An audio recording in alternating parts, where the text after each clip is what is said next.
So what exactly is happening now? Lei Ying never imagined that after pulling an all-nighter for 24 hours finishing a live 2D version of the Raiden Shogun, he just dozed off on the table for a moment. When he opened his eyes again, the world had changed. First a feeling of weightlessness. He felt his soul being pulled from his body floating in endless darkness, then forcibly stuffed into a new shell. A violent headache rushed in like a tide, and a massive amount of unfamiliar information and memory fragments almost burst his brain. When the pain subsided, he found himself in a dense white fog. The air was humid mixed with the rusty smell of blood and earth. In his ears came the crisp sound of metal clashing, angry roars, and terrified screams of children. Even more absurdly, he found that he had turned into that paper-thin wife who had made him work his guts out and driven countless players crazy. Raiden Shogun Shadow. I became a woman. Lei looked down at the gorgeous and slightly revealing purple kimono on her body, the wide sleeves swaying gently with her movements. Slender wrists, fair skin, long fingers. The unfamiliar weight on her chest, and the astonishingly flexible curve of her waist. Good heavens! Is this really me? A compensation gift pack sent by the system after dying from overwork. Gender swap. He didn't even have time to put a period on his 28 years of male life before he had to accept the fact that he had become a goddess. But what was worse now was that the earth-shattering lightning power in this body could only be partially used. The vast energy inside her body was gone, and the organ in her chest that should have shone with lightning symbolizing the gnosis was now dim and dull. Weakness made it difficult for her to even sit up. At that moment a grand and ancient voice echoed in her mind. The divine might is silent, the authority dispersed. To reshape eternity one must experience the myriad phenomena, participate in the major nodes of this world, and only then can the godly authority be restored. This world. To translate out of mana to recover you have to fight bosses and do main quests. Fight bosses. Do main quests. Lei Ying's inner monologue began to rage. She also discovered from this voice that she was not transported to the world of Teyvat, but to another hot-blooded anime she had followed since childhood, the world of Naruto. Fortunately, I'm also a seasoned player of Naruto's plot. Major nodes. That means following the main team, brushing through the story, fighting the villains. His thoughts raced, trying to recall the Naruto plotline. What time is it now? The Ninetales attack. Or the Fourth Great Ninja War. Please don't be the late game where any Kage level could one-shot me. I'm a Raiden Shogun with only 1 bar of health. She looked around hoping to find some clues. The thick white fog filled with moisture, and a fishy smell made it almost impossible to see ahead. Suddenly, a sound of breaking air. A sharp and urgent sound of breaking air came from behind. The sound carried an irresistible ferocity, heading straight for the back of her head. Her body's instinct was faster than thought, and she subconsciously sidestepped, her movements slow but precise, dodging the attack. The cold wind brushed past her cheek, the sharp blade cutting her face painfully, and even a few strands of purple hair were severed, floating in the air. Where did this woman come from? A low, hoarse voice sounded in the fog, full of vigilance and murderous intent, with a hint of anger at missing. Lei's heart pounded. Decapitating sword. This thick fog. This hoarse voice. Momochi Zabuza. Her mind instantly cleared, recalling the first few chapters of Naruto. This is the land of waves. The first direct confrontation between Zabuza and Kakashi, the first S-rank mission of Team 7. Oh no! How did I end up in the middle of the battlefield? Lei Ying's heart wailed. A game planner with no combat experience suddenly thrown into a high-risk ninja battlefield, this was a hellish difficulty start. This body, though exquisitely beautiful like a goddess, was now like a delicate porcelain doll, fragile to the touch. At this moment Lei Ying heard a youth's clear shout. Be careful. Dodge. Lei Ying turned stiffly through the gaps in the white fog. She vaguely saw a silver-haired masked man in a defensive stance, protecting 3 young boys and girls behind him. Kakashi, Hitotachi, and Naruto, Sasuke, and Sakura. Their figures were faintly visible in the mist, but the tension was palpable. The voice came from this direction. At that moment, the 3 were anxiously watching Lei Ying, who was sitting on the ground. Just then, Zabuza's figure flashed in the mist, and at an inhuman speed appeared instantly in front of Lei Ying. His figure was ghostly, moving silently, carrying a cold, murderous intent. The decapitating sword in his hand came down, with the force of 10,000 June wrapped in cold water vapor chopping down from above. The huge blade traced a cold light in the air, pointing straight at her head, with the momentum to destroy everything. The shadow of death instantly enveloped her. The sharp blade reflected her purple eyes at this moment. The threat of death had never been so real. She could feel the cold chakra attached to the blade that would tear her apart in the next second. Damn it. I just became my wife. I haven't even had time to appreciate my unparalleled beauty, to enjoy the life of eternity, and now I'm going to die. My Raiden Shogun, how could she die so miserably? Not even starting to shine, just GG. That's absolutely not okay. Strong unwillingness and survival instinct overwhelmed all confusion and fear at this moment. In Lei's mind, countless settings, actions, and skill parameters of the Raiden Shogun flashed wildly. That was the pinnacle of power, the judgment that surpassed all mortals. At this moment, it was not the brain that was thinking, but the body that was acting. The body belonging to the Raiden Shogun seemed to be driven by a battle instinct engraved deep in the soul. She stretched out her right hand slowly and firmly, grasping toward the void in front of her. The faint lightning power in her body converged, and a spatial crack appeared in the originally empty place. Behind it was the void. Lei pulled out an invisible long sword containing the ultimate power of lightning from the endless void. Musou. The weak but pure purple lightning with a transcendent dignity overflowed from her palm, instantly converging into a blurry faint blade shadow. The blade, though unreal, exuded a heart-stopping sharpness. It was not a physical entity, more like an embodiment of energy. She could feel the remaining energy in her body drained in an instant, converging at her fingertips. One slash. She swung fiercely forward. Her movements were fluid and graceful, each swing carrying a mesmerizing rhythm. There was no earth-shattering power, no exaggerated special effects that tore the space. Only a thin thread-like purple blade, light faster than the naked eye could catch, flashed by in an instant. It made no sound, yet carried a silent, penetrating force. Pucci. The fierce blade slashing of Zabuza, who was swinging down, suddenly froze. His pupils contracted sharply, his face full of disbelief and terror. He felt his body instantly fixed by some invisible force, even his thoughts stagnated for a moment. He stiffly looked down, and saw his water clone technique, a solid illusion made of chakra, being cleanly sliced from head to waist by that thin yet fierce blade light. The cut was smooth as a mirror, without scorching or tearing.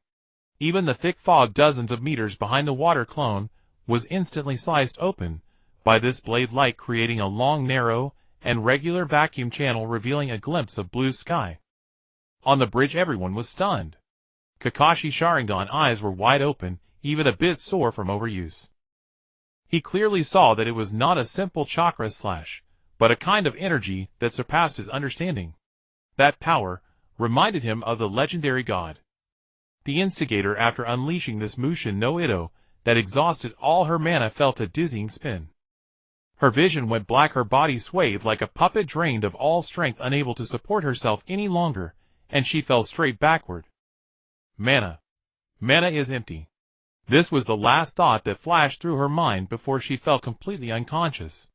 After an unknown amount of time, she felt a cool, wet sensation on her cheek. Someone was wiping her forehead.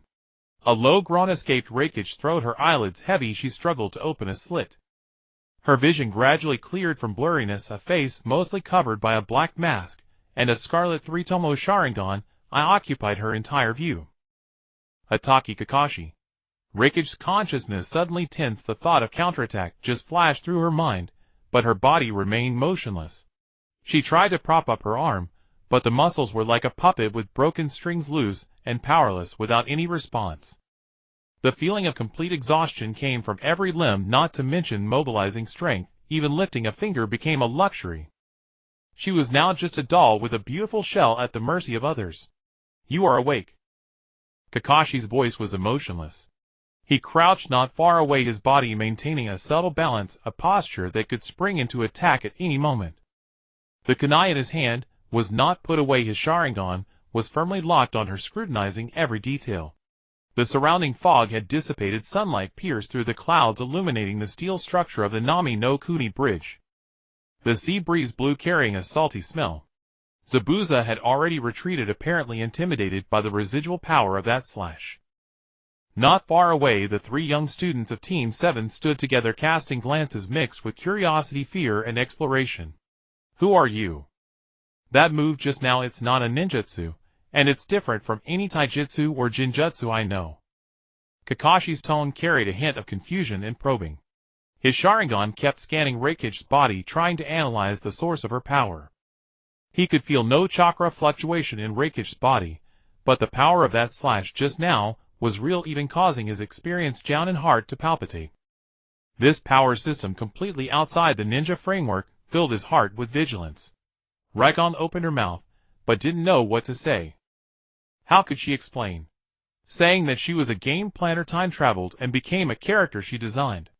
Saying that she died from overwork, and then soul transmigrated into the body of her own designed two-dimensional wife. If she said that, Kakashi would probably think she was crazy, send her to Konoha's mental hospital, and then conduct human experiments. By then her divinity might not have recovered, and she would have become Orochimaru's experimental material. No, I have to maintain the persona. Keeping mystery can protect me to the maximum. What is the persona of Raiden Shogun? Majesty, divinity, enigmatic, untouchable, aloof from the mortal world. She took a deep breath, trying to imitate the tone in her setting, her eyes vacant as if looking down at all beings, and said in a cold, ethereal voice, "My name is Reikage, the one who pursues eternity." Her voice was weak, yet carried an indescribable majesty, as if the air around them froze. Kakashi. Naruto, Sasuke, Sakura. The scene was dead silent. Only the sea breeze blew, bringing a hint of coolness, along with the faint sound of waves hitting the bridge piers. Naruto scratched his head, his face full of confusion. He leaned close to Kakashi, and whispered, "Kakashi-sensei, what does pursuing eternity mean? Does she mean she wants to live forever? The name is too strange. What is Reikage? Is she a ninja from some village? I've never heard of it." His clear eyes were full of curiosity. Kakashi twitched the corner of his mouth, and couldn't help but complain in his heart, "Goddamn immortality. This woman's entrance method and power system were all weird, and now she speaks in a mysterious way. And that name, Reikage. Who in this world would take a single character as a name? Could she be a member of some hidden clan? But she has no chakra fluctuation, which doesn't conform to ninja common sense. You are not from this world." Kakashi's Sharingan was fixed on her, trying to see the flow of chakra in her body, but only saw a void, like an empty shell without any sign of life. But she could speak and breathe. It was too contradictory. He could even feel the faint, almost imperceptible lightning element in her body, an energy completely different from chakra, yet vaguely carrying a hint of divinity. World. It's just a fleeting bubble, a transient illusion. She found that this role-playing actually gave her a strange satisfaction, as if she had truly become that lofty Electro Archon. She struggled, using all her strength, and finally sat up cross-legged. Although her body was still weak, the majesty emanating from within remained undiminished. Her gaze slowly swept over each person, from Naruto's clear blue eyes to Sasuke's dark pupils full of resentment and hatred to Sakura's slightly frightened expression. Finally her gaze fell upon Kakashi, and she spoke with an unmistakable tone. "The fate nodes of this world are converging. The footsteps of mortals shall knock on the door of eternity. I shall witness here until eternity descends upon the world." Though her voice was not loud, it carried an ancient power that seemed to pierce the soul, causing a tremor in everyone present. She even felt that as she uttered these divine words, the faint thunder elemental force within her had become a bit more active again. Kakashi was at a complete loss for words. He felt it was difficult to communicate with this woman. Every word she spoke sounded like some religious mantra, leaving him utterly bewildered. He rubbed his temples, feeling a headache coming on. He couldn't defeat her in battle. The power of that single slash was still vivid in his mind, and who knew if she had other tricks up her sleeve, and interrogating her yielded nothing. Moreover, her appearance had indeed resolved the earlier crisis, sparing Team 7 from a direct confrontation with Zabuza. Judging by the outcome, at least for now, she was an ally, not an enemy. You want to follow us?" Kakashi instantly seized the only intelligible point in her words. "The same path. I am not following mortal." Reikage raised her chin slightly, her purple eyes carrying a hint of condescending aloofness. "It just so happens that our fate trajectories briefly overlap. I observe, I witness, that is all. Her expression of, "You are the ones basking in my light," made the veins on Kakashi's forehead twitch. He even began to wonder if he had been affected by some illusionary thunder. How could he have encountered such a strange woman? Kakashi-sensei felt his blood pressure rising. In all his years of experience, he had never seen such an arrogant, no person. No chakra, no origin, no logic. But for now, the threat from Zabuza had not been completely eliminated. Keeping such an unfathomable powerhouse by their side might not be a bad choice. At least, she had just sided with them. Moreover, the third Hokage needed more intelligence about her. All right then. He sheathed his kunai, his face returning to that lazy expression, but the vigilance in his Sharingan remained undiminished. He even flashed a friendly, crescent moon-eyed smile at Raikage. Until the mission in the Land of Waves is over, you'll temporarily accompany us. However, if you make any untoward move, the rules of Konoha are not to be broken.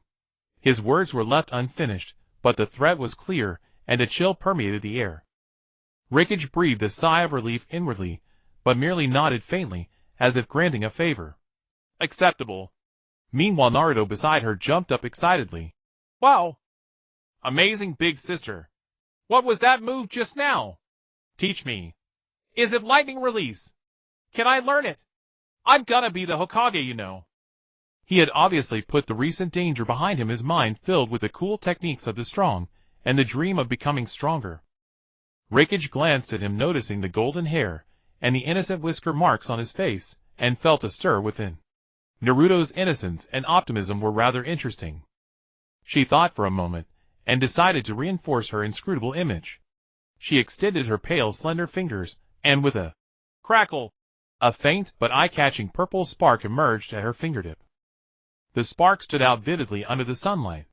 Little boy, remember this, mortals must not gaze upon divine might. She spoke calmly, her voice carrying an unquestionable authority. Zap!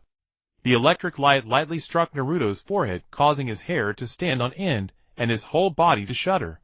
He jumped up like a cat that had been shocked. He could even smell the burnt odor from his hair. Ah! So tingly. You're so mean, big sister.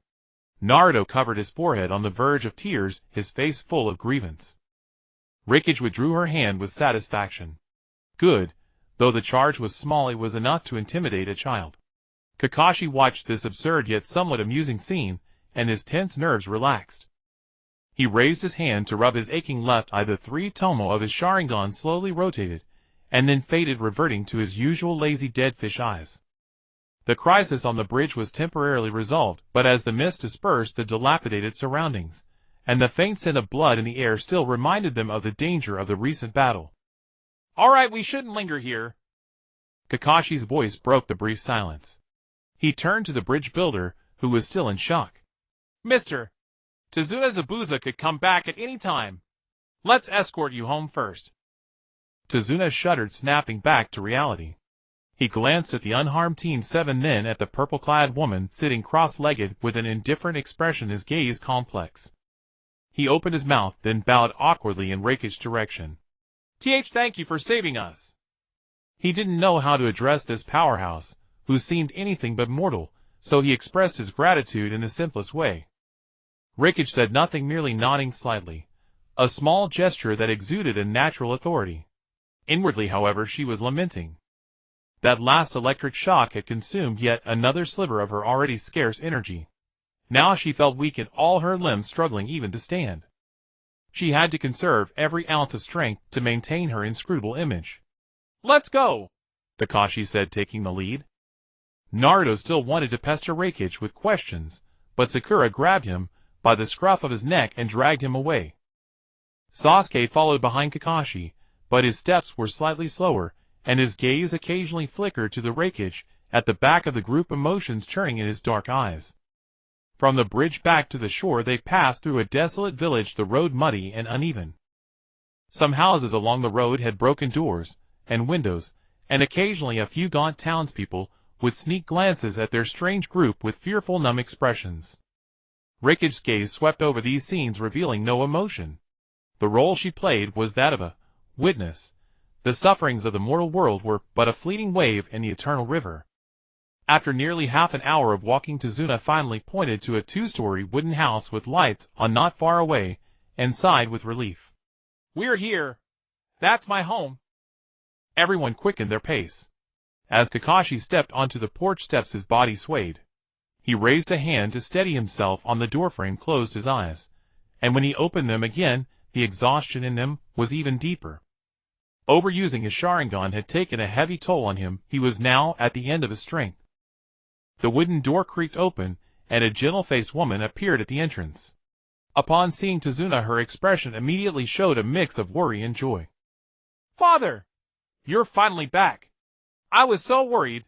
She was Tsunami, Tazuna's daughter. Her gaze swept over Kakashi, and the others, finally resting on the enigmatic, laying a flicker of puzzlement in her eyes. "And this is... on the way. We encountered some trouble." Tazuna explained, vaguely unsure how to describe the day's ordeal. This is Miss Laying. We met her by chance on the road. They saved me." Tsunami bowed deeply to everyone upon hearing this. "Thank you so much.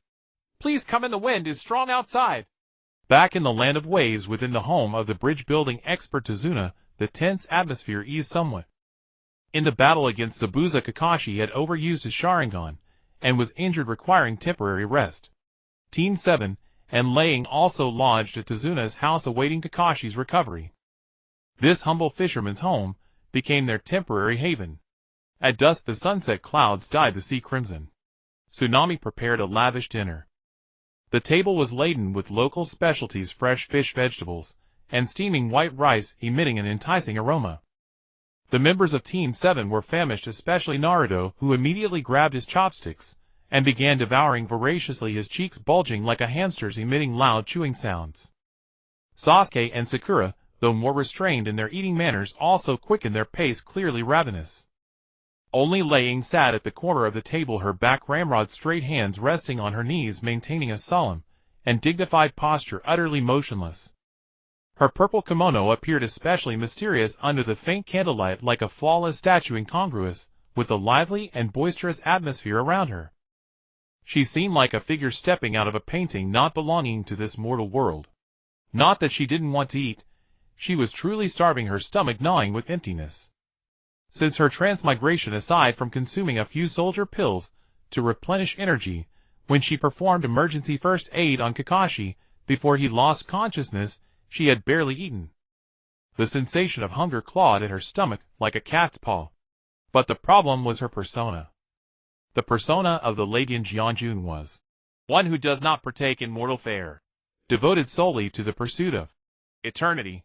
How could she indulge at the dining table like an ordinary person, shattering that lofty divinity? Big sister, aren't you hungry?" Naruto asked, his mouth full of rice, cheeks puffed out, his words slurred. His clear blue eyes gazed curiously at Laying, finding this big sister, though strong and beautiful, rather odd in her behavior. Despite her stomach growling audibly, she still refused to eat. Laying's stomach emitted another untimely gurgle. The sound was soft, but in the quiet room, it was distinctly clear. Everyone's eyes instantly converged on her, tinged with curiosity and barely suppressed amusement. Tazuna and Tsunami exchanged glances, their eyes carrying a hint of kindly laughter. A faint blush crept across Laying's cheeks, and a wave of shame welled up within her. She forcibly suppressed the turmoil inside her, exterior remaining icy calm. Her violet eyes were as placid as a deep pool devoid of any ripple. She spoke slowly, her voice ethereal and detached, as if expounding some cosmic truth. "The physical body is but a cage that imprisons the mind. Appetite is also a fleeting illusion destined to return to nothingness." After finishing, she even let out a soft sigh, as if genuinely lamenting the mortal appetite of common people. Everyone. What kind of pious nonsense was this? They exchanged bewildered looks, clearly none of them understanding a word she said. Kakashi, with his lifeless eyes, put down his chopsticks and wiped his mouth. He glanced at Laying's pale complexion and her forced composure, couldn't help but sigh, and translated helplessly. "In plain terms, she's hungry but too proud to eat." As soon as he said this, soft laughter rippled through the room. Laying. "Damn Kakashi. That bastard. Just you wait. Once I regain my power, I'll strike you with a divine punishment first. Though her mind roared, her face showed not a single flicker of emotion. She merely shot Kakashi a fierce glare. That gaze carried a subtle chill that made even Kakashi shiver involuntarily. Seeing this, Tsunami considerately placed a bowl of steaming white rice and a plate of pan-fried fish before saying with a smile, "How can you not eat? You helped us repel the enemy. Kakashi-san is injured, and you look very weak yourself. You need to replenish your strength to recover. Please do have something to eat." Her voice was gentle and sincere, carrying a simple goodwill. The enticing aroma of the food, the sight of the pure white rice, and the golden crispy fish. She found herself unable to resist the temptation of this culinary delight. The hollow emptiness in her stomach made her feel dizzy, as if she might faint from hunger at any moment. No matter how important the persona, survival came first. "Forget it, persona, be damned, eating is more important. I'll just eat elegantly, as if a deity is experiencing the hardships of the mortal world." She found a perfect excuse for herself. After all, as long as she ate with enough ritualistic grace, it wouldn't count as mortal dining, would it? Thus, under the curious, almost voyeuristic gazes of everyone, Laying picked up her chopsticks with an elegance comparable to a tea ceremony performance. Her movements were gentle and precise, as if the ordinary utensil in her hand were a precious work of art. She picked up a single grain of white rice, examined it for 3 seconds to confirm it was spotless, then brought it to her lips in a tiny bite, chewing slowly and meticulously, as if savoring some rare delicacy, her expression still solemn, as if performing a sacred ritual. Each grain of rice took 10 seconds to consume. A bowl of rice would take her until dawn. And amidst that elegance, there was a hint of stiffness and unnaturalness. Naruto was the first to burst out laughing. He spurted out a mouthful of rice, prompting Sasuke and Sakura to move away from him in disgust. Naruto rubbed his stomach, suppressing his laughter, and said, "Big sister, the way you eat is just too weird. Even slower than Choji." "Shut up, Naruto. Eat your food." Sakura slammed a fist on Naruto's head, salvaging a bit of face for Laying. Though she too found Lei Ying's eating manner strange, the other party had helped them after all, and was so beautiful. She shouldn't be mocked. A vein bulged on Lei Ying's forehead, and the hand holding the chopsticks trembled slightly. Inside, she was seething. "Damn, Naruto. Laugh at my eating again, and I'll release your fox seal. Believe me, I'll electrocute you into charcoal." But on the surface, she still restrained herself, maintaining that haughty demeanor, as immobile as a sculpture. However, just as she picked up a piece of golden crispy fish and prepared to bring it to her mouth with the same sacred ritual, an accident occurred. It was her first time using chopsticks. Her hand, unaccustomed with a slip, the fish slap fell precisely onto her magnificent purple kimono, leaving a conspicuous grease stain. That grease stain stood out glaringly on her pristine garment like a blemish. The air instantly froze. Laughter and chatter around the dining table came to an abrupt halt, everyone staring with wide eyes at Lei Ying, then down at the oil stain. Lei Ying's body went rigid. "What? This is my only outfit." She felt a deep pang in her heart. This kimono was her default attire when she transmigrated here. There was no replacement. And this was the everyday kimono of the Electro Shogun. How could a deity of Inazuma appear before others wearing a stained garment? She rose abruptly, and a powerful aura erupted from her, faint yet deeply unsettling. Violet lightning energy swirled around her, crackling softly. The light bulb in the room sensed the anomalous energy fluctuation, flickered twice, then popped, with a sharp sound, and shattered under the strain. The room plunged into darkness, save for the faint moonlight streaming through the window, and the flickering lightning emanating from her body. The members of Team 7 dropped their chopsticks in shock, shuddering in unison. Naruto even cowered behind Sasuke. Sasuke wore a rare expression of terror, while Sakura trembled so violently she could hardly stand. "Filth!" Lei Ying's voice carried an almost imperceptible tremor, a sign of extreme rage. She extended her hand, lightning crackling at her fingertips, as if ready to purify this unclean ground at any moment. "Calm down! Calm down, Lei Ying!" Kakashi quickly rose and pressed a hand on her shoulder, attempting to quell her fury. "It's just a piece of clothing. I'll buy you a new one. I promise, a brand new one exactly like it, and I'll make sure it's clean." He felt a powerful electric current surge through Lei Ying's shoulder, nearly numbing him. At the word, gift, and Kakashi's slightly pained tone. The lightning surrounding Lei Ying slowly dissipated. The shattered light bulbs made her wince at the wasted energy. After all, her current reserves were too precious to squander on outbursts. She drew a deep breath and resumed her seat once again, donning her aloof demeanor, though her face appeared even paler than before. She spoke calmly, her voice carrying a hint of barely concealed gritted teeth. "It matters not. Worldly things are ephemeral by nature. But this filth, this grievance, I will remember it." The meal ultimately concluded under an oddly light-hearted atmosphere. After clearing the dishes, Tsuname lit candles, and warmth returned to the room. Tazuna eyed the shattered bulb on the ceiling, clicked his tongue, but dared not say much. Kakashi led the 3 members of Team 7 into the corridor outside. The night breeze carried a cool, salty tang from the sea, tousling their hair. "All right, share your thoughts on today's events." Kakashi leaned against a pillar, hands in his pockets, appearing lethargic, but his visible eye carefully assessed his 3 students. "Thoughts? That masked guy was incredibly fast.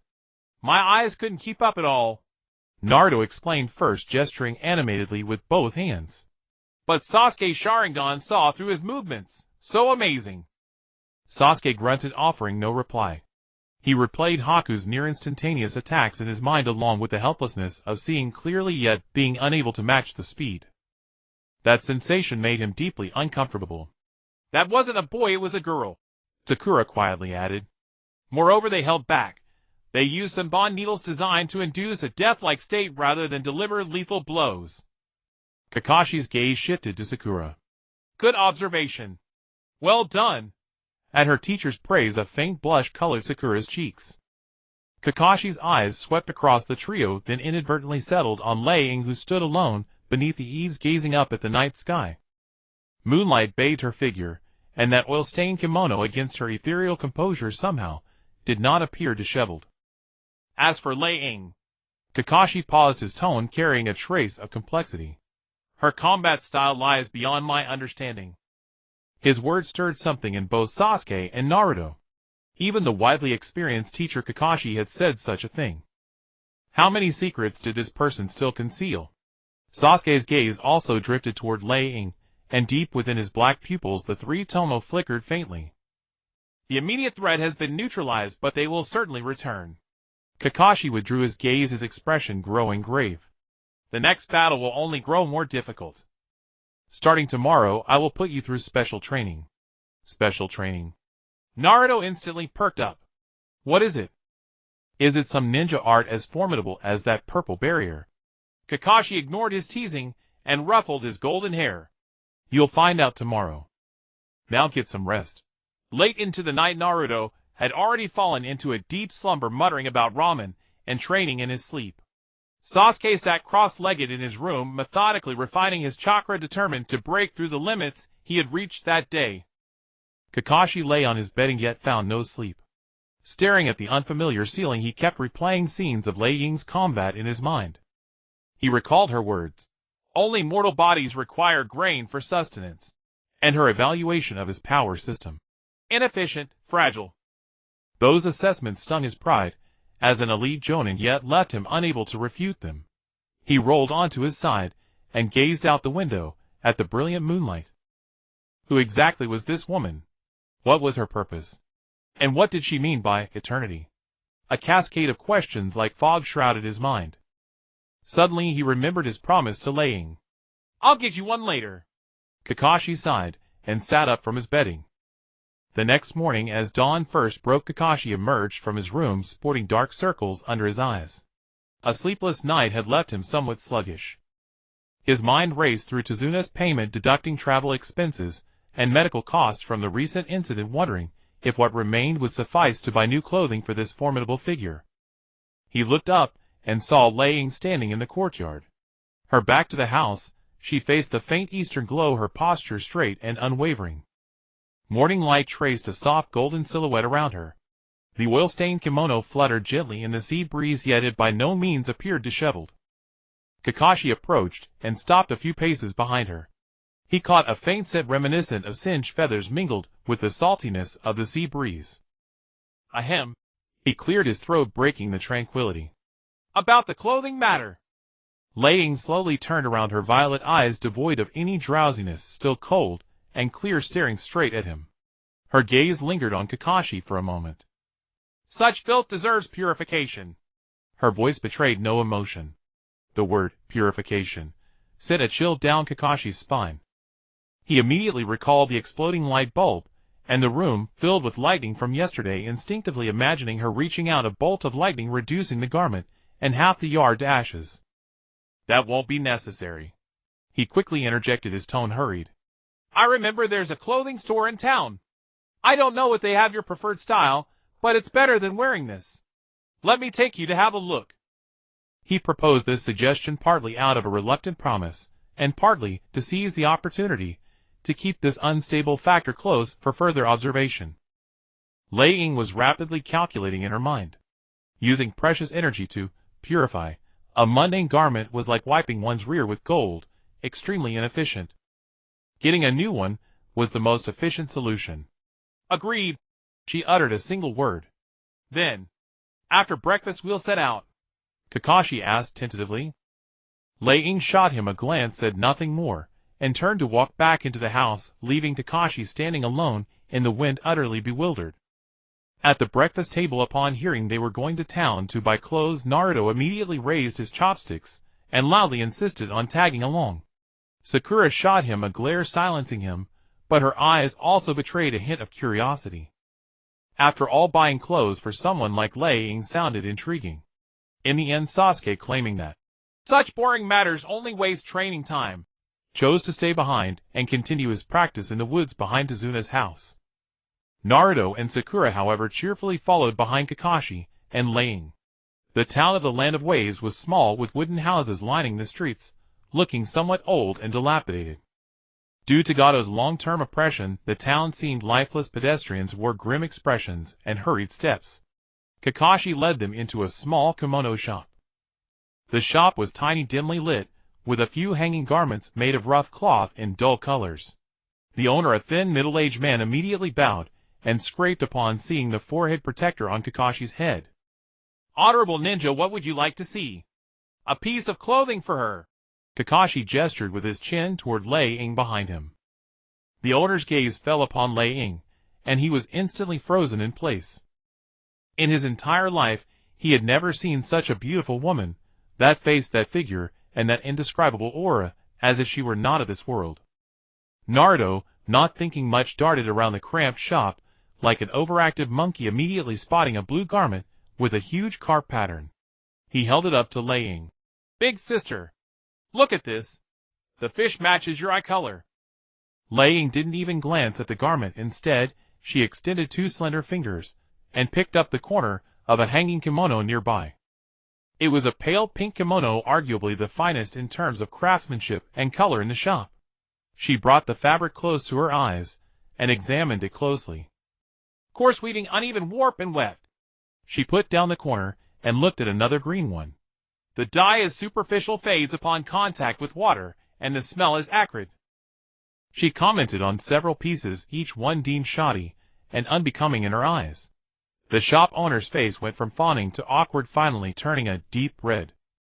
These were the best goods he had gathered from his travels, the finest in the shop. Well, honored lady. The owner wiped cold sweat from his brow, his voice trembling. This humble shop has little capital and small profit. These are the best fabrics available in the Land of Waves. Kakashi pressed a hand to his forehead, feeling his headache returning. He stepped close to Lei Ying and lowered his voice, so only she could hear.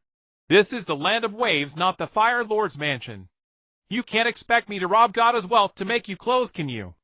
Just make do, all right. Lei Ying's brow furrowed almost imperceptibly. Her eyes scanned the shop, finally settling on a bolt of uncut fabric in the corner. It was a pure purple cloth of a very true color without any extra patterns.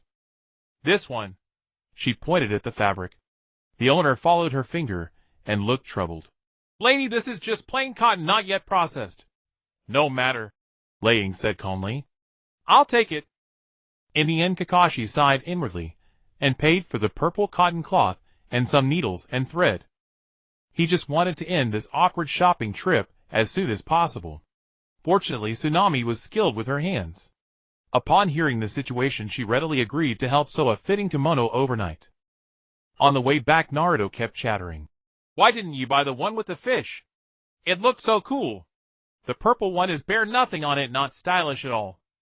Lei Ying walked ahead, her cold back seeming to isolate the noise behind her. The next few days in the land of waves were surprisingly calm. Zabuza, and the masked boy did not reappear. The bridge construction progressed rapidly under the protection of the Leaf Ninja and the help of the villagers. Team 7 was on guard duty, and carried building materials during the day, and each trained individually at night. Tsunami was indeed quick. By the evening of the next day, a brand new purple kimono was delivered to Lei Ying. Lei Ying took the neatly folded garment. It felt like cotton, soft but rough compared to the silky smoothness of her divine attire. Tsunami, with a gentle smile, said a few words like, "Let me know if it doesn't fit, and I'll alter it," then withdrew, closing the door behind her. The room was now empty. He walked to the door, checked the bolt was fastened. There was no mirror in the room, only a basin of water used for washing in the corner. The water surface was still faintly reflecting blurry shadows. His hand lifted, untying the knot at his waist. This Raiden Shogun casual attire was far more complex than it appeared. Various knots, ornaments, layers, intricate and exquisite. He, a grown man, often struggled to tie his own tie, let alone instantly unfasten such an ancient court lady's robe. After some fumbling, he finally managed to loosen a key knot. The front of the robe opened. The wide sleeves and outer garments slid down her smooth shoulders without making a sound. For the first time the cool air touched him, her bare skin. His body stiffened. Looking down, his gaze fell upon snow-white skin, delicate collarbones, and curves of a beauty beyond imagination. All of this belonged to the body he now inhabited. A feeling of absurdity surged into his mind. This was the body of the Raiden Shogun. The very wife countless players had dreamed of. Now he was inside this body. Forcing himself to calm down, he continued his movements. The outer robe slipped to the floor, pooling into a heap of luxurious purple. Now only the inner undergarments remained. He quickly glanced at the basin of water in the corner. The reflection in the water was blurred, but the perfect silhouette, the skin that still glowed faintly in the dim candlelight, and the long purple hair cascading to her waist, everything resembled a masterpiece meticulously crafted by the hands of a deity. He had truly completely become a woman of unparalleled beauty. He grabbed the new cotton kimono and slowly put it on. The rough texture of the cotton rubbed against his delicate skin, bringing a strange sensation. Clumsily he crossed the lapels, pressing the left over the right, then picked up the sash, and wound it around his waist a few times, messily tying a dead knot. Finally dressed, he walked to the basin, and looked at his reflection again. In the reflection, the woman in the simple purple cotton kimono was still breathtakingly beautiful. The simple attire did not hide her stunning looks. Instead, by shedding the divine splendor, it added a cool, pure beauty that belonged to the mortal world. But something about this appearance felt off. He looked down and finally spotted the problem: the sash. The dead knot he had tied was crooked and ugly, ruining the overall aesthetics. He was silent for a moment, then reached out and began struggling with the knot he had tied. In the end, he gave up. Forget it, let it be. A deity who never touches the mortal world not knowing how to tie a mortal sash. That was perfectly reasonable. He found a comforting excuse for himself. The next day, Kakashi brought Naruto and Sasuke to an open space behind the house. "Alright, from today on your special training will be this." Kakashi walked to a large tree, and without forming any hand seals, he simply walked up the trunk vertically, step by step, until he hung upside down from a thick branch, like a gecko, waving at the two dumbfounded boys below. Climbing a tree. Naruto pointed at him and shouted, "I could do that when I was 3. "Oh really?" Kakashi pulled a kunai from his pocket and casually threw it down. "Not with your hands, but with your feet. Focus chakra on the soles of your feet and adhere to the trunk." He tossed the kunai to Sasuke. "That's the principle. What you need to do is maintain a precise amount of chakra on your feet, neither too little nor too much. Too little chakra, and you'll fall; too much, and you'll kick the bark apart, also falling." Sasuke caught the kunai, and without a word immediately began trying. He gathered chakra at his feet, took a deep breath, and charged at the trunk. Bang! He made it 2 or 3 steps before the bark exploded under the immense force, and he tumbled down in a mess. Naruto burst out laughing, then imitated Sasuke and charged at the tree himself, only to fall flat on his face after just 1 step, even worse than Sasuke. Sakura stood nearby watching her 2 clumsy teammates. She focused her mind and carefully attached chakra to her soles. She tentatively stepped onto the trunk, and to her surprise stood steadily. Then step by step, though somewhat wobbly, she eventually made her way to Kakashi's side. "Excellent, Sakura. Your chakra control is the best of the 2 of them," Kakashi praised without hesitation.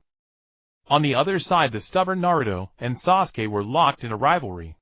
They charged at the tree again and again, only to fall again and again. Soon their bodies were bruised and covered in mud and grass clippings.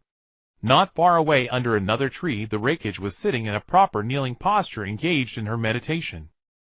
Her eyes were tightly shut. She neither ate nor drank nor slept, like a lifeless, exquisite statue. But in her perception, the Raidens I had already been activated. Everything around her was crystal clear in her consciousness. She saw Naruto and Sasuke making futile attempts. In her perception, Sasuke's chakra was like a recklessly swinging dagger. It had cohesion, but its output was extremely unstable, alternating between strong and weak with a horrifyingly high waste rate. As for Naruto's chakra, it wasn't a river at all, but a vast ocean, and one in the midst of a storm. It was immense, chaotic, and violent, impossible to form any effective cohesion. When he tried to separate a small trickle, what surged out was a tidal wave. One has a problem with output mode, the other has a mana pool overflowing but no idea how to control it. The Raikage couldn't help but complain. Just as she was about to withdraw her perception and continue accumulating energy, the bruised and battered Naruto ran over and plopped down right in front of her. "Big sister. Big sister." He tilted his mud-stained face and asked breathlessly, "Do you just sit here every day? Isn't it boring? How about teaching me the crackling lightning net? It must be way cooler than climbing trees." The Raikage slowly opened her eyes, and Naruto's expectant face was reflected in her violet pupils. She did not answer his question, deciding to tease him instead, and spoke, "Your heart is a noisy ocean." "Huh?" Naruto didn't understand, scratching his head. "People's control over energy comes from the stillness of the spirit." The Raikage's voice was utterly flat, each word clear and precise. "If you can't even calm the lake within your heart, how can you hope to command the thunder in the sky?" Having said that, she closed her eyes again, ignoring the bewildered Naruto. Naruto stood frozen, muttering under his breath, "Ocean, lake, thunder. What's all that about?" He had no idea what those words meant when put together, only feeling that this big sister always spoke in a mysterious, cryptic way. Unable to figure it out, he simply stopped thinking and ran back to the tree, shouting at Sasuke, "Sasuke, I've got an idea.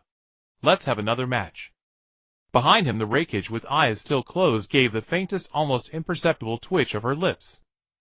At the great bridge of the Land of Waves, the construction site lay quiet. After several days of rest, Kakashi's injuries, though not fully healed, were no longer life-threatening. He knew Zabuza would not give up easily, an attack would come sooner or later. As expected, one early morning, when Team 7 and laying were on guard at the bridgehead, a thick fog once again shrouded the entire sea. The familiar suffocating damp chill heralded the enemy's arrival. "They're here!" Kakashi adjusted his forehead protector, revealing his Sharingan, his expression grave. He stared ahead, his kunai gripped tightly. Naruto, Sasuke, and Sakura also assumed combat stances. Though their hearts were tense after the previous battle, they were no longer complete novices. Laying stood to the side, clad in a newly changed purple kimono, her expression indifferent. Her thunder sensing I had long been fully activated. The fog posed almost no obstacle to her. In her perception, the chakra fluctuations of Zabuza and Haku, like 2 faint but clear candle flames, were approaching at great speed. Laying spoke calmly to alert the others. "He has arrived." As her words fell, a sharp whoosh tore through the air. Zabuza's figure shot out of the thick fog like a wraith, his massive executioner's blade whistling as it arced straight toward Kakashi. Behind him, a slender figure, like a crystalline apparition, flickered into view. The Saban needles in her hand glinted coldly as they silently flew toward Naruto. "It's Haku! Naruto, watch out!" Sakura cried out. Kakashi reacted instantly, but Zabuza was faster than last time, clearly having prepared thoroughly. He barely blocked the executioner's blade, but the immense force drove him back several steps. Naruto clumsily dodged Haku's attacks, unable to keep up with her speed, rolling on the ground in a fluster. Sasuke wanted to assist, but was again intimidated by Zabuza's killing intent. Lei Ying watched the chaotic scene with an inner calm. She could sense the anger in Zabuza's chakra and Haku's resolve, but none of it concerned her eternity. She focused only on efficiently acquiring plot energy. I've recovered some energy these past few days. Let me try a move. Lei Ying murmured to herself, her voice barely audible. She raised her hand slightly, a faint spark of lightning dancing at her fingertips. The slash of emptiness consumed too much. She needed to find a more refined way of control. She recalled the thunder element shield and lightning prison. These were not direct offensive skills, but applications of lightning element power. Crackle. A faint purple bolt of lightning shot from Lei Ying's hand, not towards Zabuza, but precisely coalescing in front of Naruto. In an instant, a circular thunder element shield about 2 meters in diameter materialized, like a translucent purple dome firmly protecting Naruto. Clink. Clink. Clink. Haku's Saban rained down on the shield, like a storm producing crisp impacts, but they could not penetrate the thin layer of lightning. The Saban were deflected and fell to the ground. What? Haku's pupils contracted. She had never seen such a strange defensive technique. Naruto scrambled up from the ground, staring in awe at the shield, then at Lei Ying, his mind full of confusion. An ordinary person's attack is nothing to a god. Lei Ying spoke coolly, her voice echoing in the mist with a hint of imperceptible arrogance. At the same time, she raised her other hand again. This time her target was Zabuza. Lightning prison. Zzzzzzz. Several purple lightning arcs shot from Lei Ying's fingertips, weaving through the air, and instantly forming a translucent lightning prison that trapped Zabuza's body. The prison was not solid, but composed of pure lightning element energy. A powerful current surged through Zabuza's entire body, stiffening his muscles and slowing his movements. Damn it! What is this? Zabuza felt the chaos in his chakra, and the numbness spreading through his limbs, his eyes filled with terror and disbelief. He struggled, but the lightning prison clung to him, like a persistent leech refusing to let go. His executioner's blade nearly slipped from his numb hand. Kakashi seized the opportunity to launch an attack, engaging Zabuza in close combat. But Zabuza, hampered by the lightning prison, was severely weakened and soon overwhelmed by Kakashi. Lei Ying's thunder-sensing eye remained locked on Haku. She could clearly perceive the properties of Haku's ice-release chakra and the unique flexibility of her body. She even analyzed the principle of Haku's ice release in her mind. This is a Kekkai Genkai formed by combining water and wind nature chakra, controlling molecular motion to create ice crystals. Interesting. If I could incorporate lightning element energy, could I form an ice lightning barrier? Haku too grew intensely curious about Lei Ying's identity and power. She noticed that the energy Lei Ying used was completely different from any chakra system she knew, yet it possessed a similarly exquisite control. In the end, Zabuza and Haku were repelled again, but this time they harbored deeper fear and doubt toward Lei Ying's power. As he retreated, Zabuza cast a long, suspicious glance at Lei Ying. That woman, what is her power? The slash last time this control now. Why doesn't she have any chakra fluctuation? He even began to suspect whether Lei Ying was some legendary creature. Lei Ying sensed the slight increase in plot energy within her, mentally calculating the gain. Though small, it at least proved that her support and control style of fighting could also effectively harvest energy. The thick fog slowly dissipated, revealing the chaotic scene on the bridge. The lightning at Lei Ying's fingertips quietly died out. The lighting prison that had trapped Zabuza and the element shield that had guarded Naruto dissolved into specks of purple light, vanishing into the air. Everything returned to calm, with only the slightly salty sea breeze brushing everyone's cheeks. Kakashi's chest heaved violently, his hand gripping the kunai trembled with strain. He leaned against the steel frame of the bridge, his single eye fixed intently on Lei Ying's back. This woman's existence had surpassed his understanding of ninjutsu and chakra. Hey! That purple barrier. It was amazing. Naruto jumped up from the ground, ignoring his scrapes, and ran excitedly to Laying, gesticulating wildly. And that electric net. How did you do it? Teach me. Laying merely turned her head, casting a glance at him with her emotionless violet eyes, and said nothing. This disregard left Naruto's enthusiasm stuck in his throat. He scratched his head somewhat at a loss. Sasuke stood not far away, three tomos slowly rotating within his black pupils. He remained silent, repeatedly scrutinizing the spot where the wreckage had stood, and the place where she had just raised her hand. No hand seals, no violent fluctuations of chakra. That power seemed to appear out of thin air and vanish just as suddenly. Naruto, stop messing around. Sakura rushed over, grabbing Naruto's arm. She checked the wounds on his body, and only breathed a sigh of relief after confirming they were just superficial injuries. Her gaze also involuntarily drifted toward the wreckage. That purple kimono remained spotless even after the fierce battle, forming a stark contrast with their disheveled state. All right, the threat is temporarily neutralized. Kakashi straightened up, his voice tinged with weariness. Let's go back to Tazuna's house first. We need to replan. With that, he took the lead.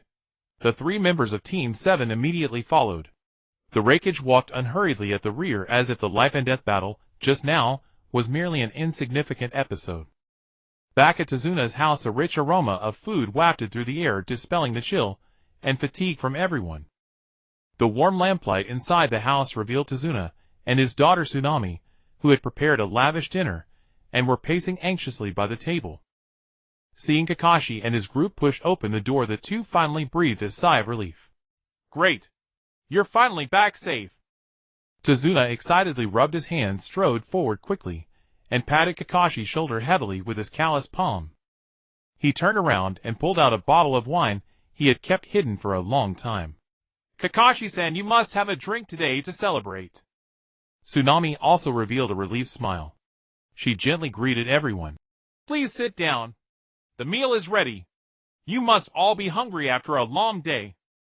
The atmosphere at dinner began with a hint of post-battle solemnity, but was soon disrupted by Naruto, the lively joker. He rushed to the table, first grabbed a bowl and chopsticks, and began wolfing down big mouthfuls of rice.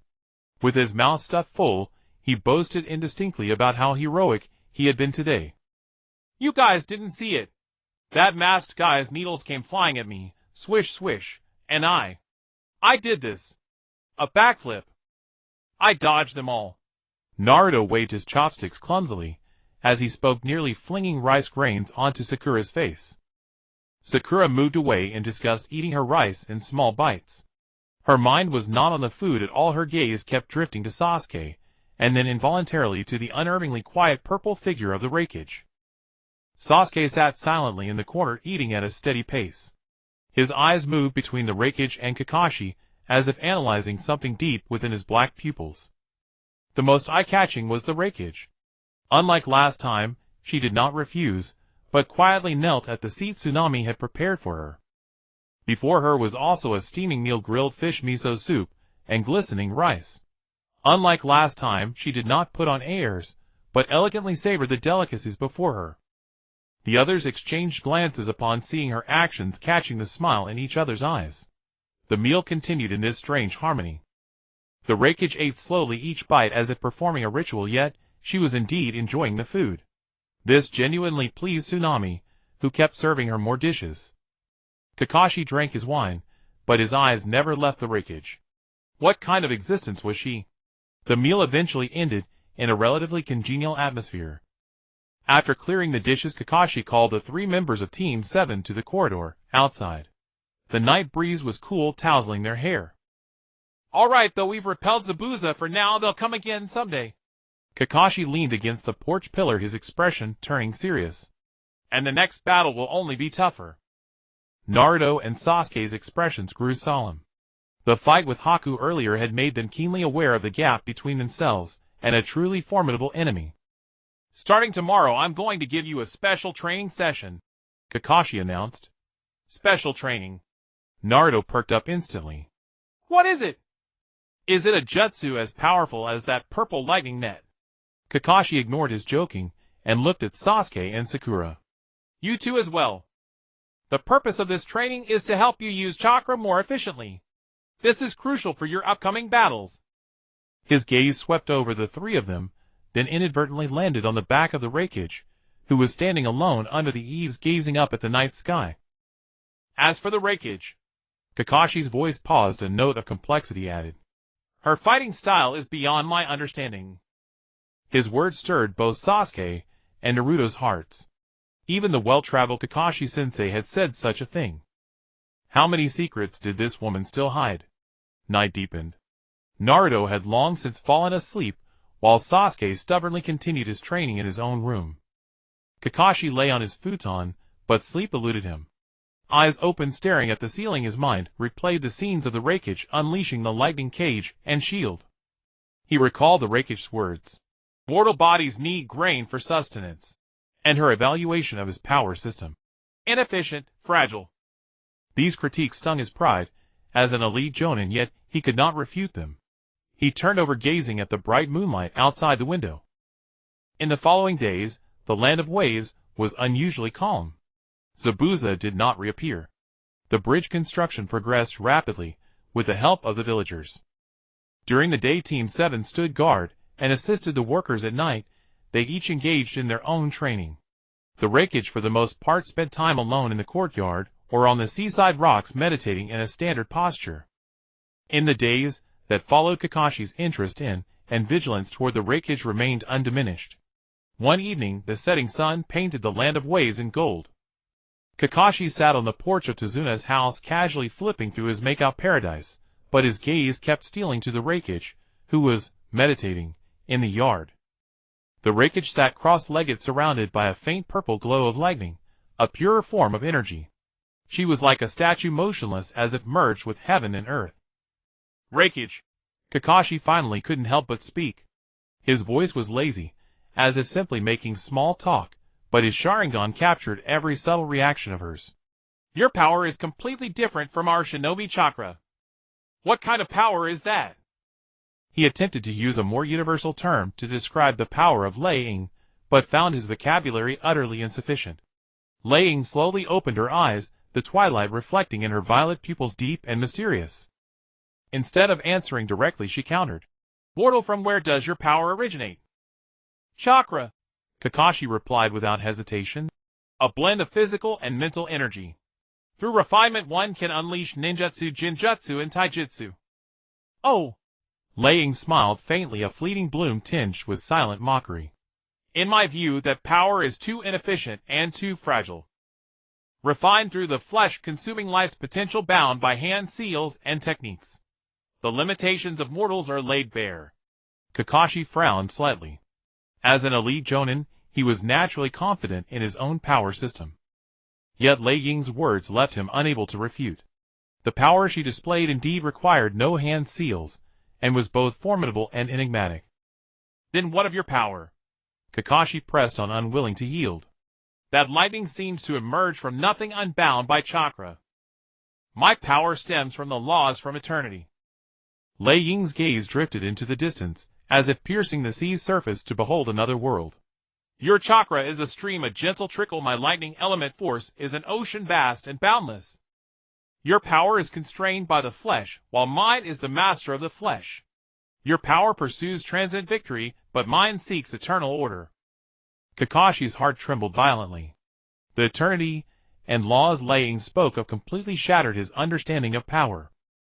He repeatedly observed Lei Ying with his Sharingan, attempting to analyze the faint yet pure lightning element force within her, yet each attempt was like a stone sinking into the sea, yielding no clue.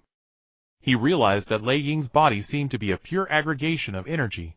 No meridians, no chakra points, utterly unlike a living being.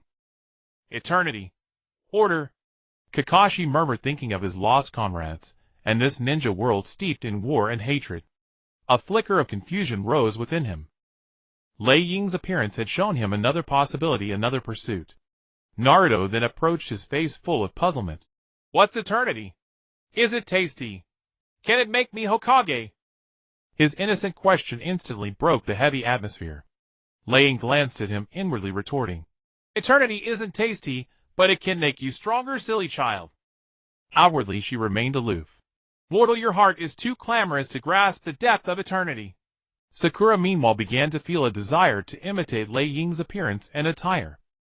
She noticed that Lei Ying's clothing was exquisitely designed with unique tailoring. She even secretly sketched some of Lei Ying's portraits, hoping to learn design elements from them. Sasuke listened silently to the conversation between Lei Ying and Kakashi. He sensed the immense power emanating from Lei Ying and her unique understanding of power and eternity. His inner hatred and thirst for power resonated with Lei Ying's words. He began to ponder whether there were other more formidable powers to pursue beyond the Sharingan. Lei Ying observed their varied reactions, a faint sense of satisfaction stirring deep within her. She had already begun to subtly influence the mortals of this world. Perhaps this was the meaning of a deity's existence, to guide mortals toward eternity. Kakashi, do you believe the path of the ninja leads to eternity? Lei Ying suddenly asked, her gaze sharp, as if piercing Kakashi's soul. Kakashi fell silent. He thought of Obito Uchiha of Rin, and of his master Minato Namikaze. His journey as a ninja had been fraught with regret and pain. I don't know, he finally answered honestly. Mortal, ponder this. Lei Ying left these words before closing her eyes again, entering a state of meditation. She could sense that through her dialogue with Kakashi and the dissemination of the eternity concept, the faint lightning element force within her had grown a little more. It seemed that this method could also yield plot energy. Lei Ying's heart remained undisturbed, even a little amused. So playing the prophet and painting grand visions really could boost cultivation. This was far easier than fighting. Kakashi, the elite Jonin, had been shaken by her words, to the point of questioning his own life, while Sasuke, the Avenger, had a changed look in his eyes. This wave of preaching was a huge profit. Kakashi did not actively seek further discussion on eternity with Lei Ying, but she could sense that the silver-haired Jonin's gaze often lingered on her, intentionally or not. Lei Ying paid it no mind. She spent most of her time on the porch of Tazuna's house, or on the seaside cliff, maintaining a posture of meditation. In reality, her consciousness was immersed within her body, familiarizing herself with the increased lightning element force and attempting finer control. So this is how it can be used. This tranquility was shattered on the morning of the 8th day. Piercing screams and chaotic footsteps came from the direction of the village, and thick smoke billowed upward. Something's wrong. Kakashi was the first to react, his face darkening as he sprinted toward the commotion. Naruto and Sasuke followed closely. Sakura glanced nervously at Lei Ying, who remained seated cross-legged, then ran after them. Lei Ying slowly opened her eyes, the firelight in the distance reflected in her violet pupils. She did not move. Her thunder detection I had already taken in the scene at the bridge. Gado's ships had arrived. Hundreds of rogue samurai and thugs armed with swords surged onto the unfinished bridge surrounding the workers. Leading them was the short sunglasses-wearing merchant Gado. Tazuna! You old bastard, still trying to build a bridge.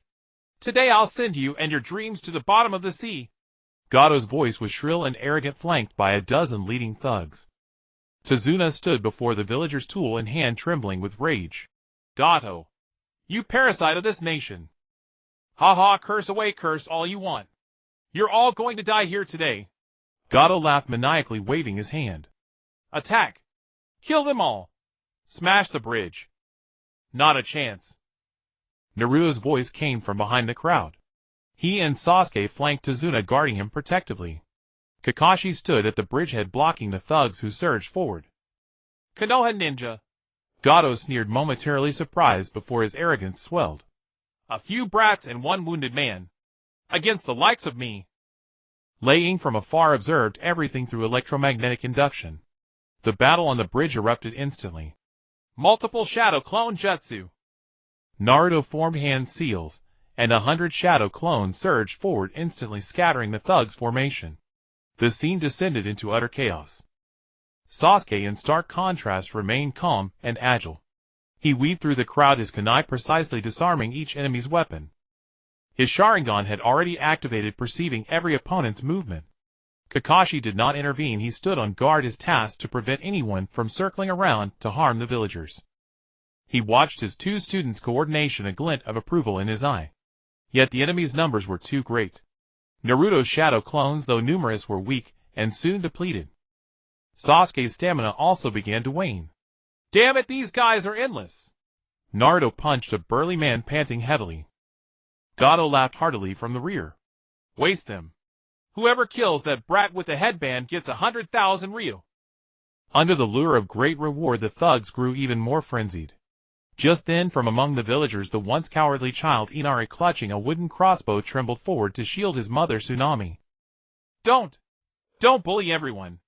The child's courage inspired the villagers, who seized their tools and stood behind the ninja. Well done, Inari.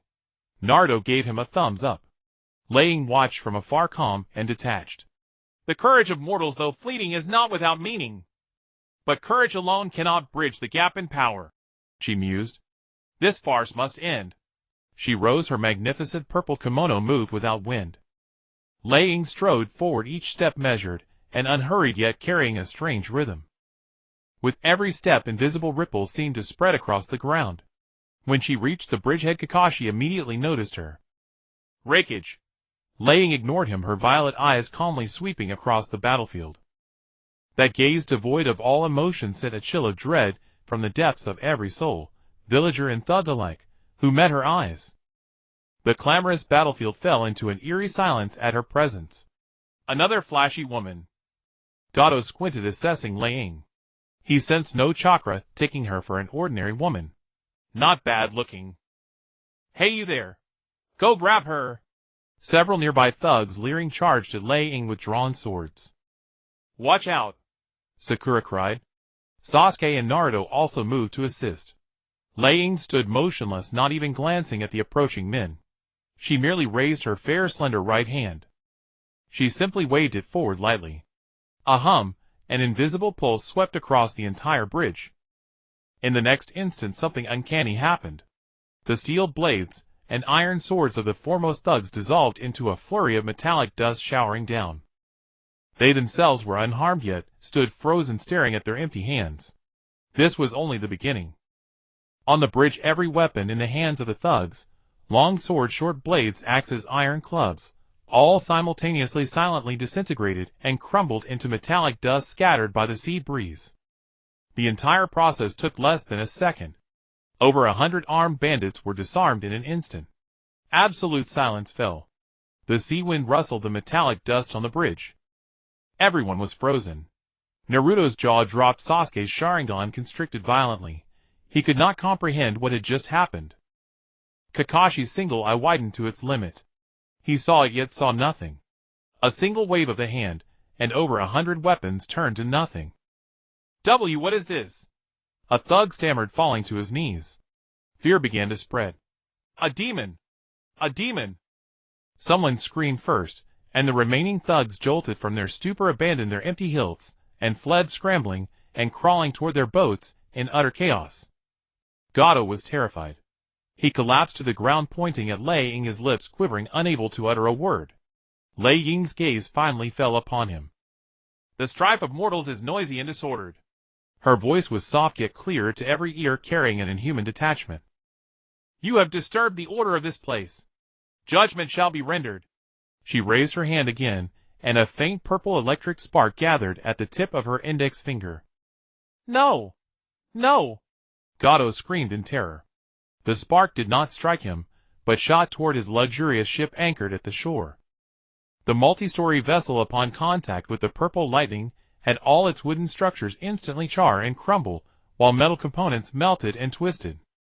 The entire ship, under the horrified gaze of all, silently turned into a heap of charred wreckage, and sank into the water. Complete annihilation. Having done this, she withdrew her hand, as if it were a trivial matter. Dead silence reigned on the bridge. The fleeing thugs, seeing their ship gone, turned ashen-faced, and finally knelt, kowtowing toward Laying and begging for mercy. Gato was utterly broken. A dark stain spread on his trousers. He slumped on the ground, murmuring, God! A god! Laying did not spare him another glance. She turned and walked slowly back to Tazuna's house. She could feel a surge of plot energy, several times richer than before, pouring into her body. This harvest dwarfed all previous gains. Mortals, remember this day. She left as her final words. Order is eternal. Only when her figure vanished at the road's end did the people on the bridge slowly come back to their senses. We won. We won. The villagers erupted in thunderous cheers. They gazed toward the direction Lei Ying had gone, their eyes filled with reverence and fervor. Inari and Tsunami embraced weeping. Kakashi slowly exhaled, walked over to Sasuke and Naruto, and patted their shoulders. You saw that? His voice was hoarse. That is power beyond our comprehension. Sasuke clenched his fists tightly. He did not answer, but his Sharingan blazed with an unprecedented hunger for power.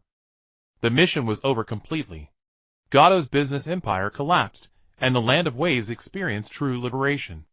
The Great Bridge was completed a few days later. On the day of departure, the entire village came to see them off. Tazuna grasped Kakashi's hand and said emotionally, Kakashi-sen, I don't know how to thank you enough. Especially Lady Lei Ying. She shall forever be the deity of our Land of Waves. He turned to Lei Ying, who stood aside, with an increasingly ethereal aura, and bowed deeply. Lord Rei, your kindness will never be forgotten by the Land of Waves for all generations. I have already contacted the Daimyo's mansion of the Land of Water, and will report your deeds. The Daimyo's mansion will surely grant you the highest level of gratitude and reward. Hearing this, Rei's expression remained unchanged, but inwardly she thought, Oh, is there more premium service to come? Excellent, excellent. With the Daimyo's mansion involved, they should be quite generous. On the surface, she merely nodded slightly and said calmly, What I did was nothing but maintain the proper order. With that, she turned and began her journey home. After bidding farewell to the villagers, Team 7 followed in her footsteps. The Land of Waves mission was a complete success. Kakashi's injuries had fully recovered, and with Zabuza and Haku's retreat, construction on the Great Bridge could resume. Before departing the Land of Waves, Dadana commissioned the Daimyo's mansion of the Land of Water to officially recognize and reward Team 7 and Rei for their contributions. A few days later, an official dispatch from the Daimyo's mansion arrived at the Hidden Leaf Village. The document expressed profound respect and sincere gratitude to Team 7 of Konoha, especially to that mysterious purple lightning emissary, Lord Rei. Along with the dispatch came a substantial reward specifically designated as the Eternal Gold, for Rei to thank her for bringing order and peace to the Land of Waves. Eternal Gold. Rei looked at the document filled with strange terminology, and thought to herself, This Daimyo's mansion of the Land of Water certainly knows how to show proper respect. She accepted the heavy money chest with a composed expression, though inwardly she was overjoyed. With these funds, she could better renovate her residence and purchase more supplies befitting a deity. Lord Rei. Dadana rubbed his hands together, his aged face filled with genuine reverence and gratitude. Behind him, the entire village, men, women, and children, had followed, their eyes fixed on Rei with a mixture of adoration and fervor. We have decided to name this bridge Naruto Bridge in gratitude to the ninja of Konoha. And you shall be the deity we worship through generations to come. As he spoke, he bowed deeply, and the villagers behind him followed in perfect unison. Hearing that the bridge bore his name, Naruto danced with joy, grinning broadly at the villagers, and waving enthusiastically. Rei regarded this mortal veneration with quiet indifference. She merely nodded slightly, her gaze drifting past the crowd to the horizon, where sea met sky. Order requires no worship, only obedience. She left these words hanging in the air, her voice cold yet clear enough for everyone to hear. Kakashi stepped forward to finalize the remaining arrangements with Dadana, then turned to his 3 students. Very well, the mission is complete. It's time we return to the village. The journey back was a stark contrast to their arrival. The formation had shifted. No longer was Kakashi leading with Team 7 following behind. Rei walked at the forefront, her steps steady and unhurried. Her magnificent purple kimono stood out vividly along the forest path, its wide sleeves swaying gently with each movement, as though she were strolling through her own courtyard rather than traveling. Kakashi, Sasuke, Naruto, and Sakura followed behind her, maintaining a subtle distance from one another. No one spoke. The birdsong in the forest and the rustling of leaves in the wind only amplified the silence. Sakura occasionally glanced up at Rei's tall, elegant figure, her eyes holding not just reverence, but a hint of desire to emulate. She unconsciously straightened her back, mimicking Rei's posture and slowing her own steps. Kakashi's gaze mostly rested on his copy of Making Peace with Nature, though he turned the pages much more slowly than usual. His attention was far from the book. Though his Sharingan was concealed beneath his headband, his awareness never wavered from Rei ahead. That day on the bridge, the sight of over 100 weapons reduced to metallic dust had replayed countless times in his mind. He could detect no trace of chakra, nor could he comprehend the mechanics behind such power. This transcended everything he had learned in over 2 decades as a ninja. What exactly was she? And what were her true intentions? These questions haunted Kakashi, preventing him from finding peace. Sasuke walked at the rear flank of the group, his black eyes fixed intently on Rei. He tried to mirror her breathing rhythm to sense the faint energy circulation surrounding her body, but everything proved futile.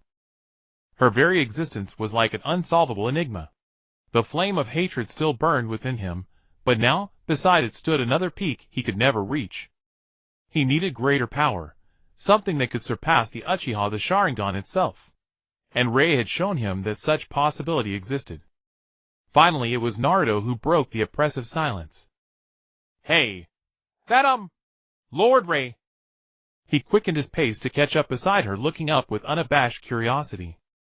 That move you used on the bridge was totally awesome. Boom! All the bad guys' swords just turned to sand. What kind of jutsu was that? Is it S rank? Does it require a lot of hand signs? Can I learn it? The questions tumbled out in rapid succession. Rei paused and turned her head, her purple eyes gazing at him with calm composure. Naruto felt unnerved under her gaze, and unconsciously stepped back half a pace. That was no jutsu, Rei said flatly. That was judgment. Judgment? Naruto scratched his head, utterly bewildered. What's that? Is it a nature transformation? Is it stronger than wind release and lightning release? Rei remained impassive, inwardly barely suppressing the urge to roll her eyes. Explaining matter decomposition and high-frequency resonance to a brat like him. He wouldn't understand a word. Might as well keep playing the mystic. She averted her gaze and continued forward, leaving only a detached remark behind. Your mind is too restless to grasp the true meaning of eternity. Find stillness within, feel the order of the world rather than chasing fleeting clamor. As night fell, the group found a clearing in the forest to set up camp. Sakura skillfully lit a campfire and prepared a simple dinner. Naruto ran around the campsite, expending his boundless energy. Sasuke, on the other hand, walked off alone to a distant tree, repeatedly practicing his shuriken throwing. Every throw struck the exact same spot on the tree trunk. His movements were swift and precise, yet an irrepressible restlessness lingered on his face. Laying paid no heed to the other's activities. She chose a large rock far from the fire, sat cross-legged, closed her eyes, and once again entered a state of meditation. Finally, some peace and quiet. Her consciousness sank into her body, feeling the satisfaction brought by that sum of eternal gold. The first thing I'll do in Konoha is find a craftsman to build me a large house and decorate it properly. Rosewood furniture, cloud-patterned brocade bedding, and an indoor hot spring. As a divine being, I must maintain a high quality of life. While planning her luxurious lifestyle, she diverted a sliver of her mind to observe the surroundings with her thunder perception eye. Kakashi sat by the campfire, seemingly idly grilling fish, but 1/3 of his attention was on Naruto and Sasuke to prevent any trouble, while the remaining 2/3 were fixed on her. What a worrisome babysitter, Laying commented inwardly. She could sense Kakashi's confusion and vigilance. That kind of emotion was also a form of energy to her. The emotional fluctuations of mortals, whether all fear or curiosity, seemed to nourish her faint divine power. It seems I'll need to perform more miracles before them. Maybe if I put on enough shows, I'll be able to draw out dream and heart at will. For the next 2 days of travel, the atmosphere within the team remained the same. Laying maintained her aloof demeanor, speaking almost nothing except when necessary. Meanwhile, the 3 members of Team 7 processed the impact of this mission in their own ways. When the towering main gate of Konoha appeared on the horizon, Kakashi let out an obvious sigh of relief. Finally back, he murmured. The guards at the gate were the familiar faces of Chuyuan and Ziddy. They saw Kakashi returning with the 3 kids, and started to greet him, but their eyes were immediately drawn to the unfamiliar figure in the group. She was a woman they had never seen before. Tall and slender, she wore a purple kimono embroidered with lightning patterns that was both luxurious and dignified. Her long purple hair was tied up with an exquisite hairpin and hung down her back. Her face was stunningly beautiful, her skin pale as snow, but her purple eyes were devoid of any human emotion. Even standing there silently, she exuded an invisible pressure that made the surrounding air feel heavy. Chuyuan and Zidi exchanged glances, both seeing shock and doubt in each other's eyes. Who was this woman? Her aura was incredibly powerful, and though she had no detectable chakra, the sense of oppression was even stronger than facing the Hokage. Kakashi, who is this? Zidi couldn't help but ask. Mission C01258 complete. This is Lady Lei, a distinguished guest of the village. Kakashi completed the registration succinctly, unwilling to elaborate. He led the group through the gate and onto the familiar streets. The passers-by and ninja alike were all captivated by Lei. People turned their heads, casting curious, admiring, and probing gazes. Wow, what a beautiful lady! Which clan does she belong to? I've never seen her before. She feels terrifying. Look at her eyes. Whispers rose and fell, but Lei paid them no heed. Her thunder perception I had already taken in the electromagnetic signals of the entire Konoha village. Countless chakra fluctuations and hidden peeping eyes were as clear as fireflies in the night. How lively, she commented inwardly. The newbie village. Kakashi did not take them directly to the Hokage's office. Instead, he first led Lei into a relatively quiet residential area. Lady Lei, the Hokage has arranged accommodations for you. He stopped in front of a two-story apartment with a private courtyard. Before you officially assume the role of special invited examiner, this will be your residence in Konoha. He handed over a key. Lei took the key and appraised the building. The apartment was elegant, with white walls and black tiles typical Konoha style, and a few maple trees in the courtyard offering a serene environment. She responded faintly, pushed open the courtyard gate, and walked in. Kakashi followed and opened the door for her. The interior was clean and tidy, fully furnished with wooden pieces and a few landscape scrolls on the walls. It was clear the third Hokage had put thought into it. But Lei merely glanced around and began complaining inwardly. Too plain. This aesthetic is like a senior activities center. Wallpaper needs changing, furniture needs changing, flooring needs changing. And the lighting? I need a skylight. The maple trees in the courtyard also have to go, replace them all with purple flowers. She turned to Kakashi and said, I need to make some modifications here. Modifications? Kakashi was taken aback. Of course, this is your residence. You may decorate it as you wish. Naruto, Sasuke, Sakura, go to the Hokage's office and submit the mission report first. Kakashi instructed his 3 students. I'll be there shortly. Yes. The 3 replied, then glanced curiously at the apartment before leaving. Only Lei and Kakashi remained in the courtyard. Lady Lei, please rest here. The Hokage will likely send someone to summon you later, Kakashi said politely, preparing to take his leave. He was eager to write that headache-inducing report and then get a good night's sleep. This mission had been more mentally exhausting than any S-rank mission he had ever experienced. Kakashi. Lei suddenly called him back. Yes. Kakashi stopped, his body instinctively tensing. Lei walked to the stone table in the courtyard and gently tapped the surface with her slender pale finger. ZZZ. A faint violet electric spark flickered at her fingertip and vanished into the stone table. Kakashi's single eye narrowed sharply. The hard surface of the stone table silently manifested intricate and exquisite lightning patterns around her fingertip, as if carved by the most skilled craftsman over months, radiating a mystical beauty. Tell Hiruzen Sarutobi, Lei said, withdrawing her hand, her tone flat. My patience is eternal, but mortal prying should be kept within bounds. With that, she no longer looked at Kakashi, turned and entered the house, quietly closing the door behind her. Kakashi stood frozen, staring at the masterfully wrought patterns on the stone table, a chill rising from his spine. He took a deep breath, turned, and left his footsteps heavier than before.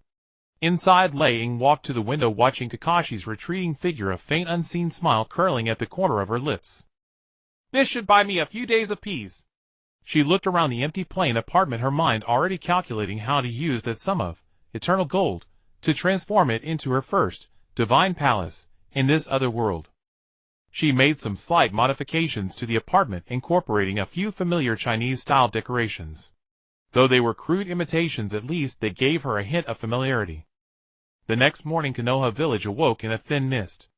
Lei Ying pushed open the door, and the morning light cascaded over her, casting a faint halo on her purple kimono embroidered with lightning patterns.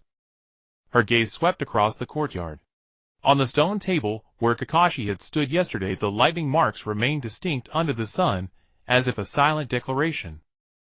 A peaceful life begins with renovating the residence. He, or rather she, thought to herself. In her past life, as a game artist, Lei Ying had an almost obsessive aesthetic sensibility. The courtyard before her, with its old-school bureaucrat style, challenged every fiber of her aesthetic judgment.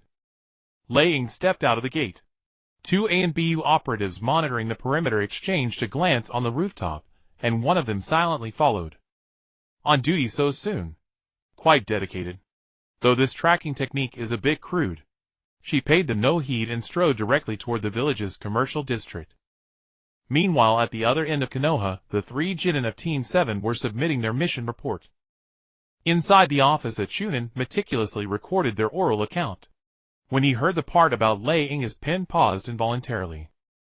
Wait, Naruto, the Chunin frowned. You say that Lady Lei Ying defeated a ninja with the ice-release Kekkai Genkai in a single move? That's right. Naruto gesticulated wildly, spittle flying. It was like swoosh, a flash of purple light. Then that guy named Haku went flying. Super cool.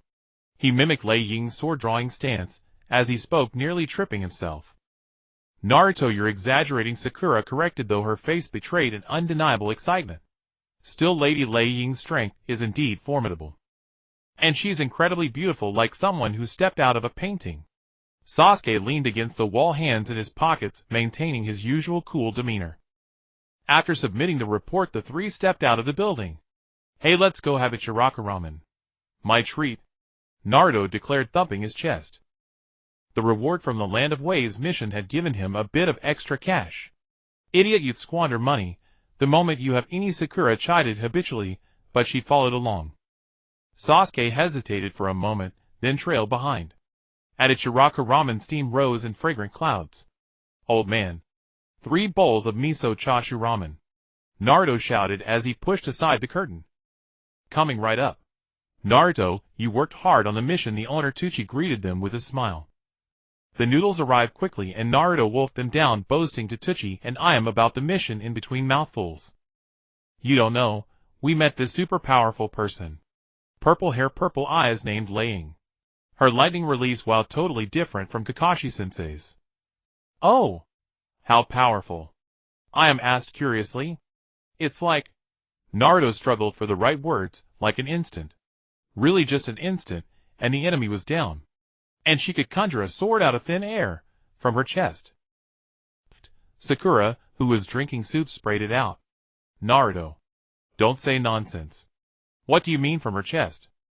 But it's true. Naruto insisted stubbornly.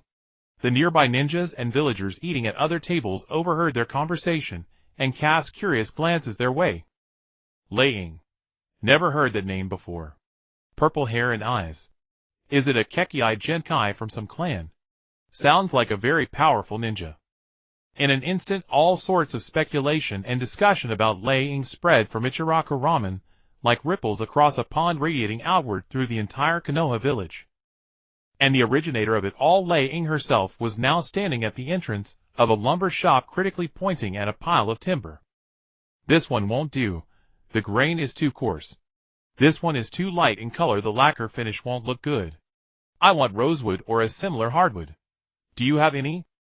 The shop owner, a man in his 50s, rubbed his hands together with a troubled expression. Customer, the rosewood you mentioned is extremely precious. It's usually used for small craft items. You want to use it for flooring and furniture. The owner thought this woman was so beautiful she didn't seem real, but perhaps her mind was a bit off. Using wood that could make dozens of heirloom pieces for flooring. Money is not an issue. Lei Ying took a small gold ingot from her sleeve and placed it on the counter. The glint of gold made the owner's eyes widen. He quickly pocketed the gold and his troubled expression instantly transformed into a warm smile. Yes, yes. There's some stock in the warehouse, but the price. Charge the highest price you mentioned. Lei Ying's tone was flat as if discussing a trivial matter. This eternal gold is really convenient, but this world's currency system is a hassle. Gold is the most practical. With the timber settled, Lei Ying visited several lacquerware shops, fabric stores, and goldsmiths. Her requirements without exception left the shopkeepers astounded. She demanded the finest purple raw lacquer to be mixed with gold powder. She wanted the smoothest silk for curtains, and cushions in varying shades of purple. She needed the most skilled goldsmith to craft a set of ornaments featuring lightning and three-leaf patterns. When Lei Ying returned to her apartment, with a string of orders, a few carts laden with various materials, and a group of nervous craftsmen followed behind. The ANBU operative assigned to surveillance recorded everything and quickly reported it. At the Hokage's office, Hiruzen Sarutobi stared at the report, his brows knitted into a knot. Smoke from his pipe curled around him, blurring his expression. Extravagant, too extravagant. Advisor Hamura Mitokado put down the scroll in his hand and sighed. Using a bounty worthy of a daimyo to renovate a temporary residence. What is this Lei Ying's background? The problem isn't how she spends her money. Kohara Udatane's voice carried a sharp edge. The problem is her motive. She flaunts her wealth openly, and renovates her residence without concealment. What exactly is she trying to do? Hiruzen Sarutobi remained silent, pondering the same question. Kakashi had brought back the stone table yesterday, and he had personally inspected it. The lightning marks on it were neither carved nor branded. They had been created by a baffling method that directly altered the stone's internal structure. Such exquisite control over energy was unheard of to him. And the words "my patience is as eternal" as the concept itself. But the prying eyes of mortals would do well to know their limits were heavily laden with warning. Now she was making a grand spectacle of her renovation in the village. Was she demonstrating that she didn't care about surveillance? Or was she simply wanting to live more comfortably? Hiruzen felt a headache coming on. This Lei Ying was like a dense fog, visible yet utterly inscrutable. Hiruzen, we can't let this continue any longer. A somber voice echoed from the corner of the office. Shimura Danzo emerged from the shadows, his exposed right eye gleaming with a cold light. This person's origins are unknown, her powers are bizarre. Keeping her in the village is like planting an unstable bomb. We should take control of her immediately, have my root interrogate her, and uncover everything about her. No! Hiruzen Sarutobi immediately rejected the proposal. Danzo, she is no ordinary shinobi. Rash actions will only provoke her. Don't forget the document from the daimyo's office of the Land of Water is almost here. Her deeds in the Land of Waves are no longer a secret. So what? Danzo snorted coldly. For the safety of Konoha, any means are necessary. Hiruzen, your weakness will bring ruin to the village. My decision is to continue observing. Hiruzen's voice turned stern, carrying an undeniable authority. Until we understand her true intentions, no one is to approach her without authorization. This is the Hokage's order. Danzo stared at Hiruzen for a few seconds, then said nothing more, turning and disappearing into the shadows. The office fell silent. Hiruzen picked up the crystal ball on his desk and infused it with chakra. Within the sphere, the scene of the Raikage apartment gradually emerged. In the courtyard, craftsmen were bustling about. The Raikage sat on a temporary chair, holding a blueprint in her hand, issuing instructions to the workers from time to time. Her demeanor was calm and regal, like a queen regent overseeing the construction of her palace. Hiruzen watched it all, taking a deep drag from his pipe. Over the next few days, the Raikage apartment became a peculiar spectacle in Konoha. A steady stream of rare materials was delivered, and the once modest ninja residence transformed into a luxurious abode at a visible pace. The floors were replaced with gleaming rosewood, the walls covered in dark purple wallpaper with golden patterns, and even the windows were swapped for finely latticed designs. Craftsmen came and went, their faces a mix of excitement and awe. They had never taken on such a peculiar job nor met such a generous employer. This Raikage had an absurdly high standard for craftsmanship, but her payment was equally absurdly generous. And the legends about the Raikage spread ever wider through the village. Did you hear? That new Raikage is a noble from the Land of Lightning. No, I heard from my cousin that she's a divine envoy from a secret realm none of us know about. I passed by her place yesterday. Good heavens, the fragrance, the grandeur, it's like a palace. The younger generation of shinobi was especially curious about her. Kiba and Izuka with Akamaru tried several times to get closer, but each time, they were still dozens of meters from the yard. Akamaru would tuck his tail and whimper, refusing to take another step. Shino Aburame pushed up his sunglasses and murmured, "My insects tell me there's a powerful energy field nearby. Very dangerous." Hinata Hyuga had only seen her from afar once. That day the Raikage happened to step out of the yard, and her gaze swept past Hinata. In that single glance Hinata felt as if she had been seen through completely. Her heart raced, her cheeks flushed crimson, and she quickly hid behind a utility pole. Only Shikamaru Nara, leaning against a wall, yawned and said, "What a hassle. A troublesome woman like this is bound to bring more trouble to the village." The Raikage was fully aware of all these remarks and spying. She spent most of her time in the apartment ostensibly supervising the construction, but in truth her consciousness had long sunk into the pure land of one mind, training and restoring her power. Everything outside was under the surveillance of the Thunder Detection Eye. That afternoon the initial renovation of the apartment was completed. The Raikage changed into a newly tailored kimono. The fabric was the finest cloud brocade, gradient from deep purple to light purple, embroidered with intricate patterns of lightning and tomo seals in gold thread. The wide sleeves hung down, accentuating her tall, dignified, and majestic figure. She sat upright in the main seat. Before her a low table made of a single piece of black jade held a set of tea utensils freshly delivered from the goldsmith, pure silver elegantly crafted. She lifted the silver pot and poured herself a cup of tea. The tea leaves gathered by the craftsmen from wild plants in the mountains outside the village had been infused with special lightning energy, lending it a crisp, sweet flavor. Just then she sensed an unfamiliar chakra fluctuation approaching rapidly. Not the Umbu. She was already familiar with their chakra.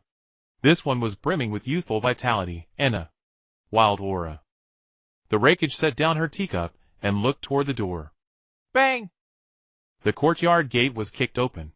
A young man with a bowl-cut hairstyle wearing a green spandex jumpsuit struck a strange pose at the entrance. Behind him stood a smaller, similarly dressed youth with the same bowl cut. "Konoha's proud Azure Beast Might Guy here to pay a visit." The bushy-browed youth gave the Raikage a thumbs up, flashing a brilliant white smile. "You must be the legendary formidable Raikage. I can feel your youth. Let's have a fiery duel." The Raikage. She stared at the oddly dressed man at the door, her mind blank for half a second. Might Guy. Azure Beast. Isn't this a bit off? The Raikage, having played games and watched anime in her past life, naturally knew this character. But seeing him in person, the visual impact was still overwhelming. The craftsmen in the yard were startled and stopped their work. The Umbu monitoring the situation were also dumbfounded. Their orders were, "No unauthorized contact." But nothing was said about someone else picking a fight. And the intruder was Might Guy, variable, in the village. "Teacher Guy," Rock Lee shouted excitedly from behind. "You're so cool." The Raikage picked up her teacup, took a delicate sip, and completely ignored the two clowns at the door. Undeterred, Might Guy dashed to the center of the courtyard and struck an even more exaggerated pose. "Your body burns with a powerful flame. That is the proof of youth. Come compete with me. If I win, you'll join me in doing 100 laps around the village, on your hands." Is this guy's brain okay? And what flame? I'm all about lightning. The Raikage thought sarcastically, but her expression remained unchanged. She felt that talking to such a person would lower her standards. "Teacher Guy, allow your disciple to go first." Rock Lee also rushed in, bowing to the Raikage. "I am Rock Lee. Please test my taijutsu." Laying finally lifted his eyelids, his gaze falling upon Rock Lee. His meridians are somewhat obstructed, but his physical constitution is excellent. He is a pure taijutsu ninja. She slowly set down her teacup and rose to her feet. An invisible pressure instantly enveloped the entire courtyard. The craftsmen felt their breath catch as if a great mountain were pressing down on their chests. Might Guy's smile faded slightly, his eyes sharpening. He sensed it, a pure elevated aura different from the pressure of chakra, closer to a life-level intimidation. "What do you wish to compete in?" Lei Ying spoke, her voice cold and emotionless. Taijutsu. A pure taijutsu duel. Rock Lee excitedly assumed a fighting stance. Lei Ying looked at him and shook her head slightly. Your taijutsu is ineffective against me. She extended a slender fair finger toward Rock Lee. Here's the deal, if you can touch this finger you win. At these words not only Rock Lee, but even my guy was stunned. What utter disdain. Lord Lei Ying. You underestimate me. Rock Lee felt insulted, the hot blood of youth surging to his head. Leaf Hurricane. He roared, transforming into a green whirlwind, kicking at Lei Ying with lightning speed. Yet the next second everyone's eyes widened. Rock Lee's leg stopped half a meter from Lei Ying.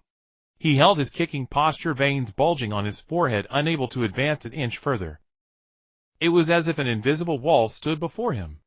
This is... My guy's pupils contracted sharply. He sensed no flow of chakra at all. Lei Ying remained standing, not even a fold of her garment fluttering. I told you, ineffective. She moved her fingertips slightly, and a faint, barely visible purple arc of electricity leaped. CZZT. Rock Lee felt a numbing current surge through his entire body. He let out a cry, flew backward, and crashed heavily to the ground, convulsing and foaming at the mouth. Lee. My guy explained, rushing over to check his disciple. He found that Lee was merely electrocuted with no life-threatening injury, and breathed a sigh of relief. He looked at Lei Ying again, his eyes filled with gravity and confusion. What? What did you do? A small punishment. Lei Ying withdrew her finger, sat down again, and picked up her teacup. Mortals should not harbor a challenger's heart toward eternity. This cryptic tone, combined with the inexplicable scene just now, sent a chill down the spine of everyone present. My guy fell silent. He helped the unconsciously up and bowed deeply to Lei Ying. It was rash of me, my lady. Thank you for your mercy. With that he hoisted Lee onto his shoulder and turned to leave. That blazing youthful silhouette now seemed tinged with a hint of desolation. The courtyard was dead silent. The craftsmen barely dared to breathe, their limbs trembling. On the rooftop the Umbu had already recorded everything on a scroll and rushed it to the Hokage's office. Lei Ying watched my guy's departing figure, his heart unruffled. Finally some peace. But there is an interesting power hidden within his body. 8 gates release formation, is it? He picked up his teacup and continued sipping tea, as if he had merely shooed away an annoying fly. This incident exploded like a bombshell in the upper echelons of Konoha. No hand seals. No chakra fluctuation. He didn't even move. And he defeated Rock Lee, a master of taijutsu. Hamura Miyokado's voice trembled. This goes beyond our understanding of ninjutsu. Koharu Yudatane's face was also grim. Hiruzen Sarutobi smoked in silence, his smoke thicker than ever. The crystal ball clearly replayed the scene just now. He watched it 3 times, yet still could discern no trick. It was a power he could not comprehend. He knew he could wait no longer. The document from the Water Country's daimyo had arrived that morning. In the document, the daimyo used extremely respectful language, thanking Konoha for its aid, and specifically mentioning the Thunder Emissary's miracle of calming the tsunami, and punishing the wicked, accompanied by a huge sum of gratitude money. The third-party highest-level official testimony combined with the growing influence in the village, and the glimpse of power just displayed. All factors converged. Hiruzen Sarutobi extinguished his pipe.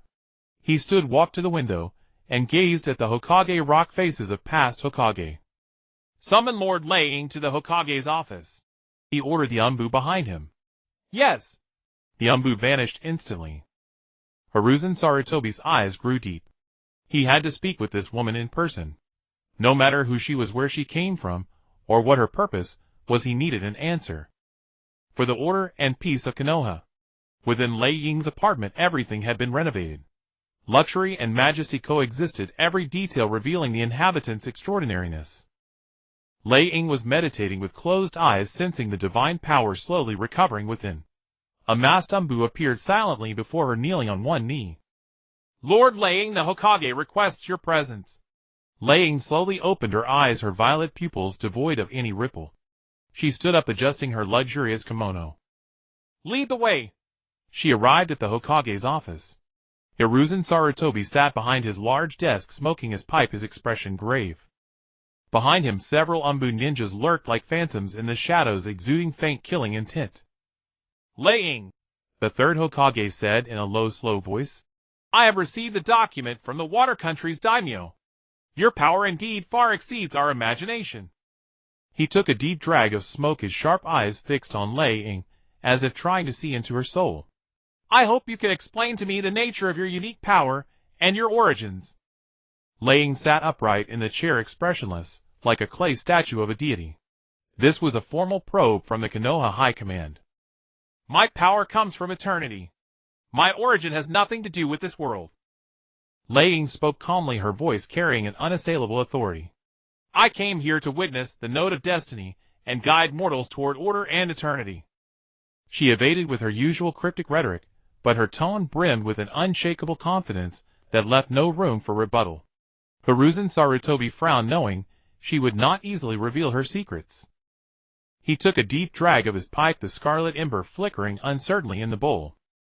The swirling smoke could not obscure his eyes, weary from the passage of time. He tapped the pipe lightly against the table's edge, the emptied ashes mirroring the tangled thoughts within his mind. Eternity. And order. He repeated Lei Ying's words, his voice low. Lei Ying remained utterly indifferent to all of this. Her noble purple kimono bore lightning patterns that shimmered with an almost imperceptible sheen under the light streaming through the window. She sat with an upright posture, her hands resting flat on her knees. Her exquisitely delicate face bore no expression, like a doll enshrined in a shrine, beautiful yet utterly devoid of life. What you speak of is far too vague. Hiruzen Sarutobi spoke again, attempting to find a flaw in her words. Konoha requires power that can be understood and controlled. What benefit does your eternity bring to the protection of the village? Lei Ying finally stirred. She slightly lifted her eyelids, her violet pupils devoid of any emotion, fixing her gaze directly on Hiruzen Sarutobi. Mortal vision is confined to the patch of earth beneath your feet. What you call protection is merely patching up a leaky old vessel struggling to survive in the storm called fate. Her words were calm, yet they deepened the furrow on Hiruzen Sarutobi's brow. A venomous serpent that has forsaken its homeland lurks in the shadows, coveting the fledglings in the nest with greedy eyes. This then is the undercurrent beneath your order. Lei Ying's voice was not loud, yet it reached the ears of every person present with clarity. Hiruzen Sarutobi's hand holding the pipe paused involuntarily. A venomous serpent. Forsaken homeland. Fledglings. In that single sentence, the information was immense. A name flashed through his mind. Deshiwan. That disciple he had once taken pride in, now the greatest threat to Konoha's heart. And the fledgling. The orphan of the Uchiha clan's Waju. How did this woman of unknown origin know of Deshiwan's existence, and even perceive his covetousness towards Waju? The old fox has taken the bait. Want to pry information from me? Then I'll give you some explosive material. After all, these are all predetermined plot points. Revealing a little will greatly enhance my mystique and value. Playing the prophet, I'm a professional. Hiruzen Sarutobi fell silent. He refilled his pipe, lit it, took a deep drag, and exhaled a cloud of smoke thicker than before. He was thinking. What do you want? He stopped beating around the bush, and asked the core question directly. I want nothing. Lei Ying's answer caught him off guard. I am merely a witness. Witnessing your struggles, the brilliance of mortal will, and the final destination. She paused, shifting her gaze from Hiruzen Sarutobi, as if penetrating the walls, to look into the distance. However, the way you nurture your juniors is, in my view, utterly crude. This abrupt shift caught Hiruzen Sarutobi off guard. Your so-called ninjutsu relies excessively on the rigid form of hand seals, like children stacking blocks according to a blueprint. True power should be an extension of the will, the purest mastery of energy. Your selection process merely tests who can stack blocks faster, not who can create their own castle. These words directly negated the ninja system that had been passed down for millennia. Arrogant yet with a certain logic, Hiruzen Sarutobi recalled Kakashi's report. The power Lei Ying had displayed in Wave Country showed no signs of hand seals. That instantaneous, precise lightning power seemed more like an instinctive part of her body. Criticizing their educational system would naturally lead to the logic of, if you're so good you do it. Lei Ying mused to herself. A glint of sharp light flashed in Hiruzen Sarutobi's eyes. He had caught a leverage point in Lei Ying's words. It seems you have your own unique insights into the training of our ninja. He set down his pipe, leaning forward slightly. As it happens, Konoha is about to join forces with Sunagakure to hold the Chunin exam. This is not only a stepping stone for Jinin promotion, but also a stage to display the strength and will of each village. He looked at Lei Ying like a patient hunter. Since you believe our methods are crude, I formally invite you to serve as the special examiner for this Chunin exam. I am curious how your eternal perspective would judge these young lives. This proposal was both an attempt to win her over and a test. Placing her in the open under everyone's gaze was better than leaving her elusive in the shadows. A barely perceptible twitch touched the corner of Lei Ying's mouth, but it quickly returned to calm. She pretended to ponder, as if weighing the value of this matter. After a moment, she slowly nodded. Witnessing the blossoming of mortal potential is not without its amusement. This request I grant. Her tone was like a deity granting a supplicant's prayer. Hearing Lei Ying's response, Hiruzen Sarutobi took a headband engraved with the Konoha insignia from his drawer, stood up, and walked over to Lei Ying. A benevolent smile returned to his aged face, as if the tense confrontation had never occurred. In light of your performance in Wave Country and your promise to become Konoha's special examiner, I have decided to formally recognize your status. The third Hokage held out the headband representing a Konoha ninja to Lei Ying. From now on you are a special advisor of Konoha with independent authority, but you must also abide by Konoha's rules. Lei Ying took the headband, glanced at it casually, and did not put it on. This trinket was of no use to her. Rules? Order should serve eternity. She replied calmly, once again emphasizing her philosophy with a prophet-like tone. The third Hokage offered a helpless smile, knowing that Lei Ying's unique temperament defied ordinary reasoning. Lei Ying, the third Hokage spoke again. Given your extraordinary power, the village will maintain a certain level of attention on you. This is for your safety, and for the safety of Konoha. I hope you understand. Upon hearing this, a faint, barely discernible arc curled at the corner of Lei Ying's mouth. Attention! Mortals, spare your efforts. All attempts to pry into the secrets of eternity will ultimately prove futile. Her words exuded an unshakable confidence, as if she could see through everything. From the moment she set foot in Konoha, surveillance had never ceased. She did not care. What she needed was to harness Konoha's power to acquire more plot energy, and ultimately restore the divine authority of a god. After leaving the Hokage's office, Lei Ying returned directly to her apartment. Using the substantial eternity gold, she acquired more rare treasures, decorating her apartment with even greater opulence. That evening, as Lei Ying meditated in her apartment, she could clearly sense at least 5 squads of A and B ninjas rotating shifts on the rooftops and treetops around her residence. Their chakra fluctuations, though faint, could not escape her lightning detection eye. I'm quite cautious, old man. Lei Ying sneered inwardly. She closed her eyes, her consciousness diving into the one mind pure land to continue her cultivation, paying no heed to these ninjas. After settling down in Konoha, Lei Ying began a unique, mortal life. During the day, she leisurely meditated in her apartment, occasionally going out to purchase some mortal necessities, such as her favorite tricolor dumplings. At night, she diligently cultivated in the one mind pure land, exploring the differences and fusion methods between lightning element power and chakra. She discovered that chakra was a blend of life energy and mental energy, while her lightning element power was a manifestation of pure energy laws. Chakra refinement relied on the physical body constrained by meridians and acupoints, whereas her lightning element power directly manipulated the laws of the heavens and earth. This fundamental difference caused her some confusion in the early stages of cultivation. However, as the goddess of the lightning Tao, her understanding of lightning element power had reached its zenith. She began attempting a preliminary fusion of lightning element power with the chakra of the ninja world. Though she lacked chakra meridians in her body, she could mimic the flow of chakra to guide minute amounts of lightning element power to various parts of her body, simulating chakra circulation. It's like installing a patch for a game character, temporarily loading a chakra driver onto a system that originally didn't support it. Lei Ying summarized in the one mind pure land. Her cultivation was far from monotonous. Within the one mind pure land, she could construct any simulated scenario she desired, battling powerful phantom lightning enemies, or refining the various skills she designed.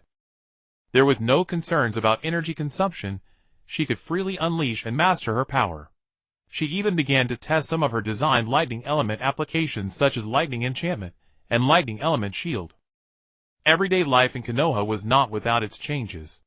The naive boy Naruto would often sneak into Lei Ying's courtyard.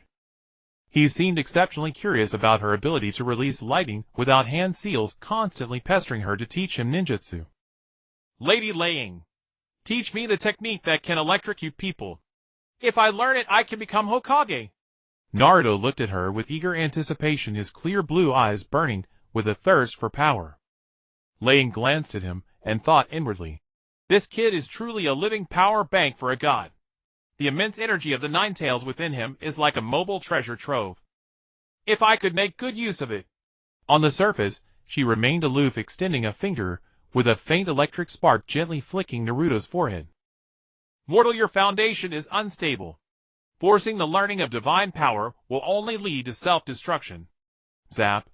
Naruto was once again electrocuted, his hair standing on end and his body shuddering. Yet he did not give up. Instead, he became more determined to grow stronger. I'm not afraid.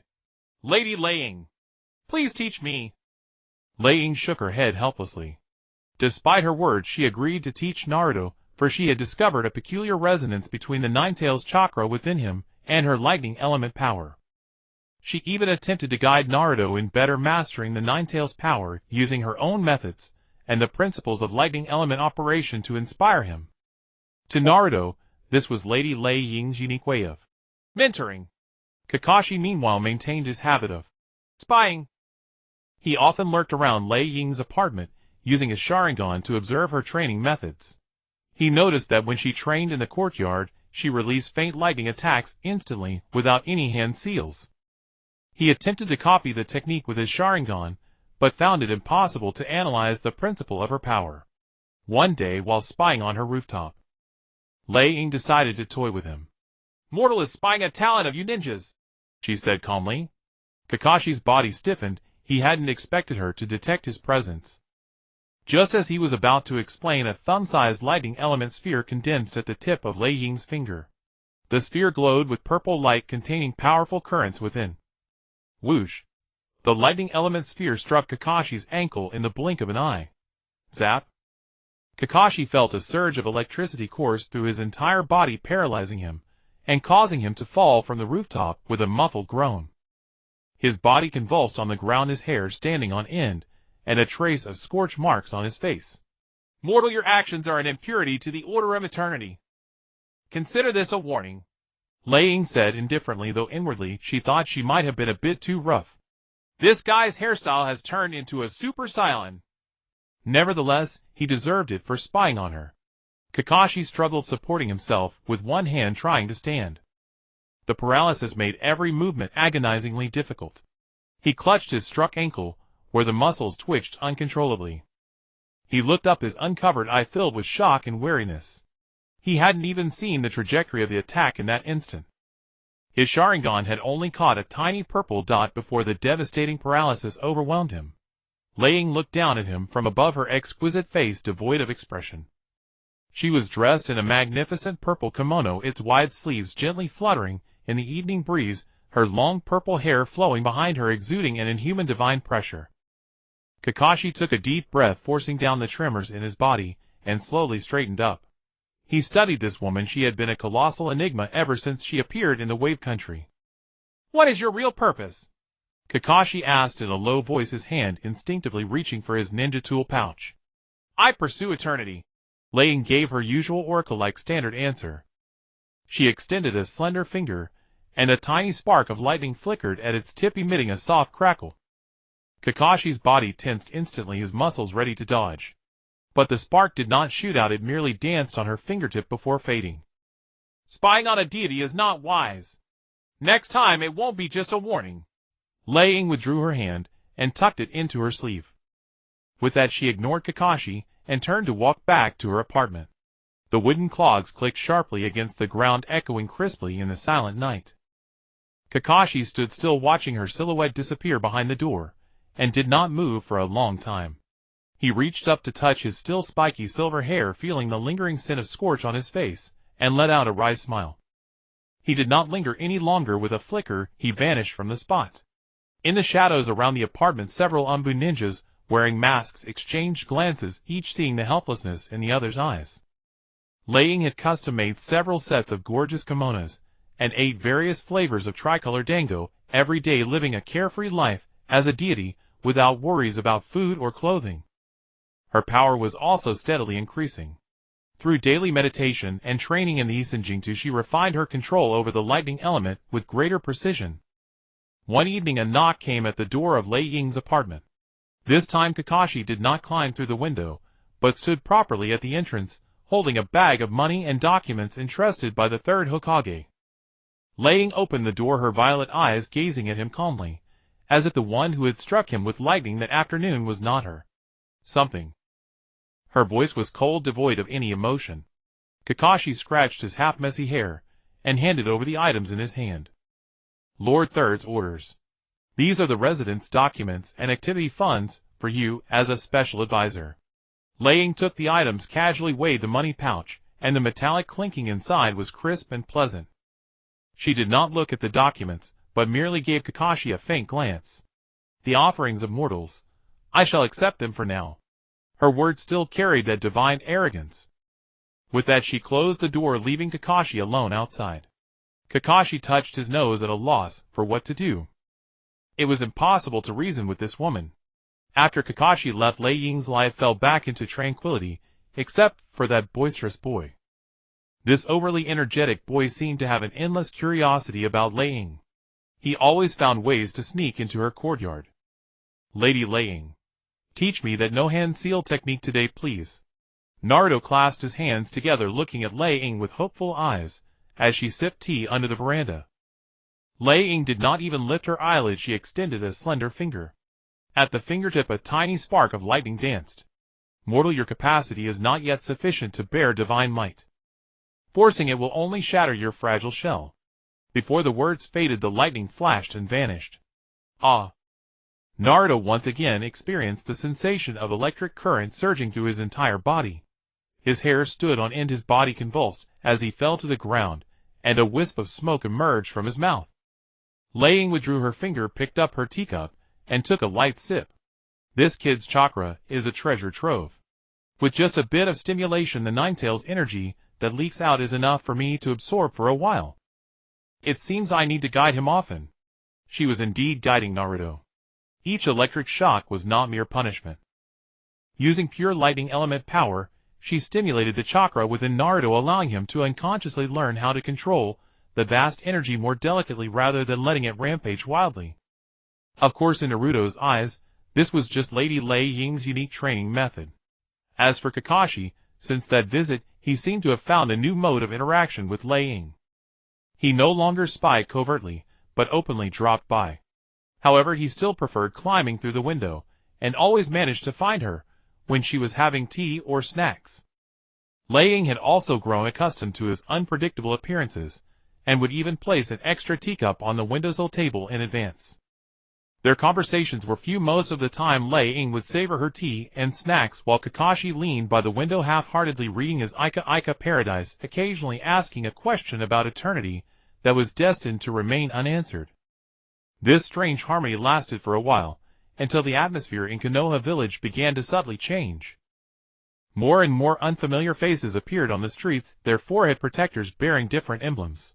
Some from Sunagekure, some from Amagekure, and even from Kusagakure and Takigekure. In the air, various chakra signatures intertwined, adding a layer of tension to the entire village. Lei Ying sat on the veranda holding a skewer of freshly bought tricolor dango. She gazed at the courtyard beyond, where groups of genin from other villages, eyes filled with vigilance and curiosity, congregated. A flicker of barely perceptible excitement crossed her violet eyes. Lei Ying sat on the veranda holding a skewer of freshly bought tricolor dango. She gazed at the courtyard beyond, where groups of genin from other villages, eyes filled with vigilance and curiosity, congregated. A flicker of barely perceptible excitement crossed her violet eyes. The Chunin exam. Orochimaru's invasion. Gaara's rampage. The deadly battle between the third Hokage and Orochimaru the Konoha collapse plan. She popped the last dango into her mouth, the sweetness of the glutinous rice melting on her tongue. These past few days, she had been extremely comfortable spending each day tasting various snacks or meditating in the courtyard, actually deducing the application of lightning element power within these ninjutsu. The rate of power recovery was not fast, but it was steady. The increasingly tense atmosphere in Konoha village was like a prelude to a feast about to begin for her. To obtain the maximum plot energy, one cannot simply be an observer.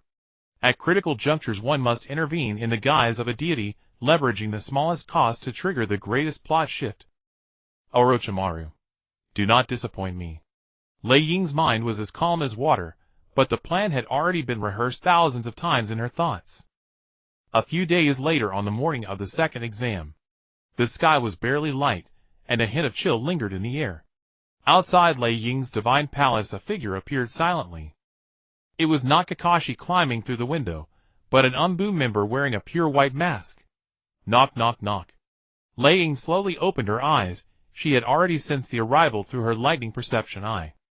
She did not rise, only spoke calmly, her voice penetrating the door and walls, clearly reaching the outside. What is it?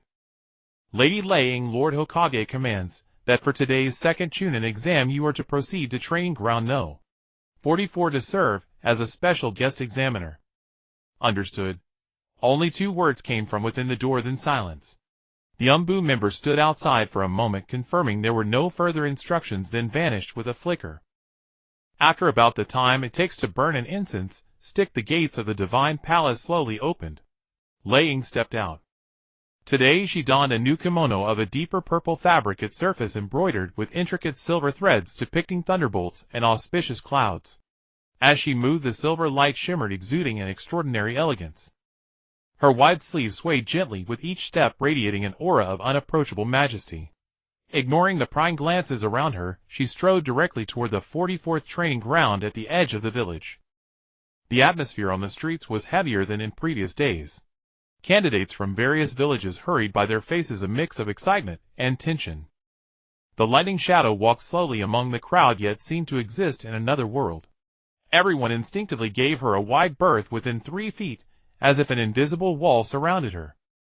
Her lightning perception eye had already been activated, taking in everything around her. That sand ninja kid with a huge gourd on his back. Wai Luo. The chakra in the gourd was restless and wild. Undoubtedly Shoha. The chakra of those beside him, Shouju, and Kenjio Lang, was also far beyond that of ordinary Jinin.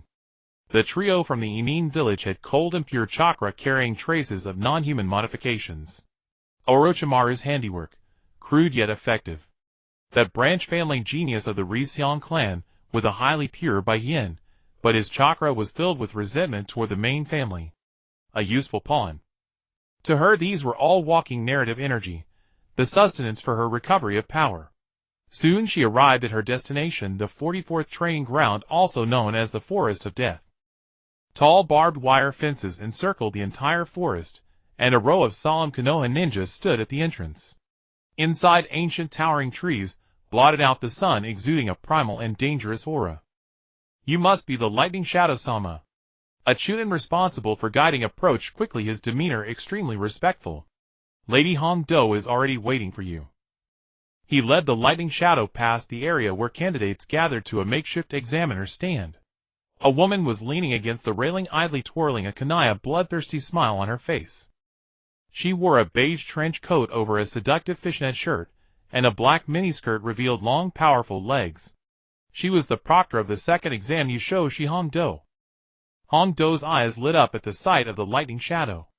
She straightened up and looked her over with keen interest. Oh, you're the special consultant that old man Third mentioned. Hong Do's voice carried a hint of playfulness and provocation. You look like a delicate porcelain doll, frail and fragile. This is the Forest of Death, not a place for tea and snacks. When you see blood later, don't cry. As she spoke, her right wrist flicked, and the kunai shot through the air straight toward the lightning shadow's face. The surrounding Konoha ninja paled in shock. No one expected Hong Do to suddenly attack. The lightning shadow stood motionless, her violet eyes calmly watching the flying kunai without even a flutter of her eyelashes. Just as the kunai was about to touch her forehead, it abruptly stopped in midair less than an inch from her skin. It seemed to hit an invisible wall, its tip buzzing but unable to advance a hair's breadth. A faint, nearly imperceptible purple arc of lightning flickered at the kunai's tip. Clang! The kunai lost all momentum and fell vertically to the ground with a crisp sound. The entire scene fell silent. The smile froze on Hongdo's face. Her pupils contracted slightly as she stared intently at the lightning shadow. Noisy. The lightning shadow finally spoke, her voice cold and devoid of emotion. She didn't even glance at the kunai on the ground. Her gaze passed over Hongdo to the deep forest behind her. The heaven's curse seal left by Orochimaru. The nature of the chakra is indeed very similar, full of aggression and instability. Just a failed experiment. The lightning shadow's heart remained undisturbed. She didn't even feel the slightest anger at Hongdo's provocation. To her, the mortal's testing was no different from an ant waving its antennae. Hongdo's face alternated between pale and flush. She clenched her fists, and the three Magatama curse mark pattern on her neck flickered faintly. But the eerie scene just now forced her to suppress the urge to fight. This woman before her was dangerous. I hope you're not just putting on an act. Hongdo snorted, turned around, and climbed onto the high platform to deliver her usual pre-exam briefing, full of threats and intimidation, to the candidates below. Ignoring her, the lightning shadow strode directly to the elevated central observation tower specially prepared for her. From the top of the tower, the view was unobstructed, covering most of the forest. Dozens of crystal balls were arranged around each, displaying a different scene from within the forest. At Hongdo's command, the training grounds gates burst open. Hundreds of candidates, like floodwaters released from a dam, roared and surged into the forest of death. Instantly, the forest erupted with lethal danger. The other surveillance ninja on the tower immediately became busy keeping their eyes on their assigned crystal balls, recording the candidates' movements and casualties. Only the lightning shadow sat serenely on the highest grand chair, paying no heed to the crystal balls. She gently closed her eyes, her posture relaxed as if she were merely a sightseer. The stern-faced surveillance ninja beside her, and Yusho Hongdo nearby, were both puzzled and silently scornful of her demeanor. Yet no one knew. The moment the lightning shadow closed her eyes, her lightning perception eye was fully activated. An invisible field of perception, like a colossal electric net covering the entire forest of death, instantly enveloped an area of 10 kilometers radius centered on her. Every fluctuation of chakra in the forest, every sign of life, the rustling of leaves in the wind, the faint vibrations of insects crawling on the ground, all of it was transformed into crystal clear three-dimensional information in her mind. To her, this perilous forest had become a sand table laid bare before her eyes. The position, states, and chakra levels of all the candidates were laid out in full view. She had no interest in the survival game playing out below, the battles over scrolls, the mutual slaughter. To her, they were merely clumsy performances by mortals struggling for survival and power. From the very beginning, she had only one target. The lightning shadow's consciousness, like an invisible net, instantly covered the entire forest of death. Countless life signals lit up in her perception, like stars in the night sky. Most were weak and chaotic, but one point stood out. It was a mass of chakra, cold, viscous, filled with a mixed aura of decay and rebirth. It was well disguised, wrapped in a layer of weak chakra belonging to a grass ninja, like a venomous snake wearing a rabbit's skin. But under the lightning shadow's lightning perception, such camouflage was meaningless. Found you. Beside her, a Chunin assigned to surveillance, seeing her sitting with eyes closed in repose, couldn't help whispering to his companion, "This Rikage-sama sure is relaxed. Shu, keep your voice down. Didn't you see how even Lady Anko was taken down by her in one move?" Their whispers fell on deaf ears. Her consciousness had already locked onto the target. The next moment, her figure on the Tai Chi chair atop the watchtower began to blur, then dissolved into wisps of purple lightning, vanishing into the air. "Wah! Where is she?" The Chunin beside him rubbed his eyes. The chair was empty. Deep in the forest of death. The air was humid and stifling, the rotting leaves emitting a musty odor. A squad of 3 genin from Kusagakure was carefully making their way through the dense forest. Among them, a slender female ninja walked at the rear. She had dark green hair, an unnaturally pale face, and golden slit pupils that shimmered with a coldness and cunning far beyond her apparent age. Karen still haven't found a suitable prey? The leading Kusanine asked impatiently. The woman called Karen extended her tongue, licked her lips, and let out a series of hissing sounds. Don't rush. Soon, an interesting prey will come to us. A sinister smile crept across her delicate face. Just then she abruptly stopped in her tracks. Her golden-slit pupils contracted sharply, staring fixedly at the clearing not far ahead. There at some unknown moment a figure had appeared. A woman. She was dressed in a deep purple robe with lightning patterns embroidered in silver thread that glimmered faintly in the dim forest. The fabric was spotless, utterly incongruous with the surrounding mud and decay. She stood there quietly, as if she had been there since time immemorial. No footsteps, no chakra fluctuations, not even the sound of breathing. Who are you? The other two Kusanine also noticed her, immediately assuming defensive stances, their kunai aimed at her.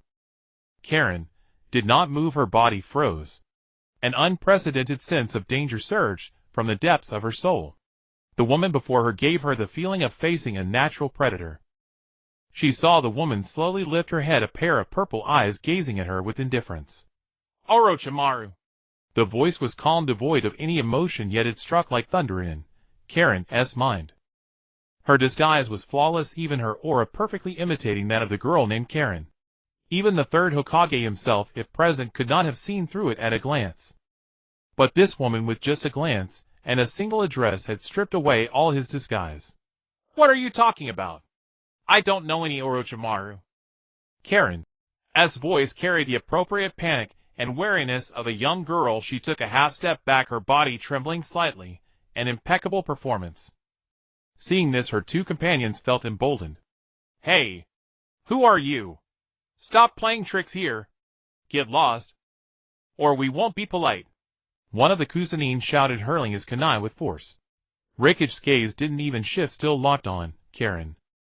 The spinning kunai just a foot from her face abruptly halted in midair. No wind, no barrier. It simply stopped, defying all reason. Then spiderweb-like purple arcs of electricity appeared on the kunai's metal surface. Crack! Sizzle!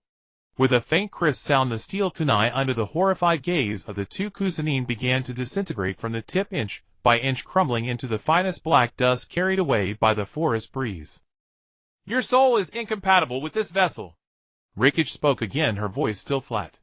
Her words were not directed at the two Kusanine, but pierced straight through to Orochimaru, hidden beneath the girl's disguise. Karen's panicked expression froze. All together now. The other Kusanine, unable to bear the eerie pressure any longer, let out a roar and began to form hand seals. Earth, release Earth-style wall. The ground trembled, and a wall of earth rose up, attempting to block Rikich's view.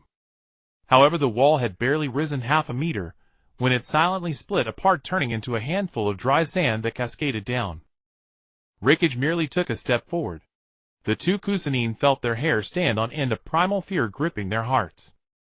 They tried to move, but found their bodies as heavy as lead, unable to lift even a finger. An invisible electric field had enveloped them. It was not paralysis, but a deeper control. Rikich precisely manipulated the bioelectricity within their bodies, preventing any commands from the brain from reaching their limbs. She didn't even give them a glance, as if they were mere stones by the roadside. Still going to keep up the disguise? Rikich's gaze pierced through all appearances, reaching the pale, sinister soul within the girl's body. Through the thunder perception, the life force field of this vessel was extremely unstable, with a powerful but impure soul signal coiled inside. This method of prolonging life, by constantly switching vessels in her eyes, was a desecration of life. The wisdom of mortals always remains superficial. You seek immortality, yet you do not understand the true meaning of eternity. The expression on Karen's face finally vanished completely. In those golden-slit pupils, the girl's fear faded, replaced by naked greed and scrutiny. Karen's voice changed. It was no longer a girl's clear tone, but husky, androgynous, filled with magnetism and sinister allure. The flesh on her face began to stretch unnaturally, as if an invisible snake writhed beneath the skin, reshaping her features. Hey Karen, what's wrong with you? The leading Kusanine finally sensed something wrong. He warily stepped back half a pace, tightening his grip on his kunai. The other companion also turned pale. Staring at Karen's contorting face, his voice trembled. Your face. Your voice. What's going on? The girl's delicate face was visibly becoming pale, and gaunt, the corners of her eyes stretching upward, exuding an eerie aura. Her height was also increasing, accompanied by faint grating sounds of bone shifting. Noisy. The hoarse voice spat from the deformed mouth laced with impatience. This voice shattered the illusions of the two Kusanine. This was not their teammate Karen. Who the hell are you? The leading Kusanine shouted harshly, trying to mask his inner fear with his voice. Yet in response the body underwent an even more violent transformation. The once perfectly fitted grass village ninja attire was stretched taut, his shoulders broadening and his frame elongating. That face had completely transformed into another's visage, a pallid, sickly complexion, with a pair of golden slit pupils, narrow and frigid, like a venomous serpent lurking in the shadows. Orochimaru. That name, like a curse, instantly seized the hearts of the two grass ninja. They were ninja from the Hidden Sound village, commanded to disguise themselves as grass ninja and follow this lord. But they had never imagined that one of the legendary three ninja would use such a method to infiltrate as their comrade. Lord Orochimaru. Their voices were drenched in terror, their bodies trembling uncontrollably. Orochimaru paid them no heed.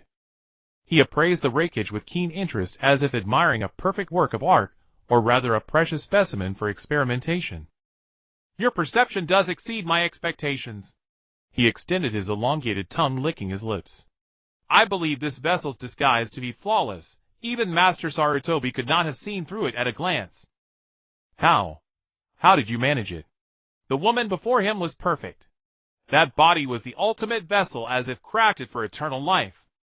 The wreckage gazed at him, her violet eyes devoid of any ripple. Her thunder perception, I could pierce the surface of matter, reaching the very essence of the soul. Your disguise is far too crude. The wreckage's voice was flat, yet it struck Orochimaru's heart like a heavy hammer. Are you playing a child's game? Orochimaru's smile froze for an instant. What do you know? His voice abruptly turned shrill. You who were born standing atop the clouds, how could you ever understand the price we mortals must pay to pursue the truth? The two sound ninja, terrified by this sudden upheaval, watched the confrontation between the two figures, feeling nothing but an icy chill throughout their bodies. One of them, unable to bear the pressure, turned to flee. What a useless waste. Truly, I was hoping to play a little longer. Before the two grass ninja could react, two slender tongues suddenly shot out from their necks, wrapping around their throats like lightning. A crisp crack of bones echoed.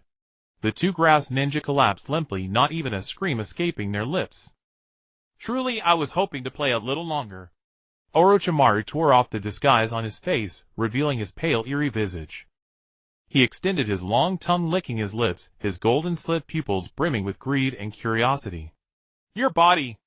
Your power. What exactly are they made of? He could sense that the woman before him had no chakra within her. Yet a mysterious force resided in her body, causing his own cells to tremble with excitement. This was a perfect specimen. The wreckage looked at him, her heart unruffled. Mortal, your path to immortality has strayed. The wreckage's voice remained calm. By pursuing the imperishability of the flesh, you have forsaken the integrity of the soul. Your so-called immortality is but a lingering existence, one decaying vessel after another. Orochimaru's smile froze. No one had ever dared to evaluate his research in such a manner. What do you know? His eyes turned icy and cruel. You who were born with power can never comprehend the efforts we mortals have made to touch the truth. Hidden shadow snake hands. He abruptly opened his mouth, and dozens of pitch-black venomous snakes surged from his sleeves and collar, rushing toward the wreckage with a foul wind. The wreckage stood still, motionless. She merely raised her right hand. A purple electric light coalesced in her palm, instantly expanding into a translucent spherical shield that enveloped her. Thunder element shield. Those venomous snakes crashed against the shield, not even a single ripple stirring. The next moment, electric light flickered across the shield's surface. All the snakes that touched the shield were instantly incinerated by the powerful current, their charred remains falling like black ash. What? Orochimaru's pupils contracted to pinpricks. His snakes had not even caused the shield to waver. I told you your path has strayed. The wreckage withdrew her shield and took a step forward. True eternity is the eternity of laws, the eternity of order. With each word she advanced a step. With each step her aura surged higher. An invisible pressure like a mountain collapsed, and a tsunami bore down upon Orochimaru. Orochimaru felt his breath grow labored. His proud killing intent before this woman seemed like a child's play. You? What are you? Finally fear gripped him. I am the Raikage one who pursues eternity. The Raikage had now reached him, looking down upon him. She extended her slender fingers, and on her fingertip a wisp of purple electric light danced. Your yearning for eternity is somewhat commendable, but your method has sullied the word eternity. Today I shall show you what true power is. That wisp of electric light gently touched toward Orochimaru's forehead. Its speed was not fast. Orochimaru could even clearly see the trajectory of the light magnifying in his pupils. But he could not move. His body, his soul seemed to be utterly bound by an invisible force. He could only watch helpless, as the purplish lightning of destruction and judgment drew closer and closer. The shadow of death had never been so vivid. No! I cannot die here. My research. My eternity. A fierce will to survive drove Orochimaru to unleash his full potential. Substitution technique. His body vanished with a puff, replaced by a charred wooden stump. Behind a large tree a few dozen meters away, Orochimaru's figure emerged disheveled.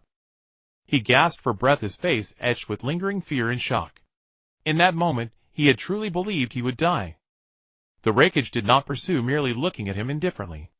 Can you escape? Orochimaru was about to retort, but suddenly felt a tightness in his chest. He looked down and saw on his chest a minuscule clover-shaped mark made of lightning, which had appeared without his notice. The mark emitted a faint purple glow, as if alive, branded into his very soul. What is this? A coordinate. The Raikage's voice drifted from afar, ethereal and icy. No matter where you flee to the ends of the earth, this mark will guide me to you.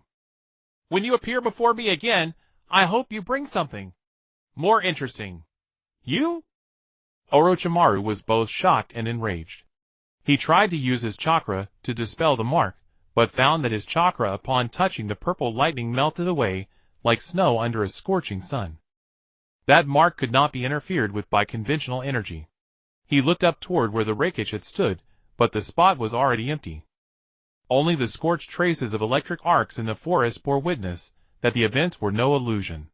Orochimaru's face darkened, as if it might drip with water. He glanced at the two corpses of the grass ninja on the ground, then touched the burning lightning mark on his chest. A sense of humiliation unprecedented, coupled with an inexplicable excitement, surged through his heart simultaneously. What a perfect vessel! He licked his lips, a pathological fanaticism flashing in his golden, vertically slitted pupils. He turned, his figure melting into the shadows of the forest. Atop the surveillance tower, the Raikage silhouette reappeared on the armchair just as abruptly as it had vanished without the slightest warning. She maintained her meditative posture as though she had never left. Yet the thunder elemental energy within her body had grown noticeably more active. A rather impressive appetizer. It seemed there were quite a few exploitable opportunities along Orochimaru's line. She could feel the thunder seal she had affixed to Orochimaru's soul continuously feeding back minuscule traces of energy. It was akin to installing a GPS tracker and an automatic billing device on Orochimaru. As long as he remained alive, he would persistently contribute to her divine power restoration plan. Raikage-sama, where did you just go? A monitoring Chunin beside her summoned the courage to ask, his voice stumbling over the words. The Raikage did not open her eyes, merely uttering two words in a detached tone. Patrol. Patrol. All the watching ninjas exchanged bewildered glances. Unbothered by their thoughts, she kept her eyes half closed, her bearing unchanged. Yet her consciousness was nowhere near them. Thunder reconnaissance eye pierced through layers of overlapping branches and rock strata spanning vast distances to lock precisely onto a dark and sinister life force signature. At the center of that energy field, a tiny purple three-leaf clover mark emitted a steady yet faint pulse, much like a lighthouse in the night, clearly marking its host, Orochimaru's location. Deep within the Raikage's consciousness, calculations ran with the precision of an instrument analyzing data. She had configured the seal as a specialized energy valve continuously siphoning chakra from Orochimaru, yet in such minute quantities, as though pricking a pinhole into an immense reservoir. This loss should have been negligible against Orochimaru's vast chakra reserves. But what she introduced was not mere chakra, it was a higher-order form of thunder elemental energy. This seal functioned more like a touchstone dropped into muddy waters. She wished to observe what novel tricks this serpent, who had rolled in the muck his entire life, could produce, when confronted with energy erosion far beyond any existing power system. Only in desperation does mortal wisdom reveal its faint value. Deep within the dark, damp underground base, the air reeked of formalin mingled with a faint coppery tang of blood. Orochimaru collapsed against the cold stone wall in disarray, his face ashen and drenched in cold sweat. He gasped for breath, his serpentine golden pupils fixed intently on his own chest. There his garments had been corroded into a small hole, and branded upon his skin was a purple trifoliate pattern. It did not hurt, not exactly. It was a constant unrelenting prickling and burning rising from the depths of his soul, as though 10,000 ants were gnawing upon his chakra meridians. What wounded his pride most was that this power was slowly and inexorably devouring his chakra in ways entirely beyond his comprehension. Damn it! What in the world is this? Orochimaru snarled hoarsely, extending a pale finger to condense a green chakra scalpel, which he carefully directed toward the edge of the mark on his chest. Yet the moment the chakra blade touched the purple seal, it dissipated silently, without even a flicker of energy collision, as though swallowed by the earth itself. His heart sank, and he immediately shifted tactics. Sealing evil art. His hands wove through a series of rapid hand seals, forming a complex sealing matrix in his palm, before slamming it against the mark on his chest. This was a technique he used to suppress curse marks, highly effective against foreign chakra. Yet the result remained unchanged. The sealing matrix covered the mark like a wet piece of paper pressed onto a red-hot iron. Within mere seconds, the chakra composing the formation was utterly devoured by that tiny trifoliate seal, leaving not a single trace behind. Impossible. Orochimaru's breathing grew ragged, and for the first time a flicker of near panic appeared in his golden vertically slitted pupils. He scoured every scrap of knowledge at his disposal, from basic chakra separation techniques to profound forbidden jutsu analysis, and even his prized curse mark research data. No theory in existence could explain what was occurring before him. This seal did not belong to the chakra system whatsoever.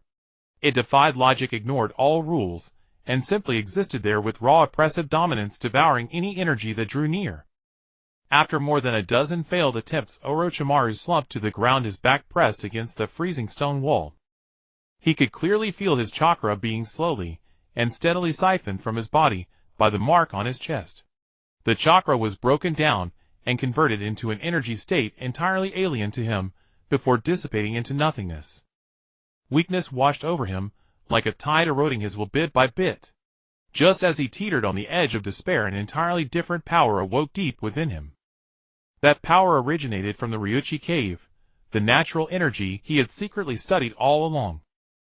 Drawn into the turmoil, almost instinctively, this natural energy entangled with the torrential vitality of the Hashirama cells coursing through his body. These two notoriously volatile forces, under the pressure of the purple lightning seal, began to merge in a grotesque and distorted manner. A bizarre equilibrium formed quietly within him. Searing pain instantly erupted throughout his entire body. Fine white snake scales spread across his skin, and the muscles of his arms writhed unnaturally, as though living things crawled beneath his flesh. Yet within that tearing agony lurked an unprecedented thrill. He could sense his very essence being forcibly driven toward an unknown realm by this external force. So, that's how it is. Orochimaru struggled to lift his head, and gazed at a massive petri dish beside him, inside which a still beating heart floated. A pathological fervor spread across his pallid face. Destroying the old balance is but the prelude to establishing a new order. This kind of evolution is truly exquisite suffering. His thirst for the unknown and insatiable greed for power once again overpowered his fear of death. Those golden vertically slitted pupils shimmered with the same gleam as a researcher discovering uncharted territory. Atop the surveillance tower, the Raikage slowly lifted her eyelids. Her thunder detection, I clearly captured that complex energy storm swirling within Orochimaru's base. Chakra Sage Mode Chakra, the vitality of Hashirama's cells. These disparate forces underwent a violent reaction under the catalysis of her Thunder Seal. As expected, mortals can only unleash more fascinating potential when faced with desperation. In her consciousness, the value representing plot energy continued to climb along a stable curve far exceeding expectations. This efficiency surpassed even Naruto's earlier release of Ninetales Chakra, proving steadier and more enduring. She recalled certain cultivation games she had played before crossing over. At this moment, Orochimaru resembled a high-level NPC implanted with special cheats by her. As long as appropriate pressure was maintained, this NPC would automatically grind relentlessly, continuously contributing experience points for her. He is merely a living ATM. She hummed softly in satisfaction, pleased with this arrangement. With a subtle shift of her will, an instruction imperceptible to mortals traveled through spatial ripples, reaching the distant underground seal. She fine-tuned the seal's energy extraction frequency to a lower setting, reducing the intensity by half. Draining a pond to catch all the fish is foolish. Sustainable development is the choice that aligns with the path of eternity. Only through steady, continuous flow can benefits be maximized. As night fell, the clamor at the edge of the Death Forest gradually subsided, replaced by the noise from the reconstruction site in distant Konoha. The Raikage remained indifferent to it all, sitting quietly in her armchair like a lifeless sculpture. Her senses extended into the dark underground, as if she could visibly witness the twisted expression on Orochimaru's pale face, a harrowing blend of excitement and agony. She decided not to intervene more deeply with Orochimaru for now. Let him continue his exploration through pain and fanaticism for the plot energy unleashed by an S-class missing mean, driven by both survival instinct and scientific curiosity, represents the highest quality. Perhaps in the future she could leverage Orochimaru's research achievements. A man who perpetuates his existence through vessel replacement might in his own humble and distorted manner glimpse an alternative meaning of eternity. However, his path was far too obsessed. The Raikage closed her eyes once more, sinking her consciousness into her body. Streams of pure plot energy continuously flooded in, nourishing the dormant thunder elemental force within her. Though still faint, this power carried a reassuring purity and majesty. With sufficient energy, she would eventually draw the Naginata known as Dream's Unity, and truly realize her sought-after eternity upon this land. Deep within the Death Forest, the humid and oppressive air resembled a steamer, where rotting fallen leaves mingled with an indistinct metallic scent of blood to create a nauseating atmosphere. At the summit of the surveillance tower, the Raikage remained oblivious to all of this. Her thunder detection eye had long since transformed the entire forest into a vast three-dimensional map. On the map, hundreds of light points varying in brightness represented each candidate's chakra fluctuations and life magnetic fields. Her consciousness swept across the map slowly, like a deity gazing down upon the mortal world. Deep in the dense forest, three somewhat dimmer light points were quietly surrounding three others. One light point burned hot and massive like an out-of-control wildfire, another gleamed sharp yet flickered uncertainly, the final one was so faint it barely registered. It was the Sound Village trio zeroing in on Naruto, Sasuke, and Sakura. A fierce battle was about to unfold. The Raikage's consciousness locked onto that area without any ripple of emotion. She observed like someone watching a long, tedious soap opera, with a known ending, coldly analyzing each candidate's combat data. Which ant possessed enormous chakra, but coarse control? Which fledgling held exceptional talent, yet required further refinement? Which mortal bore resilient will but insufficient strength? Oh, that kid Sasuke is about to be branded with the curse mark. The Raikage's consciousness further focused. She saw Sasuke gradually falling behind in his battle against the Sound Ninja, driven to the brink. And in the shadow of a nearby tree trunk, a more sinister and powerful aura lay dormant, awaiting the optimal moment to reveal itself. A flicker of amusement crossed her mind at the prospect of watching the spectacle unfold. The sense of oppression served as the crucial catalyst for triggering the eruption of plot energy. She would not interfere indiscriminately, as that would squander precious energy. Within the forest, the battle intensified mercilessly. Naruto was sent flying backward by a devastating blow, his chakra flow disrupted in an instant. Sasuke activated his Sharingan, yet was still forced back step by the Sound Ninja's bizarre sonic attacks. Sakura stood before them with kunai in hand, her body trembling violently from fear, but refusing to retreat even an inch. The Raikage's thunder detection, I clearly captured the emotional turbulence surging from their deepest hearts. Fear, anger, despair, unwillingness to yield. These intense emotions crystallized into faint wisps of mental energy in her perception, churning the chakra within the forest like a boiling pot, chaotic yet releasing scattered threads of plot energy. She savored the flavor of these energies, meticulously, much like savoring an aged vintage. This was the product of human will pushed to its absolute limit, an exquisite spiritual sustenance. These ninja lack sufficient foundation, she judged silently. Her attention ultimately settled on Sasuke. Pressed to his absolute limits, within those Tomo Sharingan eyes a burning hunger for power blazed fiercely. That desire was utterly pure, free from any extraneous emotion, a flame rising through endless darkness, stubborn and scorching. A subtle ripple passed through the Raikage's consciousness. This was the seed she had been seeking. In the distance, a thunderclap split the sky as another team of candidates unleashed their lightning release techniques in battle. The raging electrical currents tore through the forest, shattering ancient trees. Her consciousness brushed past without lingering. That lightning release was far too crude. Merely converting chakra into electricity wasted its potential.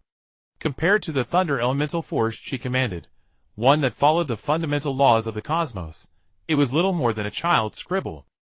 She refrained from intervening in Team 7's predicament. These trials were an essential phase of their growth, much like a mandatory tutorial in a game.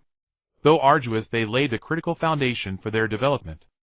All she needed to do was monitor from the background, ensuring they wouldn't truly be wiped out. After all, quality crops require time and space to mature. In the forest of death, the oppressive atmosphere was utterly shattered by a piercing scream. Within Raikage's lightning perception, a storm of data was brewing. The malevolent chakra, belonging to Orochimaru, which had been lurking in the shadows, finally erupted without restraint. She saw a figure appear like a specter behind Sasuke, its pale and elongated neck stretching grotesquely to sink its fangs into his shoulder and neck. Black runes, like living vipers, instantly spread from the bite marks covering half of Sasuke's body. Boom! This was not an explosion in the physical world, but a violent eruption on the energy plane. In Raikage's perception, a torrent of chaotic plot energy surged into her consciousness like a volcanic eruption. The intensity and purity of this energy far surpassed the sum of all previous fragmented gains. She even felt the silent, one heart pure land within her body tremble slightly, as a warm current surged from the depths, flowing through her limbs and bones, like parched earth receiving sweet rain after a long drought. As expected of Orochimaru, even his express delivery is so grand. Raikage gave a high appraisal in her mind. The plot energy, triggered by the birth of the curse mark, was the richest bounty she had obtained since her transmigration. Meanwhile, on the ground, Sasuke let out a pained roar, his body convulsing and twisting violently, as if his soul was being forcibly torn apart and reshaped by a brutal force. His consciousness plummeted rapidly through the agony, about to sink into boundless darkness. Raikage's mind calmly analyzed Sasuke's vital signs. His life magnetic field was sharply weakening, chakra circuits on the verge of collapse, and his nervous system suffering devastating impact. Now is the moment. She judged this to be the optimal time for intervention. Any later, and the precious seed that was Sasuke might be completely scrapped by the violent power of the nascent curse mark. Intervening too early would affect the generation of plot energy. She had to act like a master surgeon, accomplishing her own procedure while ensuring the patient's survival. Atop the watchtower, Raikage sat serenely in her armchair, merely moving her slender index finger slightly. A thread of lightning elemental power, as fine as a hair, quietly separated from her fingertip. It did not transform into a flash of lightning or emit any sound. It simply penetrated space, silently traversed several kilometers, and within a thousandth of a second precisely injected into the body of Sasuke, who was writhing on the ground. This force did not directly confront the raging energy of the curse mark. Like an experienced guide, it skillfully bypassed the torrent of curse energy and directly targeted Sasuke's most vulnerable neural centers and chakra meridians. It neither healed nor expelled, but used a higher dimensional law to forcibly establish a minuscule stable, order within the violent chaos. It stabilized the collapsing meridians, and protected the neurons nearly scorched by the energy assault.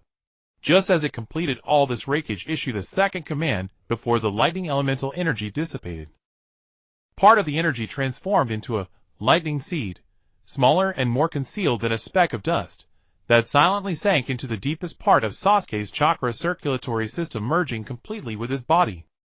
This seed was not only a more stable and advanced monitoring point than the mark on Orochimaru's chest, it was also a latent converter. In a subtle, imperceptible manner, it would slowly absorb the chaotic energy released by the curse mark, purify and transform it, and ultimately channel it for Raikage's use. This was true technology and craftsmanship. From today onward, the fruits of Orochimaru's arduous research would begin to work for her. On the ground, Sasuke's roars miraculously subsided. The excruciating pain that seemed to tear him apart did not vanish, but became less chaotic. He gasped for air, barely dragging himself back from the brink of unconsciousness, retaining a shred of awareness. The pain persisted, but his thirst for power was magnified 1,000-fold in that moment. He did not know that he had just brushed past the gates of death. Nor did he realize that his body had become a chessboard, and he himself was a pawn injected with a new variable. A test subject. On the watchtower, Raikage withdrew her fingertip, and everything returned to calm. She was like a master strategist, who had completed a precise layout, calculating every gain and loss with exactitude. She could clearly sense that the lightning seed had taken root within Sasuke, forming a subtle symbiotic relationship with the power of the curse mark. She recalled how in the original story Sasuke's power had skyrocketed at an almost cheated pace. This is far more efficient than my own slow meditation, she mused to herself. Now the mining rights to this rich ore vein had partially fallen into her hands. She could feel the faint pulsation of the lightning seed, like a quiet seed in dark soil awaiting the nourishment of rain and the stimulation of sunlight. This seed would be the key to her control over Sasuke Uchiha, and indirectly the fate of the entire Uchiha clan. Raikage closed her eyes again, as if nothing had happened. But the lightning elemental power within her, dormant for so long, had become several times more active than before. Beyond the forest of death, in the depths of a darker, more concealed underground base, the air was thick with the damp scent of soil, and the pungent odor of chemical reagents. This was one of Orochimaru's countless secret layers. On the cold stone walls, several ninja illumination lamps cast a dim glow, barely lighting the vast cavern.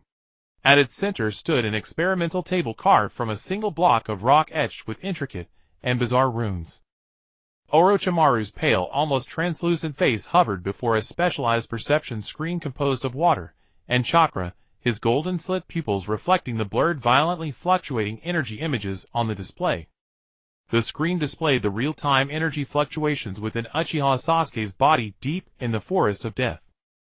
As he watched the black trifolium curse seal he himself had implanted take root and spread through Sasuke's body like a virus, triggering a violent energy erosion, and exquisite pleasure surged through him in an instant. His lips curled into an uncontrollable grin, a morbid, feverish blush spreading across his pale face. He extended his long tongue to lick his cracked lips, a satisfied yet suppressed whisper rumbling from his throat, his hoarse voice echoing through the empty base. What a wonderful vessel! What a perfect response!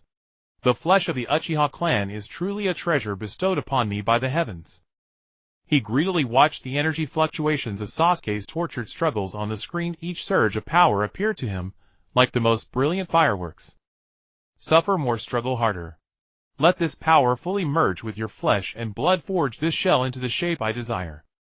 He began rapidly constructing the blueprint for future experiments in his mind. How would the curse seal's energy transform Sasuke's body? What formidable power would emerge from the union of the Sharingan and the curse seal? When Sasuke's body reached its limit, he would possess it. That would be the perfect rebirth. Immortality, eternal life. He murmured, his eyes gleaming with a near-mad thirst for the truth. Just as he was immersed in this boundless reverie about the future, a familiar tearing agony struck his chest. The purple trifolium mark on his chest seemed to resonate at that very moment, giving a sharp tremor, as the cursed seal's energy erupted within Sasuke. Ugh! Orochimaru groaned, his body involuntarily arching. He could clearly feel a surge of energy several times more intense than before gushing from the mark and churning wildly within him. This power was no longer a gentle extraction, it carried a domineering corrosiveness, forcibly distorting and decomposing the chakra within him, and even the cellular energy that constituted his body. The intense pain instantly drenched his forehead in cold sweat, yet his golden-slit pupils held no fear, instead a fiercer light burned within them. He discovered that under the forceful pressure of this external power, the Senjutsu chakra from Mount Mayaboku and the vitality derived from the first Hokage's cells within him were being forced to fuse at an accelerated, more efficient, and more bizarre rate. Each time the wave of agony subsided, he could feel his very essence of life being forcibly elevated a notch. I see. I understand. He let out an erotic laugh, like a mad scientist who had discovered a new continent. Destruction and rebirth. This is the true meaning of evolution. He had no idea that all his suffering and all his insights were merely a trap set by a deity far away. The more he struggled, the more excited he grew, the higher the energy feedback efficiency of that lightning seal became. Atop the surveillance tower, the night wind blew gently. The Raikage sat comfortably in a high-backed chair, her posture languid yet noble. Her eye of lightning reconnaissance had long transcended spatial barriers, taking in Orochimaru's twisted, exhilarated expression from the underground base, along with the complex energy storms raging within him. She could clearly see that with Orochimaru's self-evolution, streams of ever more refined and massive plot energy were constantly feeding back from the lightning seal on his chest, merging into her own body. The efficiency practically delighted her.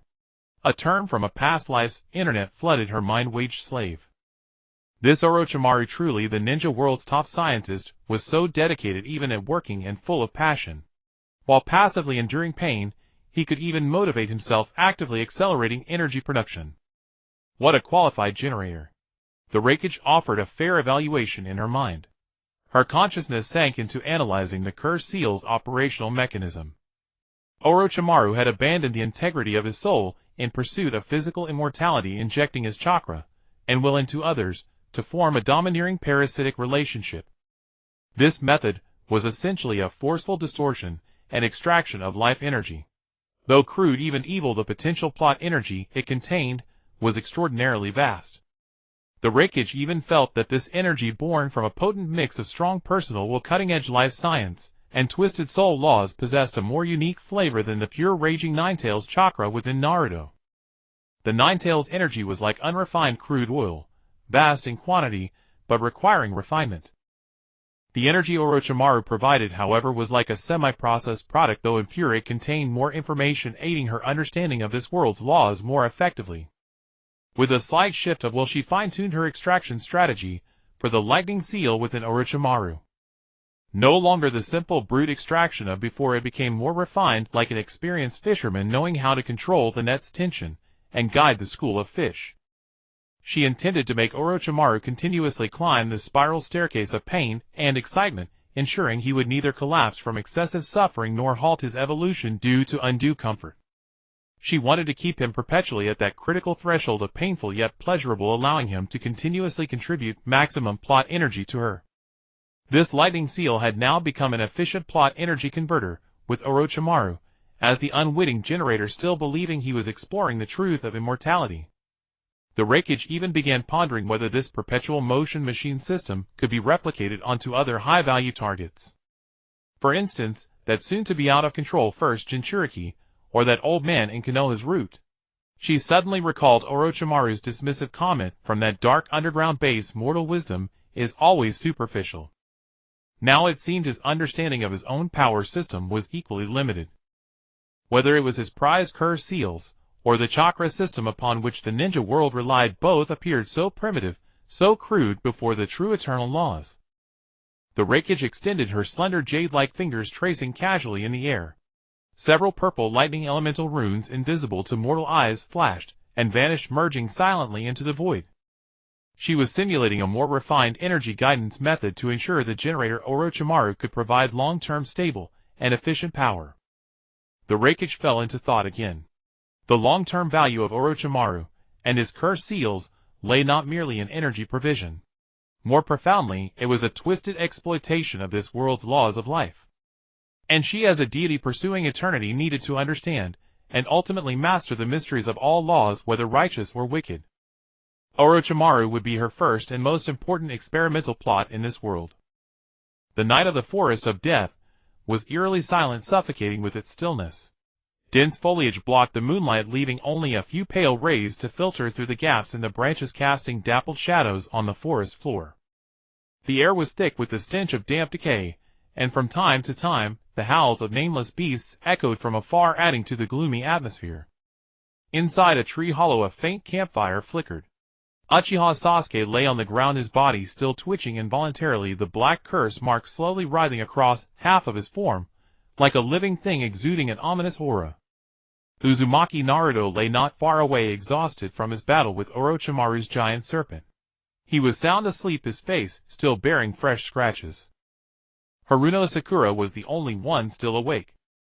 She leaned against the cold tree trunk, clutching the hard one, Heaven Scroll, tightly to her chest, while her other hand gripped a kunai firmly, her eyes vigilantly fixed on the impenetrable darkness outside the hollow. Fear clutched her heart like countless icy fingers. Every rustle of leaves or shift of wind made her tense every nerve. She looked at her two unconscious companions, Sasuke bitten by the monster and Naruto, who had exhausted himself protecting them. They had both fallen. All along she had hidden behind them, watching them fight, cheering them on. But now it was her turn to protect them. An unprecedented sense of responsibility surged from the depths of her heart. This feeling was so heavy that it nearly suffocated her, yet it also pulled her from the quagmire of fear like a resilient rope. Her gaze in the flickering firelight gradually shifted from panic to resolve. Rustle! A faint footstep came from outside the hollow. Sakura's heart pounded. She held her breath and pressed herself deeper into the shadows. It was the three sound ninjas. They had returned. Tisk, looks like those two are out of commission. Sak's voice dripped with mockery. Leaving just a useless little girl. Let's finish this quickly, kill them, and take the scroll, Tosa said coldly. Have perfect chance to test my new move. Dosa licked his lips as he approached the hollow. Sakura's body trembled, but she did not retreat. She glanced at Sasuke, then at Naruto. She could no longer be the girl who only cried and screamed. She had to do something. The moment the three sound ninjas stepped into the hollow, a flash of determination crossed Sakura's eyes. She raised her kunai not toward the enemy, but toward her own carefully styled pink hair. Snap! The crisp sound was starkly abrupt in the silent forest. A lock of pink hair arced through the air and slowly drifted down. What was cut was not just her long hair, but the weak version of herself, who had always hidden behind others, dismissed as a mere decoration. I will never hold you back again. She screamed silently in her heart, then gripped the kunai tightly and charged at Sak with a clumsy yet fearless assault. Atop the monitoring tower, the Raikage's eyelids twitched slightly. The moment Sakura cut her hair, her lightning perception, I had detected a peculiar energy fluctuation. That energy was faint, like a stream compared to the ocean of the curse mark's eruption in Sasuke. Yet it was exceptionally pure, carrying an unwavering resolve.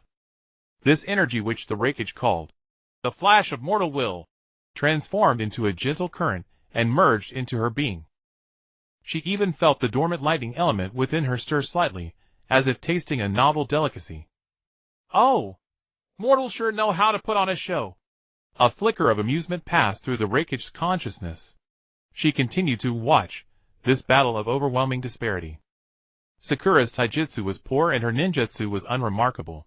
All she could do was use traps and her frail body to repeatedly place herself between the enemy and her comrades.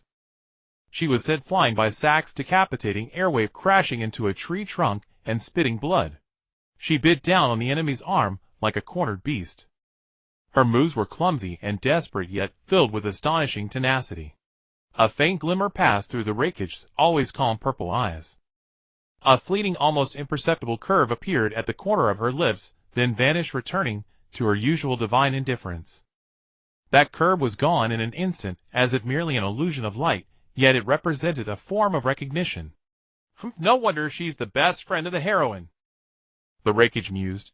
She always manages to stir up trouble at critical moments to provide plot energy.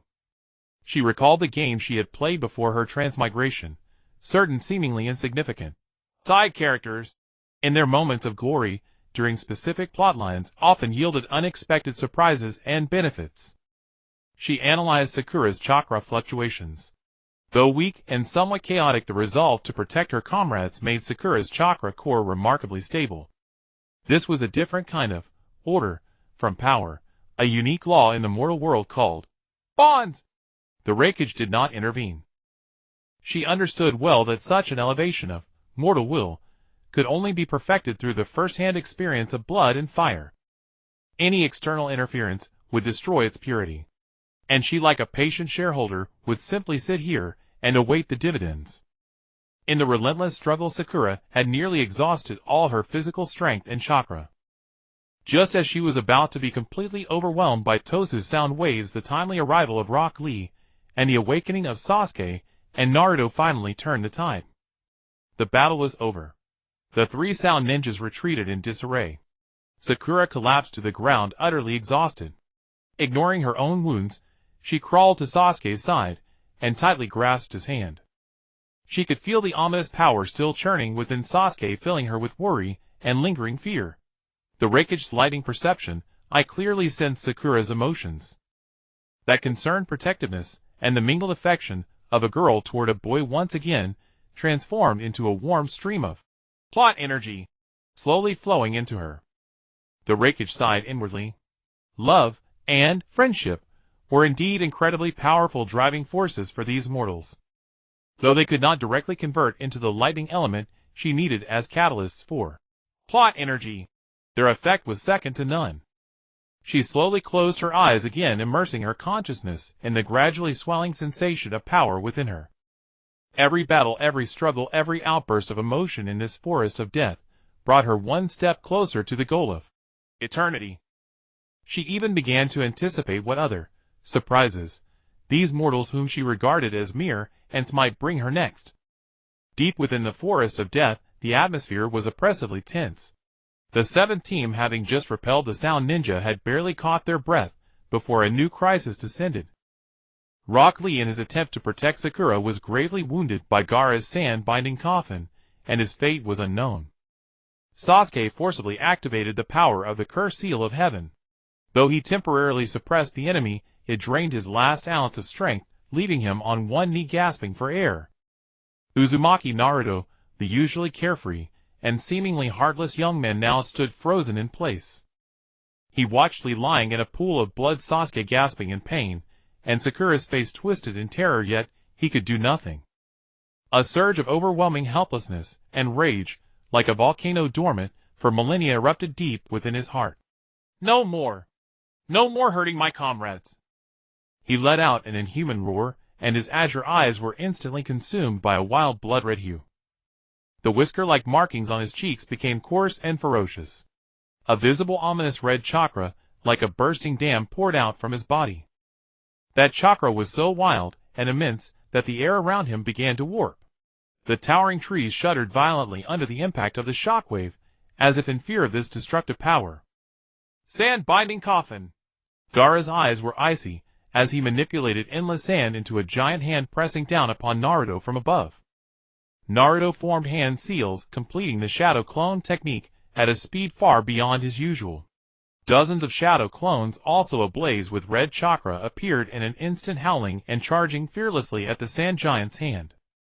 Atop the observation tower, the Raikage, who had been meditating with eyes closed, suddenly opened her eyes. At the very moment Naruto's Ninetales chakra erupted her lightning perception, I captured a torrent of plot energy, so immense it was almost terrifying, surging upward like a volcanic eruption. This torrent of energy was so pure and so vast that it made the silent one heart pure land within her body leap with joy, as if it had encountered the most delicious feast. Oh! Has the power bank finally deigned to turn on and discharge? A flash of barely concealed satisfaction crossed the Raikage's mind. The quality and intensity of this energy far surpassed any of her previous gains, though the energy provided by Orochimaru had a unique flavor. When it came to quantity and satiety, nothing beat Naruto, the chosen protagonist. It was as if her private energy base was operating at maximum power. She did not hesitate for a moment. With a single thought, she immediately activated the secret energy connection she had long established with Naruto. An invisible suction force emanated from her body. This suction did not directly act on Naruto's body, but like an exquisitely precise energy vacuum cleaner, silently enveloped his surroundings, drawing in every bit of the Ninetales chakra that he had been leaking into the air due to his emotional turmoil. This was the most efficient and safest method of theft. It would neither directly harm Naruto nor minimize energy loss. At this moment, Naruto's consciousness had fallen into a semi-berserk state. His mind was filled only with anger and the urge to destroy. Yet his body's instincts vaguely sensed something amiss. He felt that the immense power surging from within seemed somewhat out of control, as if part of it was being siphoned away by something external.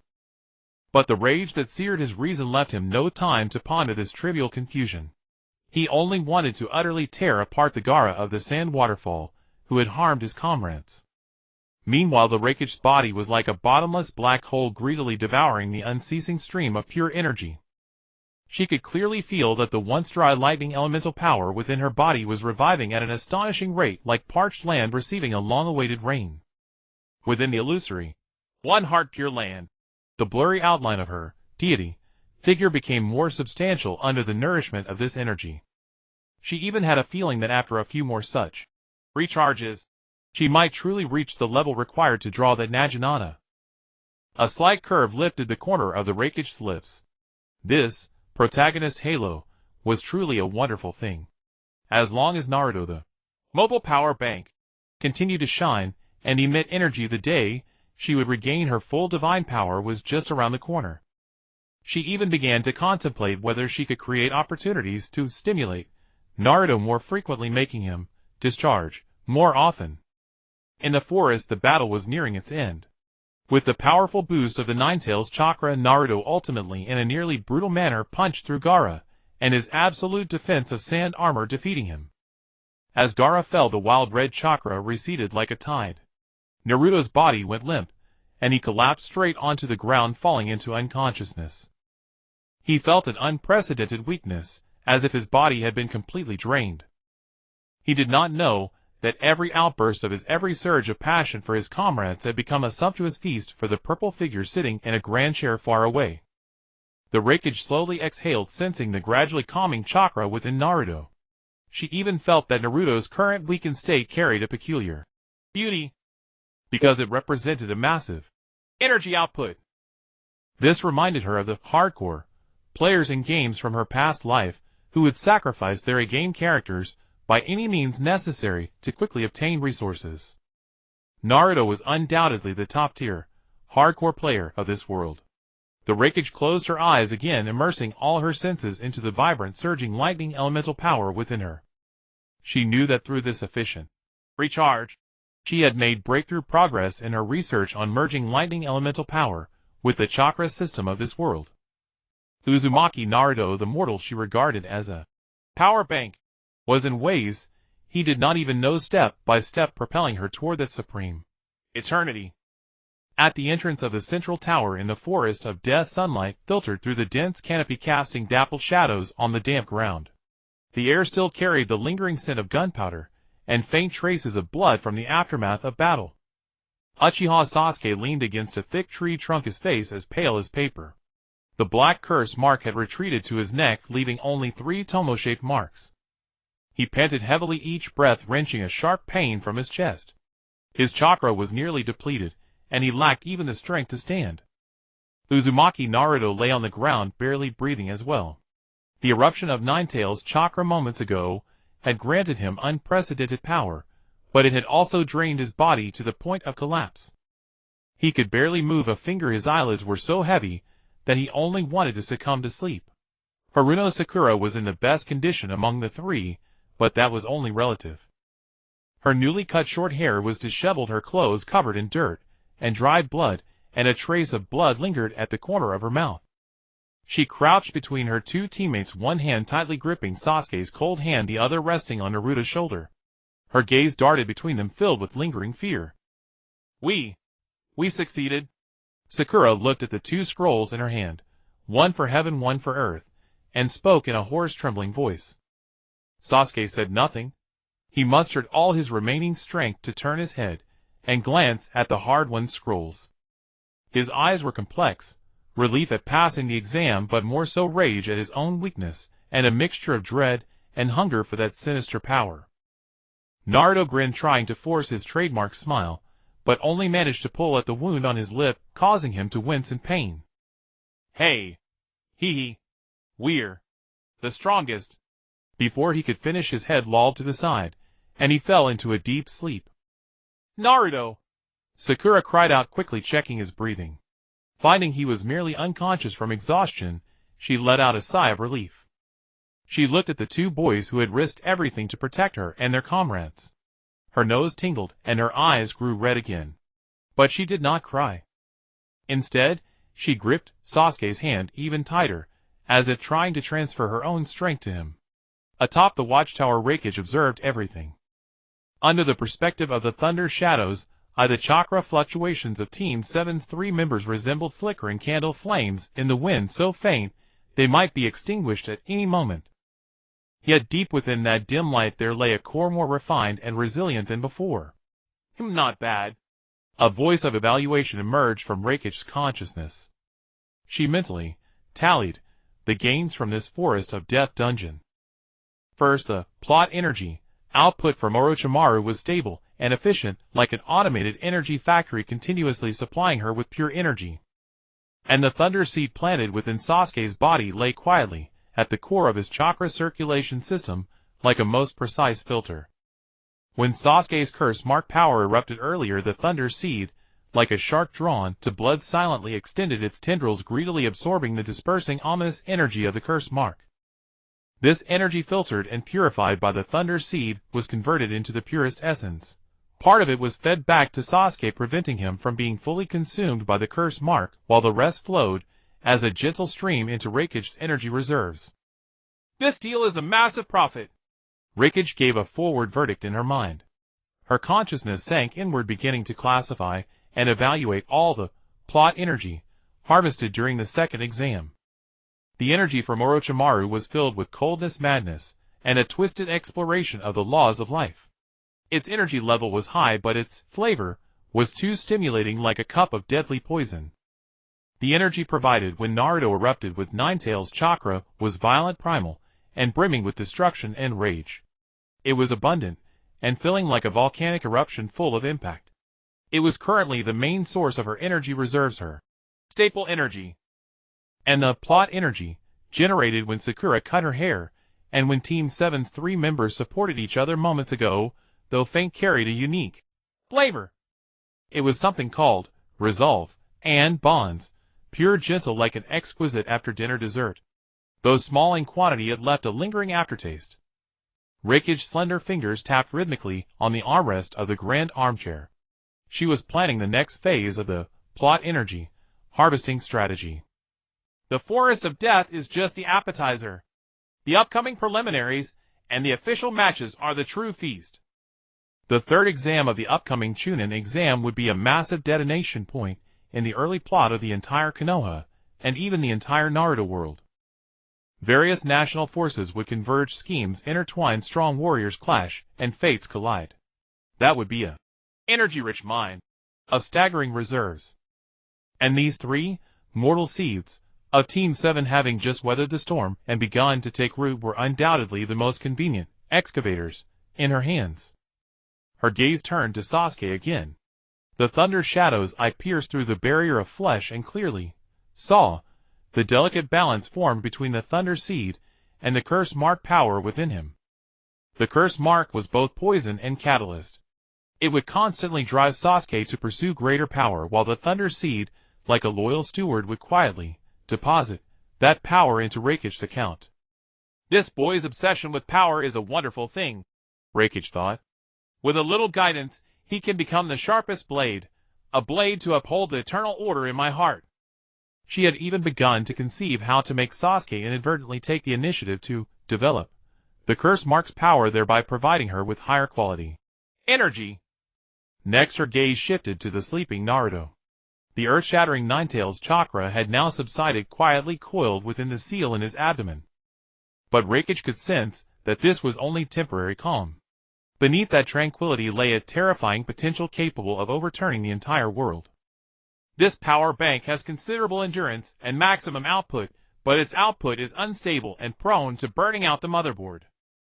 A hint of mockery flickered in Rakich's consciousness. I need to find a way to install a voltage regulator and a smart charging protocol to achieve on-demand discharge and efficient charging. She had already begun plotting a more efficient energy output plan for Naruto, for example teaching him to control the Nine-Tails chakra instead of being passively driven by emotions and erupting involuntarily. Finally there was Haruno Sakura. This pink-haired girl was the weakest of the three in terms of power. Yet the flash of mortal will within her piqued Rakich's curiosity. That determination to protect her comrades at all costs produced energy that, though faint, was remarkably high in quality. Will is also a kind of power. Such a question emerged in Rakich's consciousness. The power Sakura displayed seemed to stem from something more emotional, more chaotic, yet equally indestructible. Interesting. Rakich slowly rose from the grand armchair, walked to the window, and gazed down at the entire Konoha village. This prosperous ninja village was now seething with undercurrents. Orochimaru's conspiracy, Sunageku's ambition, the power struggles among the higher-ups.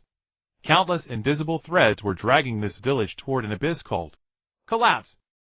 And this was the perfect opportunity for her, this deity, to intervene. Chaos is the soil for nurturing a new order, she murmured to herself. She stretched her slender, graceful body, feeling the thunder element power within her now several times more active than before. In her chest the dim God's heart had brightened by a fraction. Atop the surveillance tower, the special examiner's seat, was a patchwork of light and shadows sliced into blocks by the heavy beams and pillars casting vast swaths of darkness. Lei Ying lounged in a spacious armchair draped in a tailored purple kimono that merged her figure with the surrounding gloom. Her eyelids drooped slightly, her slender fingers resting idly on the armrest, her posture languid, as if utterly indifferent to the scene before her. The ninja examiners from various nations sat upright, murmuring in hushed tones, debating the upcoming third preliminary round. Yet Lei Ying's thoughts had drifted elsewhere. She was pondering a trivial matter, whether her meager savings would suffice for a brand new set of tableware for her small apartment, preferably ones with cat paw prints. Unbeknownst to anyone, her lightning perception eyes slowly unfolded. Invisible electromagnetic waves surged from her, instantly enveloping the entire examiner's stand. Every fluctuation of chakra, every faint electrical impulse of muscles, every heartbeat rhythm flooded into her consciousness as a torrent of data. She saw it. A corpulent cloud ninja examiner was fixated on the exquisitely crafted bento box before the rock ninja examiner beside him. A female examiner from the grass village was secretly fretting over her freshly styled hair, which wasn't curly enough, her hand unconsciously stroking the ends.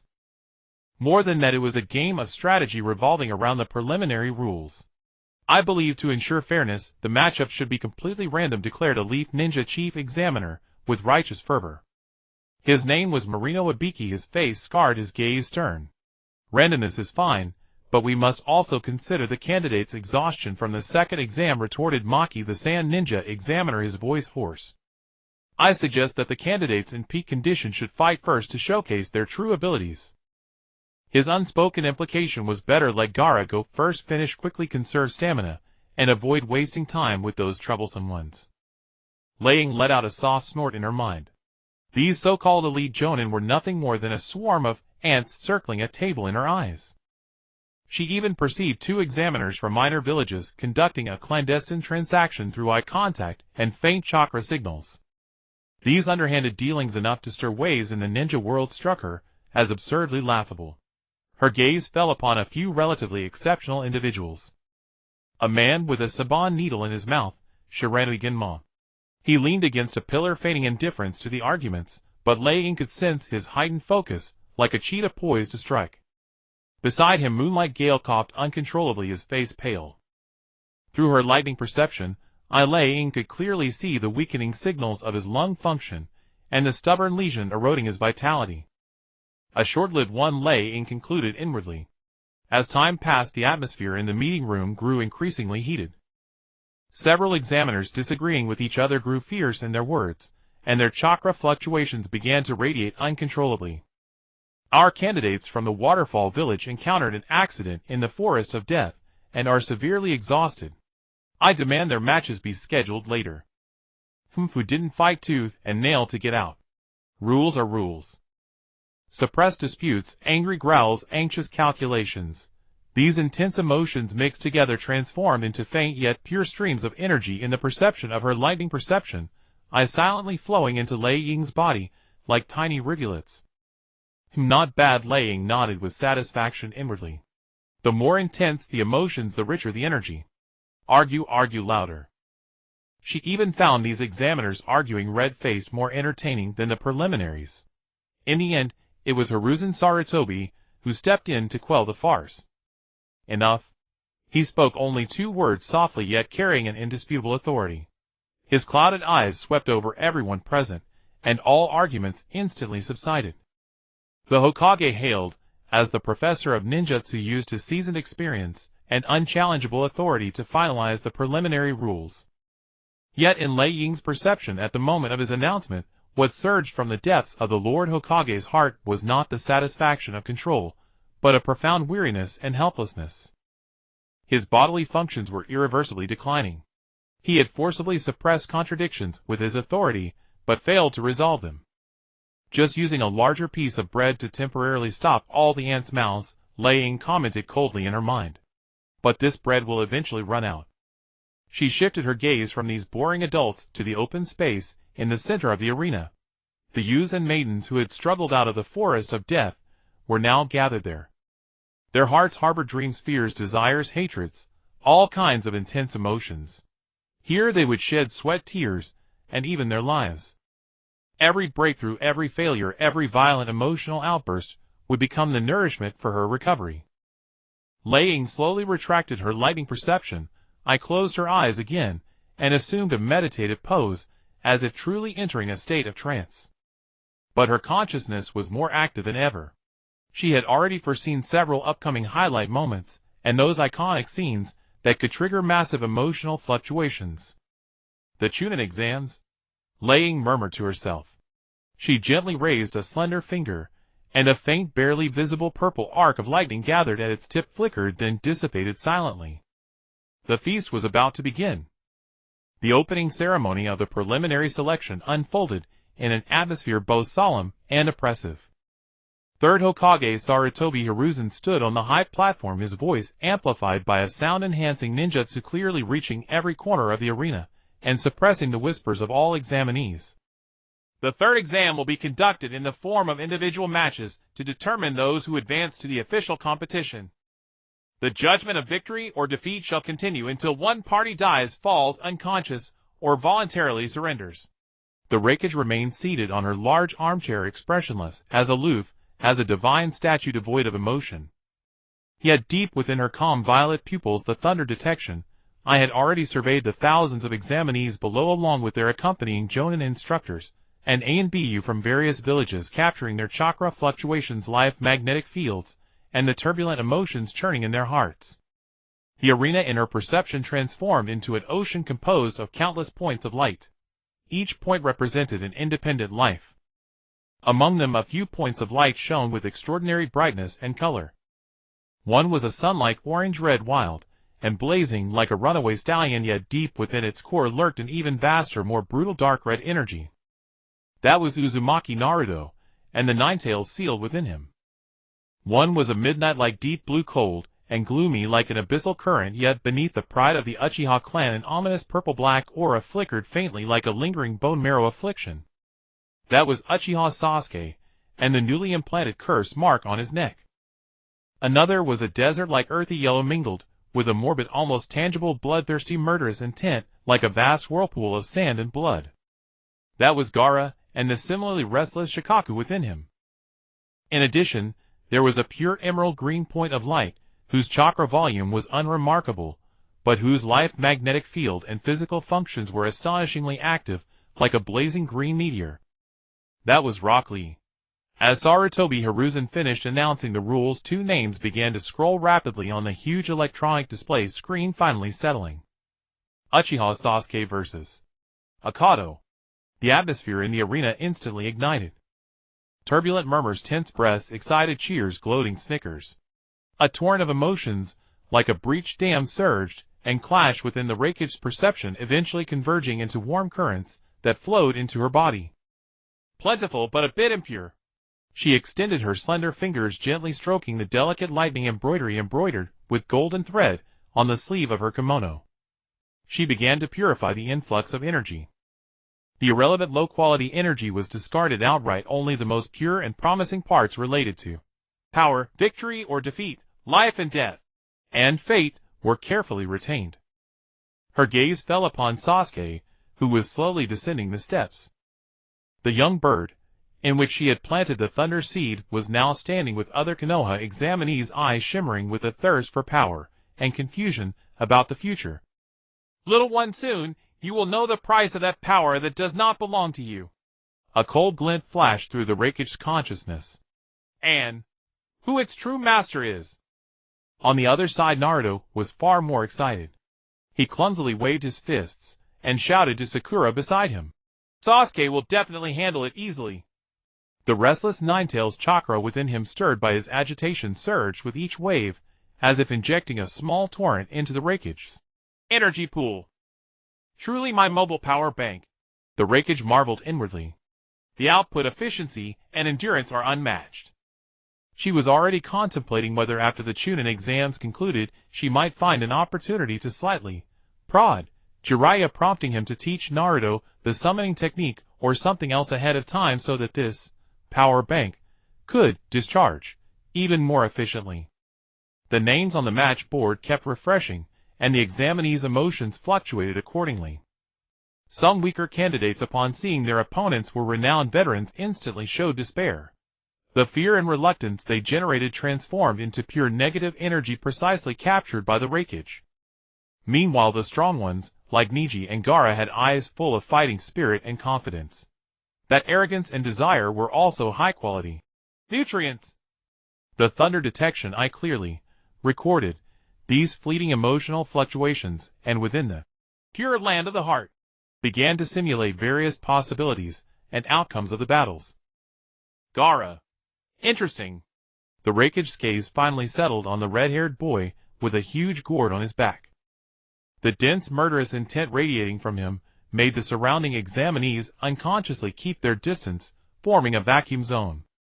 The Raikage could sense that the energy within this boy was similar to Naruto's Ninetales chakra, both extremely violent and rich in potential. The difference was that one was like magma, the other like blazing fire. The Raikage tapped her slender fingers rhythmically on the armrest of the large armchair. She decided to set up a divine gamble for herself. What she would wager on was not who would win or lose. Such mundane results meant nothing to her. What she would wager on was which of the seeds she had chosen, Naruto, Sasuke, Gaara, Neji, Rock Lee, would bring her higher quality and more abundant plot energy on this stage called the preliminary selection. Whose emotional outburst would be the most intense, whose will the most tenacious, whose collision of fate the most magnificent. She had even conceived several backup plans. If some seeds underperformed, she wouldn't mind making minor adjustments, unnoticed, such as releasing specific mental suggestions through the thunder detection eye or interfering with a huge electronic display screen. Order can also arise from chaos. Second round, Uchiha Sasuke versus Chitom Kai. Yue Guang Jifeng's feeble voice echoed within the arena. Uchiha Sasuke strode into the arena. He halted, his sharp gaze sweeping across his opponent, before lifting toward the observation tower overhead. His posture stood perfectly straight. That solitary pride of the Uchiha was the only armor he could wield at this moment. Atop the observation tower, the Raikage lounged in a grand armchair, his demeanor languid. Within the vision of his lightning perception, a subtle discordant tremor existed in the flow of chakra within Sasuke's body. The power forcibly suppressed by Kakashi's sealing technique, that ominous curse mark, had not truly fallen asleep. Like a venomous snake lurking in the depths, it had silently opened its eyes, catalyzed by the tension of battle and the turmoil of its host's emotions. An opponent who can absorb chakra. The Raikage's consciousness locked onto the sound ninja named Chi Tong Kai, noting the peculiar structure of chakra circuits in his palms. Her thought shifted and she remarked, "Perfect for testing the performance of this seed." The instant the match began, Sasuke's figure vanished from its original spot. His movements were swift and fluid, devoid of any wasted motion. The three tomo of his Sharingan rotated slowly, precisely capturing every minute action of Chi Tong Kai. Fierce fists and kicks carried the sound of wind, each strike aimed at vital points, a display of the Uchiha-style taijutsu's unique elegance and lethality.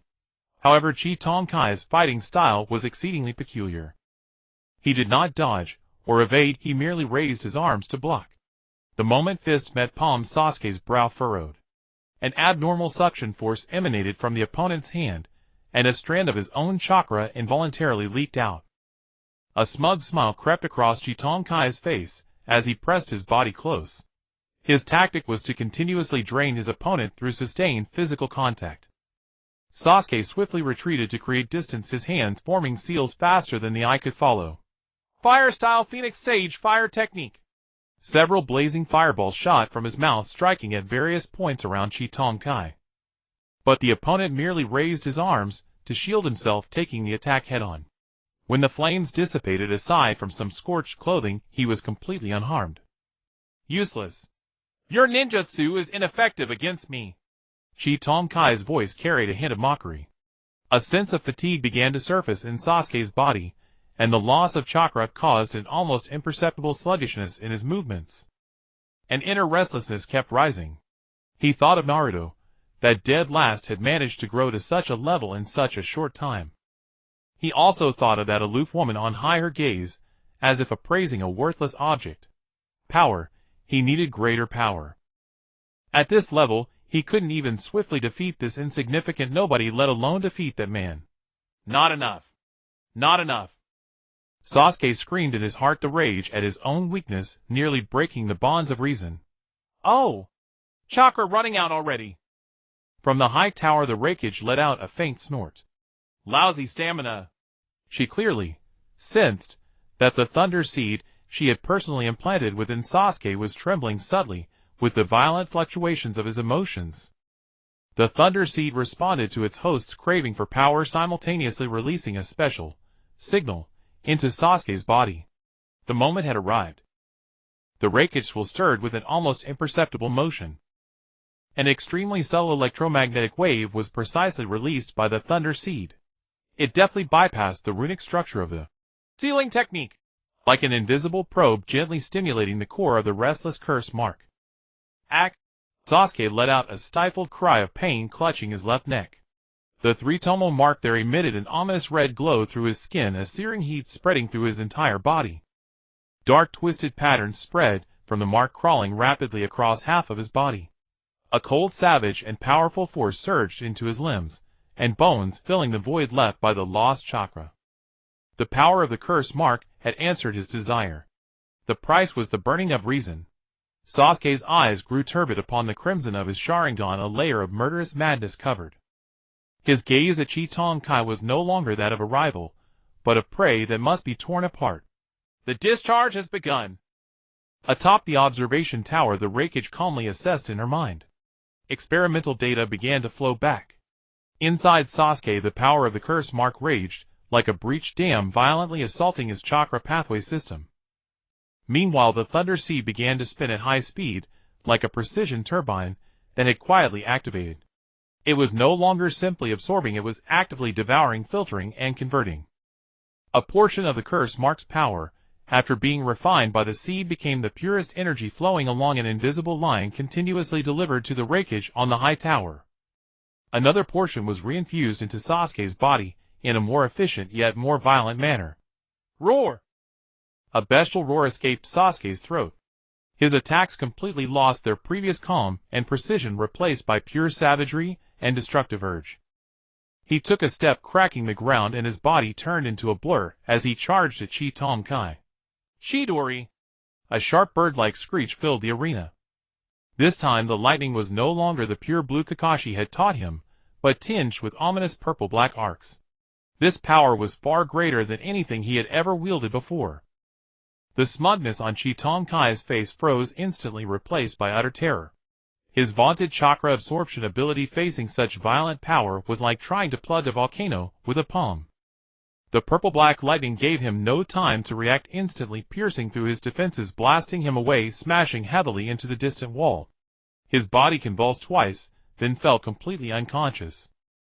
The battle was over. But Sasuke did not stop. He knelt on one knee, his body trembling violently, every muscle in spasm. His eyes were bloodshot, and he panted like a beast. He seemed to want to stand up and tear apart every living thing in sight. A slave to power is always so ugly, the Raikage muttered inwardly. At the same time she tasted the extreme inner struggle within Sasuke's heart. Intoxicated yearning for immense power, and the fear of being utterly consumed by that evil force. Two extreme emotions clashed and tore at each other in his mind. This highly complex inner conflict was for the Raikage a premium energy source. The plot energy it generated was several times greater than under normal stable conditions. This leak is indeed top grade, the Raikage mused. Every psychological activity yields a big harvest. Stop it, Sasuke. Kakashi's figure appeared instantly in the arena. His face serious, one hand pressed on Sasuke's shoulder, the other quickly forming seals. He muttered, "Seal!" The sealing technique was activated once more. Powerful sealing force surged into Sasuke's body, forcibly suppressing the rampaging curse mark power back into the mark on his neck. The dark patterns receded like a tide, and the bloodlust in Sasuke's eyes dissipated. Clarity lasted only a moment. What followed was the exhaustion of a body drained completely, and the excruciating pain from the curse mark's backlash. He could no longer hold on, his body went limp, collapsing to the ground, gasping heavily. His eyes were filled with the fear of the earlier loss of control and a deeper, more profound anger and unwillingness at his own lack of power. The Raikage's lightning perception, I recorded every emotional fluctuation of Sasuke at this moment, along with every subtle change in his chakra, with perfect precision, forming a detailed experiment report. She gave high praise to the conversion efficiency of the Thunder Seed. She had even begun to conceive how to further optimize the functions of the Thunder Seed. For instance, adding an intelligent control module to allow for a more covert and efficient harvest and conversion of power the next time Sasuke's curse mark erupted. The curse mark is poison, but also a catalyst, the Raikage summarized calmly in her mind. It will be like the harshest whip, constantly lashing Sasuke, forcing him to pursue power. And my Thunder Seed will be like the most loyal asset manager, depositing every single profit generated by this power into my account without a single cent missing. She slowly leaned back into her armchair, resuming her languid, aloof posture. The heart-stopping battle just now was to her merely a successful experiment, nothing more. Sasuke's brief yet ferocious victory did not calm the atmosphere in the arena. Instead, it was like pouring a ladle of cold water into boiling oil, stirring up an even more violent uproar. When the two rapidly scrolling names finally froze on the huge electronic screen, the entire arena first fell into a deathly silence, and then erupted into an even more intense buzz of discussion. Rock Lee versus Gaara. Atop the watchtower, Lei Ying's eyelids lifted slightly. From the perspective of her Raiden's eye, the two combatants in this duel were two completely opposite energy bodies. The red-haired boy carrying a huge gourd Gaara was a slowly rotating vortex of energy composed of yellow chakra and blood-red killing intent. He just stood there motionless and silent, and the air around him seemed to thicken due to his undisguised malice.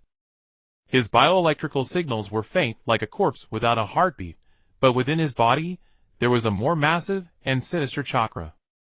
The other, a boy with a watermelon head and thick eyebrows, Rock Lee, was a completely different sight. His chakra fluctuations were ordinary, even weaker than that of an average genin. But under the observation of Raiden's eye, the bioelectrical signals inside his body were active to an exaggerated degree. Every muscle fiber, every nerve ending was like an engine running at overload, bursting with explosive energy. His entire being was a blazing green flame, a pure unadulterated passion and drive that almost burst through the confines of his body.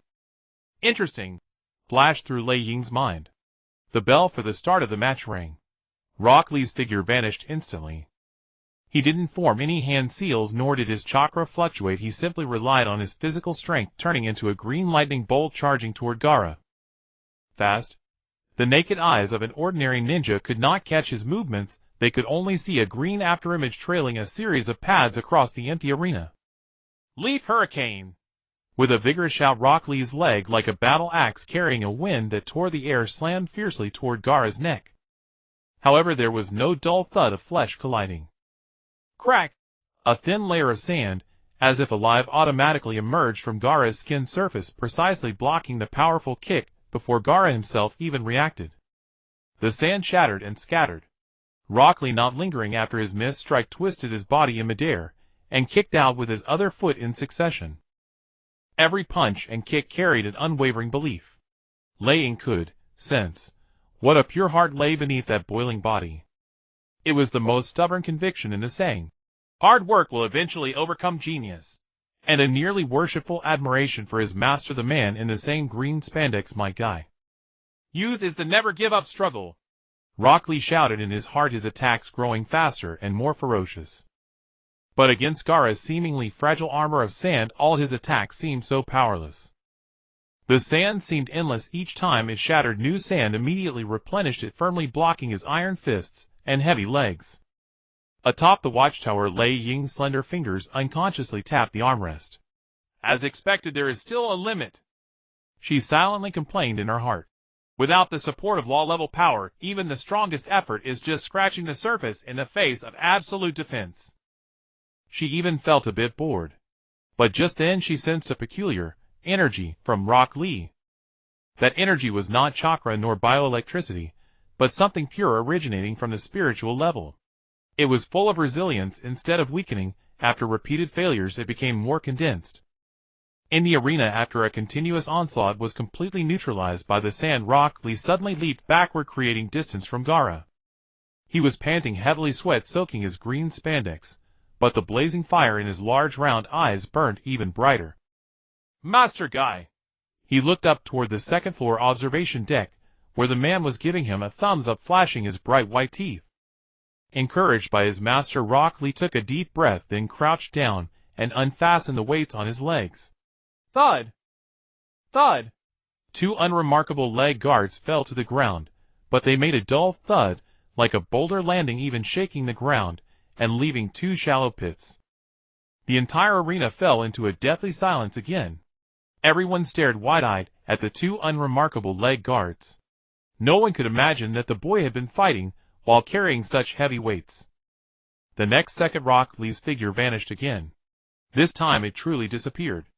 So fast that even the afterimage became blurred, as if some visual error occurred in the air.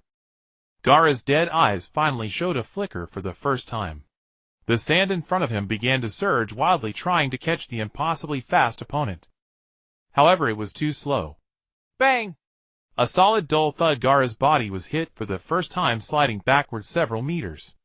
On his cheek, the sturdy sand armor cracked for the first time. Not bad. A hint of appreciation flashed in Lei Ying's eyes. This kind of pure speed was beginning to touch a certain limit of human physical capability. But it was not enough. The sand defense was more tenacious than imagined. More sand surged from the gourd behind Gaara, forming a huge sand wall. Rock Lee was eventually caught by the sand, his limbs immobilized. Is it over? Many in the audience let out sighs of regret. Rock Lee was lifted high by the sand. Gaara's hoarse voice sounded for the first time in the arena. Sand binding coffin. Just as everyone thought the outcome was decided, Rock Lee's eyes, tightly bound by sand, burst forth with unprecedented light. Master Guy, it seems I have to use that technique. No! Lee! My guy on the second floor let out a heart-wrenching roar. But his protest could no longer shake Rock Lee's conviction. 8 gates, gate of opening, gate of rest, gate of life. Open! A massive amount of chakra exploded from Rock Lee's body without warning. Lei Ying clearly saw the chakra circuits inside Rock Lee being forcibly forced open by a violent force. His body tissues, unable to withstand this sudden surge of immense energy, were crying out in pain. Muscle fibers were tearing, blood vessels were bursting. But alongside this excruciating pain erupted the pure extreme determination from deep within his heart, to prove himself at all costs. Hard work can surpass genius. This pure and resolute will in Lei Ying's perception was no longer the weak trickle of energy it had been before. It instantly sublimated and condensed into an extraordinarily bright stream of plot energy, as if polished from diamonds of extremely high quality, and slammed fiercely into Lei Ying's body.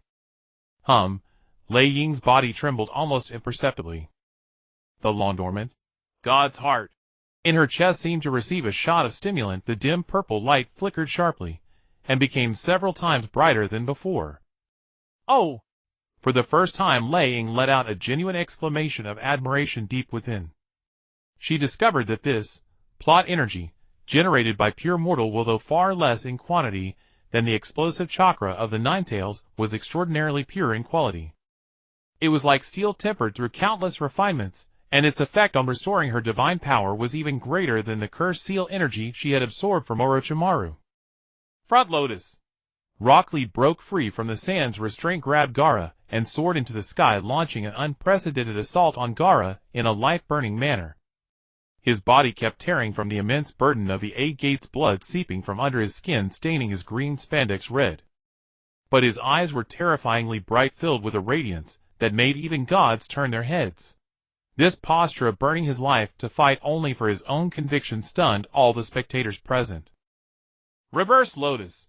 When Rock Lee opened the 5th gate, and with speed beyond limits, completely shattered Gaara's sand defense, the atmosphere in the arena reached its peak. The audience's gasps, the ninja's shock, Might Guy's tears. These intense emotions transformed into an unprecedented torrent of plot energy, surging wildly toward the watchtower. Too reckless. Lee. Might Guy wept bitterly as he rushed onto the match platform, trying to stop this brutal match. Gaara lay on a cushion of sand, while Rock Lee, having exhausted his last ounce of strength, crashed heavily to the ground. His left arm and left leg twisted at unnatural angles, his body pushed to its absolute limit. Yet he still struggled to rise with his one good hand, desperate to continue the fight. This almost obsessive tenacity gave the Raikage a newfound understanding of the mortal spirit. She had once believed that eternity existed only at the level of universal laws within the domain of the divine. But now it seemed that the blazing will that could erupt from such a fleeting and fragile mortal life might, in a single instant, brush against the very edge of eternity. Within the pure land of one heart, the Raikage's consciousness raced at lightning speed. An intricate model of the human body was constructed, covered in red alerts. This was the simulated breaking point of Rock Lee's body based on the data scanned by the lightning perception eye. One more second, and every muscle in his body would dissolve, his meridians would shatter, and he would be reduced to a complete invalid. It would be such a waste to let him be crippled like this. The Raikage made her decision within her heart. She would preserve this promising asset. No, to be more precise, she wanted to preserve this high-quality vein that could continuously supply her with the energy of youthful passion.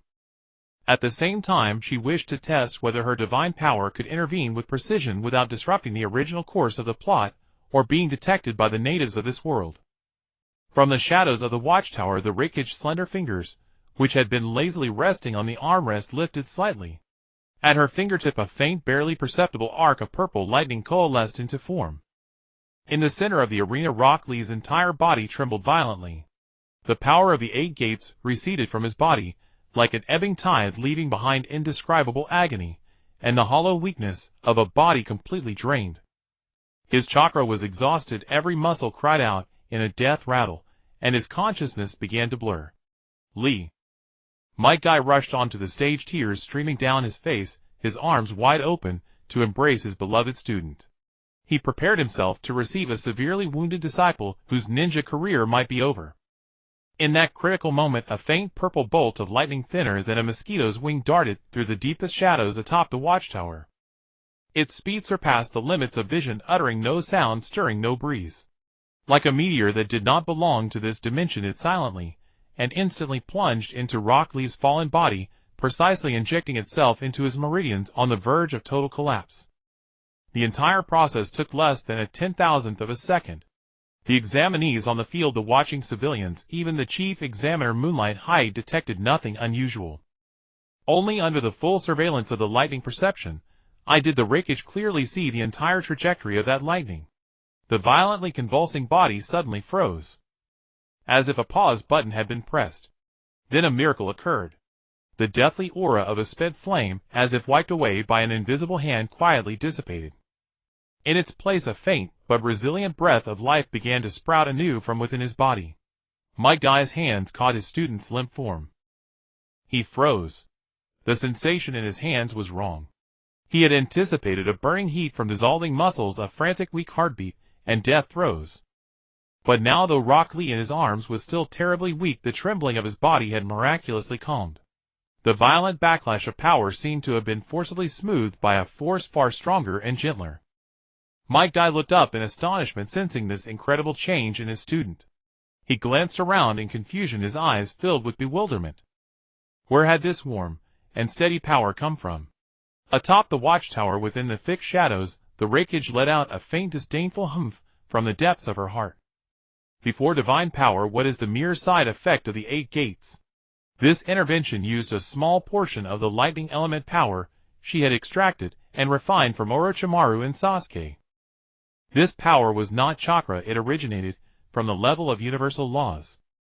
Like the most precise biological scalpel, it instantly stabilized the chaotic meridians forced open by the 8 gates in Rock Lee's body, and repaired some of the cells on the verge of necrosis in a manner beyond the comprehension of this world. To her, doing this was as simple as lifting a finger. But the purpose was far from simple. If this kid is crippled like this, the youthful passion energy he can provide in the future will be greatly diminished. The Raikage calculated coolly in her mind.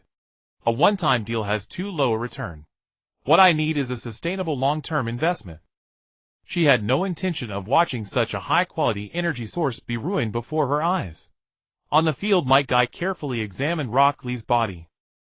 He found that although his student was still severely injured with broken bones and torn sinews, the most critical vital signs were unusually stable. The meridians that should have been completely shredded were seriously damaged but not severed.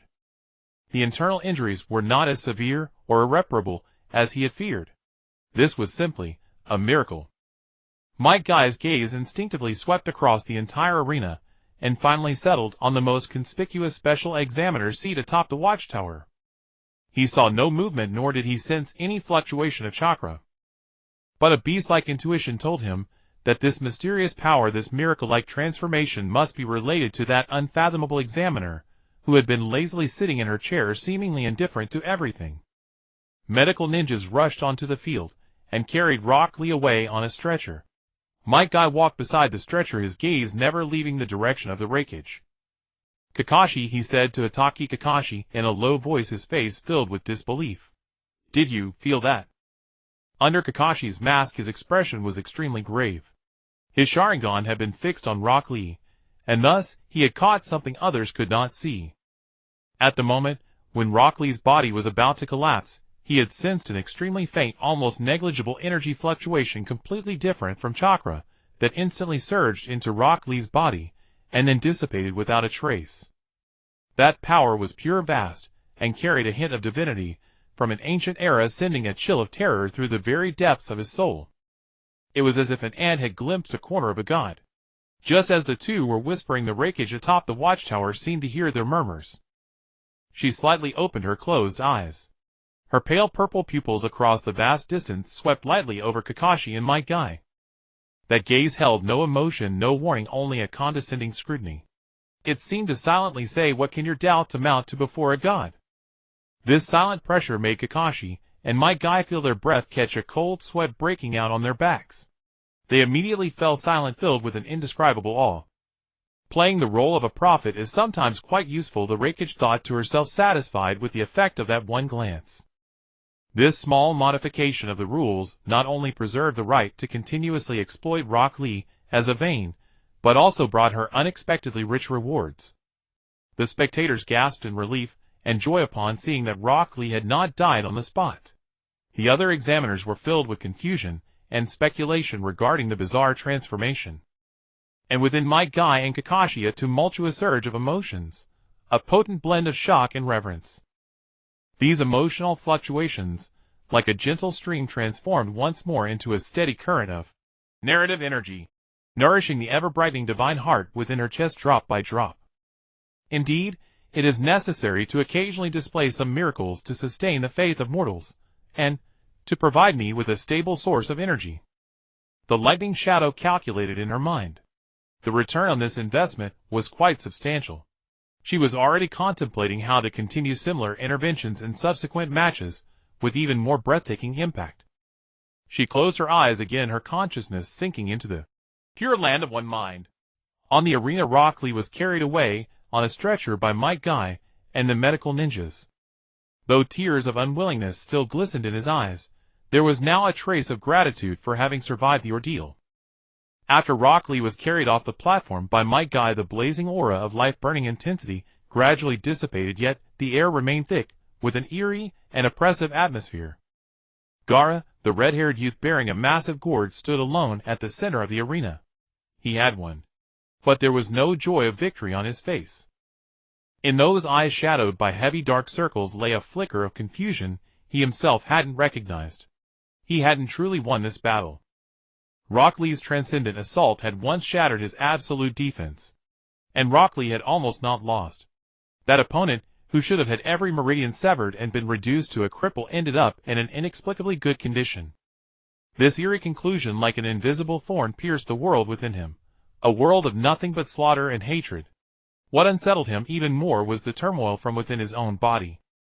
The chakra of the sealed beast Shikaku had become unprecedentedly restless. Atop the observation tower, the lightning shadow's lightning detection eye had long shifted from the departing Rock Lee and locked firmly onto Gaara. She sensed that at the very moment her purple lightning had healed Rock Lee, the vast chakra of the one-tailed Shikaku within Gaara had suddenly reacted, as if violently stimulated, unleashing a silent roar filled with rage and weariness. That immense wave of energy, saturated with intense negative emotion, surged like a mountain flood, causing even the lightning shadow's energy pool to tremble. The quality of this violent narrative energy was almost on par with the willpower energy generated when Rock Lee had burned his life force. Oh! A tail beast's instinct. Much sharper than humans, the lightning shadow sneered inwardly. She knew that although Shikaku was sealed within Gaara as a pure aggregation of chakra, it possessed a beastly instinctual perception of forces at the level of law. The purple lightning that had been injected into Rock Lee, though imperceptible to ordinary people, and even Kakashi's Sharingan could only catch a faint afterimage, could not escape the gaze of the tail beast. It perceived it. A power of a higher dimension transcending the chakra system. A force that filled it with dread. Gaara suddenly felt a sharp pain in his chest, as if an invisible hand had squeezed his heart tightly. It was Shikaku conveying a message to him: danger. That danger did not come from any of the ninjas before him, but from that direction. Gaara's gaze uncontrollably slowly lifted, piercing through the layers of crowd, and finally fixed upon the purple figure lazily reclining in a grand chair atop the observation tower. Interesting. This Jinchuriki's alarm is quite sensitive, the lightning shadow mused to herself. She amusedly sensed the fear within Gaara, and the rage and caution of Shikaku inside him. This energy woven from fear and fury poured into her body, like a torrential river, causing her divine heart to beat with even greater vigor.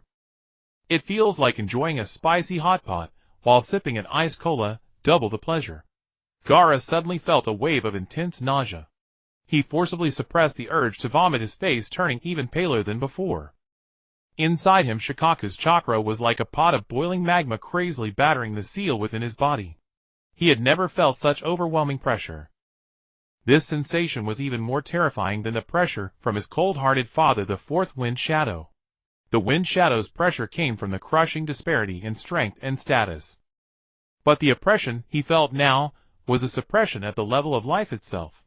Before that power, he felt as insignificant as a grain of sand in the desert, liable to be erased at any moment. What is this power? Gaara roared silently in his heart. This was absolutely not chakra that humans could wield, nor any ninjutsu or bloodline limit he knew. He even began to wonder if he had encountered some legendary monster. A vague term existing only in ancient scrolls appeared in his mind with unprecedented clarity for the first time. The lightning shadow was extremely pleased with Gaara's inner struggle and Shikaku's agitation. A good energy source must not only produce energy, but also possess the potential for self-evolution. She knew that the fear and vigilance brought by this power from a higher dimension would be planted like a seed deep within Gaara's heart. It would drive this youth, who knew only slaughter, to unleash even greater power in future battles against this unknown terror, thereby providing her with more abundant and superior narrative energy. She was already beginning to conceive how to harness Shikaku's power for her own use. For example, integrating its violent chakra brimming with raw natural energy into her own system of lightning element to see if she could simulate the legendary magnet release. Her slender fingers once again tapped lightly on the armrest of the grand chair. Her consciousness sank into the pure land of one mind. There a complex model constructed from purple lightning element runes was being rapidly assembled. She began to simulate the chakra structure and energy characteristics of Shikaku based on the data captured by the lightning detection eye. Although Shikaku's chakra was wild and disordered, its essence was a natural energy mixed with wind and earth attributes, carrying a strong magnetic field effect. This in a peculiar way resonated with the lightning element she commanded, which symbolized electromagnetic force. The medical ninja carried the severely injured Rock Lee away from the arena, and only then did the tense air in the venue finally ease. The spectator stands buzzed with noise once more as the murmur of discussions rose and fell. The struggle of the green-clad youth in that previous duel and the purple figure that descended from the sky at the very end had all become fodder for their conversations. These emotions, mingled with our reverence and curiosity, converged atop the monitoring tower. Laying reclined in her grand armchair, her slender fingers tracing absent-mindedly along the armrest. She could sense that the silent divine heart within her was now pulsating, faintly fed by the influx of this spiritual energy. The size of the believer base is crucial, she thought. It seems I'll need to display more miracles in the future when the opportunity arises. This efficient method of energy collection left her thoroughly satisfied. In the center of the arena, Gaara stood alone. The eyes beneath his heavy dark circles no longer held only slaughter and hatred, they now bore a trace of confusion he himself could not comprehend. Within his body, Shikaku's chakra still rampaged against the seal. The oppressive pressure emanating from the top of the tower instilled a primal fear in this rampaging tail beast. Lei Ying's gaze fell upon Gaara, and her thunder detection eye clearly captured the fear within him as well as Shikaku's fury. Two distinct emotional energies intertwined, flowing into her body. The instinct of tailed beasts is indeed sharper than that of humans, she mused. She even found the sensation pleasant. Gaara's body trembled involuntarily. He jerked his head up, his gaze piercing through the crowd to lock onto the indolent purple figure atop the monitoring tower. That gaze felt like a cold, sharp blade stabbing into his soul. At that moment, the electronic display on the wall stopped scrolling, and two names appeared clearly. Next match: Uzumaki Naruto vs Inuzuka Kiba. The voice of the chief examiner Moonlight Height pulled everyone's attention back from Gaara to the arena. Uzumaki Naruto. The moment the name was announced, many spectators wore expressions of eager anticipation. Naruto took a deep breath, gripped the railing with both hands, and vaulted over it. He landed steadily in the arena, glanced at the confident Inuzuka Kiba, who held a small dog Akamaru, then instinctively looked up toward the stands where his teammates sat. Sakura's entire attention was on the unconscious Sasuke, her worry and anxiety unconcealed. Even in his coma, Sasuke's brow was furrowed, and the ominous aura of the curse mark still lingered on him. A powerful surge of emotion churned in Naruto's chest. He too had to become stronger. Not just to become Hokage and earn the village's recognition. He needed to protect the girl who always worried about others, and to protect the comrade being consumed by dark power. During the second exam, he could only watch helplessly as they were injured. The feeling of powerlessness was something he never wanted to experience again. From the monitoring tower, Lei Ying's thunder detection eye instantly captured the violent shift in Naruto's emotions. Protect? She murmured to herself, a glint of interest flashing in her violet eyes. What quality of energy will be generated when driven by such a core emotion? Begin the match. With Moonlight Height's command, the Akamaru in Inuzuka Kiba's arms leaped to the ground and swallowed a soldier pill. The white puppy instantly enlarged its fur, taking on the same deep red as its master. Beast-human clone. Inuzuka Kiba and Akamaru transformed into two identical figures. Fawn Wolf Fawn. Without another word, the two figures turned into high-speed rotating tornadoes, charging at Naruto from left and right with a sharp whistle. Naruto immediately hopped left and right to evade the attacks. His movements were far from agile, almost clumsy. He quickly formed hand seals attempting to confuse his opponent with shadow clones. But Inuzuka Kiba's nose was exceptionally keen. Even in the midst of high-speed rotation, he easily distinguished the real body. Bam! Naruto's body was slammed hard, tumbling several times across the ground before stopping covered in dust. "Is that all you've got, Naruto?" Kiba stopped spitting, looking down at Naruto on the ground with undisguised contempt. "You're still the same bragging loser as always." A ripple of laughter, neither too loud nor too soft, rose from the stands. These piercing sounds only intensified the anxiety and resentment churning within Naruto. Somewhere deep inside him a vast and savage chakra began to stir restlessly.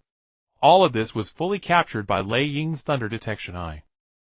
Anxiety, anger, resentment. The energy produced by these emotions is full of impurities, low in quality. Lei Ying evaluated internally.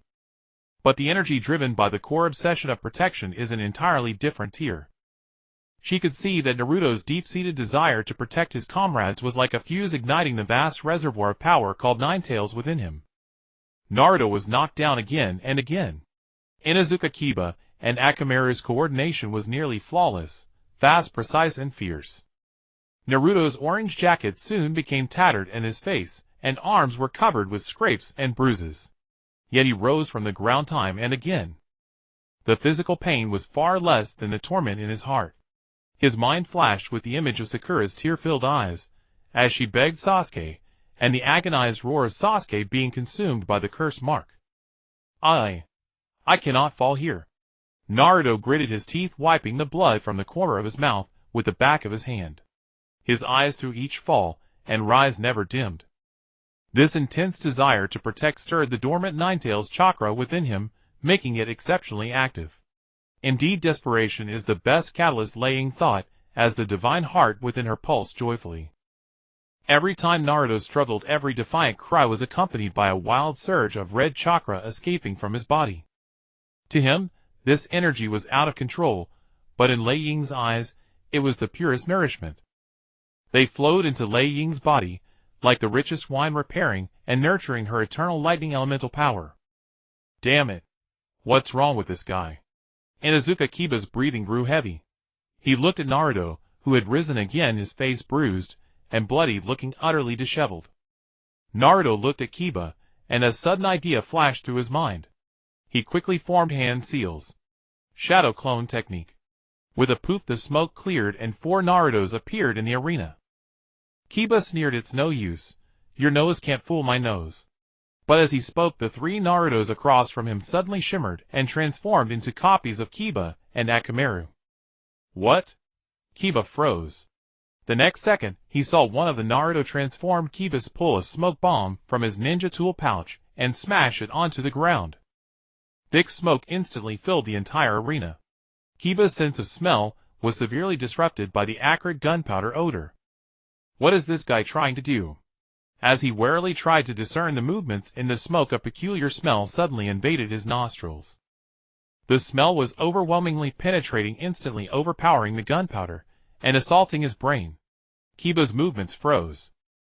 His entire olfactory system seemed to have suffered a devastating blow. The smoke slowly dissipated. The scene in the arena left everyone in silence.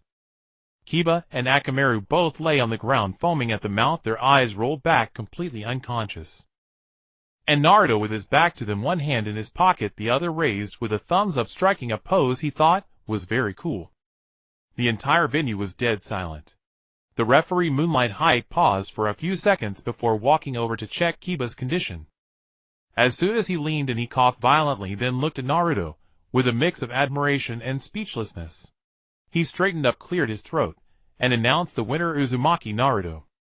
Hearing the victory declaration, Naruto's deliberately composed expression instantly crumbled. His body went limp, and he fell flat on his back, sprawling in a star shape, panting heavily. His chakra was almost depleted, his body feeling as if emptied. Yet on his face, despite the injuries, there was a contented smile. He had one. Atop the monitoring tower, Lei Ying watched the boy lying on the ground, grinning foolishly, her violet eyes flickering with calculated light. Using a fart attack. Truly an unexpected tactic, she commented inwardly. This power bank's instantaneous output is impressive, and its potential is still rising. If I can equip him with a dedicated stimulation plan and optimize the method of energy extraction. Her slender fingers tapped lightly on the armrest, and her consciousness sank into the pure land of one mind. There she began to simulate Naruto's future growth model based on the data just collected. Jiraiya's training the journey to find Tsunade, every conflict with the Akatsuki. As the protagonist of this world, each of Naruto's growths and battles would trigger a massive amount of plot energy.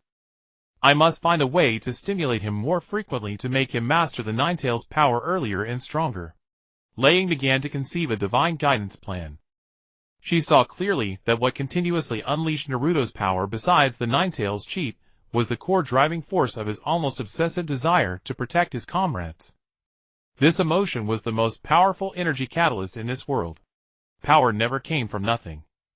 The preliminary selection concluded amidst the clamor, and the names of the advancing ninjas were announced one by one, granting them a month of rest and preparation for the much-anticipated final showdown. The crowd gradually dispersed, the lingering warmth of excitement still hanging in the air. A black shadow landed behind the lightning shadow, making no sound. "Lord Lightning Shadow, the Fire Shadow requests your presence," said the Umbu member in a flat, emotionless voice. The lightning shadow did not turn around. She rose to her feet, her wide sleeves falling, concealing her slender wrists. She could sense that from the moment the preliminaries ended, an ancient and powerful chakra had been locked onto her. "Old Fox finally here," she thought to herself, her steps unceasing following the Umbu toward the Fire Shadow building. Inside the Fire Shadow's office, the stale scent of tobacco mingled with the smell of paper, making the air exceptionally heavy.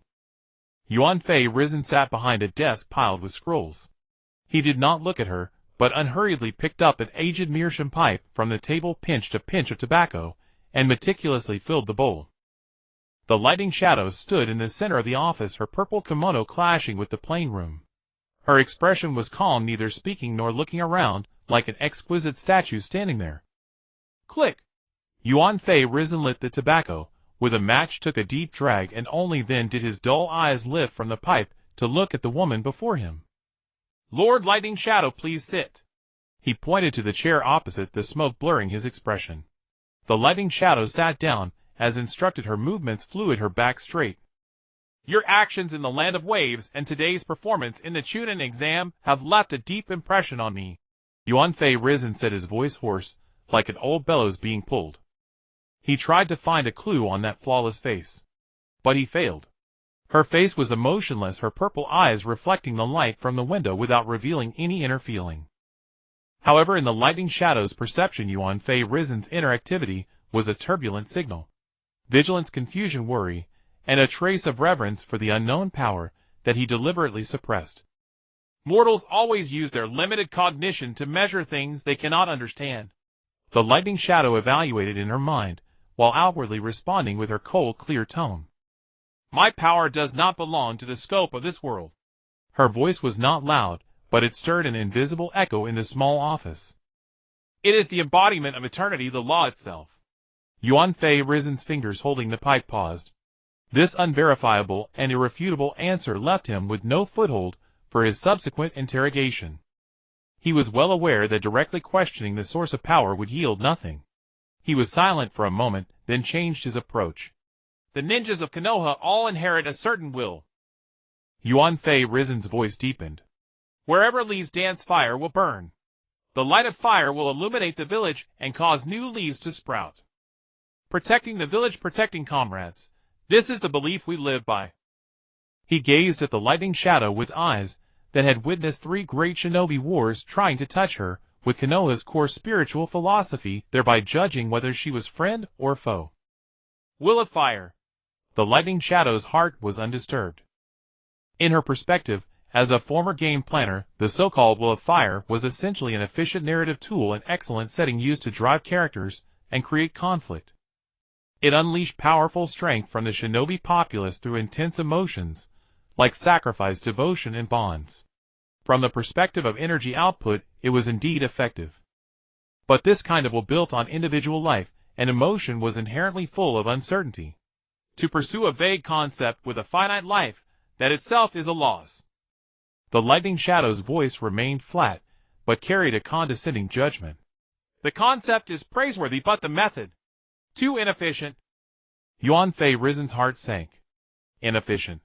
She actually used the word inefficient to evaluate the noble will passed down by the first Hokage and practiced by countless Konoha ninjas with their lives.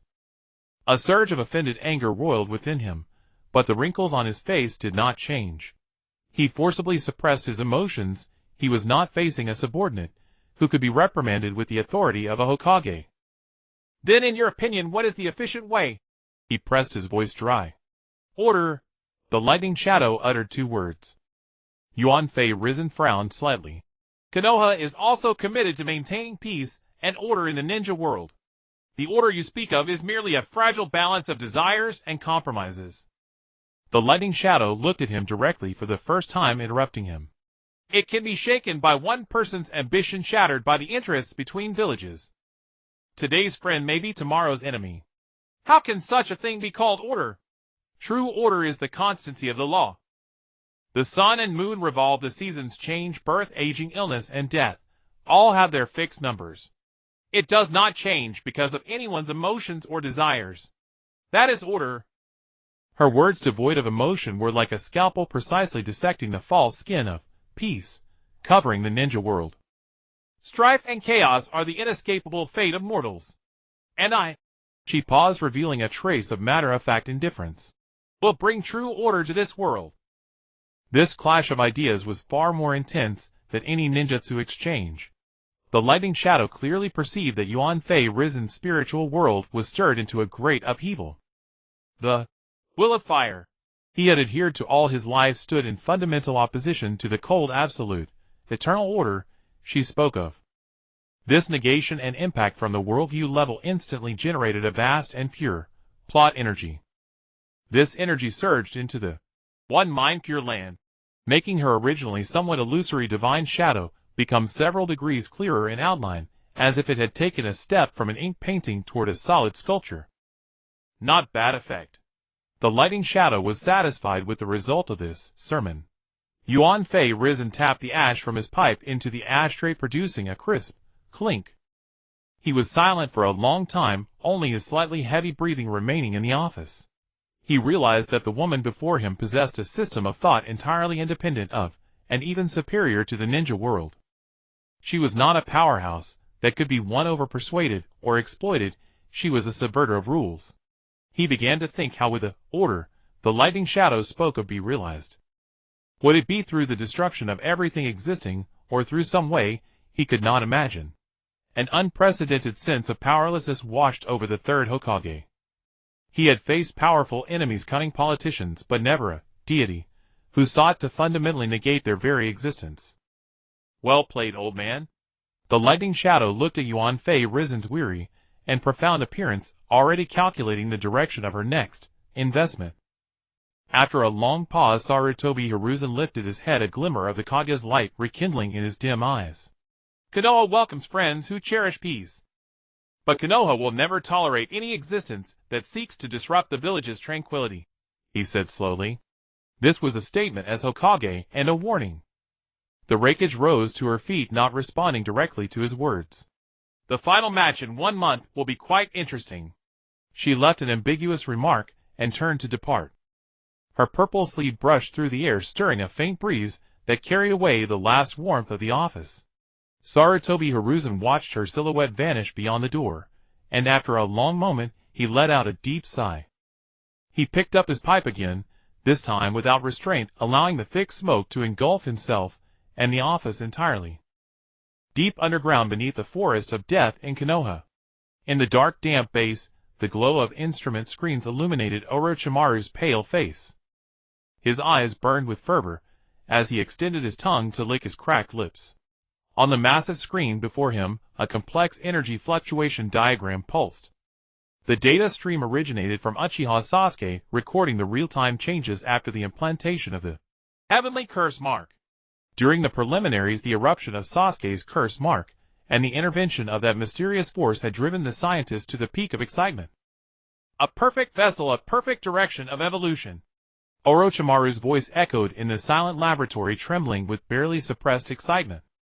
He could clearly sense that the curse mark within Sasuke, under the conflict and fusion with what he believed to be a higher-level bloodline limit, was being purified and refined.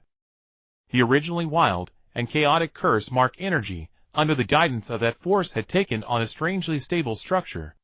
This is true power. Fusion evolution, creating an entirely new life form. This is the immortality I seek. He rapidly recorded data on the console, his eyes already envisioning a future where he would occupy that perfect body, wielding both the Sharingan and this mysterious power. Just as he was fully absorbed in analyzing the data, an anomaly occurred.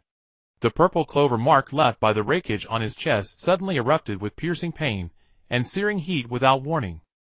The pain instantly shot through his entire body. A violent electric arc rampaged through his internal organs, causing his muscles to spasm uncontrollably. The chakra within him froze for an instant, then began to drain at an alarming rate. Cough. This is... again.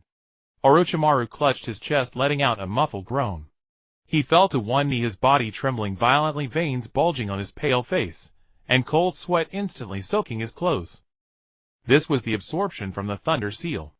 The energy resonated with the power released from Sasuke's curse mark eruption in the distance, drastically increasing the absorption efficiency, leaving him with an unprecedented sense of weakness. The agony penetrated to the marrow. Inside the Divine Palace of the Raikage in Konoha, the Raikage reclined in a grand armchair, eyes closed. Her thunder detection eye pierced through vast distances and thick layers of rock clearly, seeing everything in Orochimaru's base. She could sense the energy fluctuation within Orochimaru, a blend of extreme agony and morbid fanaticism. The linkage effect is good, she mused. With the client at Sasuke's end updated, the load on Orochimaru's server has been maxed out. It seems there's a fundamental resonance between these two programs. She noticed that every activation of Sasuke's curse mark stimulated the Thunder Seal she had left on Orochimaru, draining energy more efficiently. In the underground base. Damn it! My chakra! My life energy! Orochimaru stared at his body in horror, feeling the life energy stolen through living corpse reincarnation being devoured along with his chakra by that tiny seal. They transformed into visible purple electric arcs mercilessly drawn by the seal, flowing toward an unknown destination. In the midst of this excruciating pain, another force within him, the forcibly implanted first Hokage's cells, and the natural energy he had painstakingly cultivated, was unexpectedly stimulated by this domineering purple current. The two originally mutually exclusive forces began to merge at an unprecedented speed. Small white snake scales emerged on the surface of his exposed skin. The muscles of his arms beneath the clothes writhed abnormally, as if countless tiny snakes were slithering under his skin. Destroying the old balance was to establish a new order. At the peak of agony, Orochimaru let out a low roar mixed with madness and exhilaration. This pain is the key to evolution. It is the baptism on the path to immortality. He completely misinterpreted this absorption and stimulation from the Thunder Seal. He believed it was the product of the curse mark combined with some higher law feeding back to him as the caster. It was a higher level resonance, a necessary path to immortality and ultimate evolution. In the One Heart Pure Land, the Raikage felt the steady growth of thunder element power within her, her heart utterly undisturbed. The energy converted by the Thunder Seal mingled with Orochimaru's distorted quest for the laws of life Senjutsu chakra, and the life essence of the first Hokage's cells was exceptionally pure in quality. Mortal wisdom schemes the surface, yet always believes it has grasped everything.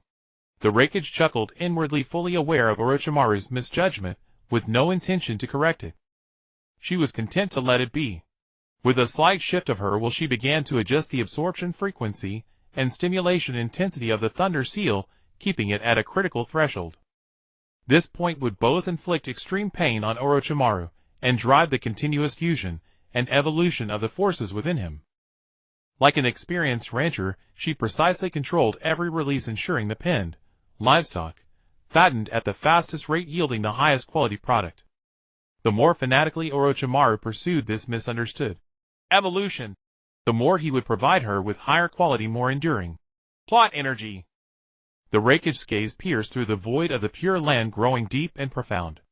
Orochimaru, the madman who sought to unravel all the mysteries of life with a mortal body, was gradually becoming her experimental field. In the ward of my hospital, the scent of disinfectant permeated the air, somewhat pungent. Sasuke lay with his eyes open, his pupils reflecting nothing, merely staring vacantly at the pure white ceiling above. The wounds treated with medical ninjutsu no longer ached, the flesh healing, yet the restlessness within him grew ever sharper, gnawing at his nerves piece by piece. He could not sleep. Whenever he closed his eyes, certain images repeatedly washed over his mind. The Naruto he had always regarded as a dead last burst forth, with a crimson chakra that did not belong to him, defeating the Jinchuriki of Sharingan village in a head-on confrontation. That thick-browed rock Lee, a taijutsu specialist, who could not use ninjutsu, had nearly crushed the monster Gaara by burning his own life force. And that man Orochimaru, merely standing there fixing his gaze upon Sasuke, with those golden serpentine eyes, made his very blood run cold. The searing pain at his neck, the feeling of losing control, as the power of the cursed seal surged into his body, these became an indelible scar of shame. And what of himself? What had he done besides relying on the cursed seal to go berserk, besides collapsing in disgrace? The Sharingan, the pride of the Uchiha clan, had not even granted him a shred of courage to resist before that man. Damn it! Sasuke's hand suddenly clenched, fiercely gripping the bedsheet beneath him. On the back of his hand several veins bulged prominently, and his pale knuckles trembled from excessive force. I need power. More power. This silent scream crashed within his chest. The obsession for revenge had never burned so fiercely. On the night of the clan massacre, the man looked down upon him as he lay on the ground, speaking in a flat tone that he was too weak, so weak that he was not even worth killing. This humiliation, this hatred, that was the sole support that had kept him alive until today. Not enough. Far from enough. The extreme longing stirred the chakra within him, causing it to surge chaotically through his meridians. At his neck, the black markings of the cursed seal flickered beneath the skin, emitting a cold and sinister aura. A seductive power whispered in the depths of his consciousness, urging and tempting him to fully embrace this forbidden force. Sasuke's breathing grew heavy, his will teetering on the brink of collapse under the erosion of this power. Just as he was about to lose control, a faint warmth emerged unexpectedly at the center of his chest. It was a very peculiar sensation. Unlike the cursed seal's violent coldness, it carried no desire for destruction or devouring. It was pure, vast, imbued with a transcendent stillness and authority. This warmth was precisely the thunder seed that Raikage had silently planted. It sensed the near-boiling pure desire for power within the host's heart, and an imperceptible resonance was established. A message flowed silently into Sasuke's mind. It was not language nor images, but a direct cognition closer to the laws of nature. It did not tell Sasuke exactly what to do, but merely revealed to him a new possibility. The power of the cursed seal is a heap of raw and chaotic energy. In its deeper essence there exists a completely different, intricate structure.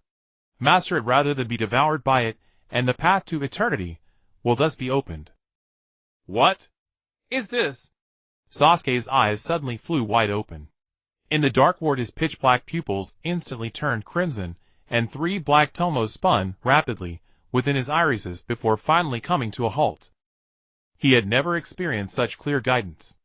It was not the evil whisper of the cursed seal, nor the analytical insight of the Sharingan. It was like an absolutely neutral observer coldly dissecting the nature of the cursed seal, revealing to him a path he had never imagined. It conveyed a message the cup of poison called cursed seal before him did not have to be drained in one gulp, awaiting the fate of being poisoned to death. It could also be refined, extracted, and brewed into an entirely different kind of wine. Inside the divine palace of Raikage in my village. Raikage reclined in a spacious armchair, her slender fingers unconsciously tapping lightly on the rosewood armrest, producing a soft clicking sound. In the perception of her thunder detection, the energy flow of the entire my village was laid bare. At this moment her focal point of consciousness was precisely locked onto that private ward at my hospital.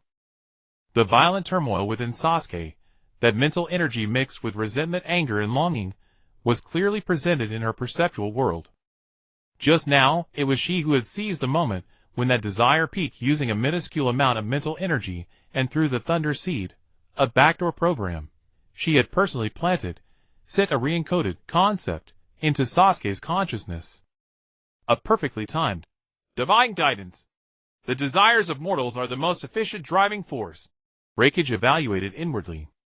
Directly instilling grand concepts like eternity or order into Sasuke would only arouse his vigilance and resistance. A youth whose heart was filled with hatred would not believe in any unearned benefits. But if she merely gave him a direction, a technical specification, and let him explore and verify on his own, the effect would be entirely different.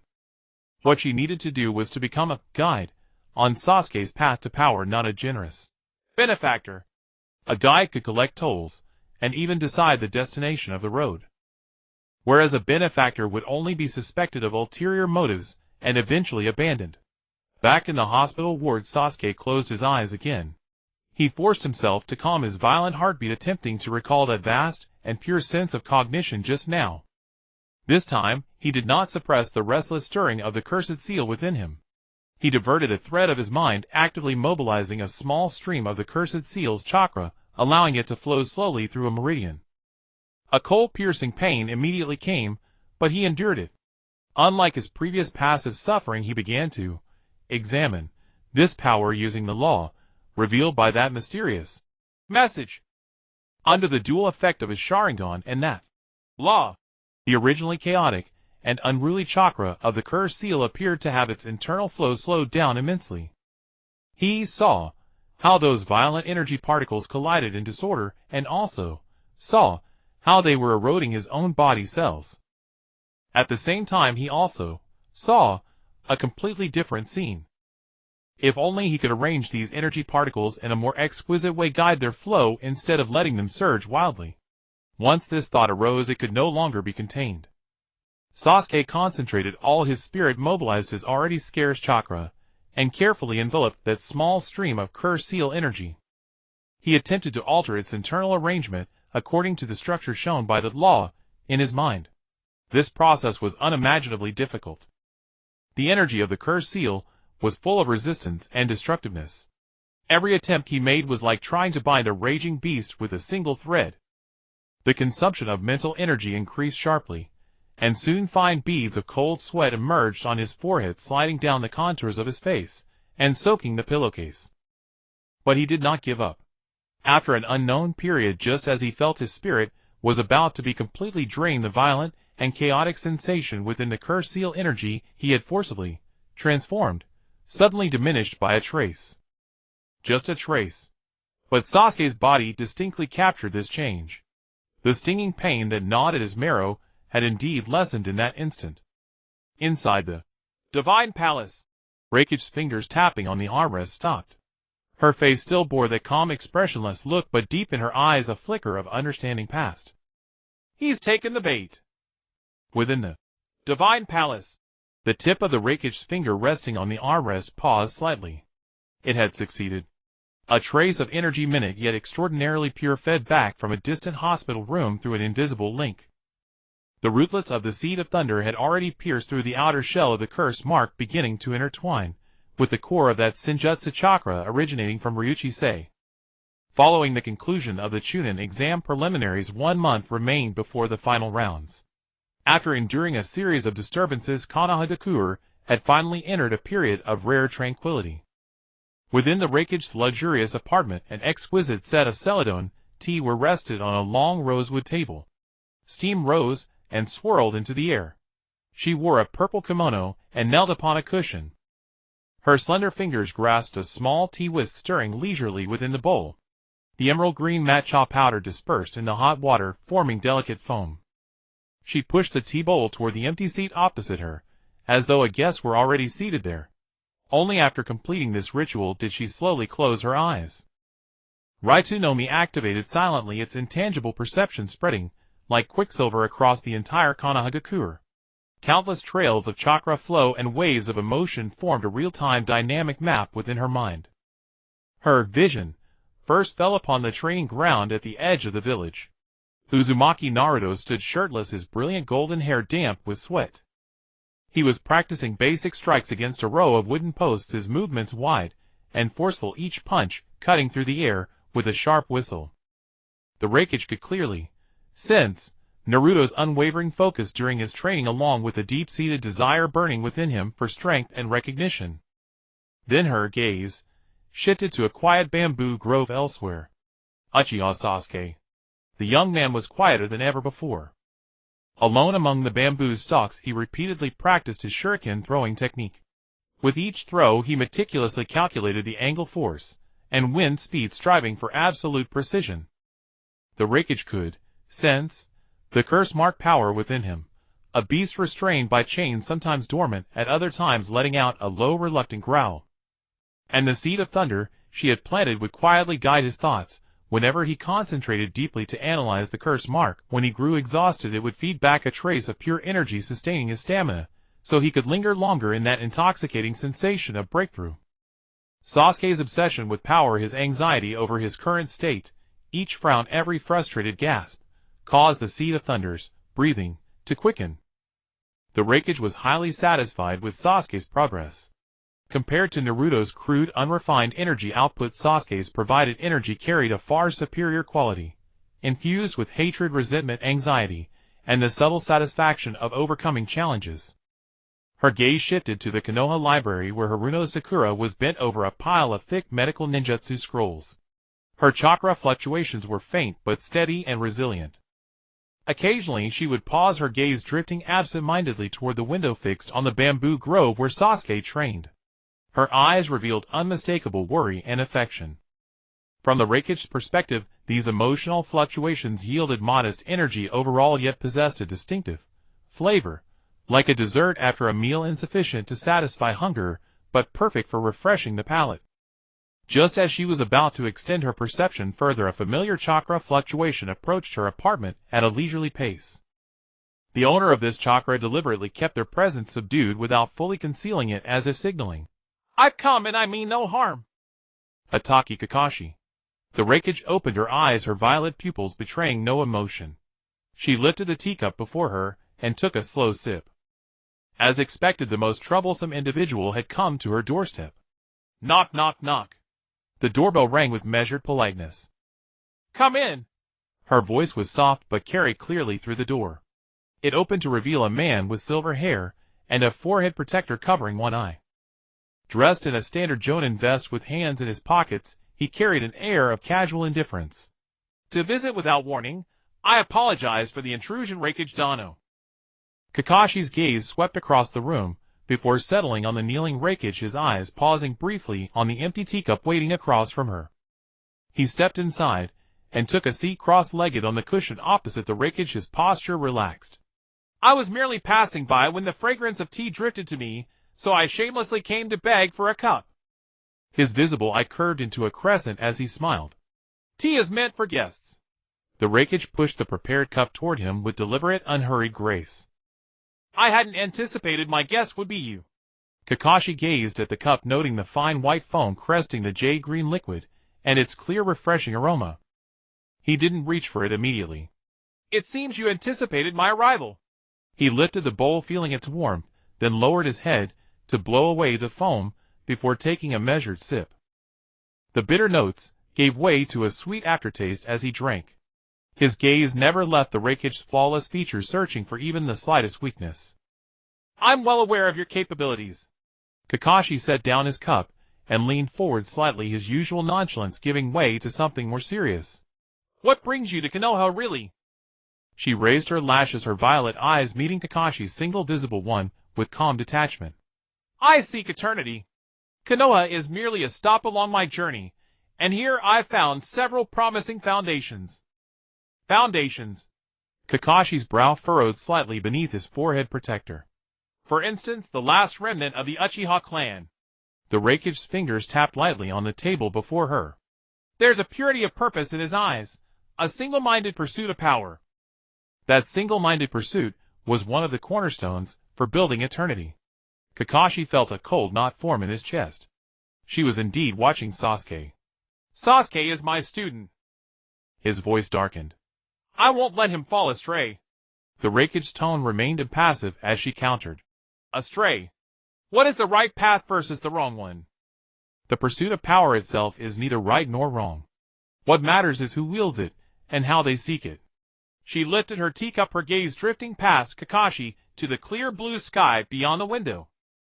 You taught him Chidori Orochimaru, gave him the curse mark, and I offered him a chance to see beyond what lies ahead. The path he chooses belongs to him alone, not to those of us who guide him. Kakashi fell silent. Her words struck directly at the conflict within him. The tension between wanting Sasuke to grow stronger and fearing power would consume him. As his teacher, he couldn't offer Sasuke a perfect answer either. It seems you know my students quite well. After a long pause, Kakashi spoke again, his tone carrying a note of caution. I have an interest in everything on this land that could become part of eternity. The Raikage set her teacup down with a soft click. Including that boy harboring immense energy within him, and also you, Hitotachi Kakashi. Her gaze returned to Kakashi. Your eyes hold struggle and uncertainty. You linger in the shadows of the past, wanting to protect what is now, while feeling powerless over what lies ahead. That struggle itself is a form of energy, though wasteful and inefficient. Kakashi's body went rigid. His hands clenched on his knees. The air in the apartment seemed to freeze. The Raikage watched his tension with barely perceptible amusement, before her expression smoothed back to calm. Instead of answering, she said, Before the finals, this period has been too peaceful. Peace breeds complacency and confusion. She extended a slender finger and lightly tapped the air before her. Perhaps it's time to give these lost lambs a small trial. What do you think, Kakashi? Kakashi's pupils contracted sharply. He detected something unusual beneath her words. She wasn't merely observing. She wanted to interfere, to take active steps. Rising to his feet, he bowed slightly to the Raikage. Thank you for the hospitality. The tea was excellent, but I need time to consider your words. Without lingering, he turned and left the apartment. As the door closed behind him, silence reclaimed the room. She opened her eyes, and the apartment fell into a profound stillness. The lingering aura of Kakaxi's departure had not yet dissipated, and the air still seemed to carry his taut wariness. Lei Ying's fingertips gently traced the edge of the celadon tea set on the table, the delicate texture transmitting through her skin. Her gaze swept across the expensive tableware in the apartment, then over the various purple kimonos tailored for this body, each with a distinct style, hanging in the wardrobe. The process of restoring divine power was long and tedious. She could not maintain an aloof divinity forever while neglecting the material needs of this body. As a person with aspirations, enjoyment was part of the journey. Occasionally watching a live theater isn't bad either. Lei Ying lifted the teacup, which still held lingering warmth. Yet her mind was on another matter.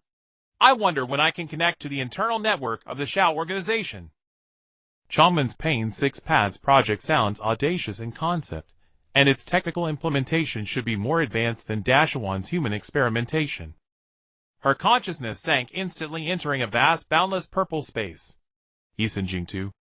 Countless profound thunder element runes flickered and pulsed in the void, woven into a net by patterns incomprehensible to mortals, forming the framework of this spiritual realm. At the center of the space, a faint cross-legged silhouette floated in stillness. It was the tangible manifestation of her divine power. As the narrative energy drawn from this world increased, the edges of the silhouette ceased to blur, and even the folds of its kimono began to reveal intricate details of light and shadow. In a corner, Lei Ying's will stirred slightly. An image of Xuanhua Mingring composed of chakra emerged, and deeper, within his spiritual realm, a sealed demon fox took shape. In her simulation space, the Ninetails chakra was a roaring, never-extinguishing vortex of crimson energy. It released neither light nor heat, only pure destructive will and primal vitality. Lei Ying began to meticulously analyze this power. She magnified the simulated Ninetails chakra, decomposed it, observed its most fundamental particle composition, and analyzed its energy circulation patterns. Violent, chaotic, yet at its core lies an astonishing wellspring of life, she concluded. The essence of the Ninetails chakra was fundamentally different from her own thunder element power and manifestation. One was wild as a beast, the other majestic as a prison. But tracing back to the source, both touched upon some deep-seated law of this world. This raw, pure power reminded her of her ultimate goal, eternity. Initiate fusion test. she attempted to infuse a strand of her own thunder element power into the crimson energy vortex. The instant the two forces touched, the simulation space was silently torn apart. Violet lightning and blood-red chakra clashed madly, annihilating each other, causing chaos at the level of law. Even the central divine silhouette flickered unsteadily, as if on the verge of collapse from the conflict of underlying code. Severe rejection reaction fusion failed. Cause incompatible law hierarchy, conflicting energy attributes.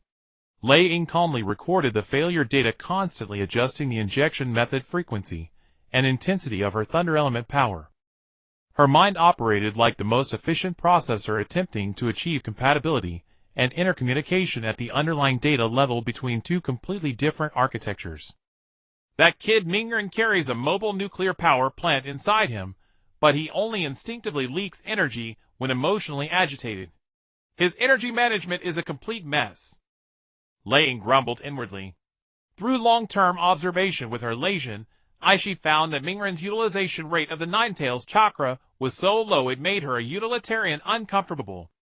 Every time the Ninetales erupted, at least 90% of the energy was wasted and dissipated into the outside world due to Mingren's physical limits and lack of control. What she drew from the covert connection she had established with Mingren was merely the scraps of this dissipated energy. It felt like watching a wealthy man light a cigar with stacks of 10,000 yuan bills, while she could only carefully pick up the ashes nearby. No, the status quo must change. She needed to install an intelligent voltage regulator and a dedicated charging protocol for Mingren's nuclear power plant.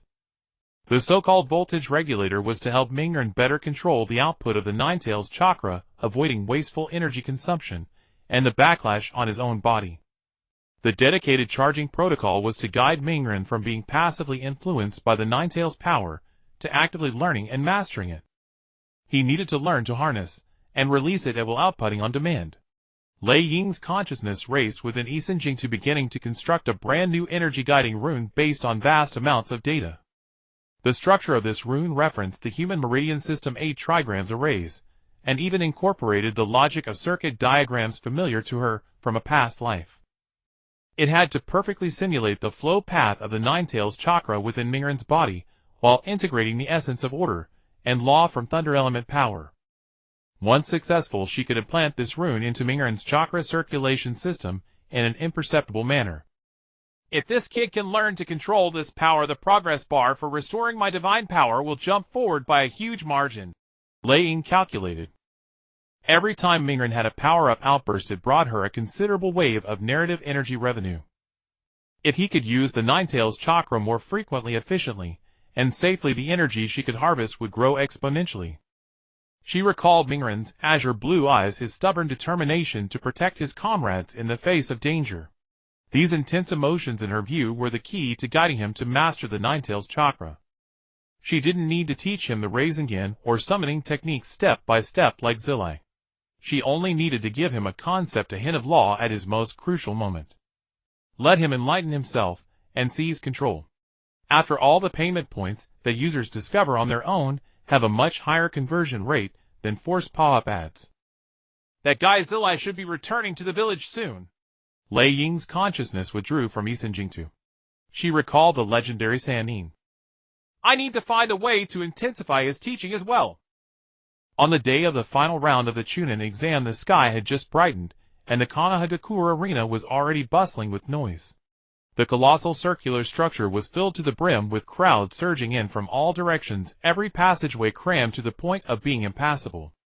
High up on the spectator stands, dignitaries from various nations, wealthy merchants clutching fortunes, and representatives dispatched from the major hidden villages had already taken their seats. They were impeccably dressed with varied expressions, exchanging tacit information and probing through polite greetings and smiles. Sunlight poured down onto the yellow earth of the arena floor, the air distorting slightly from the heat. Expectation, tension, and a faint scent of blood mingled together, fermenting into an atmosphere unique to this place. Suddenly the clamor in one section of the stand seemed to have its source severed, rapidly spreading outward. All conversations came to an abrupt halt. Tens of thousands of gazes converged, as if by a single will, on the entrance beside the examiner's seats. A figure stepped out slowly from the passage that cast the shadow of the audience stands. She wore a deep purple kimono. The fabric's texture gleamed with a restrained luster under the sunlight like the most serene night sky. Golden threads embroidered intricate and majestic lightning patterns winding from the collar all the way down to the hem. As she walked, the wide sleeves swayed gently with the breeze, and the folds of her skirt cascaded like a flowing purple waterfall, silently proclaiming the wearer's nobility. Amid the bold thunder motifs, small, delicate golden clover marks were interspersed, adding an air of inscrutable mystery to this majesty. Her long purple hair was swept up high with a uniquely shaped golden hairpin, the outline of which was a bolt of lightning ripping through the sky. Under the sunlight, that gleam of gold shimmered brilliantly, reflecting against her indifferent purple irises. Her steps were neither large nor small, each interval and pace maintained at a constant rhythm, yet possessing a peculiar cadence, as if stepping on the heartbeat of everyone present, making the surrounding air thick and viscous. The rakich's face bore a carefully composed indifference and aloofness. This face was already exquisitely beautiful beyond mortal standards, and now paired with this attire, and her serene demeanor, wherever she passed the clamor subsided on its own. This epiphany-dedicated skin's effect was remarkably good. She could clearly sense that the gaze of tens of thousands in the arena had become her spotlight. How sacred! Is she from Konoha? This aura! Whispers arose again, but the volume was deliberately lowered, carrying a sense of humble reverence, as if afraid to disturb someone of higher status.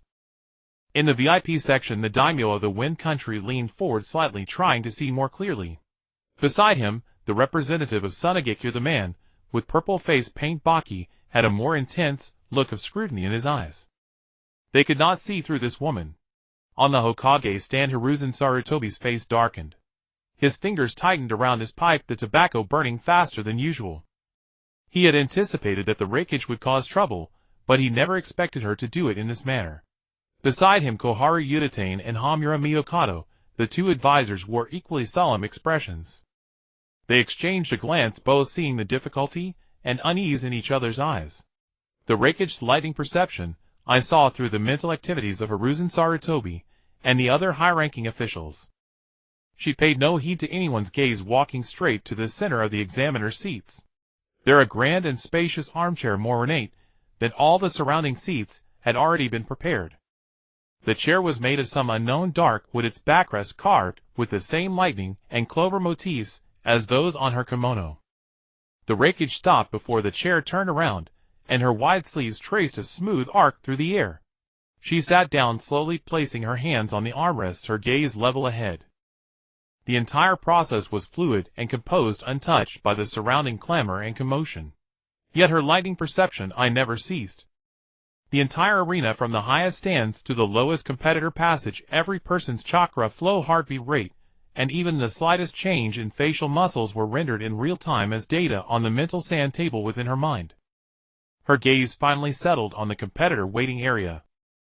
Naruto Uzumaki was clutching his hair, talking excitedly to Sakura beside him, still flying, until he noticed the silence in the arena, looked up, and saw the rakish swallowing the rest of his words. Sasuke Uchiha, originally leaning against the wall with his hands in his pockets and eyes closed, snapped his eyes open the moment the rakish appeared, a flicker of surprise in his gaze. The curse seal within him and the power guiding it stirred slightly due to the immense aura from outside.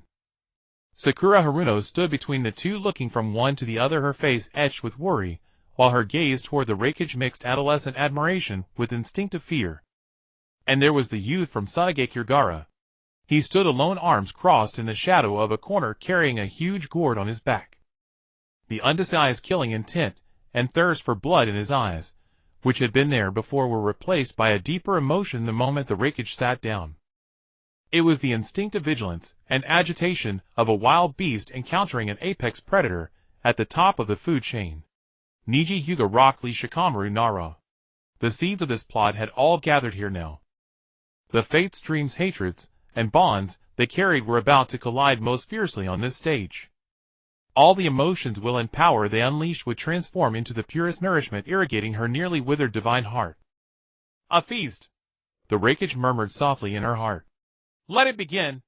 She raised her right hand slightly, her slender fingertips tapping lightly on the armrest. A thread-thin purple arc of lightning gathered at her fingertip, flickered for an instant, and then dissipated silently into the air.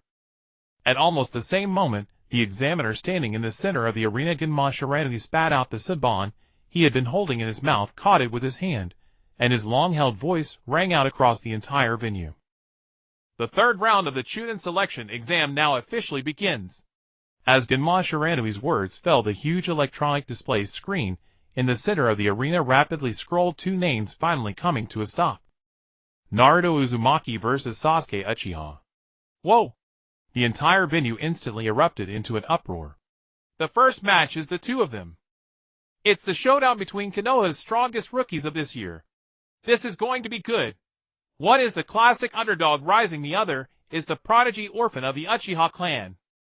The enthusiasm of the audience was ignited in an instant, cheers and discussions merging into a wave of heat that surged skyward.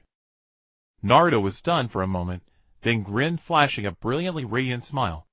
He pointed a finger straight at Sasuke opposite him. Sasuke, I've been waiting for this day. I will definitely defeat you here. Sasuke slowly opened his eyes, his black pupils devoid of warmth. He did not respond to Naruto's bluster, but simply stepped forward, unhurriedly descending the stairs toward the center of the arena. Beneath that calm lay a fighting spirit already boiling. On the examiner's stand, the Raikage's finger resting on the armrest tapped lightly. Tisk, I fiddled a little, moving the highlight to the appetizer. Well, when you're hungry, everything looks like a double portion. She snorted softly in her mind. Manipulating the match order by interfering with the faint current of the electronic display screen's background program through her lightning perception, I was simpler than breathing for her. The collision between these two individuals, with the brightest protagonist auras, would generate plot energy that no other match could rival. She could not wait. Match begin. The arm of Shiranui Genma swung down sharply. Before his words faded, two figures had already moved.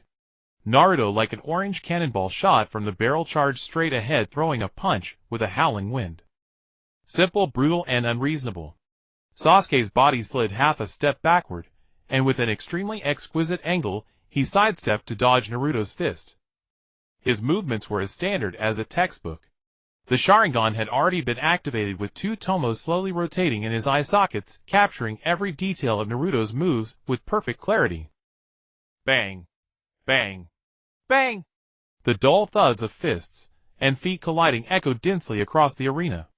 Naruto's attacks were wild and unorthodox, yet they carried a beast-like intuition, always striking from unexpected angles. Sasuke, relying on the dynamic vision of the Sharingan and combat intelligence far beyond his peers, neutralized each one. Multiple shadow clone technique. Naruto let out a loud shout, and instantly dozens of identical Narutos appeared on the field surrounding Sasuke. Using that trick again, dead last. Sasuke snorted coldly, his hands quickly forming hand seals. Fire-style Phoenix Sage fire technique. Several fireballs shot from his mouth, carrying scorching waves of heat precisely aimed at different directions. Each fireball struck a shadow clone, and with the white smoke of puff puff, the clones disappeared one after another. On the examiner's stand, the corner of the Raikage's mouth curled into a subtle, unnoticed smile. Her lightning perception, I had already pierced through the superficial appearance of their bodies, seeing the deeper flow of energy. She tasted the scorching emotion in Naruto's heart. It was a belief blazing like the sun, erupted from a desire to prove himself, to catch up to the footsteps of the person before him, and to gain recognition from everyone. This energy was pure, vast, and carried a stubbornness that refuses to turn back until hitting the wall. She also tasted the flavor of Sasuke's heart. It was a strong liquor blended with vengeance, pride, and resentment. He wanted to become stronger, not only to kill that man, but also to surpass that dead last, who was constantly chasing after him. He could not lose, especially not to Naruto. This obsession was cold, sharp, like a poisoned dagger. The flavor of these two energies is truly a perfect match. One is masculine and strong, the other is feminine and soft. One is blazing hot, the other is icy cold. When mixed together, it's like the Buddha jumps over the wall in the world of energy.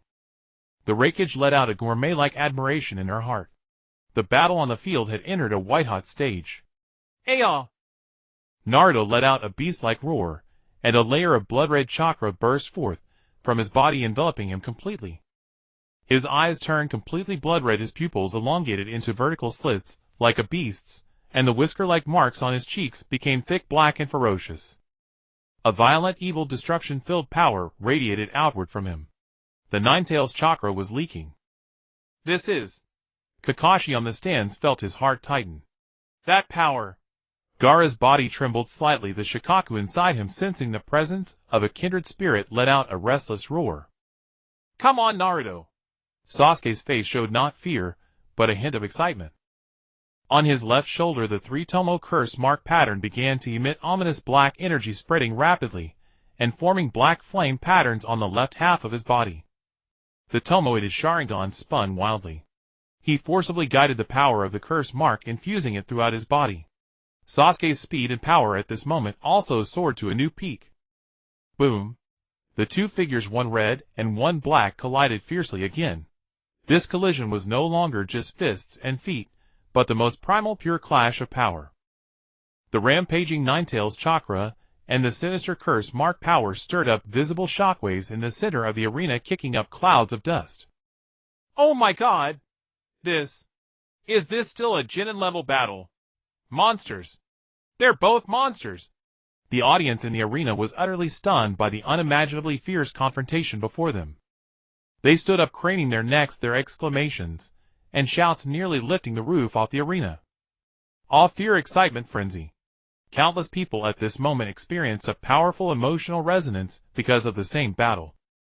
In the Raikage's perception, this resonance, triggered by the collective emotions of tens of thousands of people, formed an unprecedented torrent of plot energy. This torrent was so vast and pure, like a flood bursting through a dam, crazily surging into her body. The dim divine heart inside her body, under the scouring of this torrent, emitted a joyful hum, and the purple light became bright and condensed at an unprecedented speed. The Raikage's consciousness sank into the pure land of one mind. Here, from a god's perspective, she clearly saw how the energy fields within Naruto and Sasuke entangled and influenced each other. She discovered that the rampaging vitality of the Ninetales chakra within Naruto and the sinister senjutsu origin of the curse-marked chakra within Sasuke, after repeated fierce collisions, produced a strange resonance reaction. They repelled each other yet attracted each other. Two entirely different high-level powers stimulated by the other were being purified and catalyzed in an abnormal way. Limits are always broken through mutual competition. These two little ones are opening a door to a higher realm of power for each other. The Raikage sighed inwardly. She looked at the two in the arena, already battered, and with chakra almost depleted. Their bodies were trembling, panting heavily, but the flames burning in their eyes were fiercer than ever before. That was an indomitable will. The Raikage's slender fingers tapped lightly on the armrest, producing soft tap-tap sounds. She was calculating. How much longer could this energy feast last? She could not let either side fall now. Nor could she let them decide the outcome so quickly. Only continuous competition, continuous confrontation, and continuous conflict could, like squeezing toothpaste, extract the potential within them bit by bit, providing her with a steady stream of plot energy. Hold on a little longer, my seeds, the Raikage whispered in her heart. This Naruto vs. Sasuke showdown was not just a fateful battle between two youths, but also an important cornerstone on her path to paving eternity. In the arena, dust filled the air.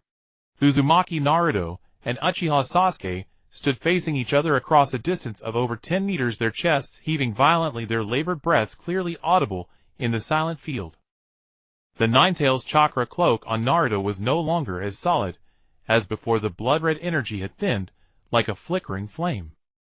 Scorching heat burned his skin, presenting an unnatural flush, and the bloodstains at the corners of his mouth set against his blonde hair and dust were particularly glaring. Sasuke's condition was equally dire. On the left side of his body, the black curse-marked patterns flickered unsteadily, each pulse seeming to drain his life force. His face was pale as paper, and his legs, which supported his body, trembled uncontrollably, a sign of strength pushed to its limits. The chakra of both was like a candle in the wind. Sasuke. Naruto forced out a hoarse growl from his throat. He steadied his staggering body and brought his hands together in front of him.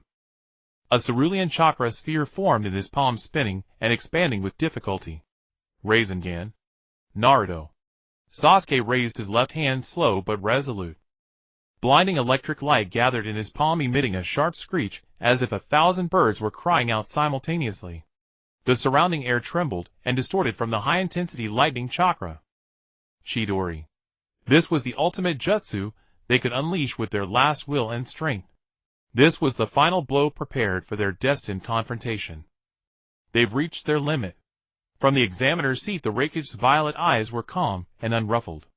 Her thoughts raced. If they continue, these two carefully cultivated energy trees will both break. A one-time harvest is too short-sighted. Maintaining their opposition and growth for sustainable extraction is the long-term strategy.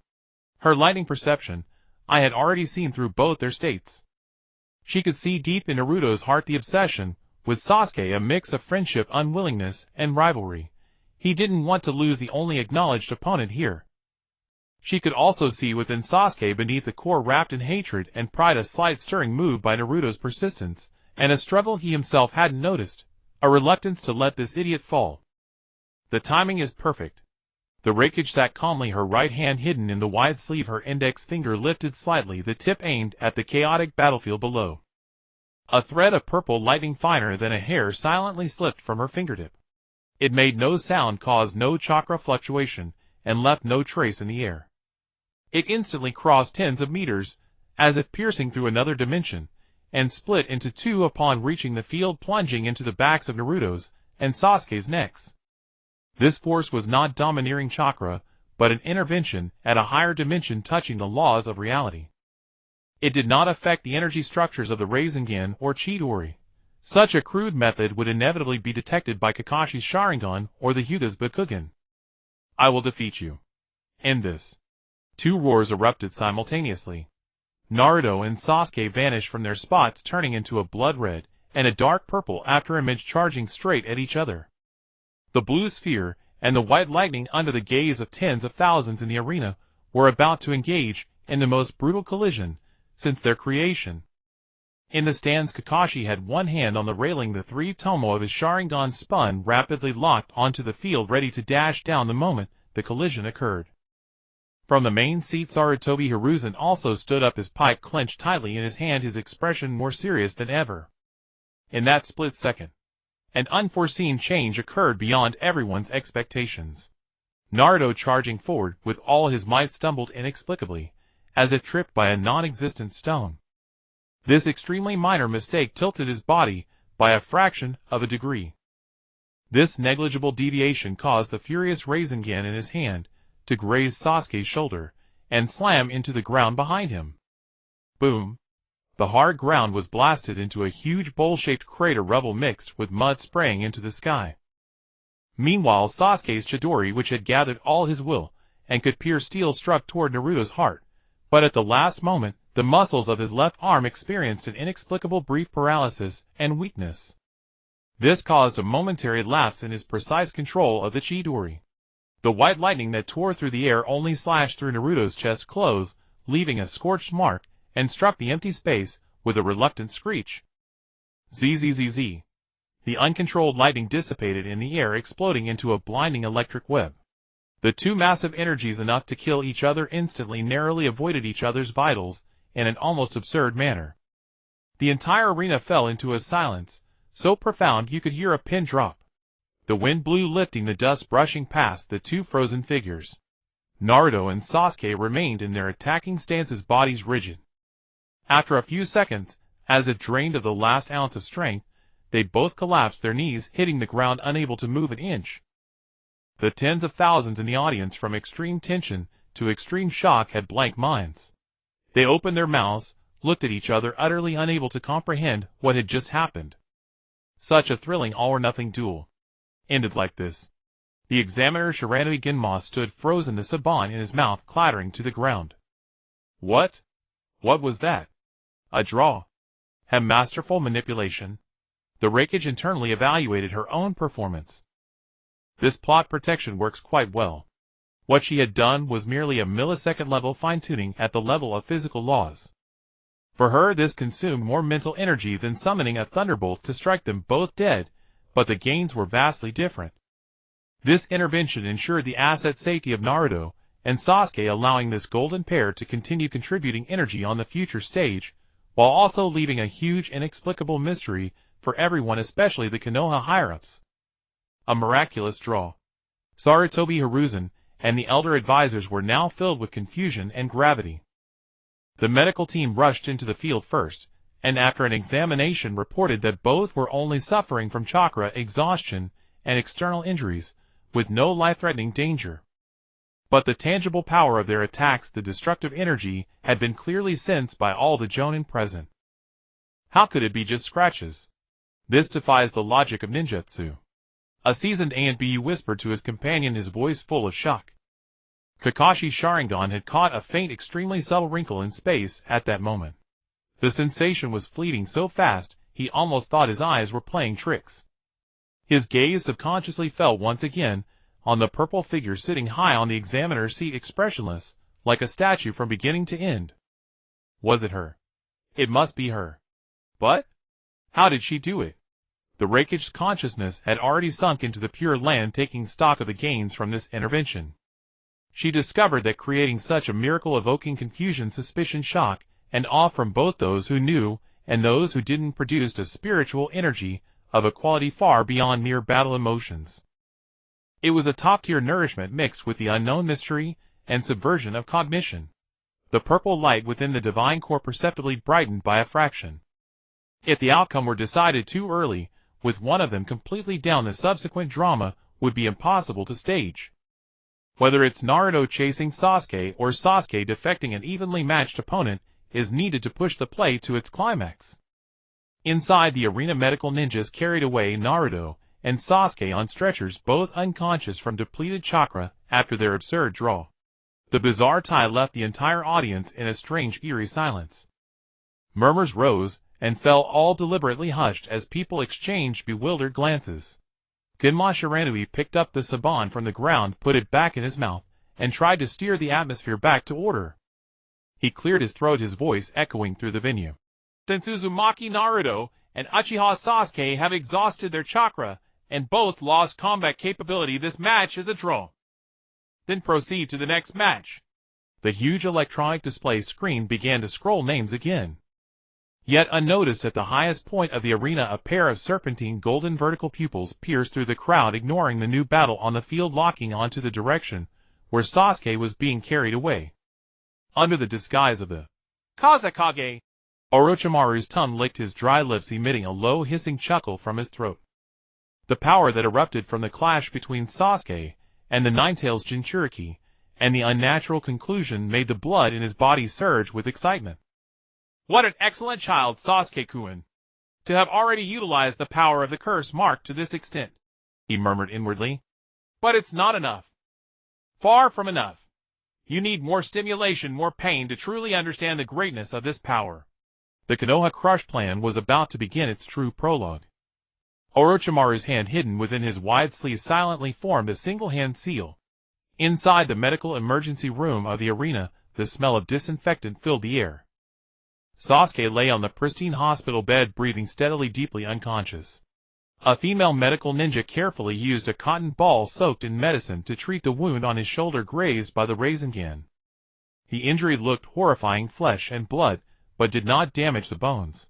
Suddenly Sasuke's body twitched without warning. Huh? The female medical ninja paused, thinking the pain had stimulated him. But the next second Sasuke's eyelids began to flutter violently, and a suppressed inhuman growl escaped his tightly shut mouth. On his neck the three-tomo curse mark suddenly lit up, emitting an ominous purple-black glow. The light no longer lingered on the surface, instead it transformed into countless tiny black runes crazily spreading across his skin, painting a twisted picture on his body. This is... The female medical ninja's face turned pale instantly. In her years of practice, she had never seen such a bizarre curse mark rampage. Hee. Come, Sasuke-kun. Feel this power, crave this power, and then come to me. A hoarse, seductive voice sounded directly in the depths of Sasuke's mind. It was the spiritual coordinate left by Orochimaru at the core of his curse mark being activated, a remote summons. Ag! Sasuke's eyes snapped open. They were no longer human eyes, the entire scara was dyed blood red, and the black double-tomo Sharingan spun wildly within the crimson, radiating destruction and madness. A powerful evil energy was devouring his body, forcibly reshaping and distorting every inch of flesh and every bone. Under the brutal assault of that force, his inner rationality instantly collapsed, utterly submerged. Sasuke-kun! The female medical ninja stepped back in terror, and her medical instrument clattered to the floor with a sharp sound. Sasuke abruptly sat up from the bed. He looked at no one, only lowering his head to gaze at his hands covered in black patterns. He could feel unprecedented power surging within him. Destruction. Ruin. That was the sole thought in his mind at that moment. On the examiner's podium, the Raikage's indifferent purple eyes narrowed slightly. Her thunder sight, I had already taken in all of this.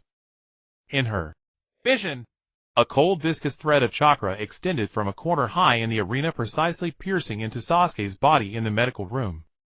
She clearly saw that chakra detonating the core of the curse mark. At the same time, she also saw another scene. Within Sasuke's body, the thunder seed she had planted with her own hands burst into brilliant purple lightning at the moment of the curse mark's full eruption. It no longer guided gently, instead it transformed into a solid dam, ferociously confronting the black torrent sweeping through his body. The curse mark's power sought to devour Sasuke's reason, turning him into a puppet of destruction. The thunder seed desperately maintained his last shred of spiritual core. Moreover, it operated at high speed within the energy flood of the curse mark, intercepting and crushing the wild, chaotic, and pure energies, then converting them into pure power to nourish Sasuke's body. Is this what mortals call a conspiracy? Crude and inefficient. The Raikage sneered in her mind. Orochimaru's methods to her were no better than pouring dirty water on a sapling. Little did he know this sapling had long been equipped with a top-tier water purification system.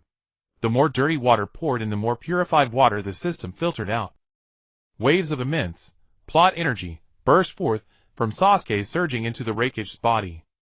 It was a magnificent feast of energy, a blend of the curse mark's evil, Orochimaru's desire, Sasuke's agony, and the resistance of the thunder seed, the ultimate combination. She felt the dormant thunder elemental power within her become exceptionally active under the stimulation of this energy. The noses hummed joyfully in her chest. Bang! The door to the medical room was shattered from within by a tremendous force. With splinters flew everywhere. Sasuke, bare-chested and covered in ferocious black patterns, stepped out of the broken frame. His eyes were blood-red, and he let out unconscious roars, instinctively turning his attacks toward the Konoha ninjas, who had rushed over at the noise. Quick! Subdue him! It's Uchiha Sasuke! He's lost control! Several Chunin charged forward, but before they could form hand seals, a blur of black streaked past them at incredible speed. Thud! Thud! Two dull sounds of impact. The chests of those two Chunin visibly caved in, blood spraying from their mouths in two red arcs. Their bodies flew backward, slammed heavily into the wall, and slid to the floor, their fate unknown. Order within the arena collapsed instantly. The audience, terrified by the sounds of fighting and screams from the competitor passage, rose from their seats and crowded frantically to escape the scene. On the high platform, Hiruzen Sarutobi's face had turned grim. He gripped his pipe tightly, his knuckles white from the excessive force. He knew this was not just Sasuke's loss of control. It was the bugle call for a full-scale invasion by the disciple he least wanted to see. His gaze instinctively swept across the examiner's podium. That woman in the purple kimono still sat upright on the ornate armchair. Her expression remained unchanged. The chaos and slaughter below stirred no ripple in her eyes. That extreme indifference froze and shattered the faint hope that had just risen in Hiruzen Sarutobi's heart. He instinctively hoped she would act as she had before, even if he had to beg. If she were willing, this disturbance might be suppressed instantly. Yet the Raikage remained utterly motionless.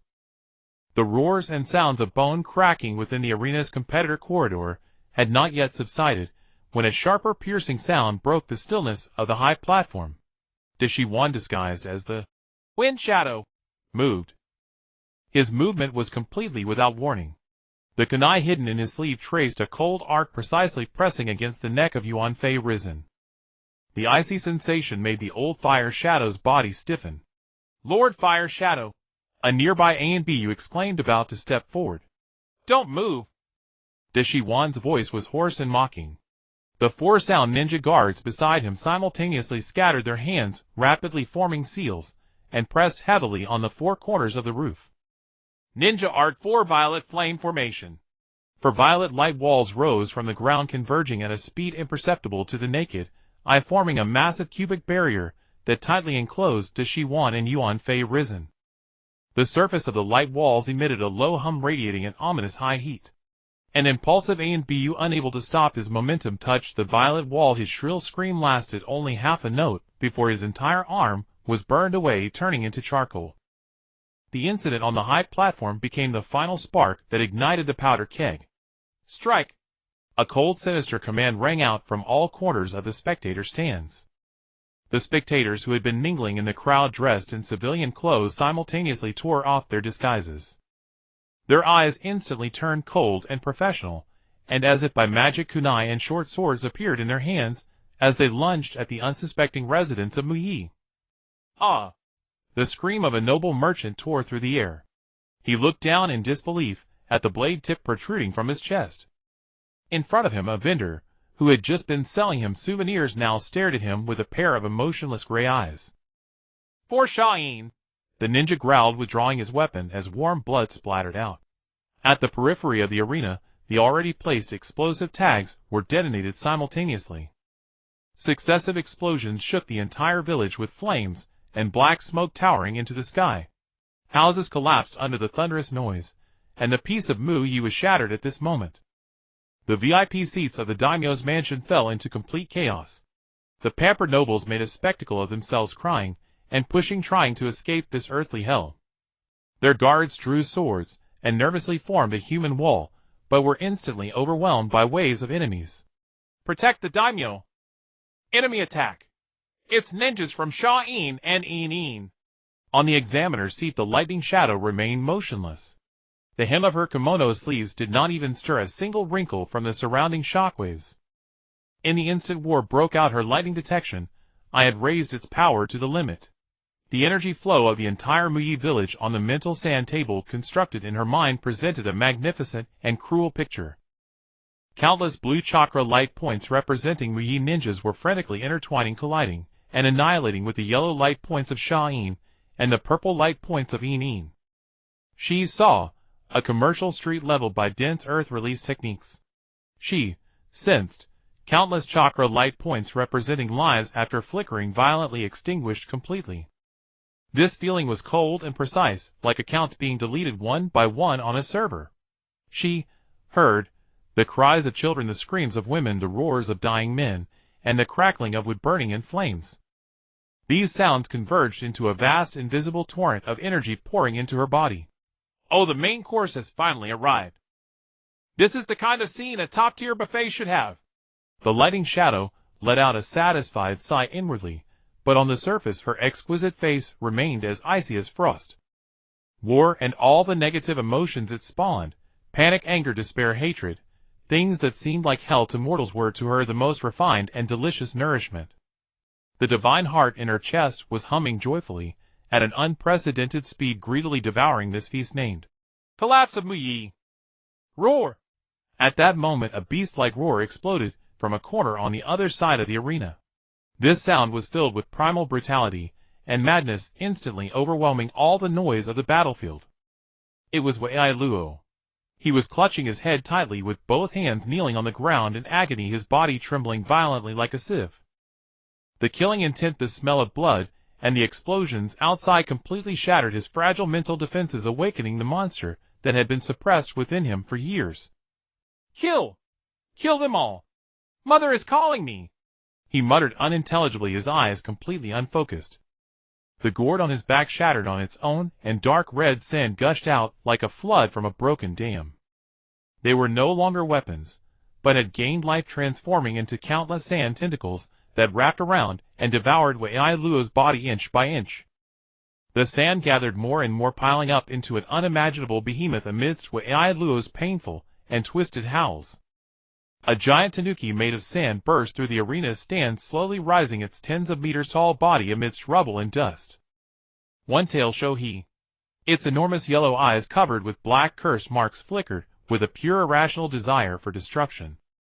With just a casual wave of its arm, the sand-made giant claws smashed large areas of buildings into dust. Jia ha ha ha. I'm finally out. Kill. Destroy. Shohei's sharp and arrogant laughter echoed through the skies, its voice carrying a grating texture of sand particles, making listeners' eardrums sting. The lightning shadow's lightning detection eye locked onto this fully manifested tailed beast at the first moment. In her energy vision inside Sho, he was a massive and violent energy core. That power was ancient and primal, filled with the laws of wind and sand, closely connected to nature yet carrying a unique life imprint belonging to a tailed beast. This had something in common with the feeling of the Nine-Tails chakra inside Mingren, but the core laws were completely different. The power of the Nine-Tails tended more toward pure hatred and the destruction of life's origin, while Shohei was more like an unrestrained chaotic natural disaster. Another mobile nuclear reactor, and a wild, unprotected version at that. The lightning shadow gave a calm evaluation in her mind. Her consciousness sank into the one mind pure land. In this spiritual space that absolutely belonged to her, she transformed into the most supreme scholar, beginning to perform data modeling and law analysis on this otherworldly giant beast she had encountered for the first time. Shohei's chakra structure energy release frequency, its connection with each grain of sand. All the data was recorded and analyzed by her bit by bit. She discovered that Shohei's power contained an extremely powerful natural energy that perfectly merged the mass of earth nature with the cutting of wind nature. Interesting. The tailed beasts of this world are actually the physical incarnations of natural laws. They have given life and will to abstract laws. This discovery deepened her understanding of this world. Inside the barrier on the roof, the battle of Yuanfei Risen had begun. He looked at the rampaging Shohei below, and at the towering flames in the village, his heart bleeding. All Muyi ninjas, listen up. He used all his chakra to spread his voice. At all costs, prioritize protecting the villagers. Kill all invaders on the spot. After issuing the command, his gaze for the last time pierced through the violet barrier, carrying a hint of pleading he himself did not notice, looking toward the unmoving violet figure on the examiner's seat. However, the lightning shadow merely glanced back indifferently. She did not even look at Yuanfei Risen, but instead observed with interest the giant sand tanuki below. Her fingers on the armrest of her kimono tapped lightly in rhythm with the distant explosions. One tap, then another. That aloofness completely froze the last shred of hope in Yuanfei Risen's heart. On the rooftop, sealed by 4 violet light pillars, the tiles groaned under the invisible pressure, shattering and crumbling one after another. Hiruzen Sarutobi tore off the conical hat emblazoned with the character fire from his back, casting it aside, and then unfastened his heavy ceremonial robe. He revealed the black tight-fitting combat suit that had accompanied him through countless battles. The contours of muscles long concealed by clothing, though somewhat slackened with age, still radiated the power of years of rigorous training. His usually gentle and clouded eyes had now filtered out all impurities, leaving only a pure warrior's edge. "Teacher, you look like this. It brings back memories." Across from him, Orochimaru had completely shed his Kazekage disguise. His pallid, bloodless face appeared almost morbid under the sunlight, and his golden, elongated snake pupils brimmed with the excitement of a scientist observing a rare specimen. He extended an overly long tongue, slowly licking his lips, the gesture carrying the coldness of a reptile. "But your eyes have lost their strength. There's too much missing in them." Orochimaru. Hiruzen Sarutobi's voice rasped like 2 rough stones grinding together. "Stop now. It's not too late." "Stop." Orochimaru let out a low, hoarse laugh. He tilted his head, looking at Hiruzen Sarutobi as if at a child. "Teacher, you simply don't understand. Life decays, bodies age. Only truth is eternal. The things you have guarded for so long should have been buried in the earth long ago."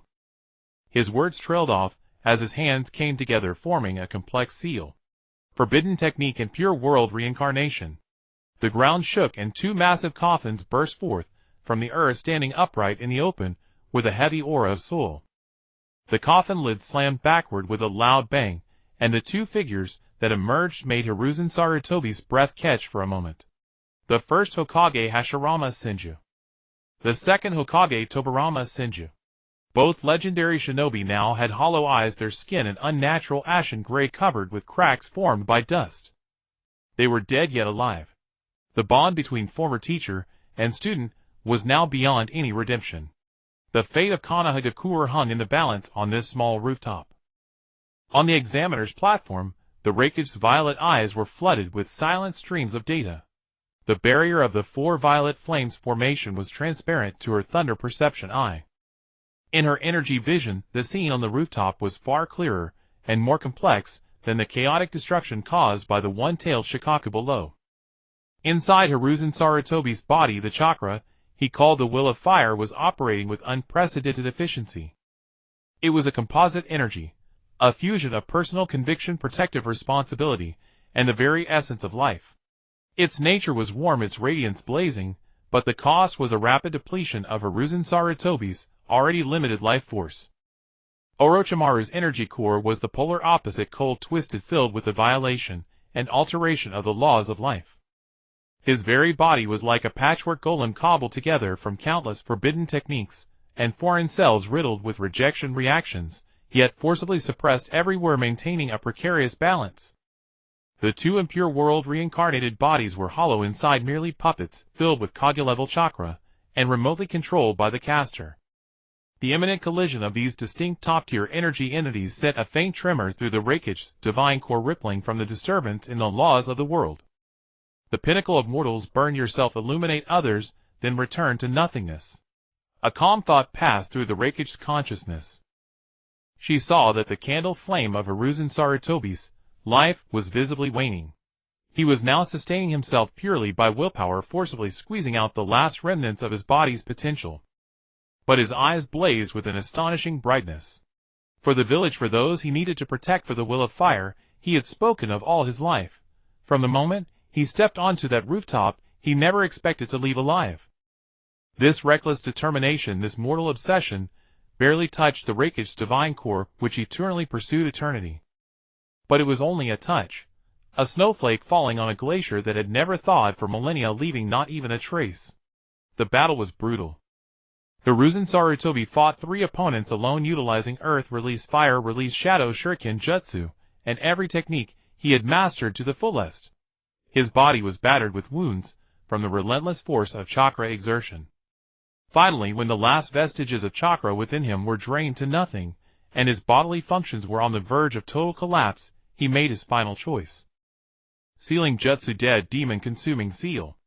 As he completed the final seal with all his strength, a colossal ethereal figure in a white hunting robe, with a short sword clenched between its teeth, slowly materialized behind him. The otherworldly icy aura instantly enveloped the entire barrier, and even the morbid excitement on Orochimaru's face was replaced by terror for the first time.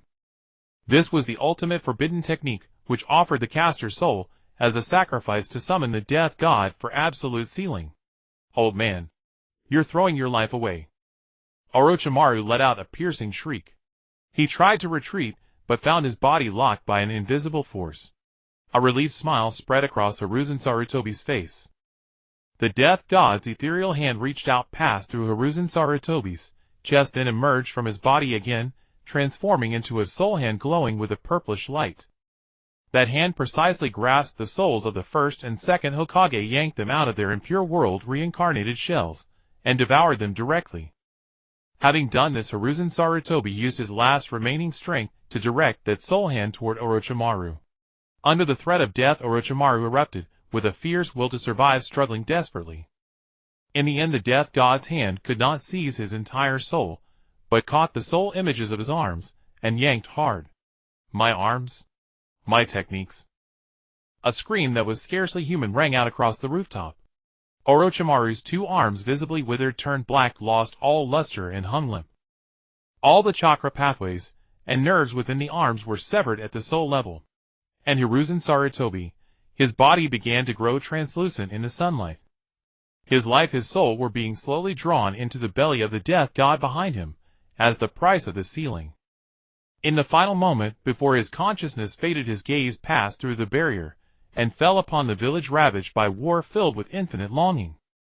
Within the one heart pure land, the Raikish's consciousness recorded all the energy data of this moment, with a precision that surpassed any instrument. At the instant Hiruzen Sarutobi's soul completely dissipated, an extremely pure surge of plot energy erupted. The core laws of this energy were sacrifice, protection, indomitability, and legacy. Its quality far exceeded any emotional energy she had collected before, whether the hatred of the Ninetales, or the evil of the cursed seal both seemed crude and coarse in comparison to this energy. This torrent of immense energy was not used by the Raikage to reinforce her ordinary lightning element. Instead, the divine core actively drew it in, directly channeling it into the purple crystal within her chest. That crystal, which had previously been inwardly radiant, flared with blinding light when bathed by this energy stream. The energy structure within seemed to be reshaped and purified by a higher power, becoming more translucent, and the lightning light representing eternity at the core grew deeper. Though mortal lives are short, the instantaneous brilliance of their will is indeed worthy of touching eternity. The Raikage gave an objective evaluation in her heart. She could sense that the final barrier between her and the longsword, one heart, one mind stored in the void, had grown thinner by yet another degree. On the rooftop, Orochimaru now, without arms, knelt on the ground, a roar like a wounded beast tearing from his throat. He had succeeded in killing his own teacher and crippling Konoha. But he had paid a terrible price himself. His hands, the very foundation for all his techniques as a shinobi, were completely ruined. The Raikage clearly tasted the overwhelming rage, resentment, and even more obsessive craving for power that now filled Orochimaru. These intense emotions provided her with another substantial yield of energy. She could even sense that the thunder seal she had planted on Orochimaru's chest had become active under the impact of the energy released by Hiruzen Sarutobi's sacrifice, accelerating the fusion with the first Hokage's cells. From the beginning to the end of the battle, the Raikage remained seated in that grand chair without even changing her posture. Her face revealed neither sorrow nor joy. The death of Hiruzen Sarutobi marked the end of an era for Konoha. It also meant that a new era would be forced to begin. And she, the Raikage, would become the definer of the order in this new age. Her long fingers slid gently over the splendid thunder patterns on her kimono. Her mind was already racing, calculating the inevitable power vacuum in Konoha's high command after the third Hokage's death, and the ensuing factional strife. Chaos breeds opportunity. And she excelled at seizing her own eternity amidst chaos. The will of fire flashed through the Raikage's consciousness, recalling Hiruzen Sarutobi's bright eyes at the end. In the end, it is merely a noble excuse mortals find for their sacrifice, when they are powerless to change fate. Fragile emotions can never build a true order. The air of Konoha was thick with the acrid smell of burning, with the earthy scent of soil, and the faint lingering trace of blood. All of these stubbornly seeped through the cracks of the hospital window. The hospital was filled with the low groans of the wounded, and the hurried footsteps of medical ninjas. The smell of disinfectant, instead of bringing a sense of cleanliness, only deepened the oppressive atmosphere. Sasuke Uchiha's eyelids flickered several times, and he regained consciousness amidst a blinding white light. His body felt as if it had been torn apart, every bone, every muscle fiber screamed in sharp protest. But this physical torment was soon drowned by a deeper, more profound pain, emptiness, and the shame of utter helplessness. The battle with Naruto had ended in a way he couldn't comprehend. After that, the curse mark went out of control, leaving a trail of destruction in his own village. As the ninjas murmured among themselves, he caught words like Lord Third's sacrifice and invasion, which pieced together a reality that made his heart clench. He was too weak. The unattainable silhouette of that man now loomed even larger, and he lacked even the right to protect the village or the companions beside him. Power. This thought was turning into dry tinder, waiting for any spark. The light in the ward dimmed without warning. The white walls and ceiling seemed to dissolve like ink dropped into water, spreading rapidly, their edges twisting and writhing until they became a thick, viscous darkness. In the center of the room, the air stirred, and a chilling shadow rose slowly from the floor, coalescing into a vague human form. Orochimaru. His form was unstable, like a phantom on the verge of dissipating, except for those golden, elongated snake eyes that glowed with terrifying intensity in the darkness. He didn't look at Sasuke's injuries. His gaze was like that of an appraiser examining a possession, something that belonged to him. Sasuke, have you felt this feeling? Orochimaru's voice came from the shadow, hoarse, sticky, with a hissing sound like a snake's tongue. The bonds you cherish are laughably fragile before absolute power. Sasuke's jaw tightened instantly. He wanted to sit up, but his body refused to obey. A crimson glow lit up in his eyes, 3 tomos spinning slowly, locking onto the shadow with deadly focus. "Come to me." Orochimaru's phantom drifted closer, his seductive words piercing the most vulnerable part of Sasuke's heart. "Konoha is but a shallow puddle, it cannot hold you. I will give you everything you desire, let you surpass Madara Uchiha, surpass your brother. It is a power you cannot imagine." He paused, lowering his voice further. "As long as you are willing to discard those burdens called comrades, and follow me toward true immortal eternity." The cold chakra seeped into Sasuke's consciousness through the connection of the curse mark, like a venomous poison, yet it precisely stirred the most burning desires within him. The flames of revenge fanned by this power blazed so fiercely that his mind swam. To go or not to go? He knew well that Orochimaru was evil, the culprit, who had destroyed the village. Yet he also knew that every word Orochimaru spoke struck his deepest wounds. If he stayed here following Kakashi's trivial training, how many years would it take before he could stand before Itachi Uchiha? At the same moment, in the examiner's seat far away in the arena, the Raikage sat motionless on the ornate armchair, her figure unchanged. In her world there was no chaos or slaughter around her, only the crystal-clear energy landscape reflected back by her lightning perception eye.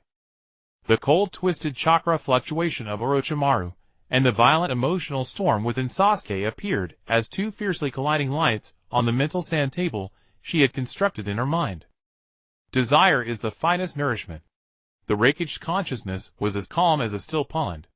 The more Sasuke struggled, the stronger his craving for power, the purer the narrative energy erupting from his mental plane.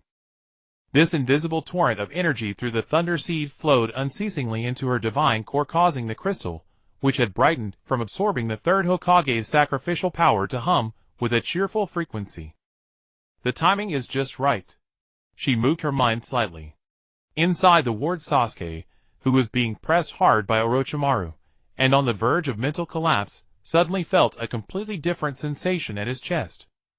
It was not the burning pain of the curse mark's activation, nor the normal flow of chakra.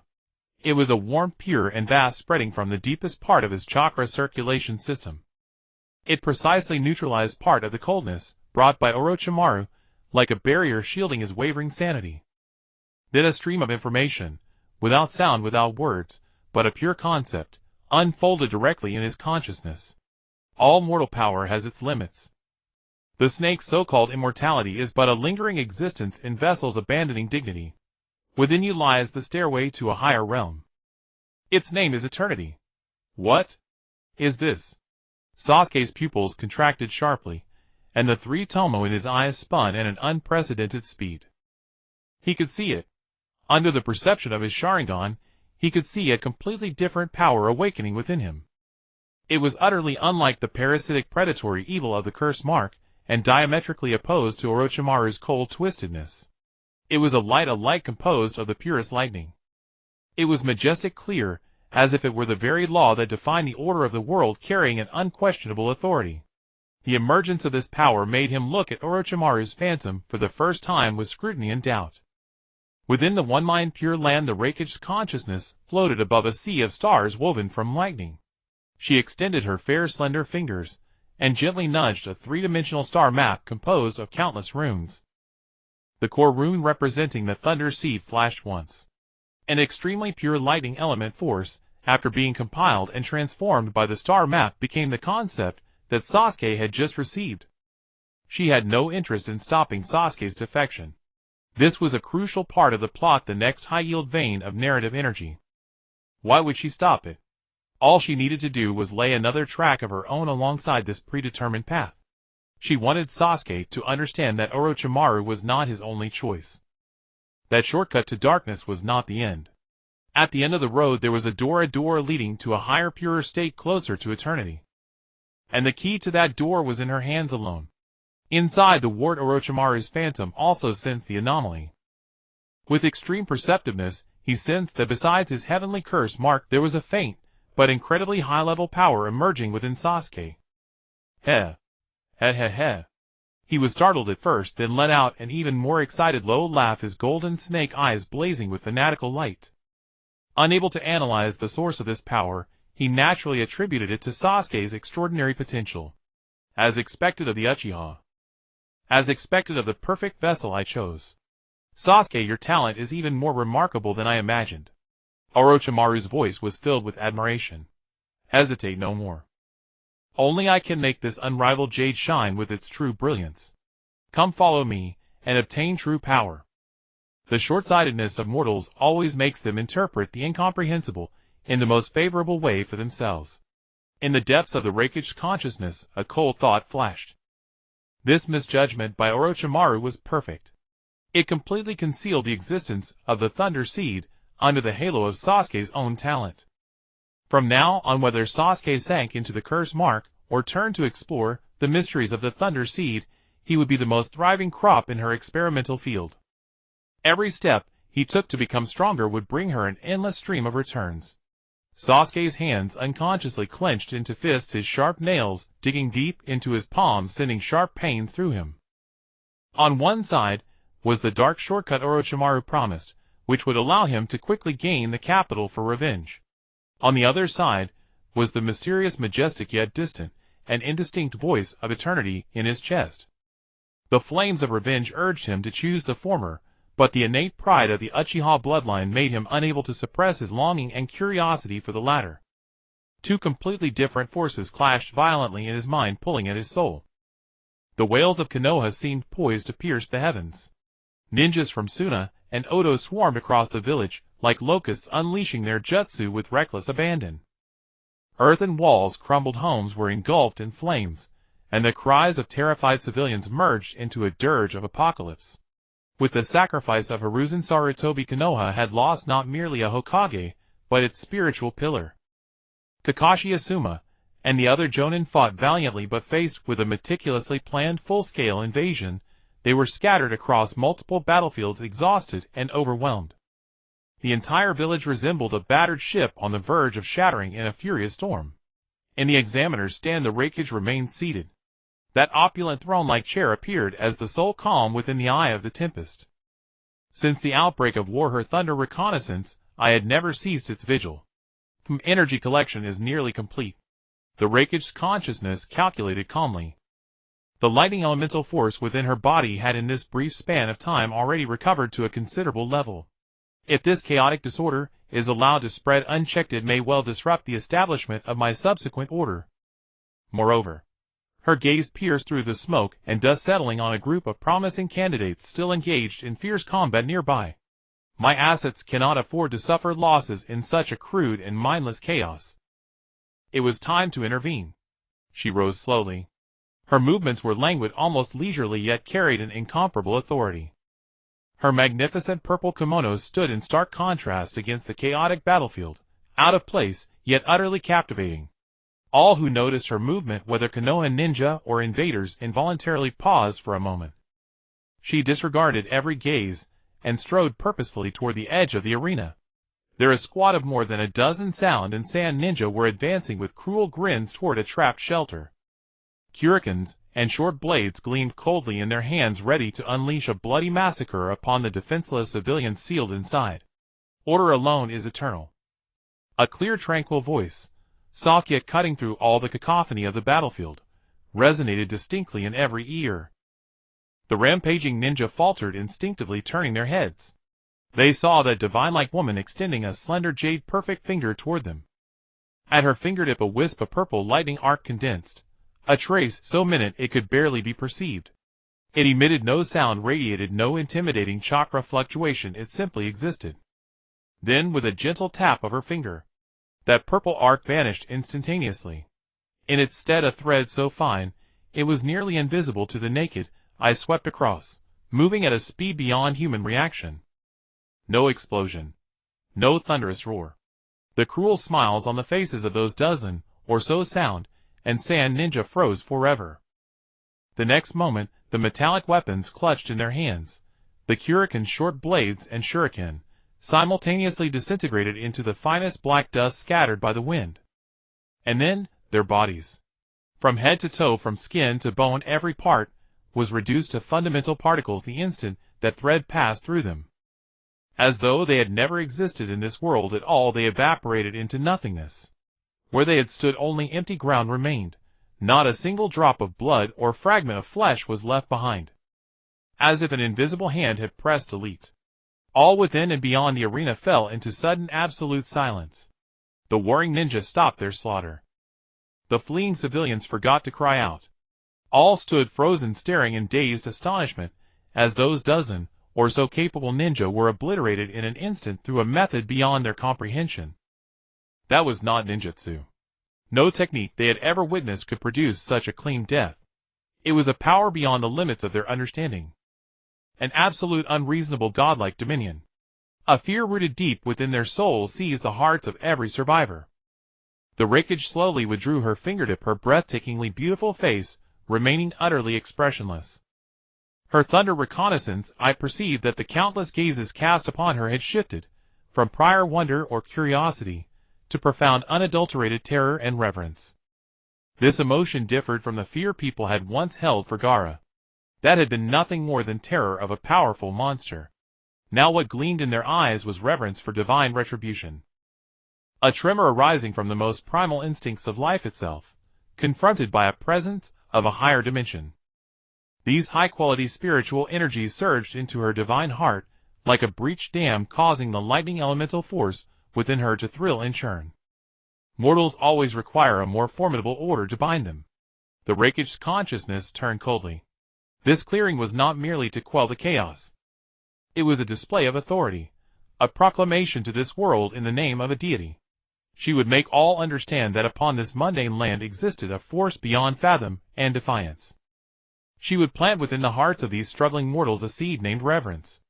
This seed would lay the most solid foundation for her subsequent establishment of eternal order.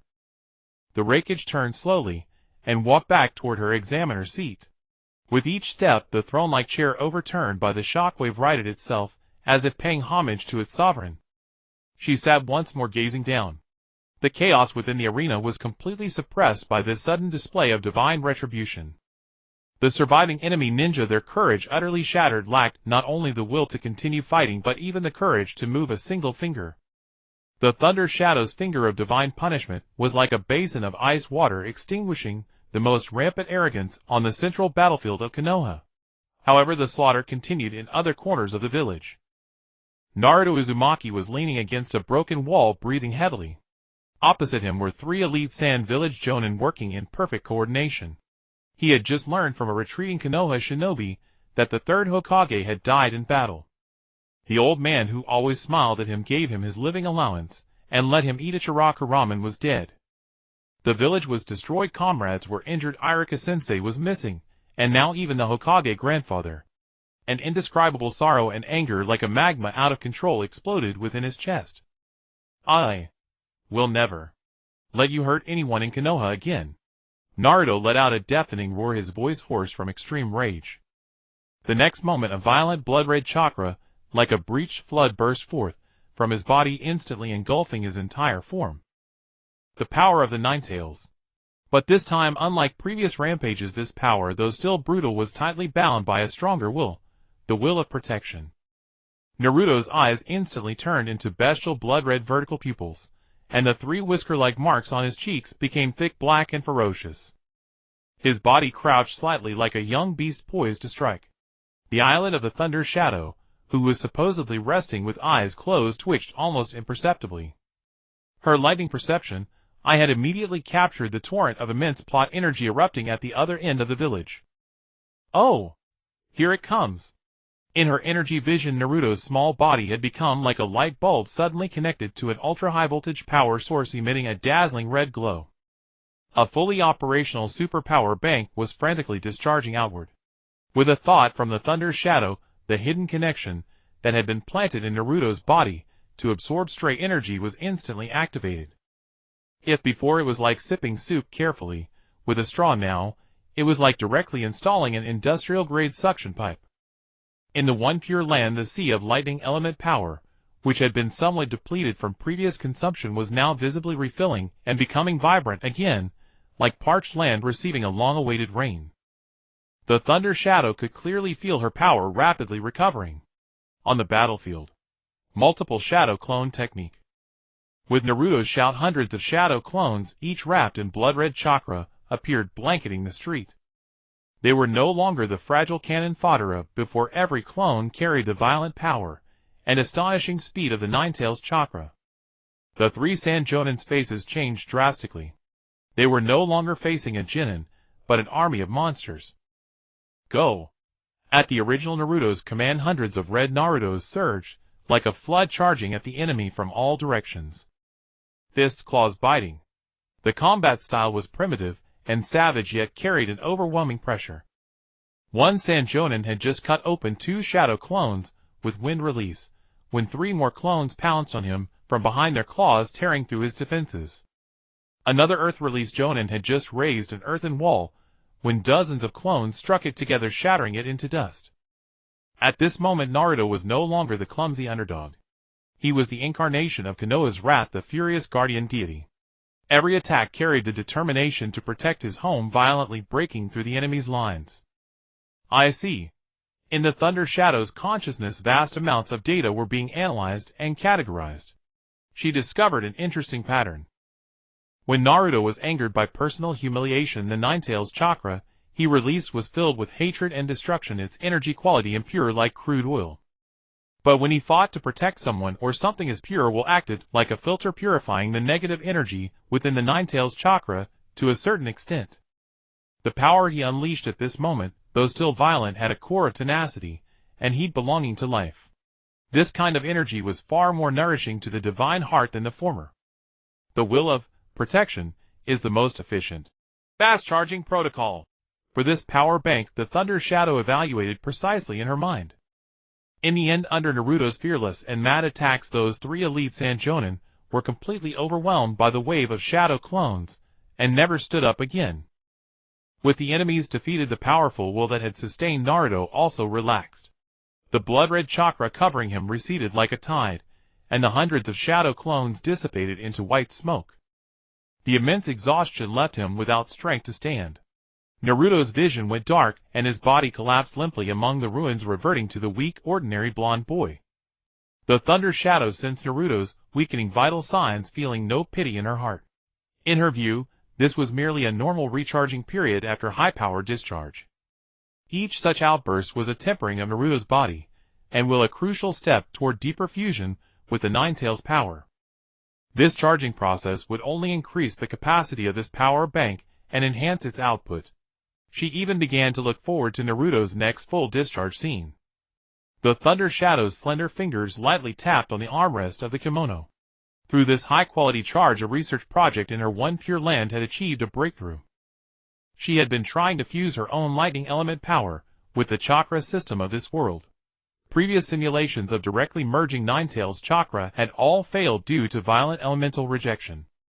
But this time she injected a strand of her lightning element into the Ninetales chakra sample that had been purified by the will of protection and absorbed earlier.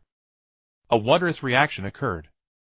Under the guidance of the lightning element's order and law, the violent Ninetales chakra did not collapse, but was forcibly restrained and restructured, ultimately producing a new power that lay between the two. This power possessed both the annihilating might of lightning and the life essence characteristics of the Ninetales chakra. Perhaps this could become one of the foundations for constructing the eternal order in the future. The corner of the Thunder Shadow's mouth lifted into an almost imperceptible, extremely subtle arc. That Naruto Uzumaki kid is truly my lucky star. Deep underground, far from Konoha, the air was mixed with the smell of earth and the pungent odor of formaldehyde. This was one of Orochimaru's secret bases, now his hiding nest. He leaned against a cold stone experimental table, his posture disheveled. His usual loose clothing was stained with dried blood and dust, and on his pale face a pair of golden serpentine eyes held the fire of resentment. His hands hung limp at his sides. The dead demon-consuming seal of Sarutobi Hiruzen, a sealing technique paid for with life, had not completely devoured his soul, but had precisely crippled the medium for all his jutsu. The skin on his arms was withered and black, stiff to the touch, devoid of any life, covered in purple eerie patterns, the marks of death. He tried to move his arm muscles to form a simple hand seal, but the only response was the searing pain of a torn soul, and the dead silence of the two arms that would not budge. Madness and desire for power intertwined in his eyes, settling into a deeper malignancy. Sarutobi-sensei. Even in death, you had to leave me such a gift. His voice was hoarse with a grating quality like metal on stone. Just as weakness and despair threatened to consume his sanity, the three-leaf clover-shaped thunder mark left by the thunder shadow on his chest began to burn without warning. Streams of pure unfamiliar energy surged from the mark, accompanied by intense, stinging spreading through his entire body along his meridian system. This energy resonated strangely with the enormous negative emotions fostered by his crippled hands: despair, resentment, rage. Orochimaru's body jerked violently. He let out a muffled groan, his golden serpentine pupils abruptly contracting. He sensed a completely different power. This power flowed through his exhausted body without causing destruction, instead beginning to nourish his life essence, which was on the verge of collapse from the soul damage. Even the relentless soul-burning pain from the dead demon-consuming seal was suppressed and alleviated somewhat. Meanwhile, the Raikage seated upon the ornate armchair in the Leaf Village arena lowered his eyelids, his consciousness already locked onto Orochimaru deep underground through the thunder perception eye. In her energy vision, Orochimaru had become a massive generator of negative emotions. The despair of losing his hands, the resentment toward the third Hokage, and the fury at his own powerlessness. These emotions rose from him like tangible black smoke. To mortals, these were pure poison. In the Raikage's eyes, they were premium plot energy. She saw the Thunder Seal she had planted operating with high efficiency. It was a precise converter, drawing in those black negative emotions, transforming them through complex laws, and then feeding back two streams of energy.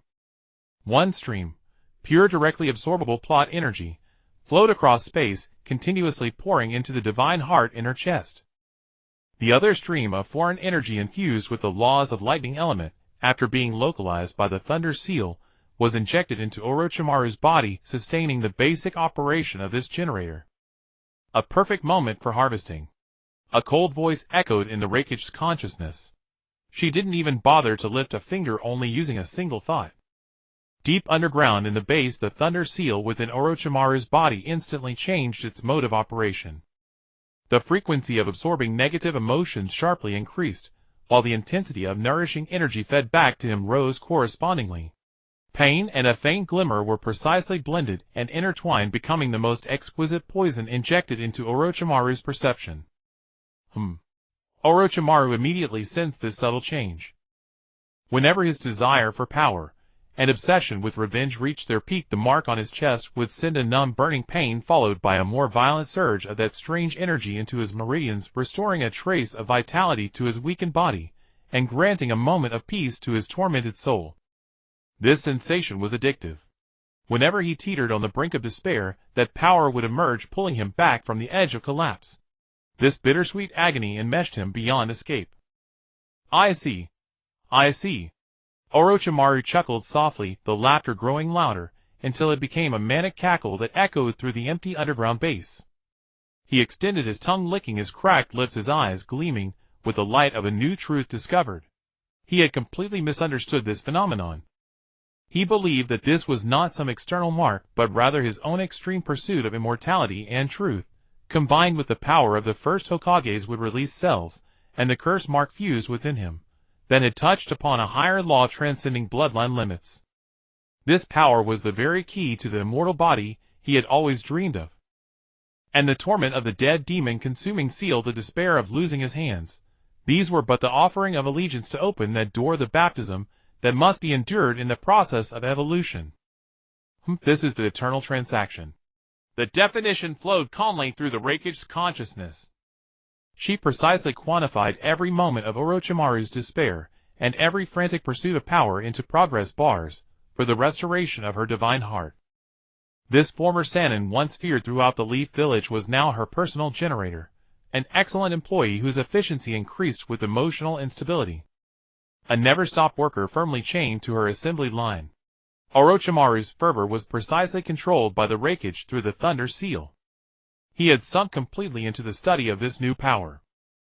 He pored over the various forbidden scrolls in his collection. Though unable to form seals, he tried to understand the principles of forbidden techniques, using his mind to stimulate and draw forth the power of the mark on his chest. He even began experiments on his own crippled body, cutting his skin with a scalpel to observe how the new power accelerated wound healing, injecting poison into his blood to analyze its purifying capabilities. Every act of self-mutilation brought greater pain, triggering deeper despair, and in turn yielding a more violent flood of power. He reveled in it. This power is connected to the essence of life. It is repairing the wounds of my soul, optimizing my cellular structure. Is this not the immortality I have been seeking? Orochimaru murmured to himself, his eyes devoid of any dejection, replaced only by the fervor of a scientist and the greed of an ambitious man. The Raikage sensed the increasingly complex energy storm within Orochimaru in her eyes. It was a dynamic diagram composed of data. The vitality of the first Hokage's cells, the sage chakra from Ryuchi Cave, the sinister power of the curse mark, and the lightning element laws she had injected, all were undergoing a chaotic yet efficient fusion. The plot energy fed back by the Thunder Seal was of increasingly higher quality. The Raikage's consciousness sank into the pure land of one mind. There her divine thought manifested as a purple phantom, before which floated a highly complex energy model, the energy circulation system within Orochimaru's body. She reached out a finger, gently flicking it across the model, simulating various possibilities of energy flow. She decided not to intervene more deeply with Orochimaru for now. Let him dance on the tightrope of pain and fervor. Only this state of teetering on the edge of despair could maximally stimulate his potential, providing her with the highest quality plot energy. This perpetual generator system is indeed delicious. A quip from her past life surfaced in the Raikage's consciousness. She even began to seriously consider the feasibility of replicating this generator system onto other high-value targets.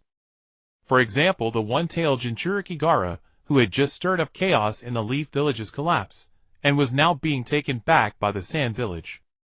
The loneliness in his heart, his craving for slaughter, his confusion about his own existence, these were five-star fuel. Another example, that old man from the root of the Leaf Village, Shimura Danzo. His ambition hidden in the shadows, his coveting of the Hokage position, and his greed for the Uchiha, these were also an untapped rich mine. These mortals brimming with power, desire, and schemes were all her potential energy ATMs. In the pure land of one mind, the Raikage began to outline more refined and concealed energy guiding runes with pure lightning element power. She was about to perform a remote system optimization for her No.1 generator, Orochimaru, ensuring this machine could supply energy long-term stably and efficiently rather than burning out prematurely from overplaying. Orochimaru would become the best experimental field for her to unravel the secrets of life's laws in this world. Every mutation in his body, every fusion of power would become precious data on her journey to explore eternity. The flames of the My Collapse plan were forcefully brought to a definitive end by the Raikage's astonishing single finger. The surviving shinobi from Sha'in and In, faced with an incomprehensible death, had their will to fight instantly drained, fleeing in panic. The clamorous battlefield fell into dead silence, leaving only broken walls and ruins casting long shadows under the setting sun. The rough stone surface of the fractured wall pressed against his body, yet Kakashi remained oblivious. The green vest he wore had long been stained into a mottled dark color by dust and dried blood. He raised a hand, slowly pushing his forehead protector up to cover the crimson Sharingan. The three tomo in his eye slowly ceased their rotation, but the eyeball itself was bloodshot, exuding a sense of utter exhaustion. The physical fatigue was far less than the mental shock. A strange chill rose from the base of his spine, lingering in his mind, impossible to dispel. It was not the fear of death, but a shudder of having his entire cognition overturned. In his mind that scene flashed over and over again. The Raikage, that woman seated high above, merely extended a single finger. There was no intense concentration of chakra, no intricate hand seals, not even any killing intent. Then those dozen or so enemies, at least of Chunin level, vanished in a silent purple light. Not burned to charcoal, not blasted into flesh, not reduced to dust. It was annihilation. Kakashi's Sharingan saw clearly the space where those shinobi stood along with their bodies was cleanly erased. Not a drop of blood, not a strand of hair, not even a trace of residual chakra remained. He exhausted all the knowledge of the #1 technician of Mai, yet could not analyze this phenomenon. The third Tsuchikage's dust release could decompose matter to the atomic level, but that was still a Kekkei Tota based on the nature transformations of Yin-Yang and Earth Chakra, with a clear energy trajectory. But the Raikage's power had no trajectory, no process, only results. He could not categorize it into any kind of ninjutsu. It was closer to the manifestation of a rule, a command from the creator to delete creation. Kakashi, you're here. Great, you're all right. A vigorous voice interrupted his thoughts. Mighty Kai, wearing his signature green jumpsuit with a few scrapes strode over, gave a thumbs up, and flashed a set of gleaming white teeth. Kai! Kakashi's voice was a little hoarse. He managed to twitch the corner of his mouth, but lacked the strength to respond more. Don't be downcast, my friend. Kai slapped Kakashi on the shoulder with full force. Although the third Hokage sacrificed himself, and the village suffered heavy damage, this is precisely the time for us to burn our youthful passion and rebuild our homeland. We should be even more determined. Kakashi looked at him silently. Kai's eyes were as pure as ever, filled with flames. The world in his eyes was black and white. As long as there was passion and perseverance, no difficulty was insurmountable. But now a huge crack had appeared in Kakashi's worldview. Kai, did you see it? He suddenly asked. See what? You mean my heroic figure kicking away several Shaolin bastards with one foot? Of course. The iron fist of youth never loses. Not that. Kakashi shook his head, his gaze involuntarily drifting to the distant figure still sitting quietly. It was the Raikage. When she acted. At the mention of the Raikage, Kai's smile dimmed a little. He scratched his head, recalling the scene with a flicker of confusion in his eyes. I saw it. Very strong, so strong that it's strange. But she's on our side, isn't she? That's enough. Kai quickly cast aside that trace of confusion and clenched his fist again. What we need to do now is handle the matters at hand. Let's go, Kakashi. There are still many injured who need us. Watching Kai's back as he turned and threw himself into rescue work, Kakashi let out a silent sigh. Perhaps Kai's purity was also a kind of strong power. But he couldn't do it. He couldn't turn a blind eye to that power that transcended common sense.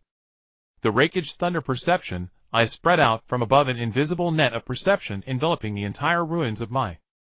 The conversation between Kakashi and Kai, their vastly different emotional fluctuations, all turned into unique spiritual signals flowing into her perception. Kai's pure single-minded passion provided plot energy that was simple, direct, and abundant.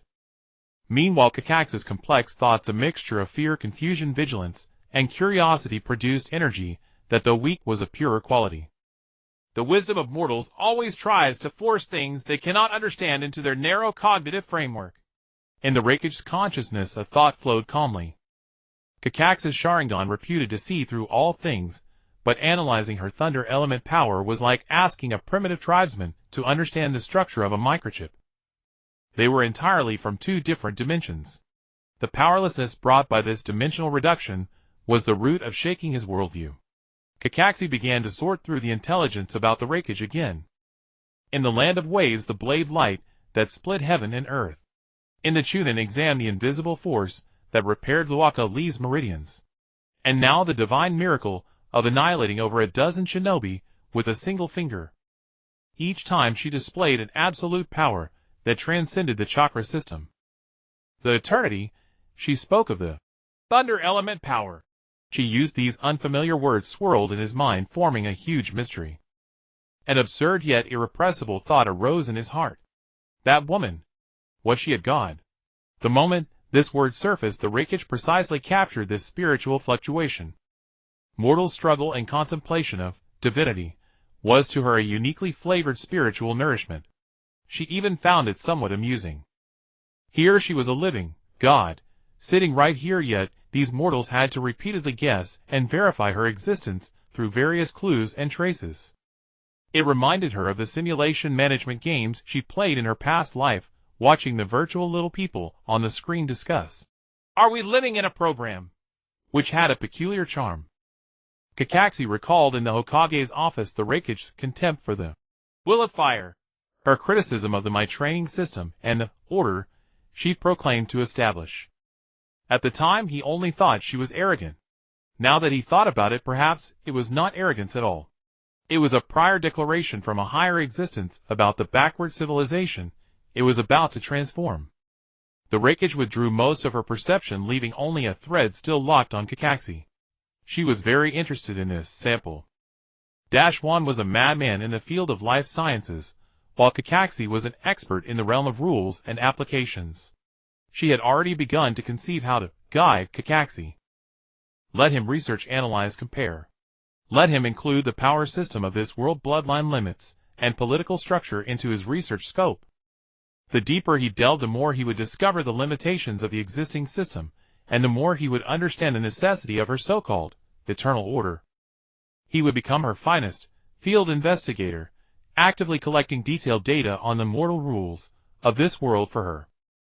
Every report of his every struggle of thought would be the cornerstone for her to analyze this world and establish a new order. The Raikage's gaze shifted away from Kakashi, looking toward the distant Hokage rock. The third Hokage's face was silent under the setting sun, while below new vitality was sprouting amidst the ruins. On the land of my village the scent of smoke and blood mingled, lingering stubbornly. Amidst the rubble and broken walls, ninjas searching for survivors moved with hurried steps, their faces etched with numb exhaustion. The cries had faded, replaced by a deeper sorrow that enveloped every survivor. The shadow of death had not yet receded, yet the challenge of survival already loomed before them. In the makeshift Hokage's office, a wooden plank served as a conference table, the atmosphere heavy with oppression. The two elder advisors, Shuanchin Xiachun and Shuehu Minyan, along with the heads of various mind departments, sat in a circle. Each face bore a grim expression. The defensive barrier must be repaired immediately. The head of the barrier team slammed his fist on the wooden plank, producing a dull thud. Although the main forces of Sunagekure and Otogekure have retreated, who can guarantee they won't launch a counterattack? The head of the medical department immediately retorted, her voice hoarse. Repair the barrier. Do you have enough manpower? What about supplies? The village is full of wounded, and my medical ninjas haven't slept for 3 days. Medicine is nearly depleted. If we don't save people first, even if we defend against the enemy, the village will become an empty tomb. The Umbu has lost over 60% of its personnel, and the intelligence network is fragmented. We must replenish our forces immediately, or we'll be blind and deaf. A masked Umbu ninja said in a low voice. Easier said than done. Where's the money? Rebuilding requires funds, compensation requires funds, and buying medicine requires funds. The village's reserve treasury was destroyed by Juan. How are we going to fill these gaps? The ninja in charge of finance groaned, clutching his hair in anguish. Arguments erupted one after another, each person standing firm on their own position, refusing to yield. Accusations, complaints, and covert calculations of factional interests made the cramped office feel crowded and clamorous. Lei Ying sat in a corner of this chaos. A magnificent armchair, utterly incongruous with its surroundings, materialized out of thin air. She sat upright, her eyes slightly closed.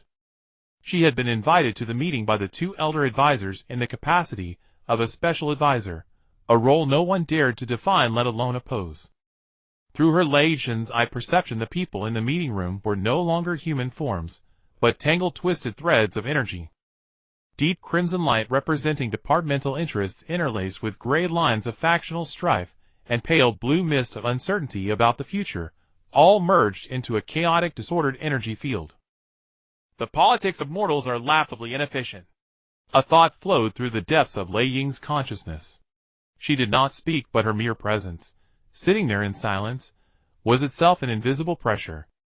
That pressure carried no warmth, yet it slowly weighed down the air in the office. The arguing voices unconsciously lowered until finally they ceased entirely. All eyes openly or covertly converged on that corner. Only then did Lei Ying slowly open her eyes.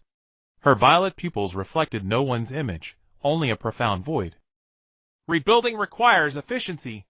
Her voice was not loud, her tone flat, yet it reached every ear clearly, instantly suppressing the lingering restlessness in the room. Your emotion stances and factions have no value in the face of survival. Order is the only thing needed now. She rose to her feet. Her wide sleeves fluttered without wind. She walked slowly to the map, hanging on the wall, its surface scarred by the burns of war. I have a few points. She extended a slender pale finger and pointed to the center of the map, the former location of the Hokage building. First Effective immediately established the Supreme Reconstruction Command. I will serve as the Commander-in-Chief. One sentence plunged the entire office into dead silence. Everyone held their breath staring at her in shock. Placing the lifeline of Mai's reconstruction into the hands of an outsider of unknown origin. This was utterly unheard of. Xuanqin Xiaoqun frowned, her lips moving as if to speak. Lei Ying's gaze swept over her calmly. Those violet eyes held no emotion, no warning, no threat, only a pure indifferent tranquility that dismissed everything. Xuanqin Xiaoqun's throat felt as if gripped by an invisible hand. The words she had prepared could not escape. She vividly recalled the scene at the Chunin exam venue where over a dozen ninjas had turned to ash. Lei Ying's finger moved slowly across the map. Second, all survivors, whether ninja or civilian, shall be immediately divided by residential area and placed under militarized unified management. Food, shelter, and medical resources will be distributed by the command. All able-bodied adults must unconditionally participate in reconstruction work. She paused, then added, Work will be recorded in contribution points. Contribution points are the sole currency for obtaining all living necessities beyond basic rations. Third, all resources, including stockpiles, captured goods, and any subsequent procurement, must be handed over to the command, registered and distributed according to need. No individual or clan may hoard resources. Violators will be charged with treason. Command after command flowed from her lips, cold, harsh, devoid of any human touch. There was not a single word about the will of fire, no mourning for the dead, no comfort for the villagers. Only absolute rules and unquestionable enforcement. Now the top priority is to restore the village's basic operational functions in the shortest time possible, ensuring everyone can survive. Not to argue over who should get an extra bowl of rice. With that she gave a slight flick of her wrist. The light twisted subtly. A piece of wood shimmering with strange violet patterns, and an ingot of pitch-black metal radiating wisps of cold appeared in her hand, as if from nowhere. She casually placed the two items on the makeshift wooden table. Thud. The dull sound made everyone's heart skip a beat. The sensory-type ninjas present immediately detected the energy emanating from those two objects, a vast, unfamiliar, and overwhelming fluctuation they had never encountered before. This is the first batch of construction materials I purchased with my personal funds. Lei Ying said, her tone still flat. Use them to repair the Hokage building and the village's main defensive nodes. Consider it my sincerity. In her mind another thought was crystal clear. This investment, measured in mortal currency, will eventually return 100-fold, 1,000-fold, in the form of plot energy. This chaotic village must be transformed into an efficient energy factory. Yet her next words plunged the already stunned crowd into further bewilderment. Regarding the details of reconstruction, I have some personal requests. Lei Ying's gaze passed over the others, as if seeing the area where her apartment was located on the map. My apartment must be listed as the highest priority reconstruction project. The wall structure must use the thunderwood I provide as the core framework. The exterior walls must be inlaid with amethyst crystals. The roof must be forged from dark star metal and engraved with energy conduction circuits according to the design I provide. She raised her hand, a wisp of violet lightning flickering at her fingertip. She traced a few lines in the air, and a three-dimensional array of extraordinary complexity, filled with unknown runes, flashed and vanished. The overall architectural style must incorporate elements of violet and lightning. I want a residence that embodies the majesty of eternity.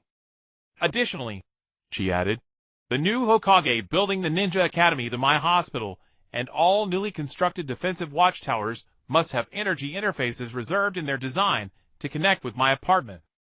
They will form a preliminary natural energy collection network covering the entire village. In the office silence descended once more.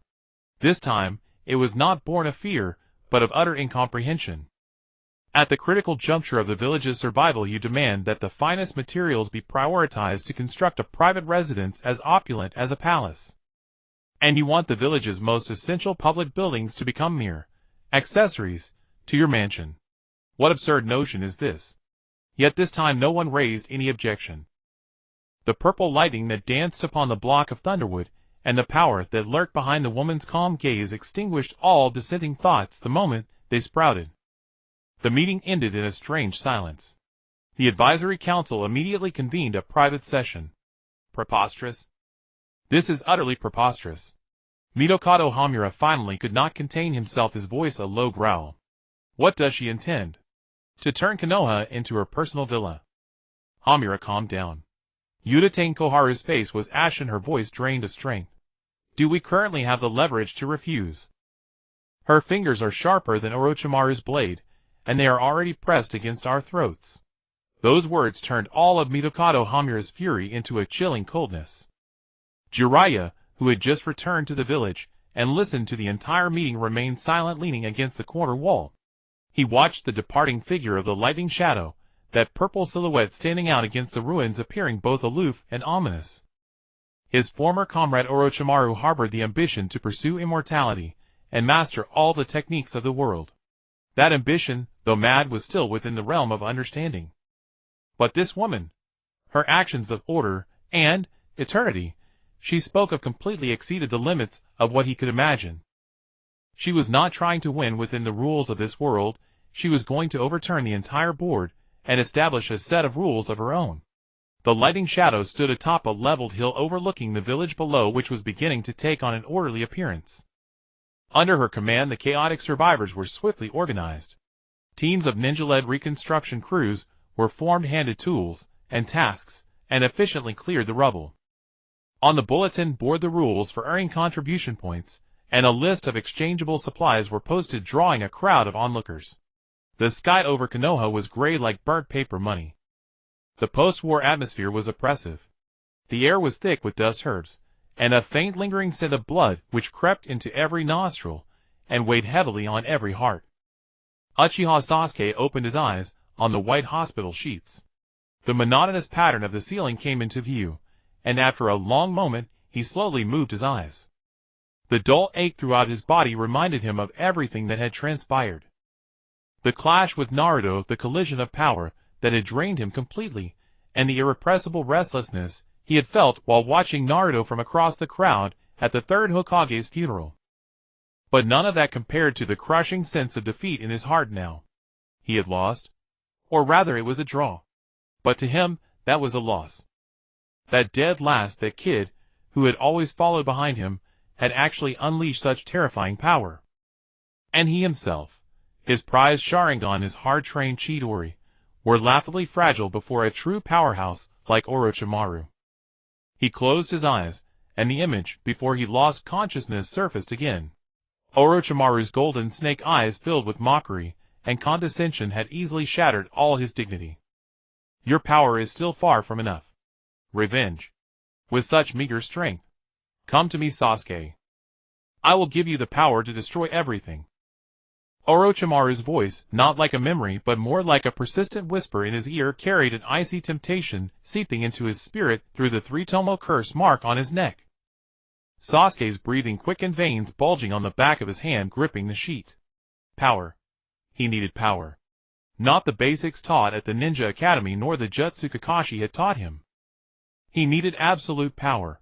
Power to crush everything, to let him personally tear off that man's head. The flames of vengeance burned in his chest, nearly consuming his reason. He felt like a beast trapped in a cage, madly gnawing at the bars, able only to roar in helplessness.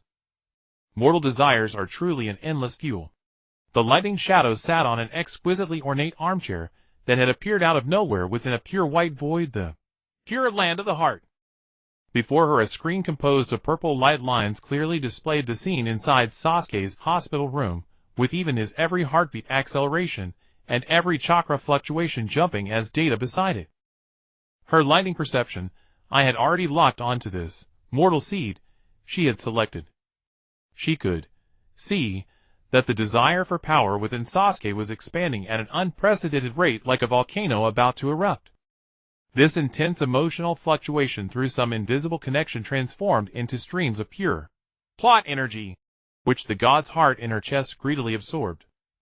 At the same time, she also saw an extremely subtle thread of chakra from deep underground connecting Orochimaru to the curse mark on Sasuke's neck.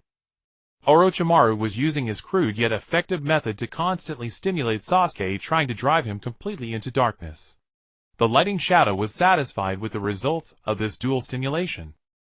Every struggle of Sasuke, every craving for power was charging her god's heart. Orochimaru's temptation was the catalyst for his inner darkness. Naruto's growth was the accelerator of his unwillingness to be left behind. Now the timing was about right. On the hospital bed, Sasuke's body trembled slightly from the inner turmoil.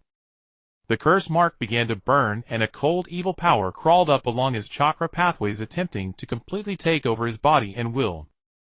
He saw visions. The blood-red moon of the night, the Uchiha clan was annihilated. The cold eyes of that man. Give up, accept this power, and you will get everything you desire. That voice sounded again, full of seduction. Just as Sasuke's will was about to be consumed by that darkness, a completely different sensation surged from his chest. It was a pure vast force carrying a sense of transcendent authority. It was not as cold as the curse mark, nor as wild as the Ninetails chakra. It flowed like a stream thawing in early spring, clear and powerful along his chakra pathways that were burning from the curse mark. The pain began to ease. His raging heart was infused with a spring of clarity, gaining a moment of peace. That power contained no evil will, no seductive whispers. It simply existed, powerful, as it showing him a completely different possibility from the curse mark. This power. It's different from the curse mark. Sasuke suddenly sat up in bed, cold sweat trickling down his forehead. He looked down at his chest, his eyes filled with shock and confusion. He could clearly sense that the source of this power was within his own body. It was not external, yet it felt so unfamiliar. It seemed to tell him in a language of a higher dimension that there was more than one path to strength. Beside the shortcut to the abyss, there was also a staircase leading to the heavens.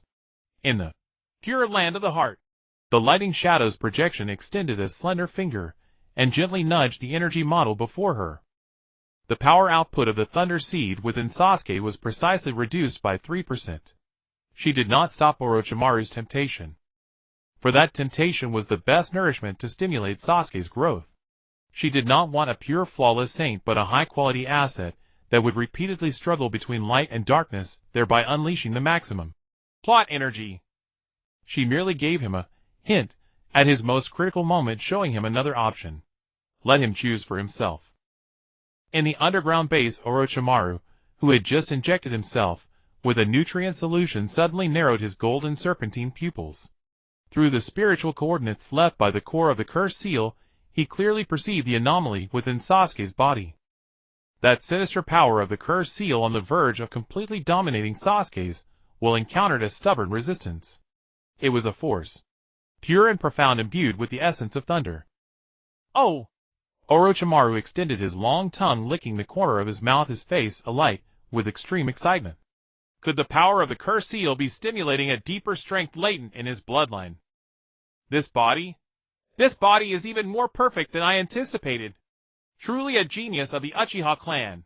He completely misinterpreted the existence of the thunder seed. He believed it was the awakening of Sasuke's own potential, that the cursed seal was the key opening a deeper door within the treasure trove named Uchiha Sasuke. He was fervent about his masterpiece.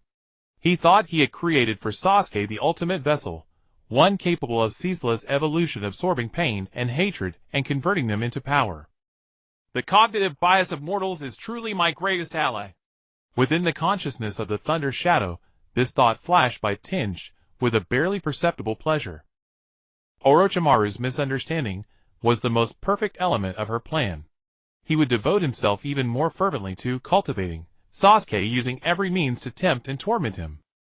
And everything he did would only make Sasuke recognize more clearly the distinction between the thunder seed and the cursed seal, causing Sasuke to contribute unparalleled plot energy in the choice between two paths. At the same time, Orochimaru's actions provided a perfect cover for the growth of the thunder seed. The thunder shadow's gaze pierced through the void, falling back upon the small hospital room. Sasuke still sat on the bed, head bowed, his bangs concealing his eyes, making his expression unreadable.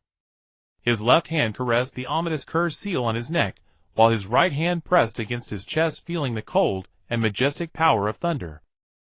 Over the ruins of Konohagakure, reconstruction work proceeded methodically. The contribution point system devised by the thunder shadow coldly integrated all survivors' labor, clearing debris and repairing buildings with astonishing efficiency. Naruto Uzumaki paid no heed to any of this. The third Hokage's funeral had passed, but the weight of sorrow still pressed upon his chest. The silent pain silhouette of Sasuke in the hospital room was like a needle constantly pricking his nerves.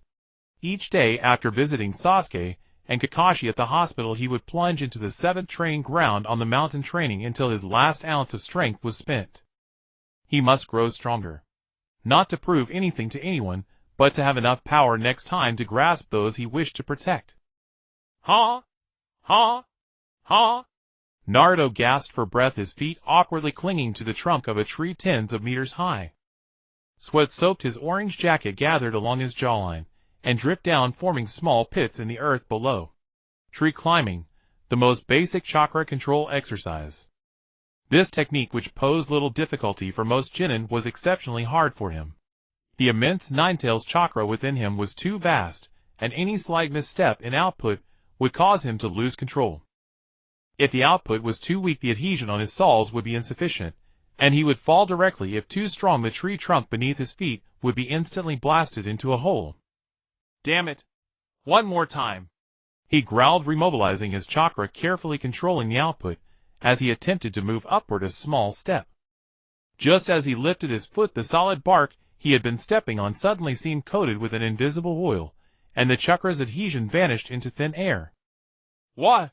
The sensation of weightlessness struck, and Naruto let out a scream, flailing his limbs in the air before crashing heavily to the ground, kicking up a cloud of dust. Ouch, ouch, ouch! He scrambled to his feet, clutching his rear, his face etched with confusion. He looked up at the spot where he had been utterly unable to fathom why the bark had suddenly become slippery. At the same time, at the top of the Thunder Shadow residence, in the center of Konohagakure, a building with an opulent style that stood out among the temporary structures, reconstruction was being prioritized. The Thunder Shadow sat on a makeshift lounge chair, holding a freshly brewed cup of tea. In her field of vision, a purple screen invisible to others hung in midair, clearly projecting the image of Naruto sprawling in the training ground. This power bank labeled Naruto has an enormous battery capacity, but its output power is extremely unstable. Within the Thunder Shadow's consciousness, the voice of her former life, a 28-year-old male, analyzed using product manager jargon. Its built-in operating system is too outdated. It can't even manage basic energy consumption, wasting over 90% of its energy. Through the Thunder perception eye, she could clearly see the energy flow within Naruto's body. The Ninetales chakra, unusually active due to his belief in protection, was rampaging aimlessly because of his poor control, dissipating vast amounts of energy in futile chakra circulation. Naruto's pure conviction was an excellent catalyst, but his barbaric training method was wasting precious energy. I can't let him keep growing wildly like this. A system-level optimization is necessary. Initiate the smart charging protocol. The Thunder Shadow set down her teacup, slowly extending one index finger. She would not personally go to instruct Naruto, that would be beneath her stature as a deity, and risk exposing her intentions. What she intended was a trace-free, divine guidance. Strands of purple thunder elemental force, finer than a strand of hair, seeped from her fingertip, then decomposed into billions of even tinier units, silently merging into the air, the wind, and every inch of space around the 7th training ground. These thunder elemental forces, precisely programmed by her, acted like countless micro-artificial intelligences, beginning to alter the training environment around Naruto. In the training ground, the indomitable Naruto once again charged toward the big tree. This time he felt something different. The chakra within him was still unruly, but during its flow, there was an indescribable sense of resistance. Whenever the chakra was on the verge of losing control, a specific node in his meridians would send a faint sharp pain, forcing him to instinctively reduce his chakra output. The process was painful, but this pain made his perception of chakra exceptionally clear. That's it. I think I'm starting to get a feel for it. An uncontrollable surprise bloomed on Naruto's face, and his steps became steadier. 1 step, 2 steps, 3 steps. He was actually walking steadily upward on the trunk. Just as he was about to reach the treetop, inwardly rejoicing, a few drops of morning dew on a branch above suddenly coalesced and fell unerringly onto his eyelids. The moment his vision was obscured, his feet instinctively faltered, breaking the steady chakra output. Then a faint electric current traveled up the damp trunk to his soles, numbing his entire body. Ah, here it comes again! The familiar screams once again pierced the tranquility of the training ground. At the top of the Thunder Shadow's residence, she lifted a teacup and gently blew on the steam. His comprehension is passable, but his temperament is unstable, needs more honing. Within her consciousness, another voice, cold and belonging to the Thunder God General, rendered its judgment. In her perception, every time Naruto fell from failure to surprise, then from surprise to resentment, the violent upheaval of his emotions generated a stream of plot energy of the highest quality. This energy was silently absorbed by the collectors she had pre-deployed around him, then channeled through an invisible conduit into the divine heart on her chest. The faster Naruto progressed, the greater his emotional fluctuations, and the more energy she harvested. This scheme, which she had dubbed the Intelligent Charging Protocol, had only one core principle: grind.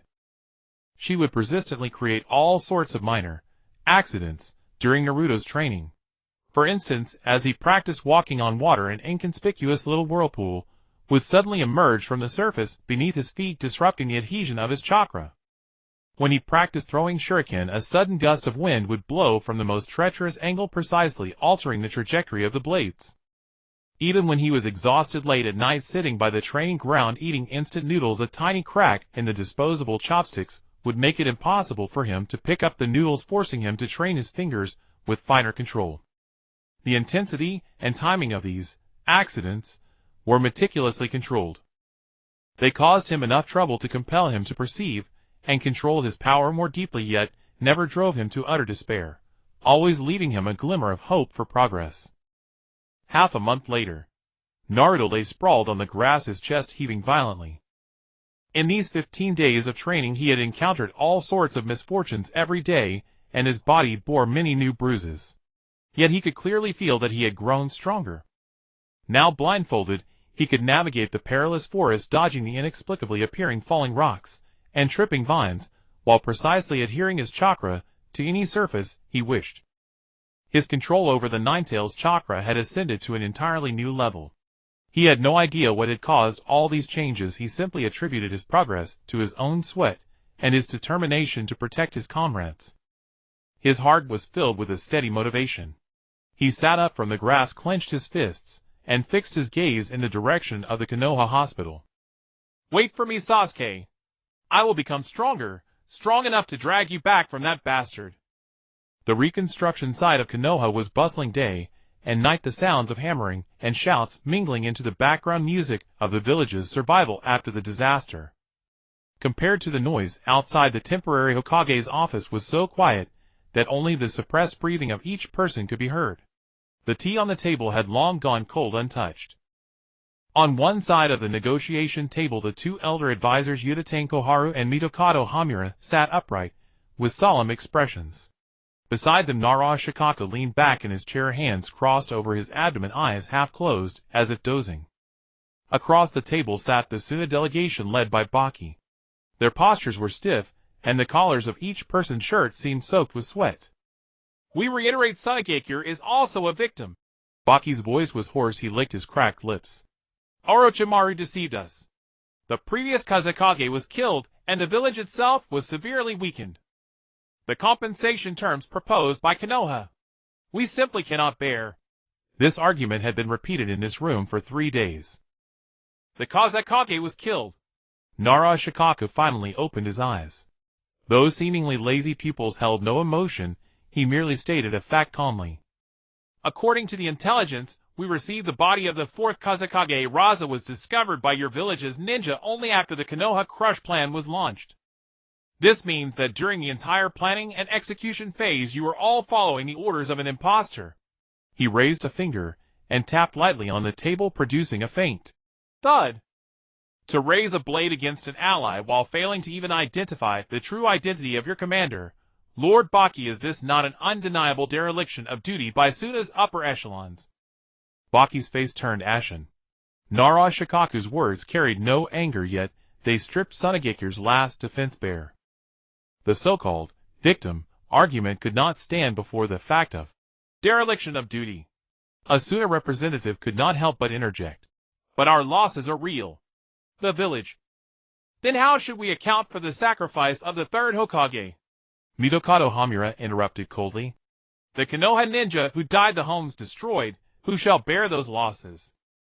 The negotiation stalled again. The air seemed to solidify, pressing down on everyone until it was hard to breathe. Just then, with a creak, the office door swung inward. All eyes were drawn to the abrupt sound. A figure stepped in slowly. The newcomer wore a resplendent purple kimono, its wide sleeves swaying gently with her steps. Her delicate face bore no expression. Her presence made this makeshift room of planks and canvas seem even more crude and shabby. It was the Thunder Shadow. The two elder advisors of Konoha furrowed their brows almost imperceptibly, while the members of the Suna delegation tensed up in unison, their breath catching for a moment. The Thunder Shadow paid no heed to anyone, nor did she approach either side of the negotiation table. She walked straight to a corner of the room, where an ancient-looking armchair had appeared. She swept her sleeves and sat down quietly like an indifferent onlooker. Mortals' negotiations, tedious and inefficient. Within her consciousness, another voice belonging to the traveler analyzed the situation coolly. Her thunder perception, I had already discerned the emotions of everyone present. The Suna side's resentment, shame, and resistance to the compensation amount. These emotional fluctuations were transformed into concrete data streams in her view. And the strongest, highest quality emotion was the fear they harbored deep within for her. That fear was the core of this negotiation. Seeing the Thunder Shadow sit down, Baki's forehead beaded with cold sweat. He felt an unprecedented pressure. This woman had said nothing, done nothing, yet her mere presence had fundamentally altered the atmosphere of the entire room. Udatane Koharu and Mitokado Hamura exchanged a glance and chose to remain silent. They had been invited by the Thunder Shadow to observe. She claimed she wanted to witness how Konoha's order would be rebuilt, but her true purpose remained unknown. A Suna ninja seemed to make a last-ditch effort, opening his mouth to stress Suna's predicament again. Losses will be borne by those who commit evil.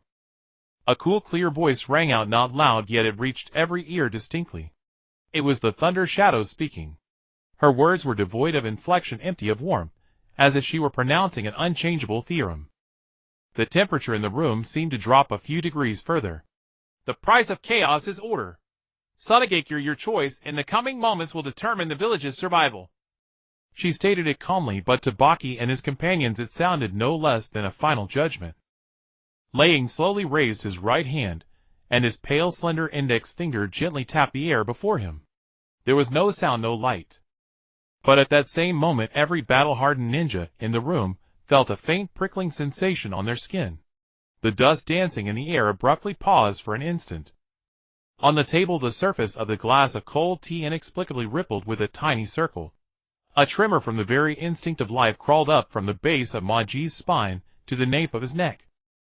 He suddenly recalled that scene at the Chunin exam venue. Those Sound Ninja and Sand Ninja had turned to dust in that incomprehensible silence. That was not a ninjutsu, it was a higher-level authority that erased existence. Fear of the unknown is the most efficient way to communicate. Laying reached a conclusion in his mind. Verbal disputes are pointless. Just let them recall the touch of death. Maji's lips began to tremble. He wanted to say something but found his throat, as if gripped by an invisible hand, unable to utter a sound.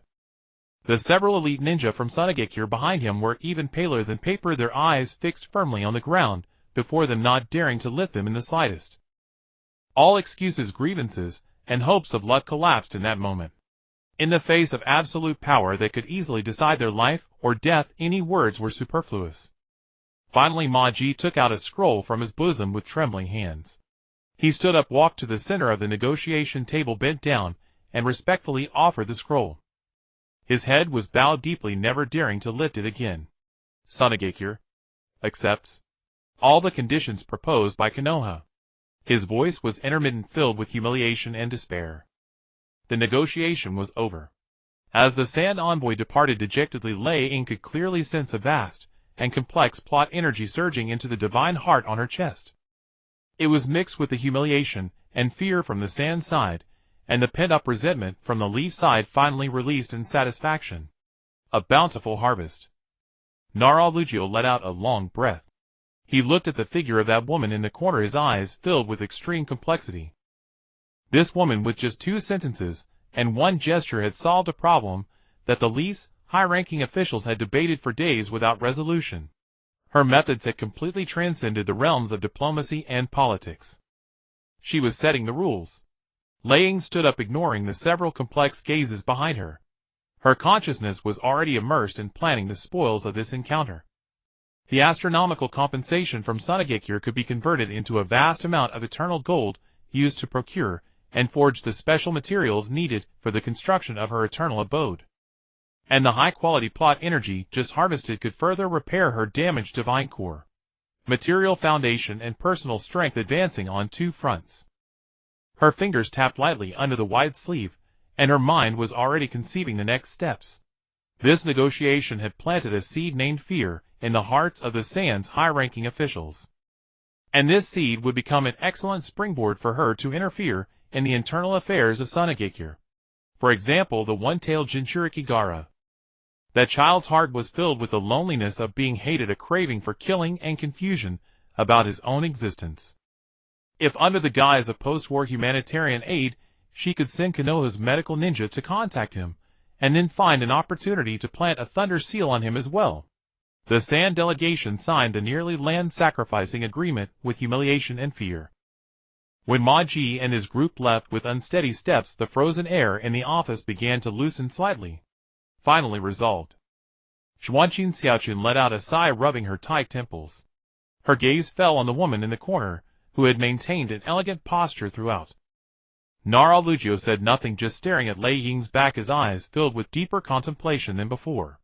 This woman's existence had completely shattered the long-standing power balance of Konoha, and even the entire ninja world.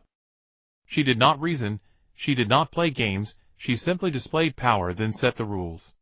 This method was crude, direct, yet effective to the point of chilling the heart. Lei Ying ignored the complex gazes behind her. She stood up, her wide purple sleeves sweeping an arc, and walked straight out of the office.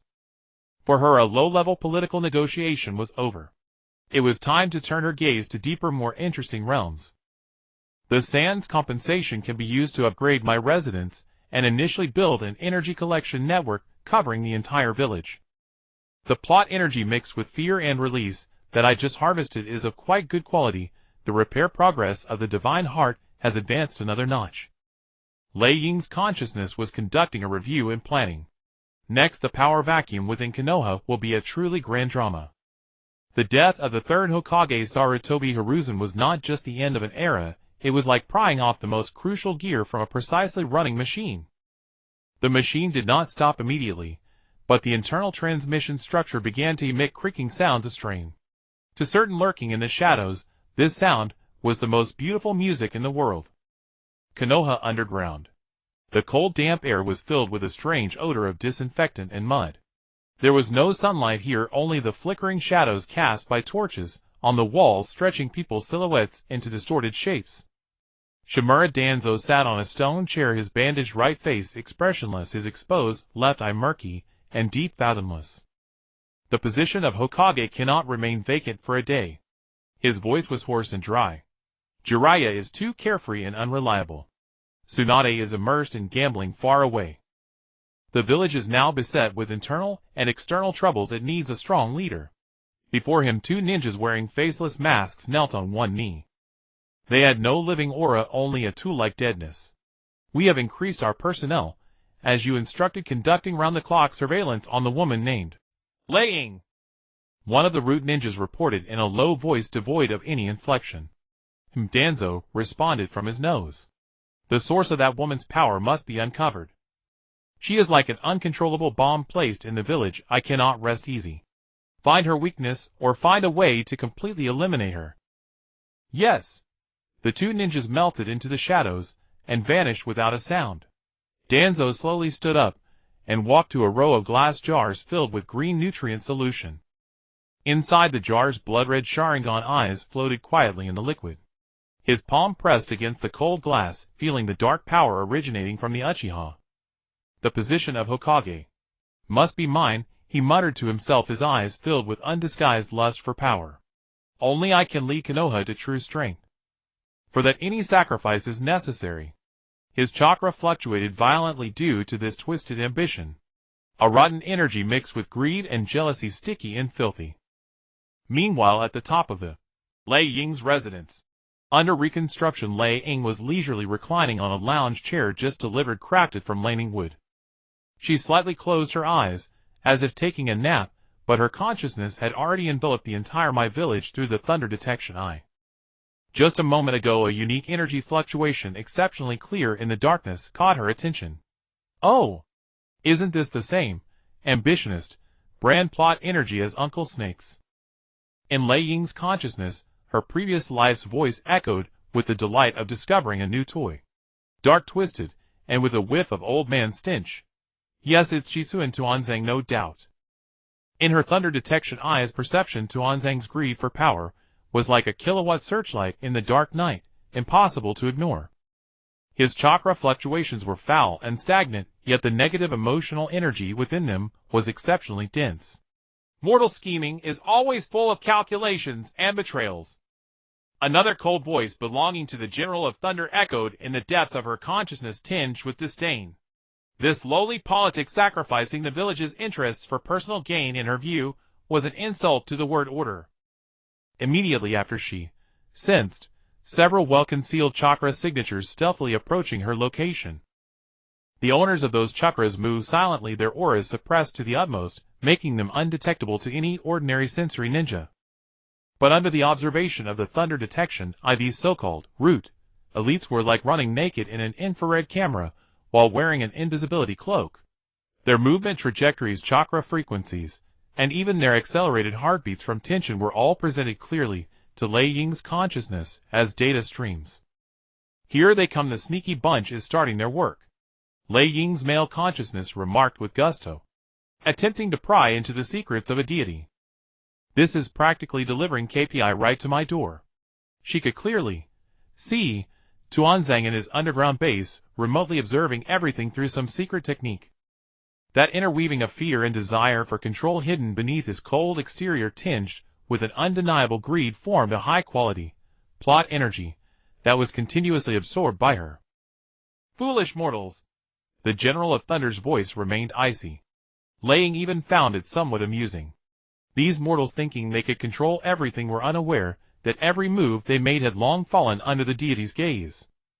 She made no reaction, allowing those root ninjas to set up various detection techniques and surveillance devices around her residence. These low-dimensional methods could not even penetrate the natural electric field dissipating from her body. She had even already listed Tuanzang as the second high-value target, after Dashiwan. Dashiwan is a perpetual motion machine on the biotech side, and Tuanzang is a plot engine on the political scheming side. Lei Ying gave a clear positioning in her mind. He will be the best living tool for me to understand the darkness within my and personally stir up this muddy water. Sure enough, not long after her thunder detection, I captured that Tuanzang had left his base and began secretly contacting the two advisory elders Xuanqin Xiaochun and Shuahuman Yin. Xiaochun Minion, Tuanzang's hoarse voice sounded in another hidden room. We are all grieved by Rizen's death, but the village cannot stagnate. Xuanqin Xiaochun frowned. Tuanzang, what are you trying to say? The choice of Hokage, Tuanzang said bluntly. Zilai Yi is unreliable, and Gang Shou is even more of a joke. Now the village is in turmoil, with that mysterious Lei Ying eyeing us from outside and panic within.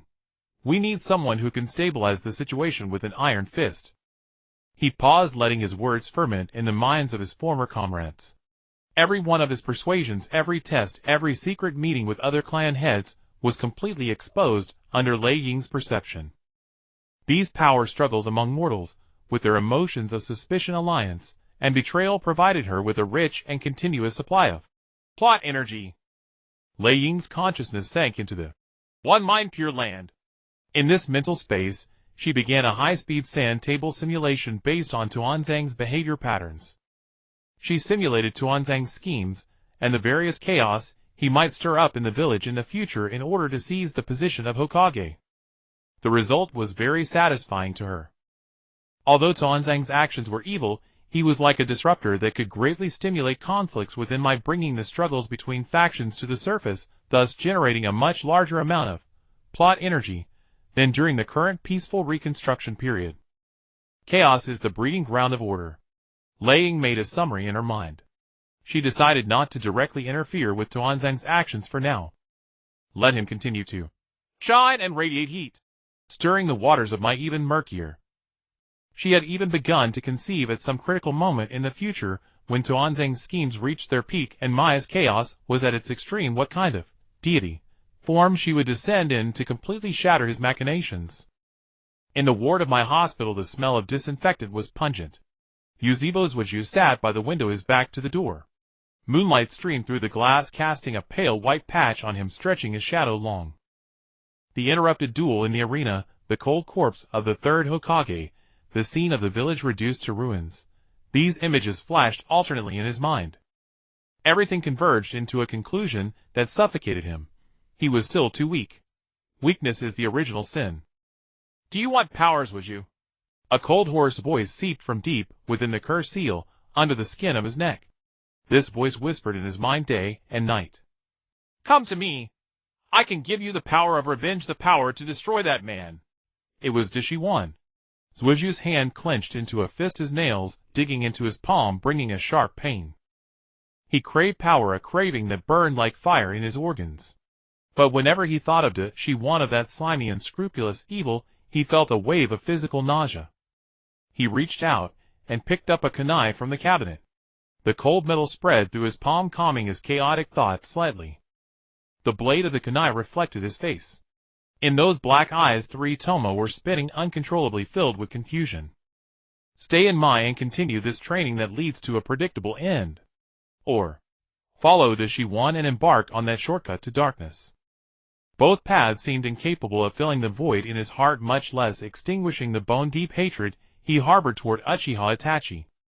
Just as Sasuke's sanity was on the verge of being consumed by the flames of revenge, at the heart of Konoha, within the Thunder Shadow's residence that rose from the ground, the Thunder Shadow opened his eyes.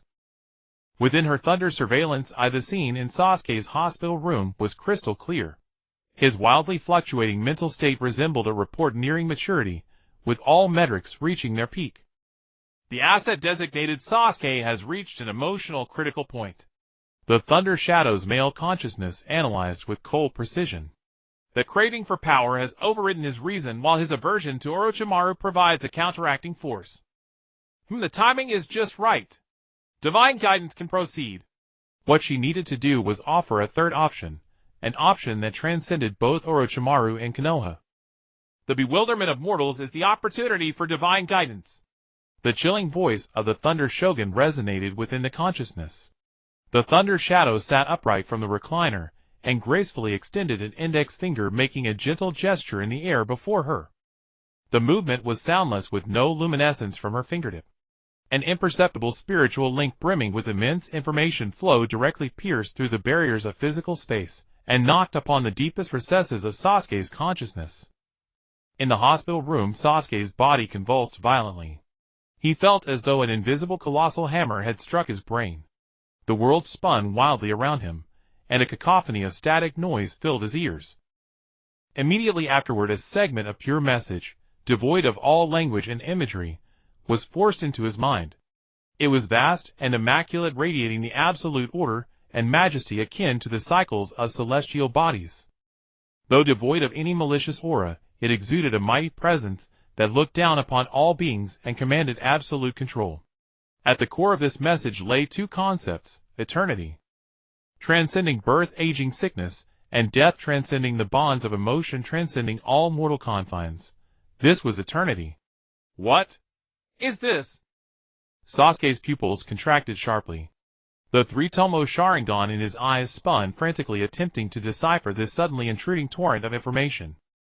2 streams of blood tears traced paths down from the corners of his eyes. He immediately recognized that this power shared the same origin as the Thunder Seed in his chest, yet its aura was magnitudes grander than what the Thunder Seed normally emanated. If the Thunder Seed was a single seed, then what he was perceiving now was a boundless forest composed of countless towering trees. He could not fully comprehend the meaning of eternity, but he could clearly perceive that such pure and self-contained strength was sufficient to fulfill all his ambitions. Vengeance before such power seemed trivial. Within the pure land of one mind, the Thunder Shadow's perspective operated like an observer, with the highest clearance, precisely monitoring every mental fluctuation of Sasuke. She watched as Sasuke's Sharingan wept blood tears from information overload, observed his breathing shifting from rapid to chaotic, and witnessed the fierce clash deep within his heart between the black flame of vengeance and the purple radiance of eternity. I cannot directly promise power. That is the tactic of inferior demons. The Thunder Shadow's consciousness began to work. What I must give him is a choice, a contract. Let him seek it himself, understand it himself, and ultimately walk the path I have prepared for him. This contract of eternity was fundamentally guidance, not a bestowal.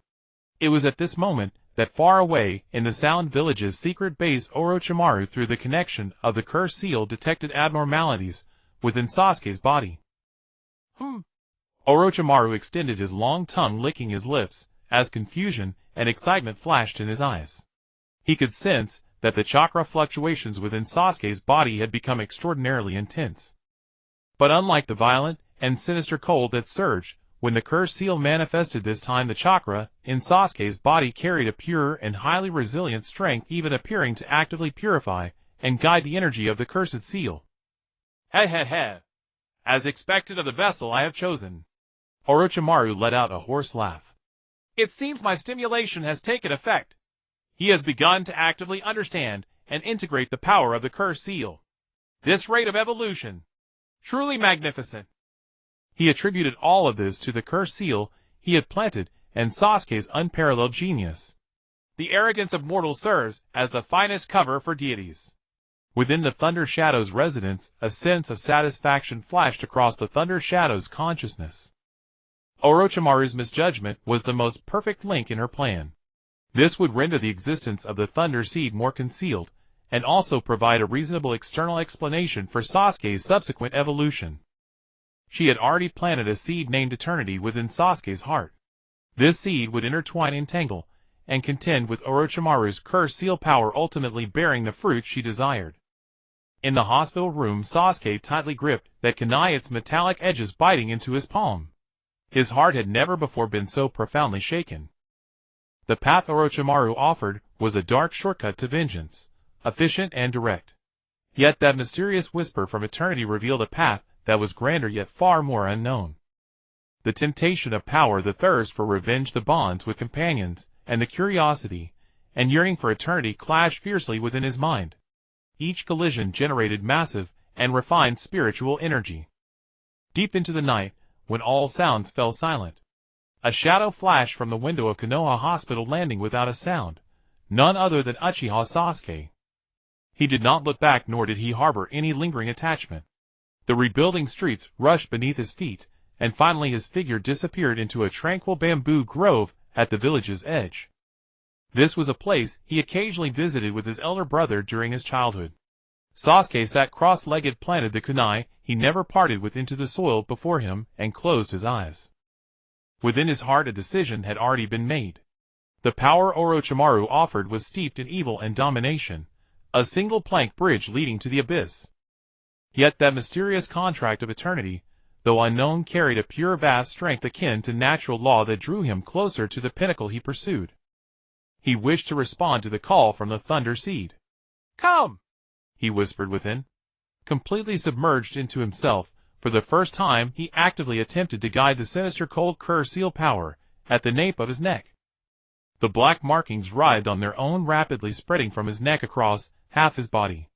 A violent and sinister power surged within him, attempting to completely devour his rationality. Almost at the same time he sent a fervent call toward the dormant Thunder Seed within his chest. As if answering his plea, a surge of pure purple lightning erupted violently from his chest. Two utterly different forces collided within his body in an instant, sparking a fierce conflict. The black curse seal power was like a venomous icy poison attempting to corrode every cell of his body. The purple thunder element force carried the majesty of judging all things, seeking to burn away all impurities. Sasuke's body became a battlefield for these two forces. Ugh! Ahawk! Agony instantly pierced through his limbs and bones. One force sought to tear his flesh apart, while the other aimed to incinerate his bones. Under the onslaught of both forces, his meridians snapped bit by bit. Sasuke let out a muffled roar, his body trembling violently from the excruciating pain, and cold sweat instantly soaked his clothes. Within the pure land of one mind, the Raikage thunder detection, I was monitoring every change in Sasuke's body with millisecond precision. She could see the malevolent power of the cursed seal frantically eroding Sasuke's cells, while the thunder element force unleashed by the thunder seed violently resisted and cleansed that erosion. This process was lethal to an ordinary mortal's body. Sasuke's pain, his struggle, his thirst for power, and his will to survive, all mingled together, transforming into a vast surge of plot energy that poured into the Raikage's divine core. The limits of mortals under the guidance of a deity can be transcended infinitely. This was the critical moment of Sasuke's transformation, and also the optimal time for her to perform the surgery. Within the Raikage's residence, she slowly raised her right hand, and her slender index finger gently tapped the air, a gesture as elegant as brushing away a speck of dust. A wisp of purple divine power finer than a spider's silk emanated from her fingertip, disregarding spatial distance, and instantly plunged into Sasuke's body within the bamboo grove.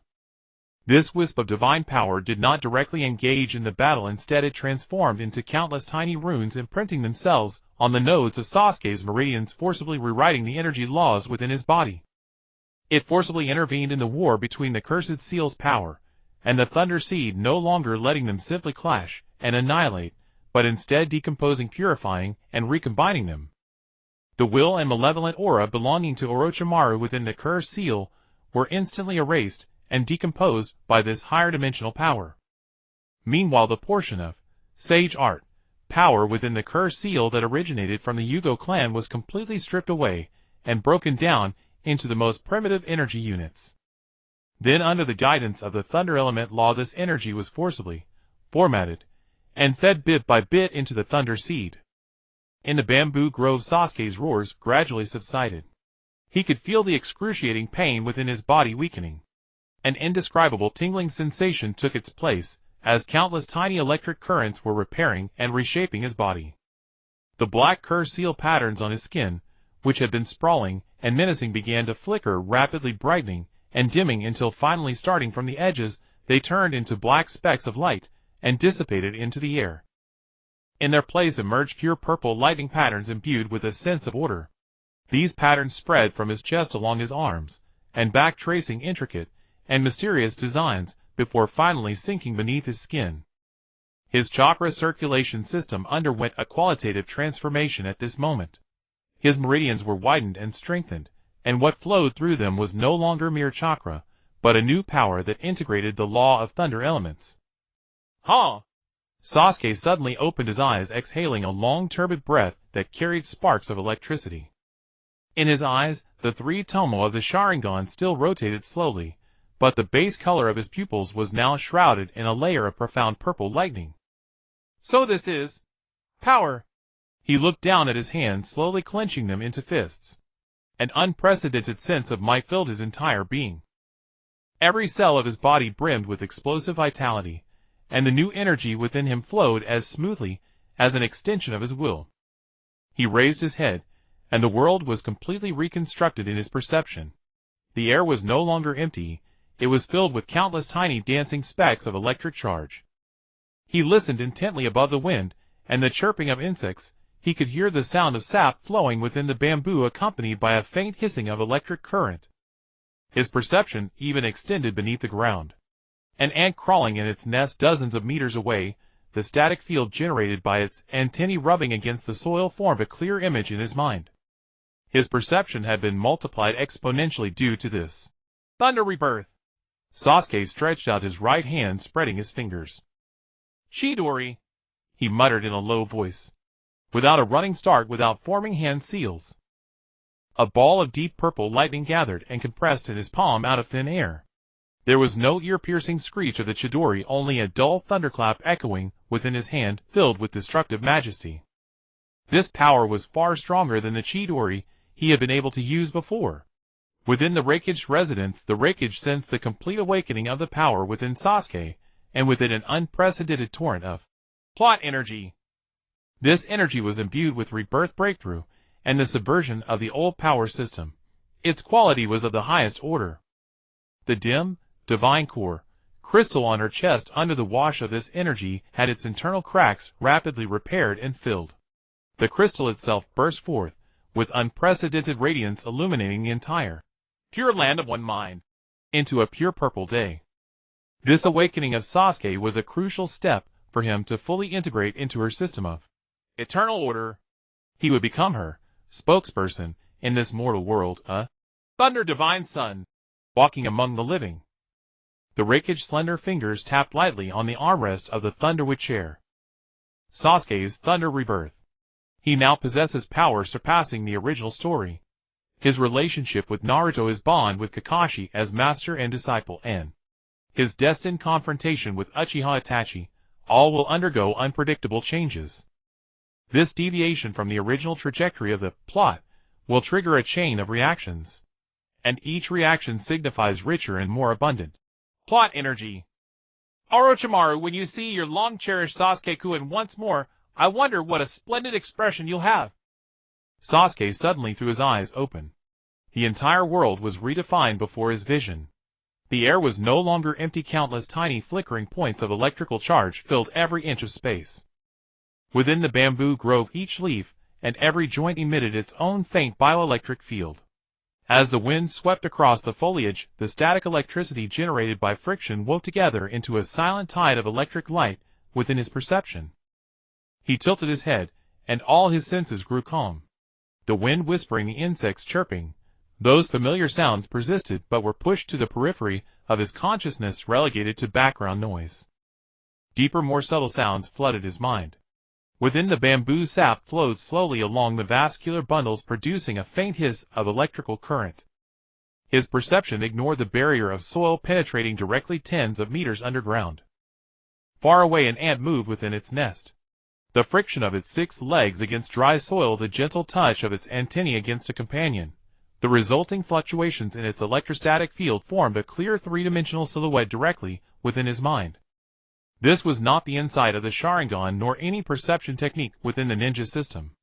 It was something entirely new, a comprehensive, all-encompassing method of cognition rooted in electromagnetism and energy. The sensation felt profoundly foreign, as though he had severed all ties with the person who once relied solely on sight and hearing. Yet rather than rejecting it, he found himself utterly captivated. This was the rebirth granted to him after the lightning seed merged with the curse mark. A power system of a higher order forcibly elevated his mortal frame into an entirely new dimension. Sasuke focused his mind, and an image flashed through his thoughts. Kakashi teaching him about chakra nature transformation.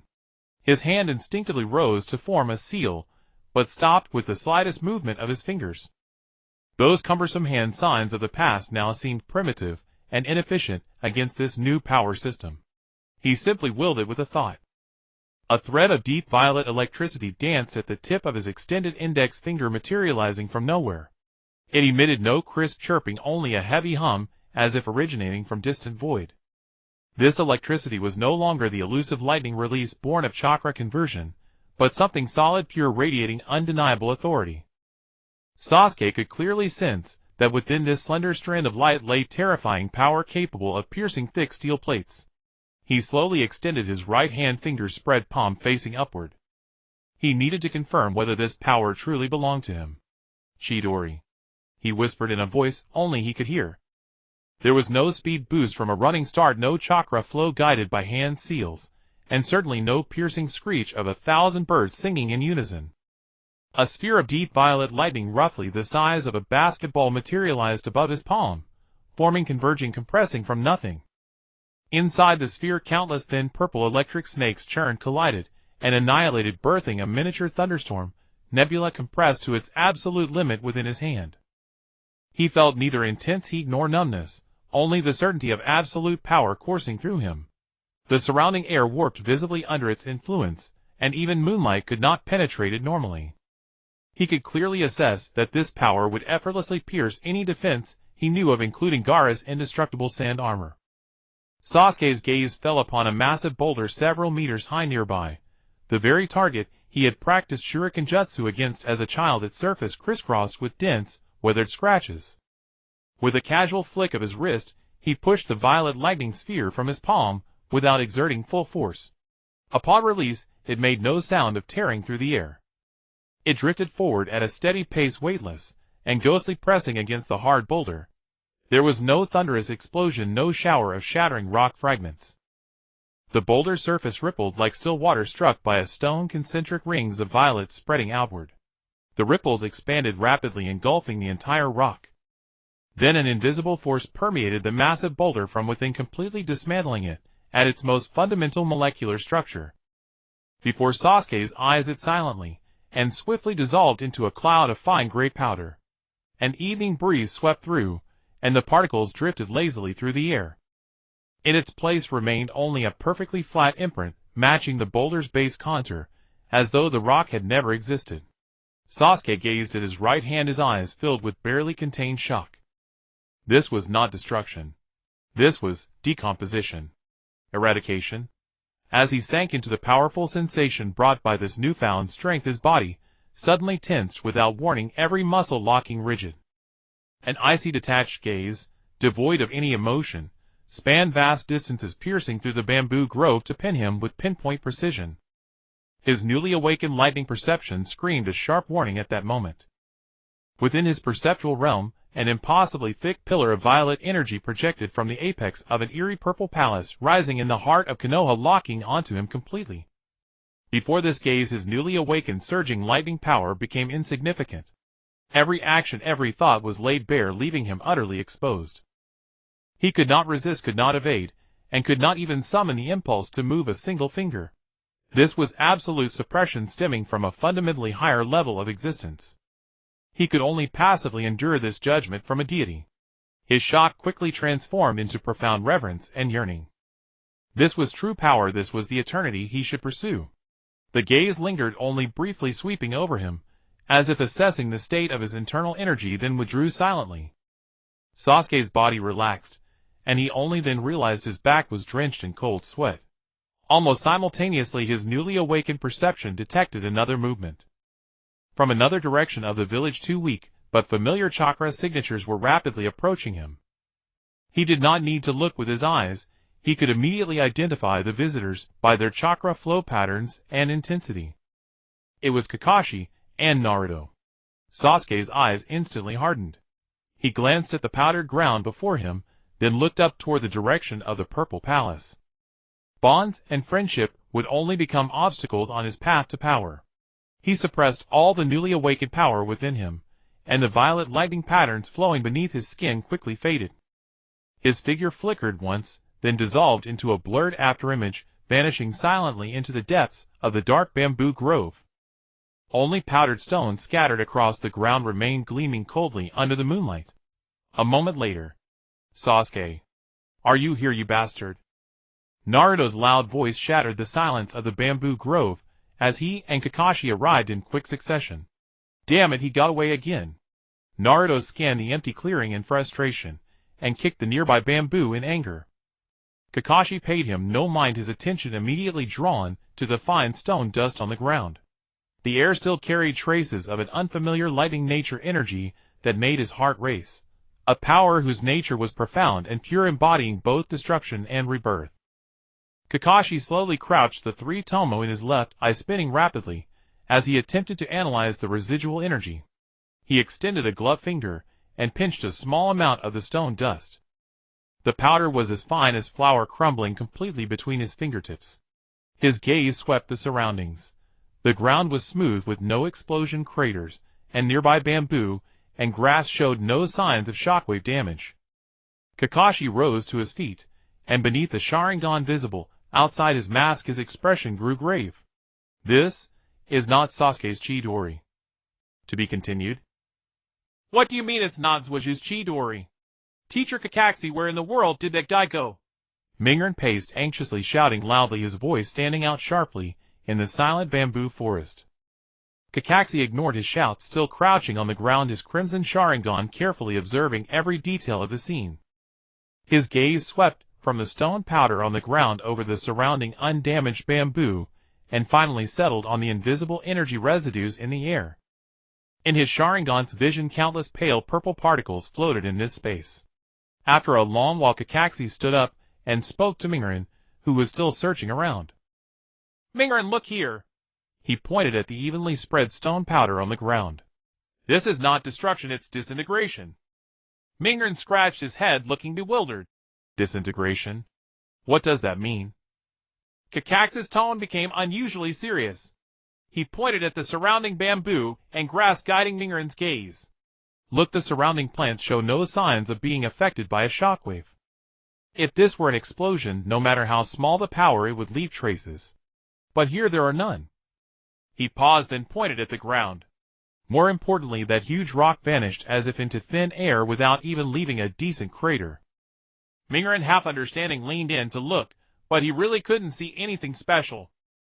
But he could clearly sense that the residual aura in the air caused the Ninetails chakra within him to feel an instinctive unease and agitation.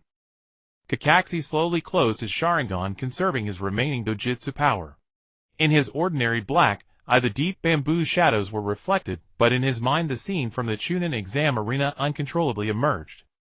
That woman who called herself Thunder Shadow merely raised a finger casually and tapped lightly. Over a dozen well-trained sound and sand ninja, along with their weapons, turned into particles of nothingness, and a deathly silence completely erased from this world. No explosion, no sound, not even a trace of energy release. Just like the scene before him. Exactly the same, Kakashi murmured in a voice only he could hear. This power that directly disintegrates matter into basic particles. Teacher Kakashi, what did you say? Mingren didn't hear clearly and leaned in to ask. Kakashi didn't answer. He just raised his head, his gaze passing through the layers of bamboo forest, looking toward the center of the village. There, a bizarre building completely unlike the style of my village, emanating a pale purple glow over its entire body, had begun to take shape, standing out prominently in the night. He turned around, facing Mingren, his expression extremely serious. Mingren's, would you might have come into contact with a power we cannot understand. He pointed toward the purple building. And I may have seen the source of this power. Mingren looked in the direction he pointed, only seeing a strange house, completely unable to understand what Kakashi meant. But in Kakashi's mind, the indifferent, stunning face of the Thunder Shadow perfectly overlapped with the scene of pulverized remains before him. A terrifying conclusion formed in his heart. Zuiju's disappearance and this bizarre power mutation that occurred to him were definitely related to that deity who called herself Thunder Shadow. Did she find Zuiju? Or did Zuiju seek her out? What exactly did she do to Zuiju? He patted Mingren's shoulder, applying pressure with his palm to bring the dazed boy back to reality. Mingren, listen. His tone was unprecedentedly serious. Don't tell anyone about what you saw here today, including Xiaoying. Why? Mingren was puzzled. No reason. That's an order. Kakashi's eyes were undeniable. I will investigate and find out. Before you have enough power, getting involved will only bring you danger. A long-lost sense of powerlessness surged into Kakashi's heart. His Sharingan hailed as the all-seeing eye that could see through all ninjutsu, jinjutsu, and taijutsu appeared so pale in the face of that power that was almost like a rule. It could see the residual energy, but could not analyze its composition. It could see through the flow of chakra, but could not penetrate that authority that seemed to come from another dimension. This was no longer a gap that could be bridged by effort or talent. Late at night, most areas of my village were still immersed in the post-war silence and the noise of reconstruction. A dark figure like a ghost melting into the night silently crept through the shadows of buildings, evading all patrolling umbu, and finally stopped at the perimeter of the construction site of the Thunder Shadow's residence. It was Hitotachi Kakashi. He hid in the crown of a large tree, watching from afar the purple palace bathed in moonlight. The entire building was made of unheard-of materials that glowed on their own, thunderwood and amethyst. It was less like a residence and more like a temple descending from another world. Kakashi's Sharingan could see that the thin natural energy in the surrounding air was being drawn by an invisible force, slowly and continuously converging toward that palace. It was like a silent living beast, quietly breathing and accumulating power. Kakashi held his breath, suppressing his own aura to the limit, only observing from afar with his Sharingan. Suddenly a palpitation that froze his soul struck without warning. It was not a warning of being discovered but a higher-level perception. It was as if all his prying actions at this moment had long been expected by the other party, and he was merely following a script written by the other side arriving at this point. His spying had already been detected by the other party. Kakashi's body froze instantly, cold sweat dripping from his forehead. He struggled to raise his head and look toward the top floor of the residence. There behind a window with no lights on it was pitch black. Naruto Uzumaki tumbled onto his bed, the room piled high with discarded instant noodle containers, a sour tang hanging heavy in the air. He had not bothered to switch on the light. Moonlight poured through the window, casting a cold white rectangle upon the floor. Within his mind the words Kakashi had spoken amidst the bamboo forest continued to echo relentlessly. A power beyond our comprehension. Each syllable of that statement gnawed at his agitation, weighing heavily upon his chest. Why? Naruto clenched his fists until his nails bit into his palms. Even the sting of pain could not subdue the turbulent fire surging within his heart. Sasuke. It was always Sasuke. Why did it have to be him? Since childhood, he had been the celebrated prodigy blessed with the Sharingan. Meanwhile Naruto remained nothing more than the village's lowest-ranking dropout, shunned and feared like a monster by everyone. He had thrown himself into training with everything he had, believing he might finally close the distance between them. Yet in the blink of an eye Sasuke had unlocked a power so profound that even Master Kakashi could only describe it as unfathomable. Resentment, envy, rage. Those emotions collided violently within his chest. The Ninetales chakra within him stirred restlessly, as well waves of malicious searing energy surging chaotically through his meridians. Damn it! Naruto sprang from the bed and smashed his fist into the wall behind him. I swear, I will never lose to you. Sasuke, I will grow stronger than you, and I will bring you back with my own hands. By the next morning, before dawn had broken, Naruto was already at Training Ground 7 undertaking practice, far more grueling than anything he had ever attempted before. Tree climbing, water walking, these were the fundamentals of chakra control. He needed to hone this foundation to its absolute limit. Gathering chakra at the soles of his feet, he drew a deep breath and charged toward the straight trunk of a towering tree. 1 step, 2 steps. Just when he believed he could hold steady this time, the chakra output beneath his feet faltered, and the adhesive force vanished in an instant. Thud! He crashed heavily to the ground, drenching himself in cold dew and wet mud. Damn it! Again! He scrambled to his feet and charged once more. Once, twice, 10 times. The more impatient he became, the more erratic his chakra control grew. He tumbled from the trunk again and again, accumulating fresh bruises, while his clean clothes became thoroughly mired in dirt. What he did not know was that far above his line of sight, at an altitude unreachable by human means, a pair of violet eyes watched all with calm detachment. Within the Raikage residence. Before a massive floor-to-ceiling window, the Raikage reclined upon her thunderwood lounge chair. Suspended in the air before her, a real-time projection woven from countless streams of purple data vividly displayed every movement Naruto made upon the training ground. This was the vantage point of the Thunder Surveillance Eye. Exquisite emotional fluctuation. Envy, anger, resentment. Interwoven with the resolve to protect comrades and an obsession with power. These intricate and intense emotions make for the most efficient fuel. The spiritual energy refined from them is of remarkably high purity. Increase the resistance. The Raikage shifted her thoughts ever so slightly. Around Training Ground 7, the natural energy omnipresent everywhere was quietly manipulated under her will, forming an invisible domain that precisely enveloped the area surrounding Naruto. Naruto, preparing to charge once more, immediately sensed that something was amiss. The flow of chakra within his body suddenly grew exceedingly sluggish, as though something viscous had encased it. Drawing forth even a fraction of his chakra required several times the normal effort, and the chakra output at the soles of his feet became noticeably dulled. What is this? He bellowed, his competitive spirit thoroughly ignited. The greater the resistance his body encountered, the fiercer his will to resist became. How could I possibly lose in a place like this? He erupted with an abundance of chakra, forcibly battling against that formless resistance, launching himself at the tree trunk again and again. Failure, falling. Rising, charging. Through each repeated failure and eruption, that pushed him beyond his limits. Naruto's spirit was continuously compressed and tempered. His perception almost imperceptibly had been sharpened to extraordinary acuity. He suddenly sensed it.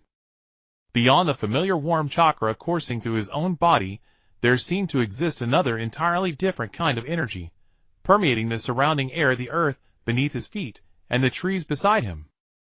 It was omnipresent, gentle, yet suffused throughout heaven and earth, without beginning or end. That formless force impeding him appeared to be composed of this very energy. What was this? Just as he devoted a thread of his consciousness to attempt touching that wondrous energy, his chakra control beneath his feet produced another erratic fluctuation. His ankle twisted without warning. "Ah!" he cried out, lost his balance, and fell from the halfway up tree trunk once more.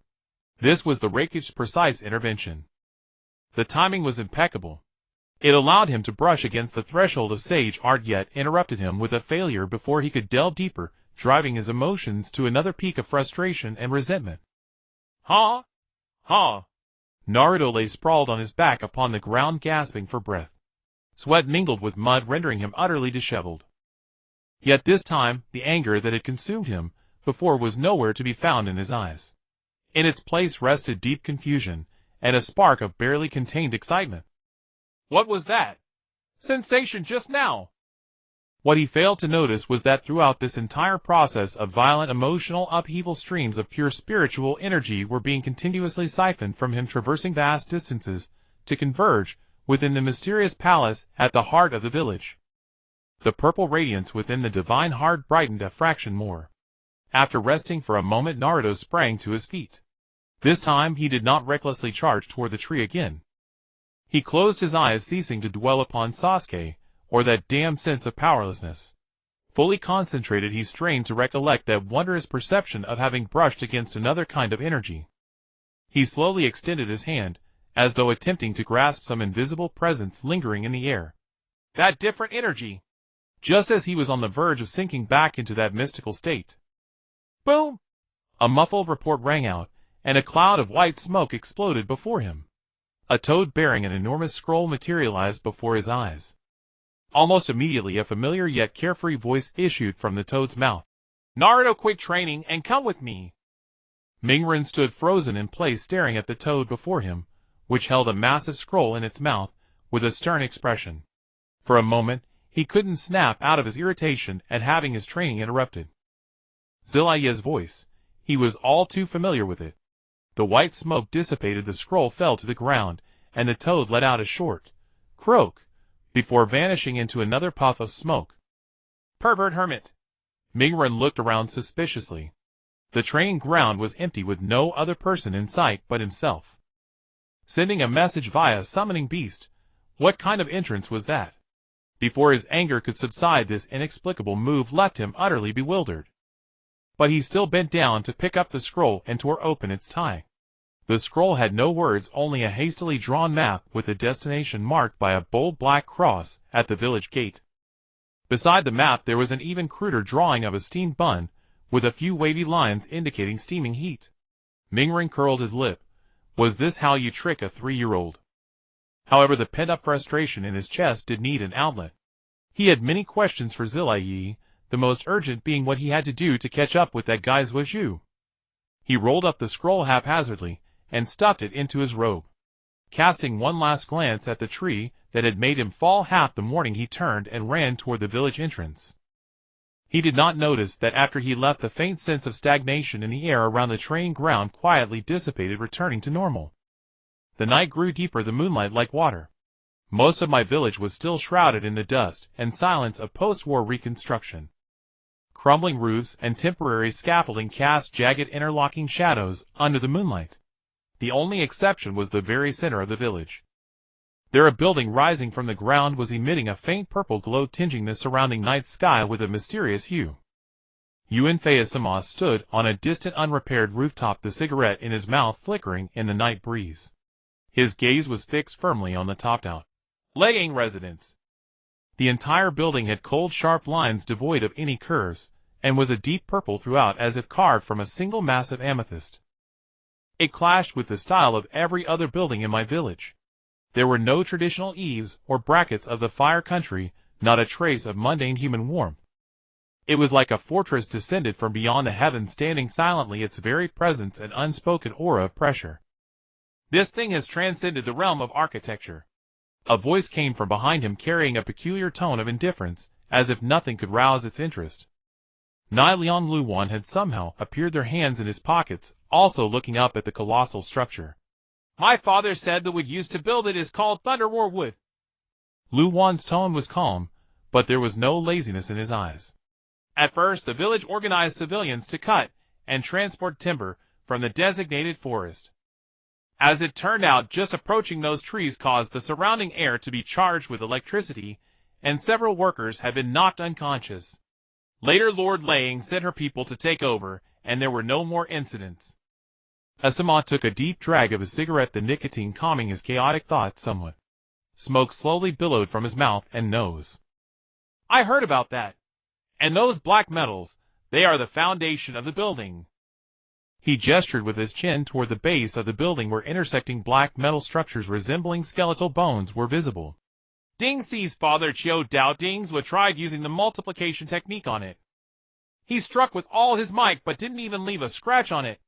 It's called Dark Star Iron. Asama had witnessed the construction process himself. Those massive beams of Thunder Roar wood and Dark Star Iron, each weighing several tons, required no scaffolding or lifting equipment. The workers only needed to transport the materials to the designated area, and they would be lifted by an invisible force, then installed with perfect precision, seamlessly fitting into place. The entire process was chillingly efficient, without any superfluous motions nor the usual noise and shouts of a construction site, only a mechanical precise silence. The contribution point system. Luwan's eyes seemed especially deep in the night. He changed the subject, but Asama knew that these two matters were essentially one. It replaced the so-called will of fire with absolute interests and strict rules. The villagers may not say it aloud, but no one can refuse. Mission supplies ninjutsu scrolls, even the level of medical ninja he need for treatment after injury. Everything is tied to contribution points. He sighed and continued. My father said that behind this system lies a calculation method that even he, as the captain of the Jonin squad, cannot comprehend. It can accurately evaluate the risk and value of each mission and calculate everyone's labor output. Lord Lang is hollowing out everything we know from the foundations, then pouring in her own rules. Asama's gaze slowly shifted from the overall building to the details of its walls.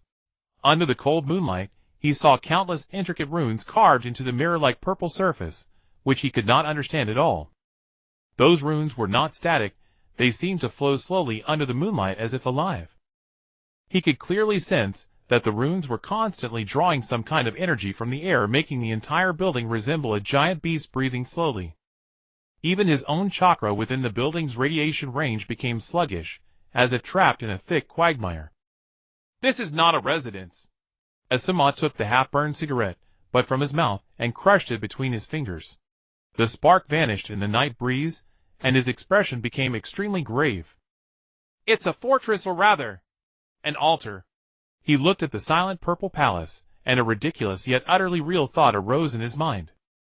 She has built a divine kingdom for herself in the center of my... As soon as he finished speaking, a sudden change occurred. All the runes on the surface of the massive purple building suddenly lit up at the same instant without any warning. The dazzling extreme purple light turned the building into a purple sun, descending upon the earth, instantly illuminating the night sky of my village as bright as day. Immediately after, a visible extremely dense purple energy beam shot up from the top of the building, tearing through the sky, piercing the clouds, and reaching straight into the heavens. At that moment, all the ninjas still active in my village stopped what they were doing and stared in horror toward the center of the village. Within the Riseon clan's compound, a main house ninja on patrol had activated his Baiyan. He looked at the direction of the light beam, and terror veins bulging in his eyes, and two streams of blood tears uncontrollably flowed from the corners. Natural energy. The entire village. Know the natural energy from the eastern earth veins and air of the entire fire country is frantically converging toward that direction. In the underground insect nest of the UND clan, UNV Jiwei's face changed. He could clearly sense that the Ji Huaichong which his clan cherished as their life were restlessly scurrying in the nest, emitting buzzing sounds of extreme fear, even starting to madly attack the containers, trying to burrow deeper into the ground. On the training grounds of the Quanzhong clan, all the ninja dogs tucked their tails and prostrated on the ground, letting out low whimpering howls toward the direction of the purple light beam. After reaching its peak, the light beam did not dissipate. It paused in the sky for a moment, then slowly and orderly descended, like a river flowing backward, merging entirely into the purple building. When the last wisp of purple light faded, the entire building returned to its previous calm, but the surface glow seemed even deeper and more restrained, as if it contained a starry sky within. All the ninjas of my clearly felt that the turbulent energy flow in the air had subsided. In the eternal residence at the topmost floor, within the vast boundless hall resembling a celestial palace, Lei Ying sat cross-legged. She slowly opened her eyes, and in her violet irises, the flowing light of billions of runes was reflected. She could clearly see that an invisible web composed of energy with this residence as its core had already enveloped the entirety of my. The activation of every energy node, and the connection of every pathway were all under her absolute control. The flow of earth veins, the breath of the air, the trajectory of the wind, the changes of light and shadow, and even the unconscious emotional fluctuations emitted by every living being, all were monitored by this network, transformed into the most fundamental data streams pouring into her perception. Phase 1 server infrastructure construction completed. Main city map loaded, NPC database connected in real time. Next, fill in the content and release the first expansion pack. A barely perceptible upward twitch tugged at the corner of Lei Ying's mouth. Phase 1 complete. In the Hokage's office, the air was as oppressive as the sea before a storm. Around the newly replaced desk sat 4 people. Zilai Yi, who had just returned to the village, was covered in dust, and his brows were tightly furrowed. Across from him were the 2 elder advisors of my Zhuanqin Xiaochun and Shuahuman Yin. Their faces were as dark as water, and their fingers tapped the table, intermittently emitting an irritating light sound. To the side, an uninvited figure sat like a shadow. Shitsu and Tuan Song, his right eye and right arm wrapped in thick bandages, revealed only a lifeless left eye, yet exuded a chill more sinister than a venomous snake. On the center of the table lay a document. It was the preliminary report just submitted by Chimu Kakashi concerning the abnormal changes in Yuzebo Zuiju's power. The dead silence was broken by a hoarse voice. Zilai Yi Tuan Song spoke, his voice like rusted iron scraping together. Is this the Mai under your supervision? The remnant of the Uchiha has obtained a power of unknown origin, yet you plan to take the Nine-Tails Jinchuriki and leave without a care.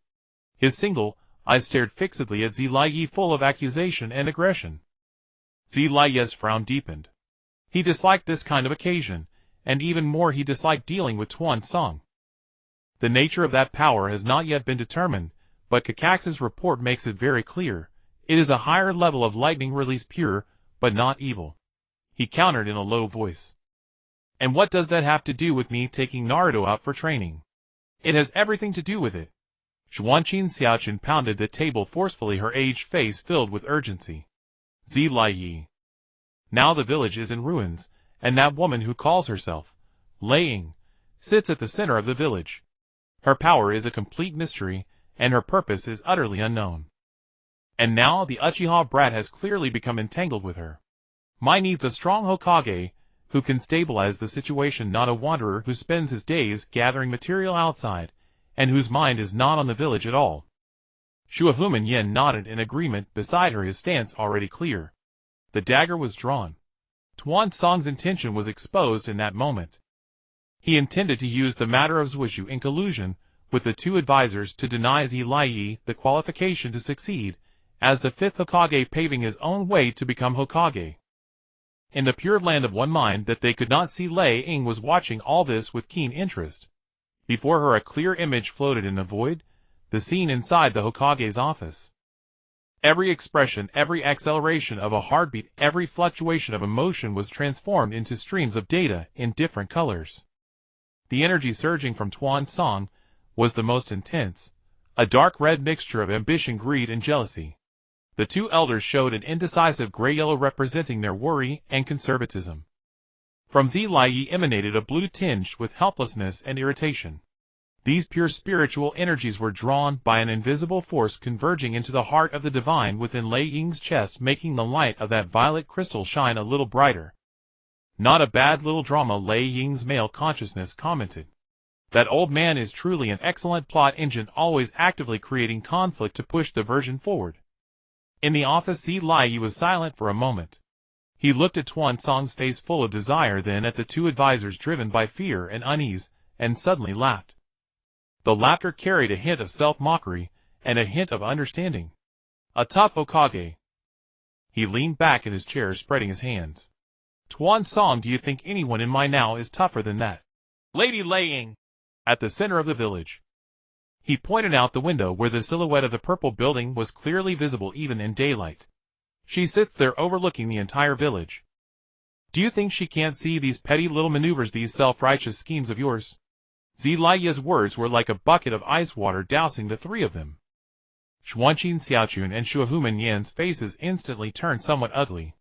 They subconsciously avoided this fact. In the face of absolute power, any political tactic appeared pale and ridiculous. A flicker of gloom passed through Tuan Song's single eye. Zi Laiyi stood up, looking down at them. I have never been interested in the position of Hokage. But I must take Naruto away. This is the responsibility entrusted to me by teacher and his wife before they died. Having said that, he no longer looked at their livid faces and turned to walk toward the door. Stop! Tuan Song hissed. You are running away from your responsibility. Zi Laiyi's footsteps did not pause in the slightest. He merely waved his hand, without turning back, and his figure disappeared through the door. In the office, only a deathly silence remained.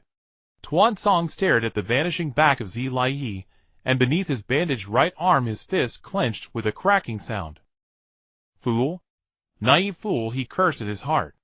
In his view, Zi Laiyi was handing over the future of the entire village to a woman of unknown origin. He was about to rise and say something more to the two advisors to consolidate his advantage. Suddenly a figure appeared silently in the shadow behind him, kneeling on one knee. It was a rude shinobi wearing a mask. His appearance was not even immediately detected by Xuanqin Xiaochun and Shuahuman Yin, who were both former Umbu members. Danzo-sama, the rude ninja said, his voice low and devoid of emotion. An encrypted message has arrived from Orochimaru-sama. It concerns Uchiha Sasuke. Danzo's body stiffened. The chilling coldness in his single eye was instantly replaced by a piercing fervent gleam. Orochimaru. He turned abruptly, gesturing with his eyes to the two elders beside him. Koharu and Fugoku exchanged a glance, understood the unspoken order, and rose to their feet. They departed the office in silence, closing the door behind them. In the entire room, only Danzo and the rude ninja remained. Speak, Danzo said, his voice laced with barely contained urgency. Kiba Inuzuka trudged through the ruins, his weary body burdened by a massive beam clamped on his shoulder. Every muscle ached, and fatigue seeped into the marrow of his bones. Beside him, Akamaru let out two listless "awoo" as his steps unsteady. I know. Kiba replied impatiently to his partner, his breath forming white mist in the crisp morning air. After moving these 10 more, we'll have enough contribution points to get you that Thunder Beast military ration pill. Kiba, you're pushing yourself too hard. Shino Aburame pushed up his sunglasses and spoke calmly. He carried a stack of relatively light planks, his Kakachu bugs quietly dormant beneath his collar. The contribution point system is efficient, but your chakra consumption is nearing its limit. He looked around at the comrades, who once joked with each other during mission breaks, now silently buried in their labor. Both ninja and civilians alike had the same gleam in their eyes, a desire for contribution points. The warmth of mutual support that once existed among comrades was thinning under this cold calculation. Gasping for breath, Kiba dropped the heavy beam onto the designated pile with a thud, kicking up a cloud of dust. No choice. He wiped the sweat and dust from his face, pointing to a newly built crowded structure in the distance. You've seen the effects of that military ration pill, haven't you? Even the Akimichi clan's secret medicine from Choji's family can't compare. After Akamaru ate at his size and strength grew by a full circle. This is much faster than doing B-rank missions. He was pointing at the Material Exchange Center. That place was jointly managed by some Konoha logistics ninja, and even more emotionless, clerical staff, said by the rakeage. In front of the building hung a massive display screen scrolling through various tempting supplies with cold numbers, from specially crafted ninja tools and rare medicinal herbs to ninjutsu scrolls of various affinities, and even formation diagrams that some teams dreamed of. Behind each item was a string of numbers, their price and contribution points. Half an hour later, Kiba finally completed his task quota. Dragging his nearly broken body, he brought Akamaru to queue in front of the exchange center. When it was his turn, he swiped his ninja headband across a terminal on the counter. With a soft beep, the small screen in front of him displayed his current contribution point balance. A long string of numbers, the blood and sweat he and Akamaru had earned by moving debris and building frames day and night. Without hesitation, he tapped the icon for Thunder Beast Military Ration Pill on the screen. The next second, the contribution point balance instantly zeroed out. Kiba's heart clenched sharply, a pang of pain. That feeling was even emptier than chakra exhaustion after a high-intensity mission. An expressionless clerical staff member took a small metal bottle from a shelf behind and handed it to him. After receiving the pill, Kiba ignored his own needs and immediately unscrewed the cap, pouring out a black-purple pill faintly crackling with electricity, and fed it to Akamaru. Akamaru swallowed it in one gulp. A strange sight occurred. The previously listless Akamaru suddenly bristled all over, with tiny purple arcs of electricity crackling across his white fur. His body visibly expanded by a full circle, muscle definition becoming more pronounced. The fatigue in his eyes vanished, replaced by a fervent fighting spirit. What? Akamaru threw back his head and let out a powerful roar, its shockwave even pushing the dust on the ground outward in a ring. Kiba felt the astonishing vitality radiating from Akamaru, his eyes filled with complex emotions. He reached out and touched Akamaru's head. The electric tingling sensation and the explosive power under his palm proved that the deal was well worth it. He was being changed by this system, and Konoha was being changed too. He couldn't resist. To grow stronger, to make his partner stronger, he could only run desperately like a donkey lured by a carrot dangling in front. Kiba put away the pill bottle and was about to leave with Akamaru to find a place to rest. Just then, on the massive main screen of the exchange center, all the item lists suddenly disappeared, replaced by a new message highlighted in striking red font. S-rank long-term mission named Dawnlight. Mission content: investigate, collect, and submit all valid intelligence regarding members of the Akatsuki organization, appearance, abilities, hideouts, patterns of activity, etc. Contribution points will be settled in one lump sum or in installments based on the value of the intelligence. Mission reward starting from 1,000,000 points, no upper limit. Issue rakeage. The string of zeros dazzled the eyes of all the ninja present. 1,000,000 points. That was enough to exchange for several A-rank ninjutsu, or to upgrade the equipment of an entire team. After a brief silence, the crowd erupted into an uncontrollable buzz. Every ninja who saw this mission drew in a sharp breath. The Akatsuki organization. To most ninja, this name existed only in legends and high-level warnings. Now the rakeage had actually set it as a target openly posted before everyone. 100,000 contribution points. Kiba's voice was hoarse, he could barely hear his own murmur.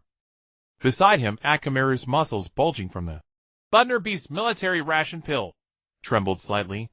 A suppressed growl rumbled from deep in his throat. The newfound power stirred his fighting spirit, while also churning an instinctive fear of the unknown danger. After a moment of dead silence among the crowd, an uncontrollable commotion erupted. Crazy! The person who issued this mission must be crazy. That's the Akatsuki. A seemingly experienced middle-aged jonin instinctively touched his ninja tool pouch at his waist. The contents inside seemed laughable in the face of 1,000,000 contribution points. An organization where a single member can destroy a small ninja village. This is asking us to die. Another younger ninja turned pale, his legs trembling. What? Starting at 1,000,000 points, no upper limit. A voice arose from the crowd filled with irresistible temptation. As long as we can bring back even a scrap of information alive, it'll be enough for our team to get a full set of top-tier equipment. We could even trade for that B-rank water release scroll. Fear and greed, like two venomous serpents, gnawed ferociously at everyone's hearts. A young chunin who had just spent his entire savings on a brand new C-rank ninja blade stared blankly at the red characters on the screen, then lowered his head to look at the cold weapon in his hand. Minutes ago, this blade had made his heart surge with excitement. Now, it had become utterly worthless in his eyes. His fingers gripping the hilt were white-knuckled from the pressure. The joy in his gaze vanished, leaving only a greed mixed with regret and madness.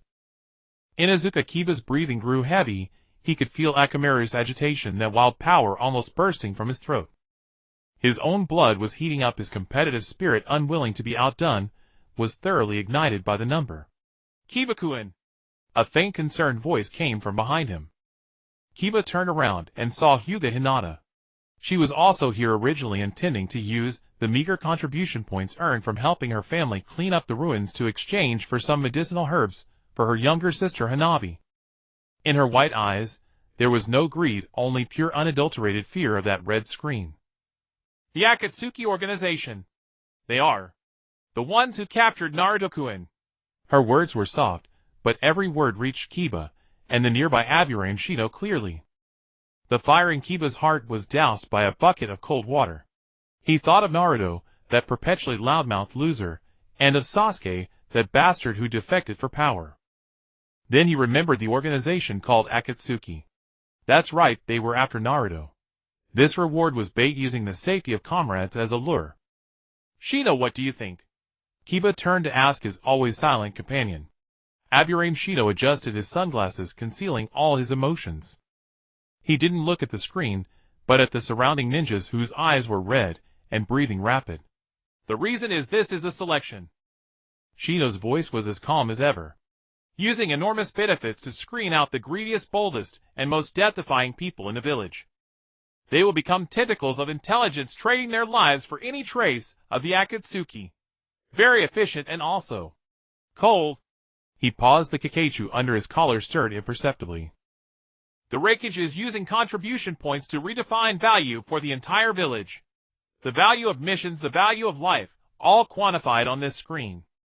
Inuzuka Kiba clenched his fists. His nails stung his palms. This pain cooled his boiling blood a little.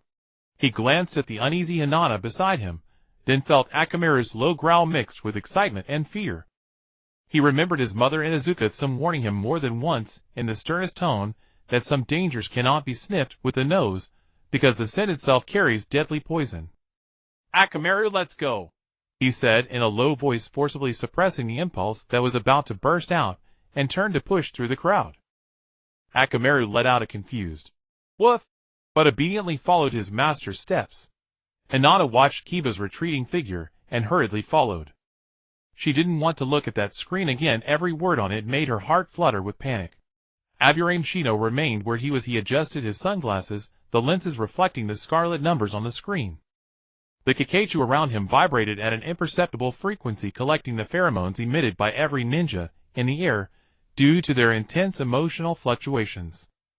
The reason was that information about the Akatsuki was the most dangerous and most valuable commodity in the world. Now the Raikage had placed it on the shelf, and the entire Konoha had become a bidding casino. The news of this S-rank mission, as if it had grown wings, spread to every corner of Konoha within a single hour. Civilians sweating profusely among the ruins, ninjas on patrol, the disheartened drowning their sorrows in izakaya bars. Everyone had heard of that number capable of changing fate. An undercurrent mixed with fervor, greed, and fear began to surge quietly beneath the clamor of reconstruction. The Hokage's office. The door was tightly shut, isolating all external noise.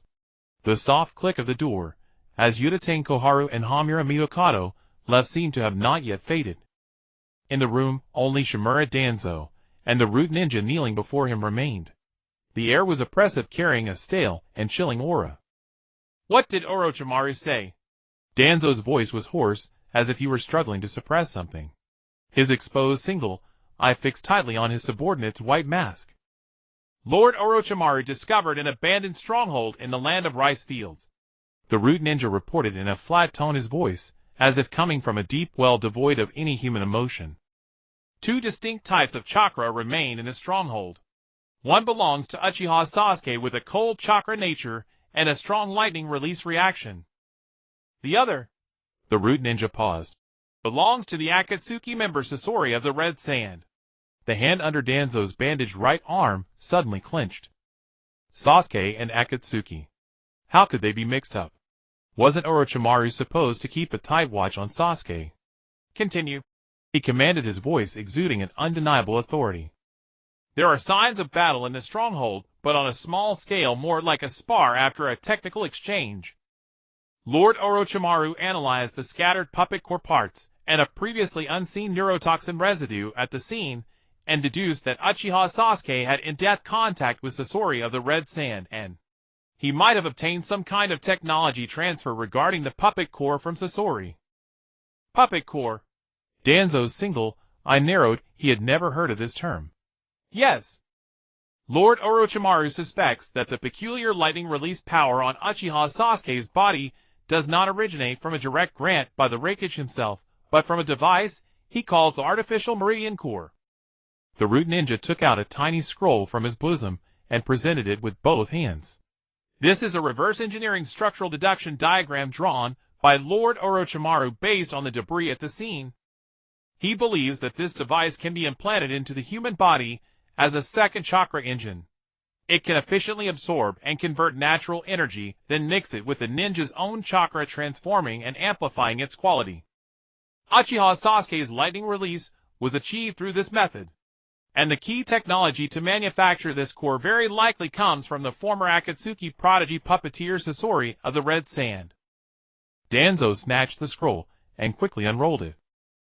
On it was a complex pattern drawn with hasty but precise lines, countless intricate runes, and energy flow annotations forming a device that he could not comprehend at all, yet could feel contained terrifying power. His breathing at this moment became heavy. Orochimaru. Truly the man hailed as a once-in-decades genius. He always penetrates truths invisible to others. If Sasuke's power was not directly bestowed by the Raikage, but instead obtained through some device, then the situation would be entirely different. This meant that this power, which transcended conventional ninjutsu, could be replicated, could be deciphered, and even could be seized. The ambition that had slumbered within his heart for decades surged, like wildfire doused in boiling oil, instantly consuming his entire consciousness. He could almost see it, every one of his root shinobi implanted with such a core, unleashing that violet, annihilating lightning. What else did he say? Danzo's voice trembled slightly with excitement. Lord Orochimaru also mentioned that according to his intelligence, Akatsuki is systematically hunting the tail beasts. Their next target is likely the one tail of the Wind Country, or our village's 9 tails. The root shinobi raised his head, gazing at Danzo through the apertures of his mask. He is willing to provide accurate intelligence on the movements and abilities of one of Akatsuki's pairs, the immortal duo Kakuzu and Haiden. In exchange, he requires us to provide a sample of the Dark Star iron used by the Raikage in constructing the Eternal Dwelling, at least fist-sized. Dark Star iron. A sinister gleam flashed across Danzo's single eye. He knew that material. Even Chozo Akimichi's full-powered strike with the multiplying soul technique could not leave a scratch upon that black metal. Orochimaru had indeed set his sights on such an extraordinary material. This was a transaction, a trade of Konoha's most advanced materials from the future for overwhelming political leverage in the present. Danzo paced back and forth in his office with his hands clasped behind his back, the wooden floorboards creaking faintly beneath his feet. That fool Jiraiya had fled with the 9 tails, leaving him unable to lay hands on it for now. But the Raikage's public announcement of a mission to hunt down Akatsuki was tantamount to bringing this enormous threat into the open, presenting him with a once-in-a-lifetime opportunity. If he could preempt the village's other shinobi, even beating the Raikage's own plans, and personally eliminate a pair of Akatsuki members, that merit, that prestige would be unshakable by anyone. Jinin Shun and Mito Monen, those 2 wavering old men, would without hesitation throw their support behind him, and the villagers would regard him as a hero who rose to the occasion in times of crisis. At that point, even if Jiraiya returned and Tsunade awakened from her coma, the position of Hokage would undoubtedly be his. He came to a stop, the last trace of hesitation in his eyes replaced by resolute determination. Obtaining a sample of Dark Star iron would not be difficult. He sneered inwardly. Those building materials were piled high like mountains, and the guards had long grown complacent. My root operatives have plenty of means. Inform Orochimaru that I accept his terms. Danzo's voice was cold and resolute like a venomous serpent striking. Have him send over Akatsuki's intelligence immediately. I want the most comprehensive details. Both individuals' combat habits, their personality, weaknesses, everything. The root shinobi acknowledged the order, his figure dissolving into the shadows, like ink spreading through darkness, vanishing without a sound. Danzo moved to the window, gazing at the massive structure in the distance that continued to emit a violet aura even under broad daylight. Rakeage. He murmured to himself, his single eye gleaming with morbid fanaticism and calculation. You truly believe that absolute power and cold regulations can control everything? The foundation of the shinobi world has always been conspiracy, assassination, and intelligence. Your so-called new order is merely a castle built upon sand. And I, Shimura Danzo, will be the one who topples it with my own hands and rebuilds Konoha's true order upon these ruins. He slowly turned and issued his command in a tone devoid of any emotion, addressing the empty shadows within his office. Convey my orders.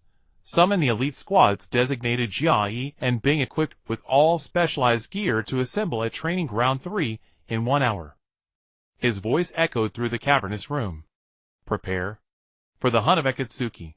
The wind roared past his ears, and the tree lines on either side blurred backward into a continuous streak of green. Naruto followed closely behind Jiraiya, his toes tapping against thick branches in rapid succession, his body rising and falling with each leap of momentum. They had been traveling non-stop for a day and night since leaving Konoha. The relentless journey had every muscle in his body protesting with aching soreness. Yet the restless frustration burning in Naruto's chest over Sasuke had been somewhat dulled by this pure exhaustion. But that thorn remained embedded deep in his heart, throbbing with each breath. Whenever he recalled Sasuke's calm yet distant eyes, or Sensei Kakashi's words about unfathomable power, his chest tightened with suffocating urgency. Old Man Toad. Naruto finally came to a halt as he bounded onto a broad canopy platform, pressing his palms against his knees and gasping for air. Where exactly are we headed? What is this training you've been talking about? Sweat dripped from his chin, staining the bark beneath with dark spots. Jiraiya had stopped ahead of him, his back turned, his long white hair rippling gently in the wind. Rather than answering immediately, he raised a hand and pointed forward. Ahead a valley lay shrouded in thick mist, its contours barely visible through the haze. We're nearly there, Jiraiya called over his shoulder, his expression sober and grave, a rarity compared to his usual boisterous demeanor. A place where you'll gain true power. Naruto narrowed his eyes and followed the direction of Jiraiya's pointing finger. The valley below looked unremarkable, almost desolate, with nothing particularly striking about it. True power. Naruto sneered, his skepticism evident. Is it some technique more powerful than the Rasengan? Or some trick that'll let me defeat Sasuke in one strike? His voice carried the impatience only a teenager could muster, and his fists clenched instinctively at his sides. Neither, Jiraiya replied, shaking his head. He found a sturdy branch jutting from the tree and settled into a cross-legged position with effortless stability. Patting the space beside him, he signaled for Naruto to join him. Naruto hesitated briefly before taking the offered seat, his legs dangling over the edge, with an endless sea of treetops stretching far below. Naruto, let me ask you something. What do you think chakra is? Jiraiya began. Naruto froze. The question was so fundamental he'd been reciting the answer since his first day at the academy. The combination of physical energy and spiritual energy. Teacher Irika taught us that long ago. Exactly, Jiraiya nodded, neither confirming nor dismissing the standard answer. It is the foundation upon which all shinobi power rests. However, chakra is not the only form of energy in this world. He extended a single finger and traced a slow circle in the air, encompassing everything around them. Pay close attention and feel it. His voice dropped to a whisper, carrying a guiding quality. Feel the wind brushing against your cheeks, sense the vitality of the trees beneath you, experience the air surrounding us and this earth itself. Naruto furrowed his brow and closed his eyes with cautious skepticism. He struggled to clear his mind, pushing aside thoughts of Sasuke and that damn power gap. At first, he felt nothing at all. All he could hear was the wind rustling through the trees, the chirping of birds in the forest, and his own slightly rapid heartbeat from exhaustion. Growing impatient, he wanted to open his eyes and say this was a waste of time. But in that fleeting moment, when his mind went blank, a strange sensation emerged from the periphery of his awareness. It was the same feeling he had briefly touched upon in Training Ground 7 each time he fell from the tree. An energy pervaded everything, gentle and vast, permeating the heavens and the earth. This was not chakra, it possessed no aggression, no nature, and existed as something fundamental. Aye. Naruto's eyes snapped open, his blue irises wide with astonishment. I can feel it. It's just like back at the village when I was training. There's another kind of energy in the air.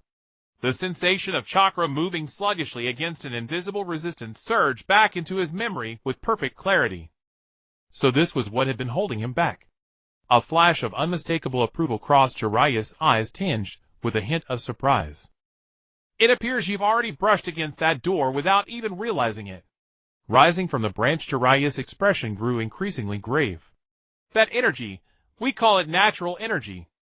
It permeates all things under heaven and on earth, serving as one of the foundational pillars of this world. Pausing to let the word settle, Jiraiya delivered the heavier revelation.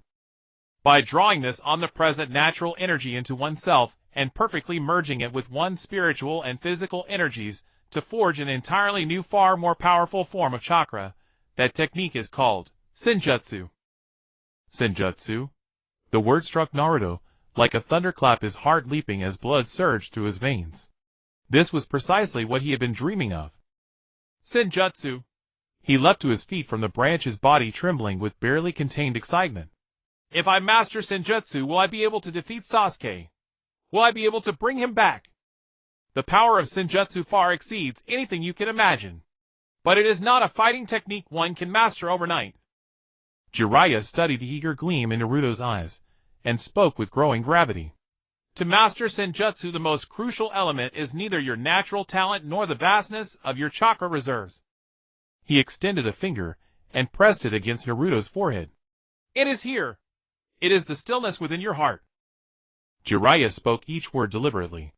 You must learn to quiet yourself, to the point where you can hear the voice of nature, feel it, merge with it rather than resist it or command it. The more agitated and aggressive you become, the more likely you are to be consumed by the overwhelming natural energy itself. The consequence would be turning into stone, frozen forever in place. Each of his words landed like ice upon Naruto's burning heart, sending a chill from his head to his toes. Stillness. He turned the word over in his mind. For him, achieving such calm felt more impossible than facing 100 enemies head-on. The mere thought of Sasuke, of being left so far behind, made stillness completely unattainable. Exactly so. Jiraiya had seen right through him.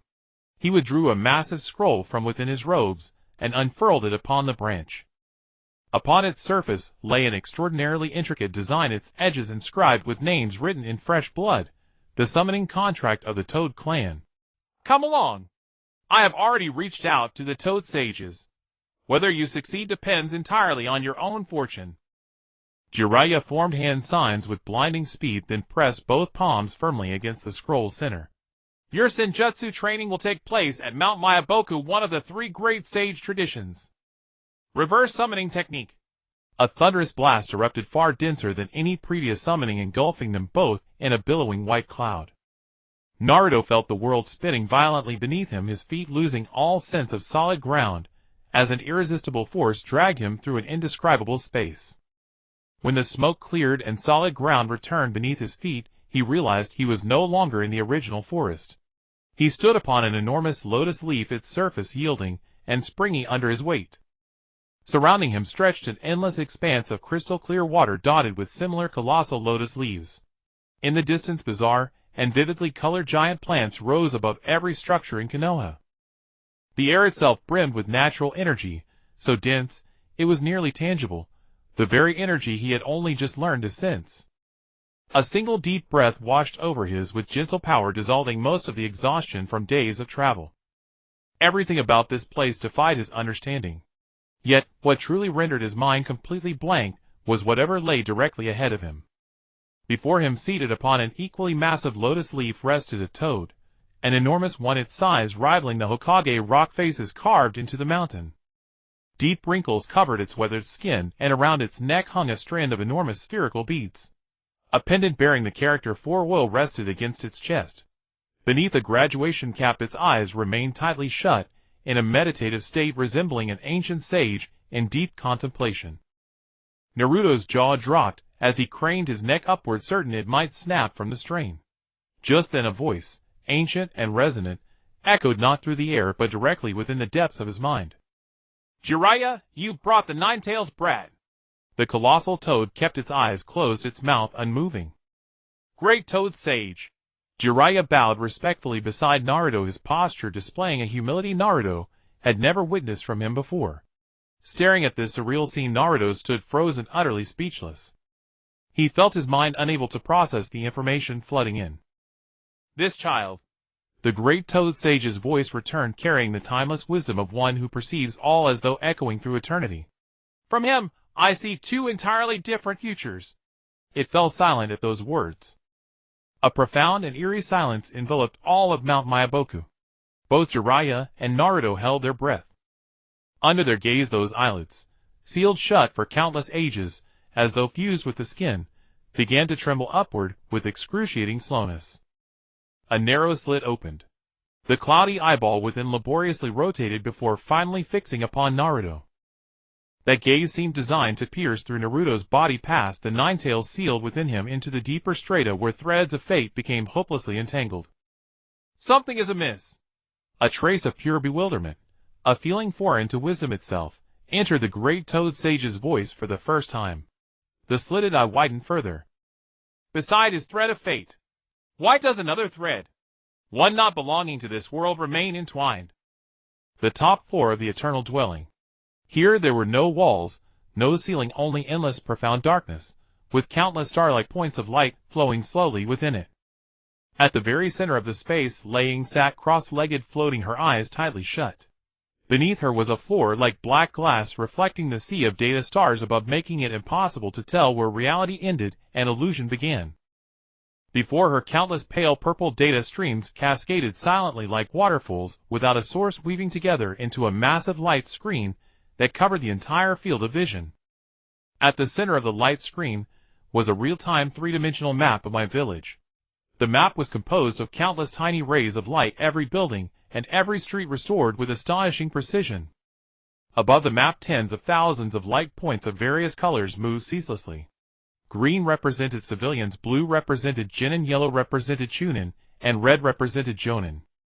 The movement, trajectory, heart rate fluctuations, and chakra reactions of every light point were all under control. 12th hour after the mission was issued. Player activity is higher than expected. His gaze focused on the map. Dozens of squads composed of blue and yellow light points were leaving the village, one after another, spreading out in different directions toward the borders of what country. They had taken the same mission, to gather intelligence on the Shao organization. The high contribution point rewards had successfully ignited their desire for exploration and speculative psychology. Although most teams were just hoping to try their luck in the peripheral areas, that was enough. A net cast wide will always catch some fish. On the right side of the light screen, another independent data area was refreshing a series of transaction logs in real time. Contribution point transaction log. Chuenjongya Exchange Thunder Beast Military Pill X1 costing 8,000 points. Spending all his savings on pet items. A typical Beast Master Hunter mindset, but I wonder if his brain is up to the task. Chiodao Dingxi Exchange 3-color Special Barbecue Set Coupon X10, costing 3,000 points. This one belongs to the lifestyle player. Key observation target. Shanzhongjingye Exchange Spiritual Perception Amplification Liquid X1 costing 5,500 points. Rishiang Dijian Exchange White Eye Pupil Power Activation Talisman X3 costing 12,000 points. On the other side was the Intelligence Submission Log. Anonymous Ninja submitted intelligence suspected Shao Organization member activity area value assessment low received 50 contribution points. Anonymous Squad submitted survey map of suspicious fire scene at Chao country border value assessment low received 85 contribution points. These transactions, large or small, and these trivial pieces of intelligence were like drops of fuel, making the vast machine called Eye of God run more smoothly. These ninjas, the once proud foundation of my village, had unknowingly transformed from defenders of the will of fire into players chasing profit on this grand chessboard. Their actions, the resources they acquired, and the ways they grew stronger all began to be defined by this cold, efficient, and absolutely fair set of rules. At that moment, at the very top of the entire data light screen, a glaring red warning message popped up in an undeniable manner, accompanied by a low alarm that echoed only in Lei Ying's consciousness. High-value target locked Jutsu into Onzang. Behavior analysis elite squad of Root has been assembled carrying sealing scrolls and special toxins, target determined as Hunting Shao. Intelligence source to Shiwan marked as high-risk collaborator. Predicted action route northeastern border of Hua country area near Hua Temple. Lei Ying's mind twitched slightly. The data on the light screen before her switched instantly. The map of Tuanzang's action route was infinitely magnified, with every valley he might pass through and every forest that could conceal him marked by the system with probability levels. At the same time, another piece of intelligence was retrieved from the vast database and displayed side by side. Shao Organization members Fei Duan Jiao Du. Current location Tang Country Underground Bounty Exchange. Action prediction: after completing the bounty mission, the next high-value target is in Hua Country. High probability of passing through the northeastern region on the way to Hua Temple. Two bright red action routes stretched slowly on the three-dimensional map, and their future intersection point was precisely locked by the system with a flashing crosshair onto the vast area around Hua Temple. What a perfect coincidence! Tang Country Underground Bounty Exchange.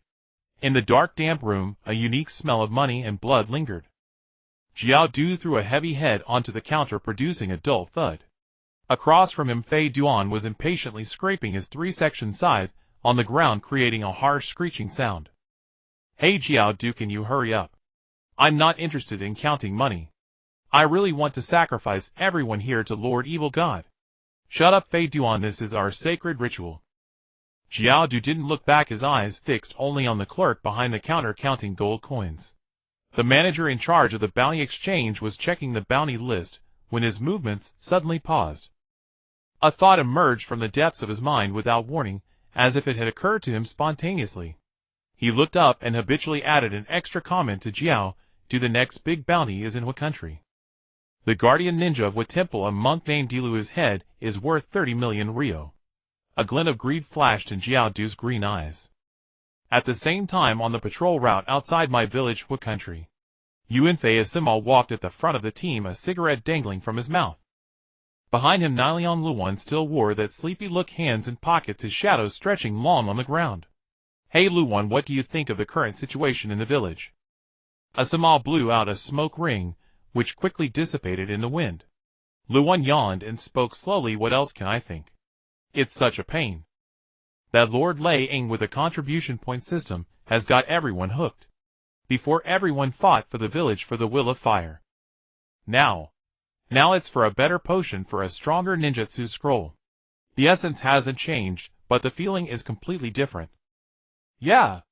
Asima's eyes were complex. When the third Hokage was around, it wasn't like this. That old man's ways are outdated. Luan hit the nail on the head. In the face of absolute power and harsh rules, human feelings and will are too fragile. At that moment, a moderate breeze swept through the forest. A map forgotten by some traveler was lifted by the wind, spun in the air, and finally floated lightly, and landed with uncanny precision at the feet of Asima, who was walking with his head down. He instinctively stopped, bent down, and picked it up. The map was somewhat worn, with a position circled carelessly in red ink pointing in the direction of Tang Country. Next to it was a crooked annotation written with two characters. Bounty Exchange. Asima read aloud, frowning. Luan leaned in and took a look, his eyes instantly sharpening. Bounty Exchange. A gathering place for bounty hunters who would do anything for money. Asima-sensei, I remember the intelligence mentioned that in the Shao organization there seems to be a member who is a crazy bounty hunter. Everything happens silently and naturally, like countless tiny gears gently nudged in different places. In the end, they would together drive a vast machine called Destiny roaring into motion according to a pre-designed blueprint. Inside the eternal dwelling, Lei Ying slowly closed her eyes. Her consciousness sank into a higher dimension, like a true deity overlooking the entire ninja land. She saw the root squad led by Tuanzang, like a dozen silent venomous snakes speeding through the dense forests of what country pouncing on their prey. She saw Asama pocket the map and exchange a glance with Luwan, the gravity in their eyes making them quicken their patrol steps, preparing to return to the village to report this unexpected discovery. She even saw in the distant Miamu mountain the paradise of toads. Xuanhua Mingren, bare-chested, was staring blankly at a massive rock. Damn it! Why can't I feel it? He punched the rock, jarring his own hand bones. Beside him Shinzua Xianren was standing with arms crossed, looking puzzled. Strange, this kid's perseverance is undeniable, but his perception of natural energy is even duller than that kid Zilai back then. It's like something is deliberately hindering him. The more impatient, angry, and confused Mingren became, the stronger the emotional waves of unwillingness and stubbornness radiating from him. This pure spiritual energy, on a level imperceptible to ordinary people, was continuously extracted from him by an invisible force traversing vast distances and converging into the purple temple at the center of Mai. Finally it turned into a faint glimmer, merging into the purple crystal called Heart of God on Lei Ying's chest. All the pieces were now in place on the chessboard. Hunters, prey, onlookers, and the protagonist struggling to level up in the newbie village. Everything was ready. A curvature almost imperceptible to the naked eye tugged at the corner of Lei Ying's lips. The game has begun. The night was as dark as ink, thick and impenetrable.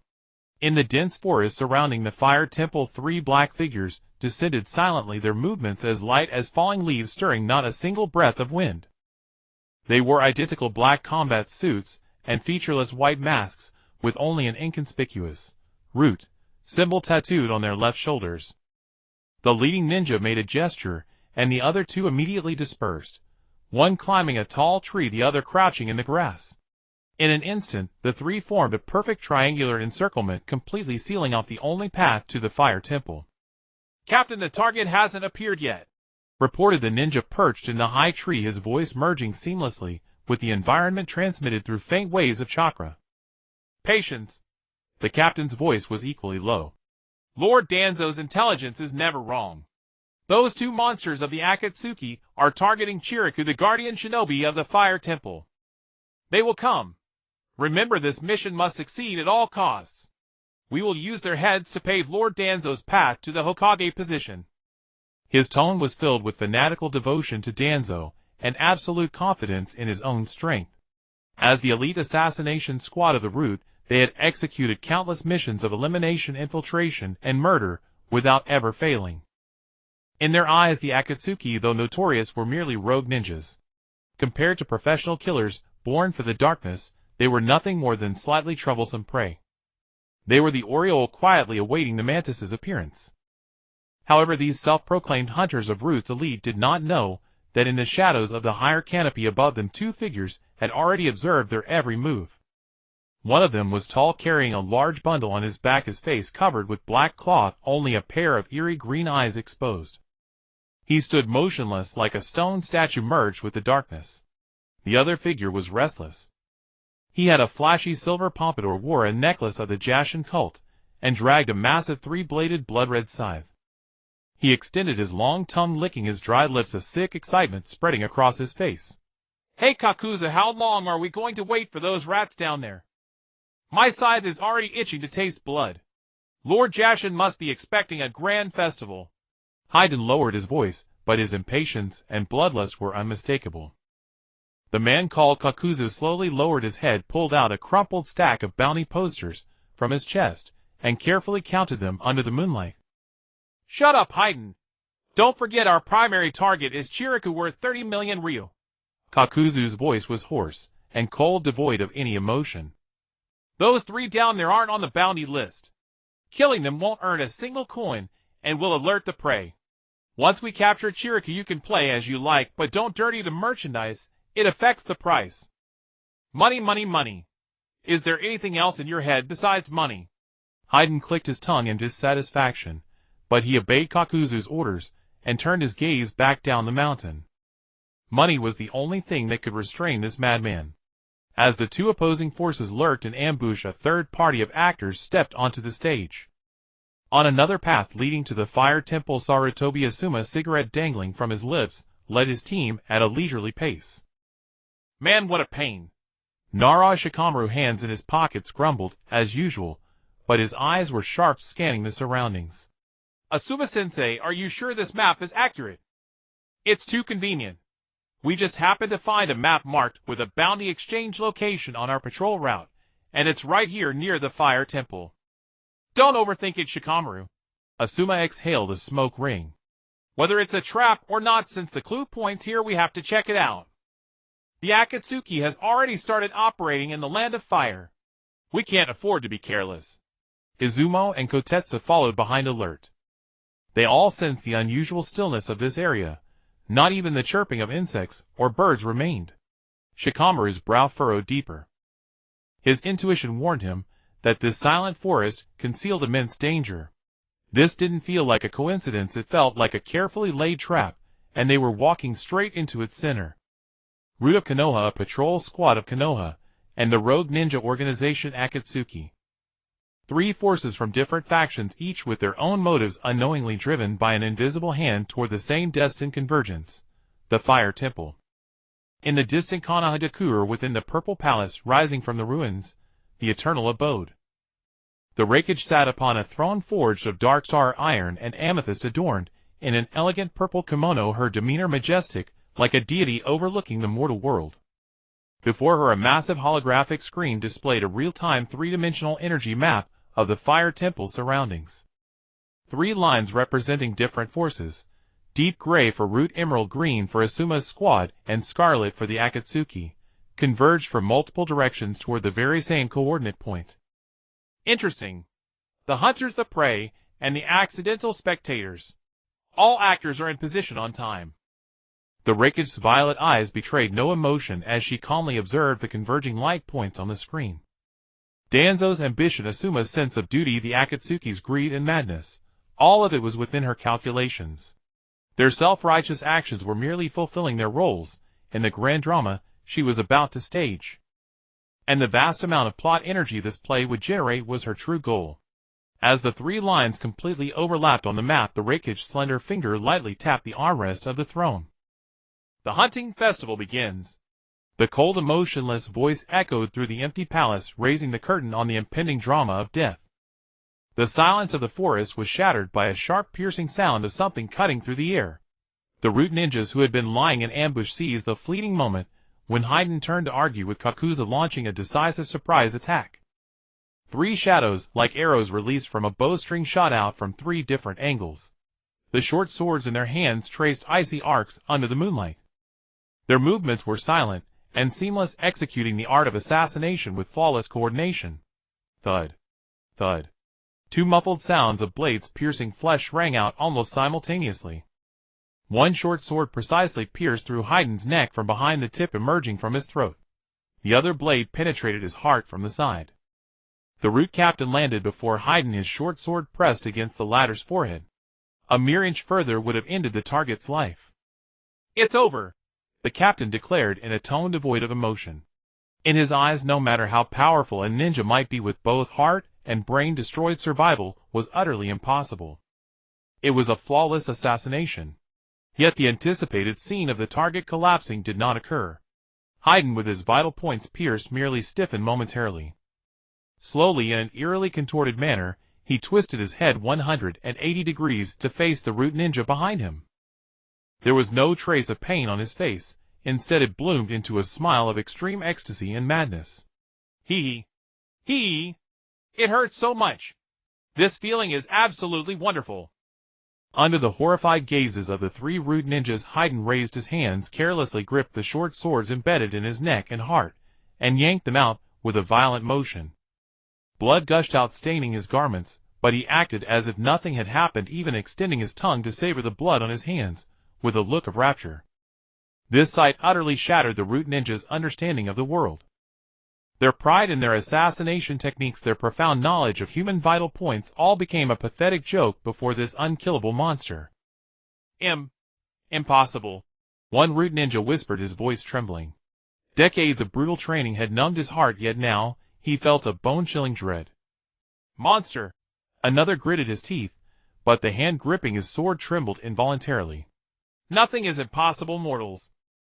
Haydn twisted his neck, producing a series of crackling sounds from his bones. The gruesome wounds were visibly healing at a startling rate. Because you are about to become sacrifices for Lord Evil God. Your pain shall be the supreme glory of our Lord. Before the words faded, Haydn swung his massive blood-stained scythe, launching a ferocious counterattack. His attacks were wild and reckless, devoid of any technique, driven solely by the desire to slaughter, empowered by his immortal body. The rhythm of battle was instantly seized by this madman. Though shaken, the root ninjas were elites among elites. They swiftly regrouped, employing their superior taijutsu skills and flawless coordination to continuously inflict new wounds on Haydn. Yet all was in vain. No matter how sharp their blades, how lethal their strikes, Haydn would rise again the next moment, as if nothing had happened, his smile growing ever more manic. Useless, useless. Give me more. Let me feel more pain. Leaning against a distant tree, Kakuzu watched coldly, showing no surprise at his partner's death and resurrection. He calmly assessed the strength of these root ninjas, with his green eyes, his expression indifferent. Decent taijutsu, good coordination. Too bad they're idiots. Kakuzu muttered to himself. Facing an unreasonable monster like Haydn, you're not even worth 3 million ryu. During the battle, Haydn seized an opportunity. His massive scythe sliced through the air at a tricky angle, successfully cutting a root ninja's arm. Got you. Haydn's eyes blazed with fanatical light. He immediately retracted the scythe, and with a greedy demeanor extended his long tongue to lick the blood on the blade. The conditions for the ritual are met, he announced excitedly. This sight filled all the root ninjas present with a profound sense of unease. In the distant eternal residence, the Raikage observed everything with keen interest through the god's eye. A rule-based ability achieved through sacrifice and curse. Crude, low-level, and full of limitations, but its underlying logic does touch upon the edge of laws, transferring one's own damage to another. Quite intriguing. She developed a profound interest in this power, completely detached from the chakra system. It held immense research value for her analysis of this world's power structure. God's eye began analyzing the flow of evil god energy. Establish a data model. The Raikage's commanding voice issued the order. On the luminous screen, the energy model representing Haydn was instantly magnified. Countless complex data streams began flashing rapidly as the system analyzed the sinister and eerie energy at high speed. On the battlefield, having succeeded, Haydn quickly retreated. He used his own blood to draw a strange array, a circle and an inverted triangle, on the ground beneath his feet. As the array completed, his entire body began to change color. His skin turned into a monochrome of black and white, resembling a skeleton, exuding an eerie malevolence. No! Stop him! The root captain, though uncertain of what was coming, felt a strong sense of crisis and roared the order. The three root ninjas immediately abandoned defense and charged recklessly toward Haydn. But it was already too late. Standing in the center of the array, Haydn raised the black spear high above his head, his face radiating the fanatical smile of one about to feast. Under the gaze of Lord Evil God, feel the same pain as I do, and then turn to dust. The root and bee moved faster than the eye could follow. 3 tanto blades sliced through the air, converging on Hoshigaki's vital points from 3 angles simultaneously. The blade tips pierced his neck, plunging deep into his heart. Blood sprayed in every direction. The 3 root and BU landed, maintaining their assassination-ready stances. It's over, the team leader said flatly, as he sheathed his blade.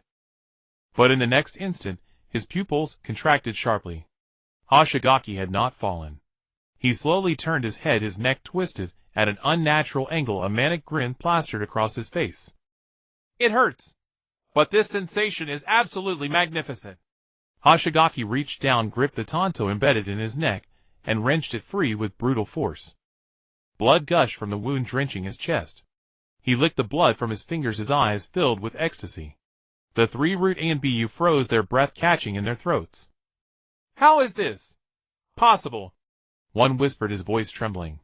The other tightened his grip on his blade until his knuckles turned white. Nothing is impossible. Hoshigaki cracked his neck, the vertebrae popping audibly. You shall become offerings to Lord Akatsuki. Before the words faded, he swung his bloody scythe at the nearest root A and BU. The blade carved through the air with a piercing shriek. The root A and BU rolled aside, barely evading the strike. The side slammed into the ground, sending shards of stone flying. The three quickly repositioned, launching a renewed assault. Their taijutsu was refined, their coordination seamless. Tanto blades carved fresh wounds across Hoshigaki's body. But none of it mattered. Each time Hoshigaki fell, he rose again moments later, his grin growing ever more unhinged. Again! Make it hurt more! Kakuza leaned against a distant tree, arms crossed, watching coldly. His green eyes swept over the battlefield, assessing the value of these root A and BU. Decent taijutsu, acceptable coordination, he muttered to himself. But they lack the brains to survive against someone like Hoshigaki. Not even worth 3 million ryu. At that moment, a thunderous shout erupted from the forest. Stop! Several figures burst through the trees. It was Asuma's team. Asuma led the charge, but the moment he took in the scene, he stopped dead. 3 A and BU lay in pools of blood, one's body cleaved in two, viscera scattered across the ground. Another thrashed weakly, his chest wound exposing bone. And their enemy, a silver-haired figure in crimson robes, stood within a blood-colored formation wielding a black spear. That uniform! Asuma's pupils contracted. Black robes with red clouds. His heart sank to his stomach. Akatsuki. The most dangerous S-rank missing mean organization in the ninja world. This is bad. Shikamaru stood behind Asuma, cold sweat beading on his forehead. His eyes rapidly assessed the battlefield. The silver-haired madman, and beside him a motionless figure wrapped in bandages. Each radiated a lethal presence. Especially the bandaged figure, who though standing still sent a greater sense of threat through Shikamaru than the frenzied warrior. Hey Hoshigaki! Kakuza finally spoke, his voice rough, like sandpaper scraping. More flies have arrived. As he finished, the fabric on his back tore open. For creatures wearing animal masks burst from his back, black threads coiling around them, as they shrieked and charged toward Asuma's team. What the hell are those things? Kumo gasped, his kunai nearly slipping from his grip. Tetsuo clenched his teeth, forming hand signs, though sweat already dripped from his brow. Finish your game quickly, Kakuza said coldly. We still have a 30 million ryo bounty waiting. His gaze swept over Asuma with zero warmth, as if looking at a pile of money. 30 million ryo. Asuma's heart skipped a beat. He instantly realized their target was Jira of the Fire Temple. And himself, as a former member of the 12 Guardian Ninja, carried a bounty of 35 million ryo. We've been targeted. Shikamaru whispered, uncommon tension in his voice. Their arrogant assumption of being the predator had led them straight into a hunter's trap. New offerings! Hoshigaki's eyes lit up at the fresh enemies. Lord Akatsuki will be so pleased today. He licked his lips, his fanaticism reaching its peak.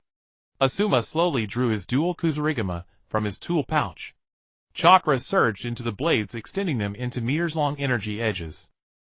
He produced a cigarette from his mouth, lit it with a flicker, the flame illuminating his face. He drew a long drag before exhaling smoke in a slow, deliberate stream. His fingers trembled slightly, but he quickly gripped his weapons.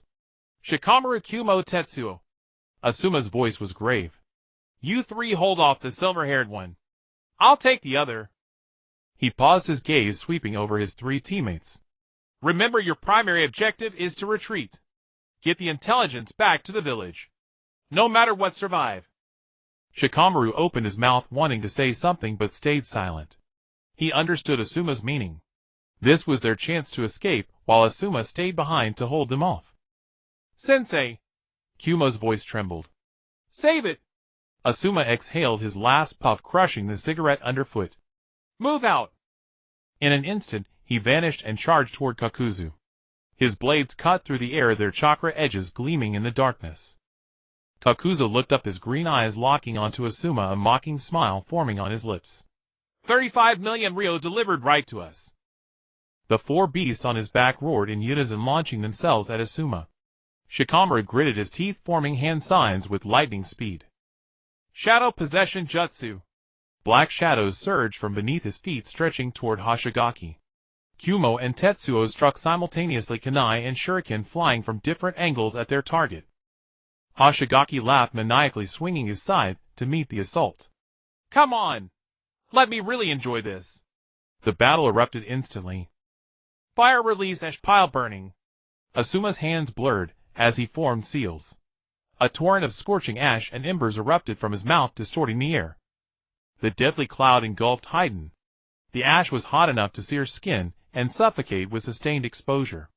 Asuma aimed to disrupt the sinister ritual. But Kakuzu was faster. He instantly positioned himself before Raiden, a blue mask on his back opening its maw. Water release water formation wall. A violent torrent of water surged forth, scattering the ash. Steam rose, shrouding the battlefield in mist. Your opponent is me. Kakuzu's voice rasped like sandpaper on iron.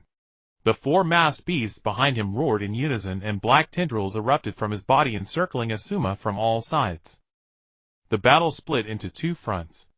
Asuma gripped his flying swallow blades, their chakra edges gleaming coldly in the mist. He lunged, sidestepping the tendrils' assault. The blades sliced through the tendrils, severing black threads, but more coiled around him instantly. Kakuzu's green eyes stared with utter indifference. This man's combat experience was overwhelming. Each attack blocked his escape. Sweat beaded on Asuma's forehead. Gritting his teeth, he flooded his blades with chakra, extending their reach. He severed 3 tendrils in one stroke, then flipped back to create distance. But Kakuzu gave him no respite. The fire mask spat a fireball. The lightning mask followed, releasing a barrage of lightning spears. Asuma could only dodge, unable to approach Raiden. Meanwhile, Shikamaru's mind raced to its limit. He stared at the blood ritual circle beneath Raiden's feet, veins bulging on his forehead. That circle is the key. He formed hand signs rapidly. Shadow imitation technique. Black shadows stretched from his feet, snaking across the ground like living things. They coiled precisely around Raiden's ankles. Raiden's body froze, his side raised mid-swing. Nice work, Shikamaru. Izumo and Kotetsu understood instantly and attacked simultaneously. Kunai and Shuriken flew toward Raiden's legs from 2 angles. If they could push him out of the circle, the ritual would break. Naive. Raiden sneered despite being bound. He hurled his scythe viciously. It arced through the air, bypassing Izumo and Kotetsu's attacks. Its target Shikamaru behind them. Shikamaru, watch out. Asuma caught the scene mid-fight with Kakuzu, his pupils contracting. He abandoned defense and charged toward Shikamaru. Tendrils struck his back, tearing through his skin. Ignoring the pain, he swept his blades in an arc. The chakra blades deflected the scythe, but its sharp tips still carved a deep gash across his cheek. Blood dripped from his cheek. Damn! Shikamaru's heart sank, his jaw clenched. 1,000 possibilities flashed through his mind, each pointing to the worst outcome. Hee hee! Raiden laughed in ecstasy. He retrieved his scythe, ignoring Izumo and Kotetsu's attacks entirely. He slowly licked the blade. Asuma's blood entered his mouth.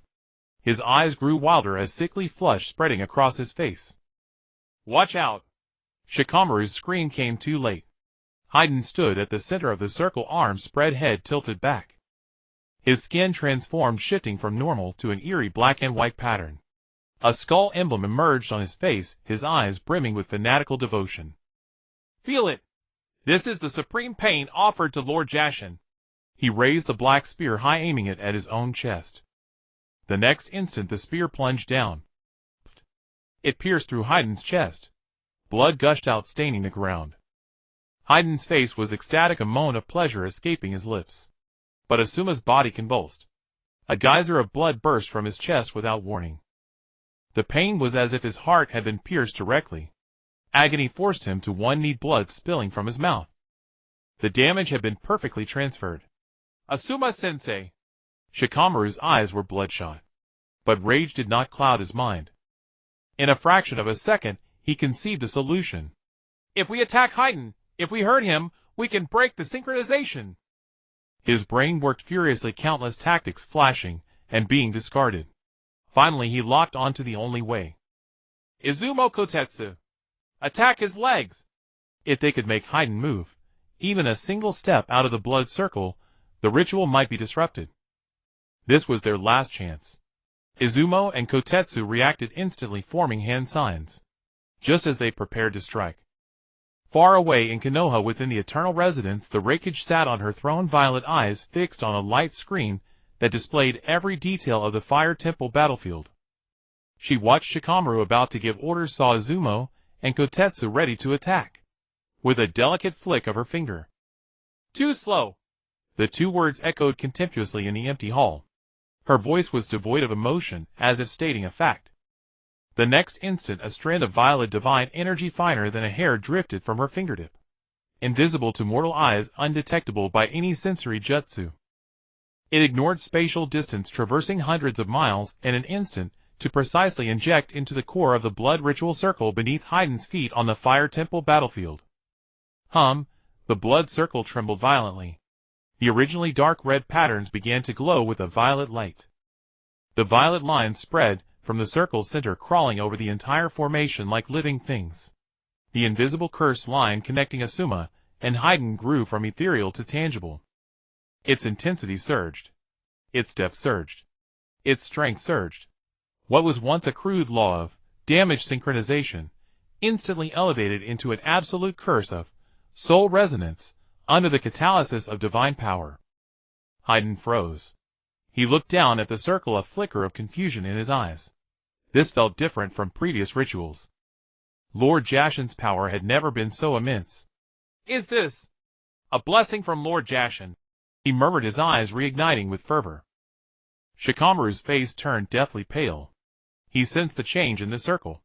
The curse's intensity was no longer something that could be broken by an attack.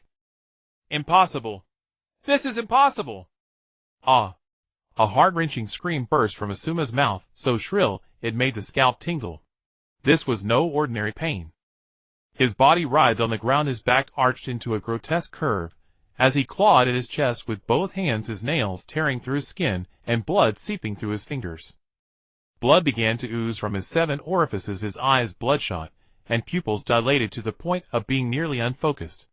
"Sensei?" Shikamaru rushed to Asuma's side, reaching out to press his shoulder, but found he couldn't hold him down.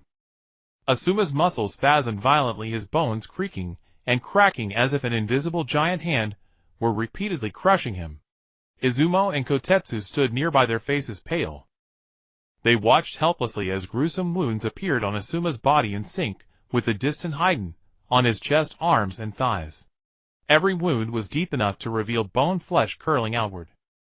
But the eerie part was that Haiden stood in the center of the blood-colored ritual circle, a blissful smile on his face. He licked his lips, his eyes filled with morbid delight.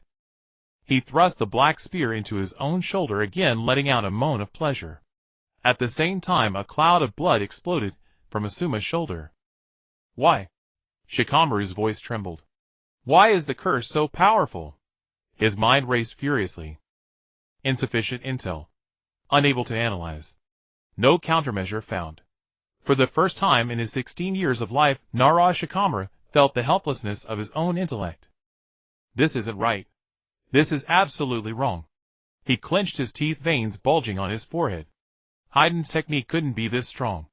There must be something. He didn't finish. Kakuza had already lost patience. "It's over."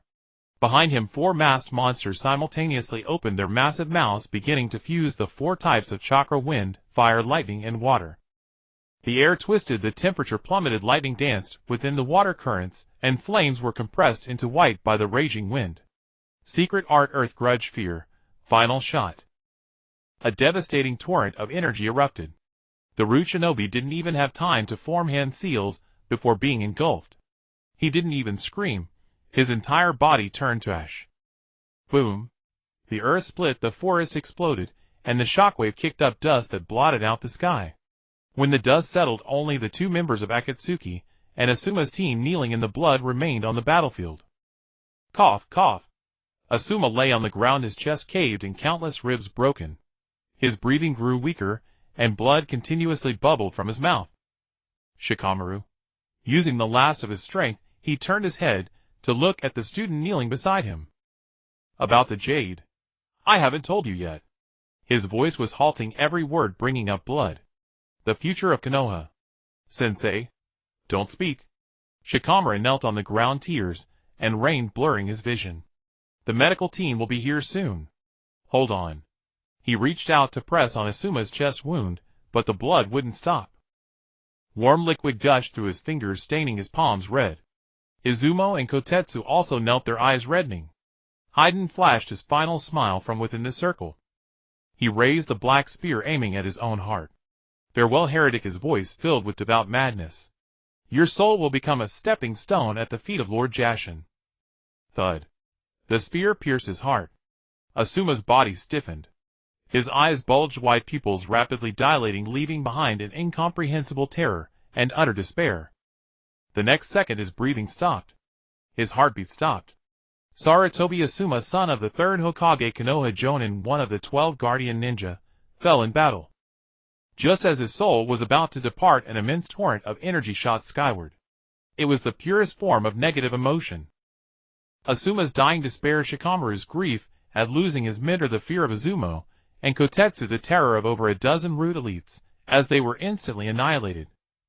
All these emotions blended into a black-red tidal wave of energy crossing space and surging toward the eternal residence in the center of Konoha.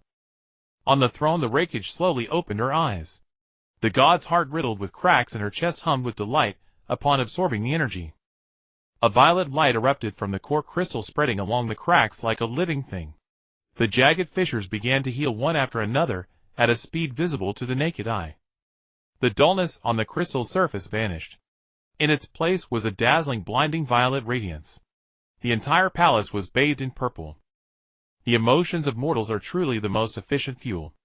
The Raikage's voice echoed through the empty hall, devoid of any warmth. She raised her hand, watching the violet divine power wrapping around her fingertips. The harvest this time far exceeded the total of the entire Konoha Crush plan. The fall of a hero, the despair of a prodigy, the terror of over a dozen elites. The quality exceeded expectations. Well-planned, maximum profit, she murmured to herself, the corner of her mouth curling into a satisfied smile. At the ruins of the fire temple, Shikamaru knelt beside Asuma's body, trembling all over. Tears streamed down his cheeks, falling into the pool of blood, sending up tiny splashes. "Sensei." His voice was hoarse, barely audible. Izumo and Kotetsu stood nearby, heads bowed, shoulders shaking. Raiden stepped out of the circle, flicking the blood off his scythe. "Lord Jashin is pleased," he grinned. "Next time we meet, bring more sacrifices." Kakuzu recalled his masked monsters and turned away. "Let's go!" Their figures vanished into the rain. In Shikamaru's mind, a sudden strong sense of dissonance flashed. At the moment when Asuma's pain was amplified to the extreme, there seemed to be a faint energy fluctuation on the battlefield that didn't belong to anyone, gone in an instant. Violet. A blurred image flashed in his mind, a tiny violet light, nearly invisible, drifting from the void into the ritual circle. That fluctuation felt familiar. But this thought lingered for less than a second before being completely drowned by the rage of revenge and the overwhelming grief of losing his teacher. He clenched his fists tightly, nails digging deep into his palms, blood dripping between his fingers. "Akatsuki." He swore a bloody oath in his heart. "I will kill you all." Deep beneath the earth of my village, the air in the root base was as cold as an ice cellar. Sunlight never penetrated here. Water droplets seeped from the walls, sliding down the moss, their drip-drip echoing through the empty chamber. The stench of blood mingled with the musty odor of decay, tightening one's throat. Shimura Danzo stood with his hands behind his back before a stone wall. That wall was covered with wooden plaques, densely arranged in over a dozen rows. Each plaque bore a name representing a life sworn to his allegiance. The top 12 plaques were for the 3 elite squads he had dispatched this time. He narrowed his only visible eye, a hint of a smile tugging at the corner of his mouth. This operation had taken him 3 months to prepare. Intelligence routes, personnel allocation. Every detail had been meticulously rehearsed. 12 elites led by 4 jonin worked in such perfect sync that they could switch between 8 tactical formations in 3 seconds. Against 2 members of the Akatsuki, this force was more than enough to grind them into mincemeat. Danzo had already composed the battle report in his mind. Root, acting on orders, eliminated rogue ninja for the village's safety. At that moment, he would stand before the Hokage's mansion, basking in the village's cheers. That position, he had waited too long for it. The chamber held only himself. The candlelight flickered, stretching a shadow long. He waited, waiting for the news that would elevate him to the pinnacle. Crack. A sharp sound exploded abruptly in the silence. Danzo's body stiffened. He turned his head slowly, his movements as rigid as a rusted mechanism. On the wall, the topmost row, the plaque representing the first squad leader had split. Crack. Crack. Crack. The sound of shattering rang out one after another. All 12 plaques burst apart simultaneously. Wood chips flew scattering in a flurry across the floor. Danzo's pupils contracted sharply. He possessed a secret technique that allowed him to sense the life and death of his subordinates. The shattering of the plaques signified the annihilation of their souls. And all life signals had vanished at the exact same instant. This was not death in battle. It was erasure. How is this possible? Danzo's voice was so faint that even he could barely hear it. He stepped forward, his foot stumbling. His palm pressed against the stone table beside him, his fingertips turning white from the force. On the table lay a map of the Land of Fire covered in dense red markers, every piece he had placed over the decades. A bitter taste surged in his throat. He clenched his teeth, trying to suppress it. He couldn't. A mouthful of blood sprayed out, splattering directly onto the map. The crimson blood spread, covering the markers one by one. The map of the Land of Fire had turned into a sea of blood. Danzo stared at the table, his chest heaving violently. Training one elite required 10 years. From selecting the seedlings, erasing their emotions, and planting the curse mark, to finally forging them into a perfect weapon, every step consumed immense resources. 12 people, that represented decades of his accumulated effort. Now they were all gone. His mind raced, trying to find the cause. Was it a leak of intelligence? Impossible, only he knew the full plan. Had the Akatsuki's strength exceeded expectations? No, the squad he dispatched was sufficient to handle Kage-level opponents. Then why had they been annihilated? And at the exact same instant, Danzo's fingers dug into the edge of the table, gouging deep grooves into the wood. A possibility occurred to him. Someone was watching him from a higher dimension. Watching him lay his plans, dispatch his forces, wait confidently for victory, and then, with a mere wave of the hand, ground all his efforts to dust. This feeling sent a chill through his entire body. All his life, he had been the puppet master. He schemed against others, manipulated them, treated everyone as pawns. But now, for the first time, he tasted what it felt like to be a pawn on someone else's board. Akatsuki. Akatsuki. The voice rasped from deep in his throat, hoarse as a broken bellows. He jerked his head up, veins bulging on his face. Akatsuki. The roar exploded in the chamber, shaking the candle flames violently. He slammed his fist onto the table, and the heavy stone table cracked with a sound. But that punch could not shatter the fear in his heart. He had lost. Lost, utterly lost, absurdly. The position of Hokage at this moment had slipped forever beyond his reach. Without these elites, how could he contend with Jiraiya? How could he compete with Tsunade? The sharpest blade in his hand had been broken. Danzo leaned on the table, gasping for breath. Blood dripped from the corner of his mouth, landing on the map drop by drop. He wanted to laugh, but the laughter wouldn't come. He wanted to curse, but found he didn't even know who to curse. The Akatsuki was only the visible enemy. The truly terrifying force was the one he could neither see nor touch, yet it undeniably existed. That force was looking down upon him. Outside my village, in the eternal dwelling, the lightning shadow sat on her throne, her violet eyes fixed on the light screen. On the screen, every expression and every movement of Danzo was crystal clear. She watched him spit blood, smash the table, and roar in impotent fury. A faint curve formed at the corner of her lips. Well done, Danzo. Her voice was so soft that only she could hear it. On the screen, wisps of black mist, invisible to the naked eye, rose from Danzo's body. It was a mixture of rage, fear, reluctance, despair, all negative emotions fused together, thick as asphalt. These emotions flowed through the connection of the lightning detection, eye crossing space, and directly infused the god's heart in her chest. The god's heart vibrated slightly, its purple light glowing for a moment. The lightning shadow closed her eyes, feeling the reflux of power. High quality. The emotions of a top-tier villain are 10 times richer than ordinary people's. This wave should be enough to restore a lot for you. She opened her eyes, gazing at Danzo's staggering figure on the screen. As a vanguard of the version, you have exceeded your mission. She stretched out her slender finger and drew a gentle arc in the air. The image on the screen shifted. Danzo's figure gradually blurred, replaced by the scene of the high-level meeting room in Konoha. Jiraiya, Tsunade, Mitokado, Hamura, Yuta, and Koharu, all of them were there. Now you can temporarily take your leave. The lightning shadow's voice carried no emotion. She looked at these people as if they were pieces on a chessboard. Danzo, this piece had been kicked off the central stage by her. Without his elites, he could no longer compete with Jiraiya and Tsunade for the position of Hokage. The obstacle had been cleared. On the throne of the eternal dwelling, Lei Ying closed her eyes. Her consciousness plunged directly into the violently trembling divine heart within her chest. The torrent of energy surged forth. The negative emotions from the battlefield of the fire temple crashed like a bursting dam. Asuma's despair in his final moments, Shikamaru's heart-wrenching grief, Danzo's frustration from his defeat, and the fear of the root elites as they were annihilated.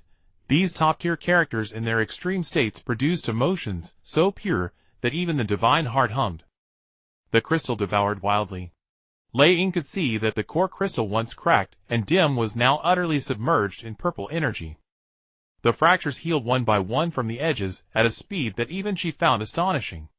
There was too much energy, so much that after the crystal was fully restored, a vast surplus remained.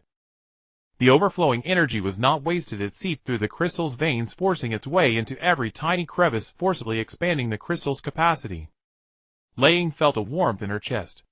The divine heart was evolving. The crystal's volume expanded, its color shifting from dark purple to deep purple, finally settling into a rich hue nearly black. It became purer, impurities washed away by the torrent, every facet smooth as a mirror. Boom! A dull explosion echoed in the depths of her consciousness. The divine heart shuddered violently, erupting with blinding purple light. The radiance spread from her chest, instantly filling the entire one pure realm, dyeing this spiritual space with a majestic purple. Divine Heart Core Repair 100 Energy Overflow Core Upgrade initiated. The electronic voice of the Raiden Shogun rang out cold and majestic. Lei Ying did not open her eyes. She waited. The upgrade process was swift. The torrent of energy raced through the crystal, scouring every circuit, strengthening every node. She could feel her connection to this world deepening in a mysterious way. The faintly visible threads became clear. Every key figure in the shinobi world in her perception now trailed an ethereal thread of fate. Those threads interwove, forming the trajectory of the entire world's operation. And now she could touch more threads. Upgrade complete. System module divine. I updated. New function unlocked. Worldline perturbation. Lei Ying opened her eyes. A flash of light flickered in her violet irises. A stream of information poured directly into her consciousness. She did not resist allowing the data to unfold in her mind, crystallizing into clear rules. Worldline perturbation. This was a means far more advanced than force. It did not act directly on the material plane, but on probability itself. Lei Ying quickly decoded the mechanism. Worldline perturbation consumed narrative energy to fine-tune the fate threads of designated individuals. This fine-tuning manifested in reality as the manipulation of luck. It could not turn a fool into a genius nor revive the dead. But at a critical moment, it could change everything. For instance, a ninja throwing a kunai might happen to have a twitch in his wrist, deviating the lethal strike by a millimeter. For instance, while a ninja performed hand seals at high speed, a particular seal might happen to go wrong, causing the jutsu to backfire. Or again, a fugitive might happen to find a life-saving scroll by the roadside, or someone flipping through documents might happen to see exactly the intelligence he needed. The hand of God. This is the true game master's privilege. She raised her hand and swept it through the air. Before her, the image of Konoha appeared on the light screen. In the third Hokage's office, Jiraiya was arguing with Tsunade, while Mitokado, Hamura, and Yuta Koharu sat nearby, their expressions grim. Lei Ying touched her finger to the screen. Then purple threads extended from her fingertip, piercing the light screen and connecting to those figures. Those threads were so fine they were invisible to the naked eye, but they existed. She gave a gentle tug. On the screen, Jiraiya's teacup happened to tip over, spilling tea across the table, cutting off the words he was about to speak. Lei Ying withdrew her finger, stood up, and descended from the throne. She walked to the light screen, her violet eyes sweeping across the entire map of the shinobi world. Konoha was already in panic. Asuma's death and the annihilation of Root had pushed the high-ranking official's fear of the Akatsuki to its peak. This fear would provide the perfect pretext for her subsequent plans. The banner of protection and order was already prepared. Her finger traced across the screen, halting over the map of the Wind Country. The yellow desert slowly enlarged on the screen. The buildings of Sunagekure emerged, dense streets and bustling shinobi. Her gaze swept through every corner, finally settling on the Kazekage building at the village's center. Lei Ying's finger tapped lightly on the roof. A red mark appeared there. A new plan should begin now. Her voice was devoid of emotion. Sunagekure, let me see how many surprises you can bring me. On the screen, the image of the Kazekage building continued to enlarge. A red-haired youth came into view, standing at the edge of the roof carrying a massive gourd, his eyes hollow as he stared at the village. Lei Ying looked at him, a flicker of interest in her eyes. The one-tailed Jinchuriki Gaara. Her finger traced a small circle in the air. Your fate thread is far more interesting than the others. A purple thread extended from her fingertip, piercing the screen and entwining the youth's figure. That thread was thick, so thick that even Lei Ying was slightly surprised. Indeed, the fate weight of a tailed beast Jinchuriki far exceeds that of ordinary shinobi. A chess piece of this level will be difficult to move, but the effect will be even more astonishing. The images on the screen shifted. Streets of Sunagekure, training grounds, mission halls. Every scene was scanned by her. She was searching for key nodes, for the fulcrums that could leverage the entire game. Found it. Lei Ying's gaze stopped on a blonde-haired girl. Temari, the daughter of the Kazekage Gaara's older sister. Lei Ying's finger touched her, and the purple thread extended. This thread was thinner than Gaara's, but still substantial. Interesting. A hint of amusement crept into her voice. One family, three fate threads interwoven so tightly. She looked in another direction. Kankuro, the son of the Kazekage Gaara's older brother. The third thread extended. Lei Ying stood before the light screen, watching the three purple threads weave into a net above Sunagekure. The energy problem is solved, and the means of intervention have been upgraded. Her voice was calm. Now it's time to expand the chessboard. She waved her hand through the air. The image on the screen shifted. The maps of the 5 great nations, Konoha, Suna, Iwa, Kumo, Kiri, appeared simultaneously, dotted with dense red markers covering the entire shinobi world. Inside the eternal residence, a map of the shinobi world composed of energy floated before the rakage. A purple light screen filled the entire field of vision, with the territories of the 5 great nations so clear that every border line was visible. The rakage stood before the throne, raising her right hand and gently swiping her index finger through the air. The map instantly zoomed. The markers for Konoha, Iwagakure, and Kumogakure swiftly flashed by, finally settling on the yellow region of the Land of Wind. The buildings of Sunagekure emerged, with dense streets spreading out like a spiderweb. At the center of the village, on the coordinates of the Kazekage building, a cluster of red light was violently pulsating. The light was unstable, sometimes surging, sometimes contracting, like a heart that could explode at any moment. Found it! The rakage's voice was faint, but a glint of satisfaction flashed in her eyes. She tapped her finger on the red light. The light screen immediately brought up a data panel, with dense text scrolling from top to bottom. Target: one-tailed Jinchuriki Gaara. Status: mentally unstable tail beast, chakra active, accumulating a large amount of negative emotional energy within. Value assessment: top-tier high potential plot energy source, with the potential to become the core of a regional energy network. The rakage glanced at the data, and tapped her finger twice on the edge of the panel. The red light instantly magnified, filling the entire light screen. She could see the internal structure of that energy mass. Violet red chakra churned at the core, while layers of black negative emotions wrapped around it, thick as sludge. Loneliness, hatred, fear, despair. The purity of these emotions was terrifyingly high. This quality, even purer than the batch from Asuma. And it's a continuous production type, not a one-time consumable. She knew Gaara's childhood experiences all too well. Treated as a monster by the village, used as a weapon by his father, betrayed by the only person he trusted. A trauma of this magnitude was enough to let his negative emotions flow endlessly. Moreover, he would become the 5th Kazekage in the future. The Kage of a nation turned into a generator for the god's heart. This efficiency was far greater than that of Konoha. But? The Raikage swiped her finger across the light screen, and the map switched to a panoramic view of Sunagekure. To capture him, I need a perfect entry point. Her gaze swept across every corner of the village, finally stopping at the mission hall beside the Kazekage building. There several Sunagekure jonin were accepting missions, their expressions grim.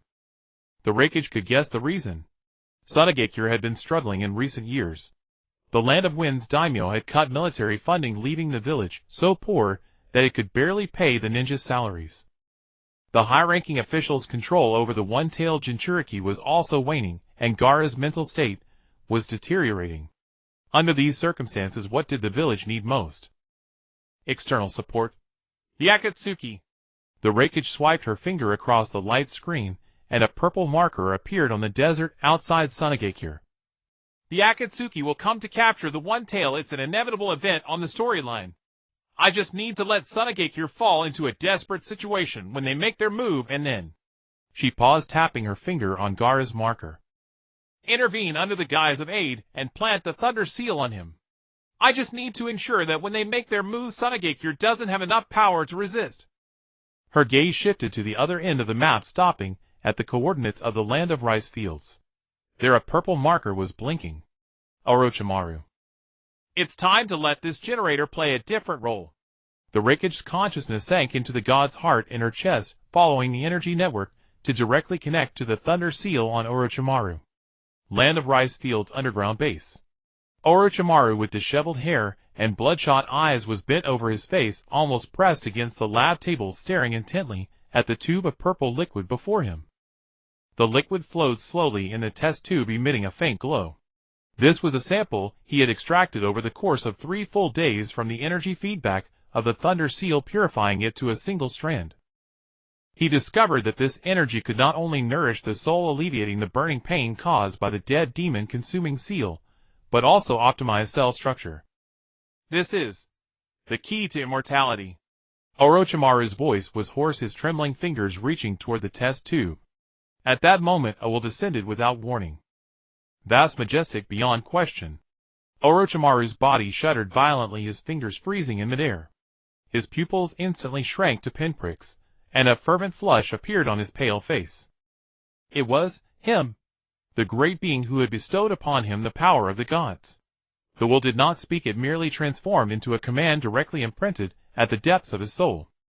Analyze the chakra link pattern between Jinchuriki and Tail Beast with a focus on the symbiotic soul structure. The command flashed and vanished. Orochimaru stood frozen, his breath stopping. After 3 seconds, he inhaled sharply, and his body began to tremble violently. Symbiotic soul. Jinchuriki. Tailed beast. His voice grew more urgent, his hands gripping the edge of the lab table, knuckles turning white. So that's it. So that's it. I understand. Orochimaru lifted his head, a mad glint shining in his eyes. He believed that this was the deity, guiding him to yet another path toward immortality. The soul link between Jinchuriki and Tail Beast, that was 2 completely different life forms forcibly coexisting in a single vessel. If he could decipher this link pattern, perhaps he could find a way to repair his own shattered soul, or even achieve immortality at the soul level. As you command, my great master. Orochimaru's voice echoed in the empty lab. He immediately abandoned his current experiment and turned to walk toward another lab table. Their scrolls of information about Jinchuriki were laid out, along with several vials of Tail Beast chakra samples obtained from the black market. Orochimaru's hands flipped through the scrolls rapidly, his eyes scanning every line. He did not know that this command would pave the way for the Raikage's plan. All his research results would eventually be gathered by the Raikage. On the border of the Wind Country, rolling yellow sands stretched endlessly beneath the scorching sun. The blazing orb hung directly overhead, baking the entire desert until the air itself warped into shimmering translucent waves. 2 figures clad in black robes, with red clouds, trudged across the dunes, their pace neither hurried nor slow. Hey, Uncle Scorpion, how much farther? I'm dying of boredom. The golden-haired youth Deidara tilted his head, the mouth on his left palm chewing white clay with a crisp crunching sound. He casually flicked his right hand, tossing a freshly molded clay bird into the air. Bam! The bird exploded, sending up a plume of white smoke. Deidara grinned broadly. Now that's art. A moment of sublimation, HM. He turned to glance at the massive puppet beside him.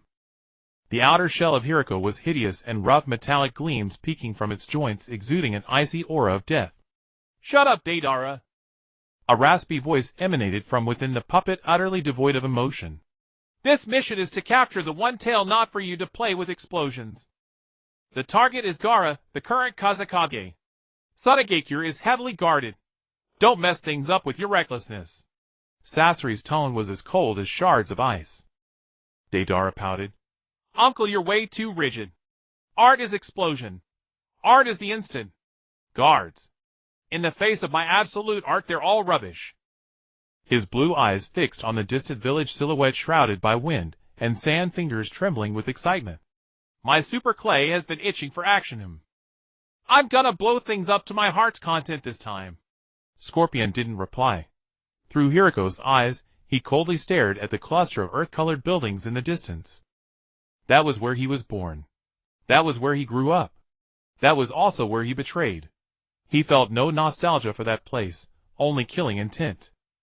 A cold, pure killing intent. Deidara kept chattering.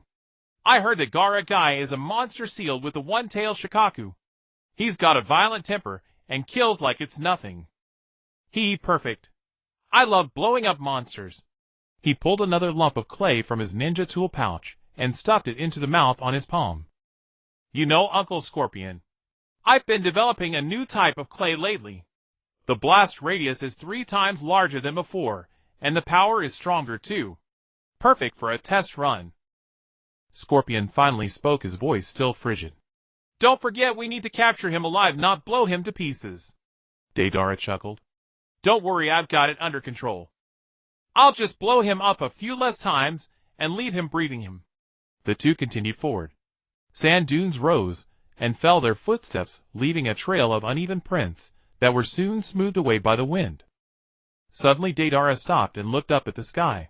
Something feels off. Scorpion didn't move. What's off? I can't put my finger on it. Deidara scratched his head. It just feels like something's watching us. Scorpion was silent for 2 seconds, then his voice turned even colder. You're overthinking it. This is the border of the Wind Country, desolate and uninhabited. No one's watching us. Maybe. Deidara shrugged and dropped the thought.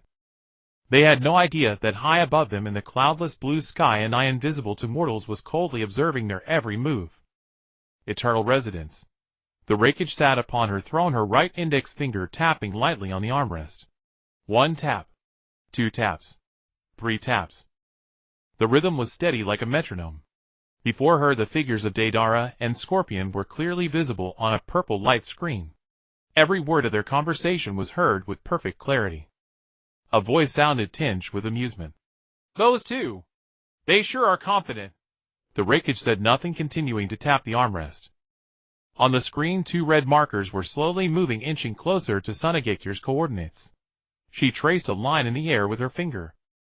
The light screen instantly switched.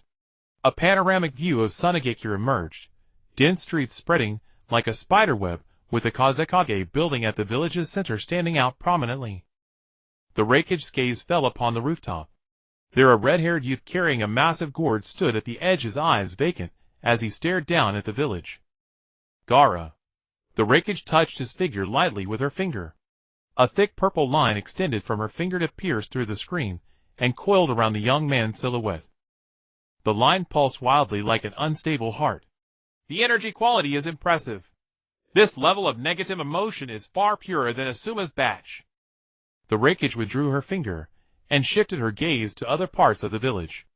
In the mission hall a few Sunagakure Jonin were arguing, their expressions grim. On the training ground young ninjas were practicing techniques with a lackluster effort. The streets were sparse with pedestrians, the atmosphere heavy and oppressive. The state of Sunagakure right now, the Raikage's voice was faint, is even worse than I anticipated. Her eyes turned to the desert beyond the village. 2 figures in black robes with red clouds were rapidly approaching. The Raikage tapped the air. A new purple marker appeared on Deidara and Scorpion's coordinates. The actors are in position, because this target's value is higher. The Raikage's fingers lightly drum the armrest.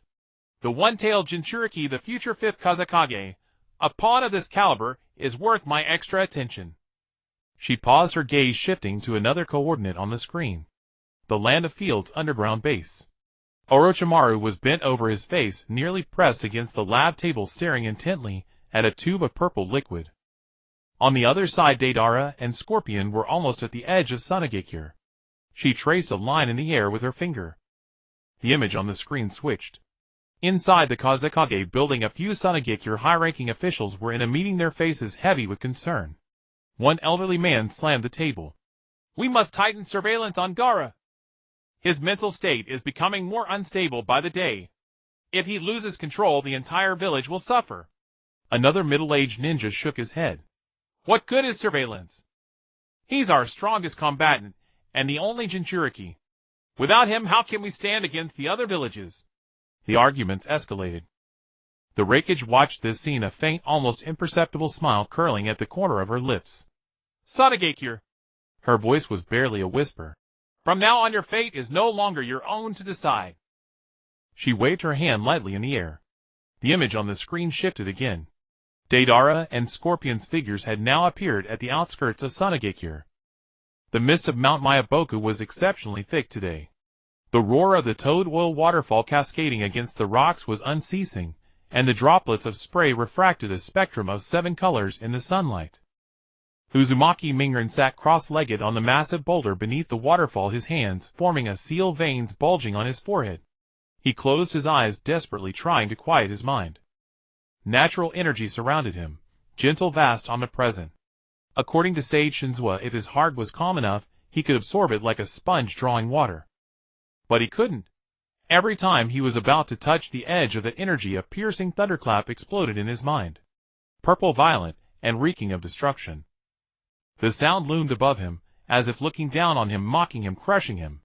Damn it! Mingren's eyes snapped open, and the faint trace of sage chakra he had gathered instantly dissipated. Faint orange markings appeared around his eyelids, a sign of toadification. Sage Shinzua crouched on top of his head, his aged voice laced with displeasure. Little Mingren, what is wrong with you today? You're so agitated that you can't even manage basic chakra control, let alone practice sage art. I don't know either. Mingren grabbed his hair, utterly frustrated. It's just, I keep hearing this annoying sound. Like thunder buzzing and buzzing, driving me crazy. Sage Shinzua narrowed his eyes. He had lived on Mount Myaboku for centuries, and had never seen such a thing. The natural energy here was peaceful and stable.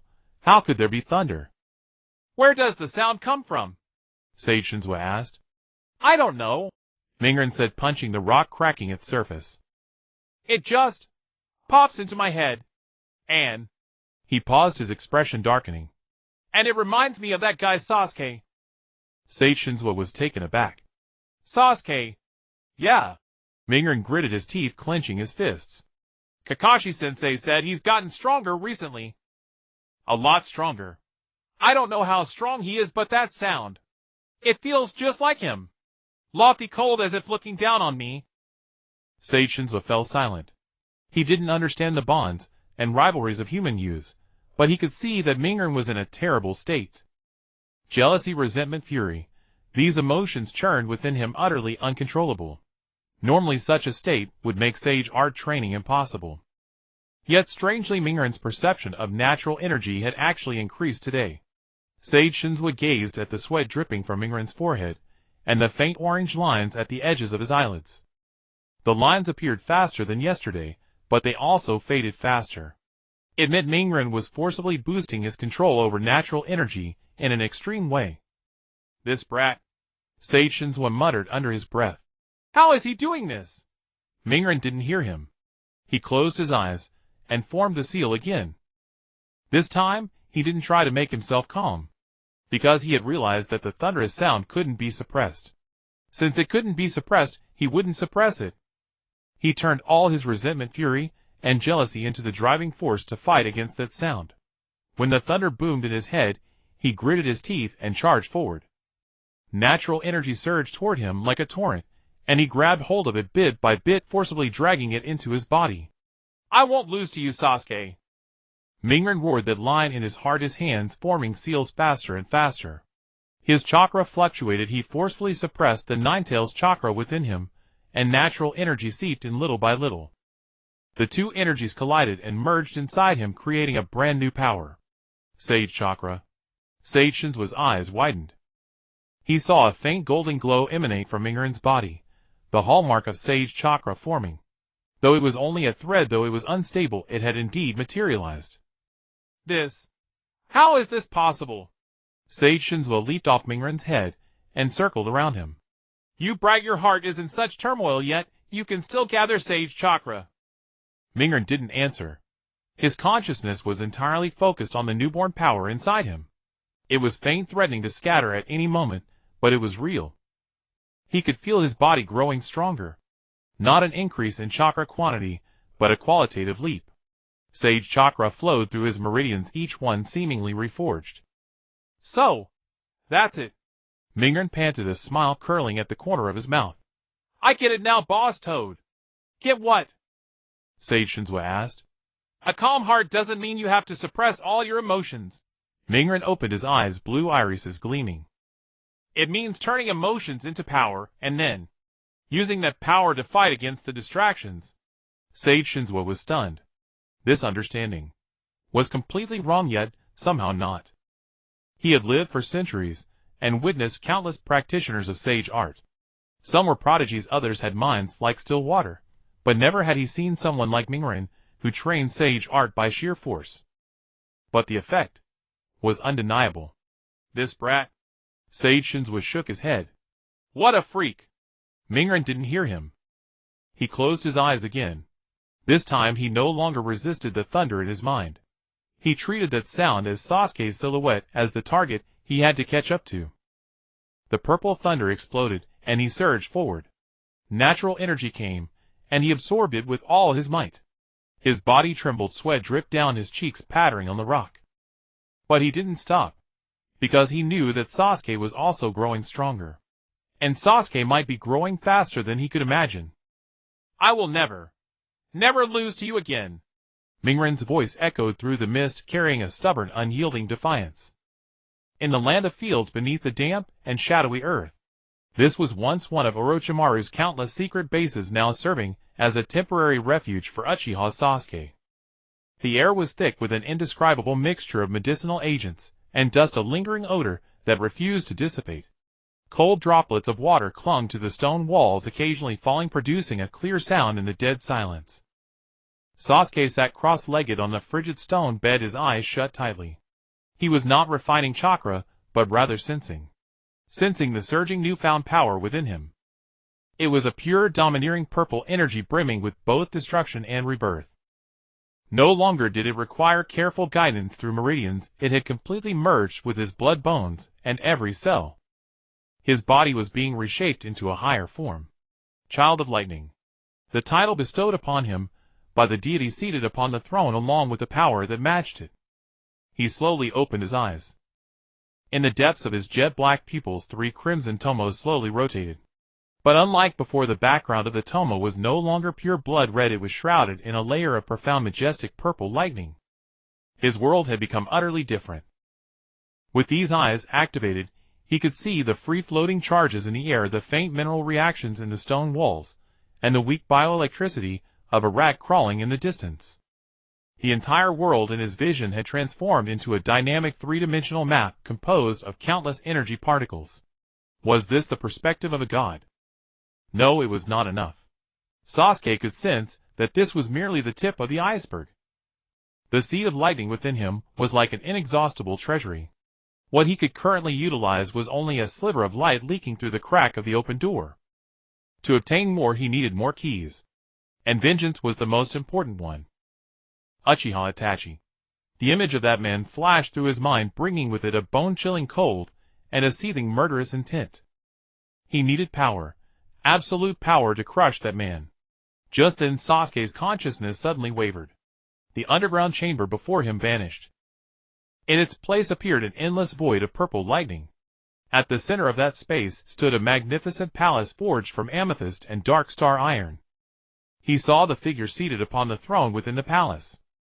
She wore a majestic purple kimono, her face obscured by blurred light and shadow. But the divine pressure of absolute sovereignty and eternal dominion was clearer and more overwhelming than before. It was her, the deity who had granted him this power. Sasuke's consciousness instinctively felt a sense of awe. He did not resist, he simply listened in silence. A series of fragmented images were directly projected into the depths of his soul. An endless desert with yellow sand filling the sky, and a blazing sun overhead. The scene shifted. A blurry back appeared atop a sand dune. The figure wore a black robe with red clouds. Akatsuki. A ripple passed through Sasuke's consciousness. The image drew closer.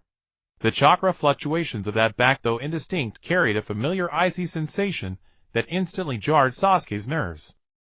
There was no mistake. Even if reduced to ashes, he would recognize it. That was Uchiha Itachi.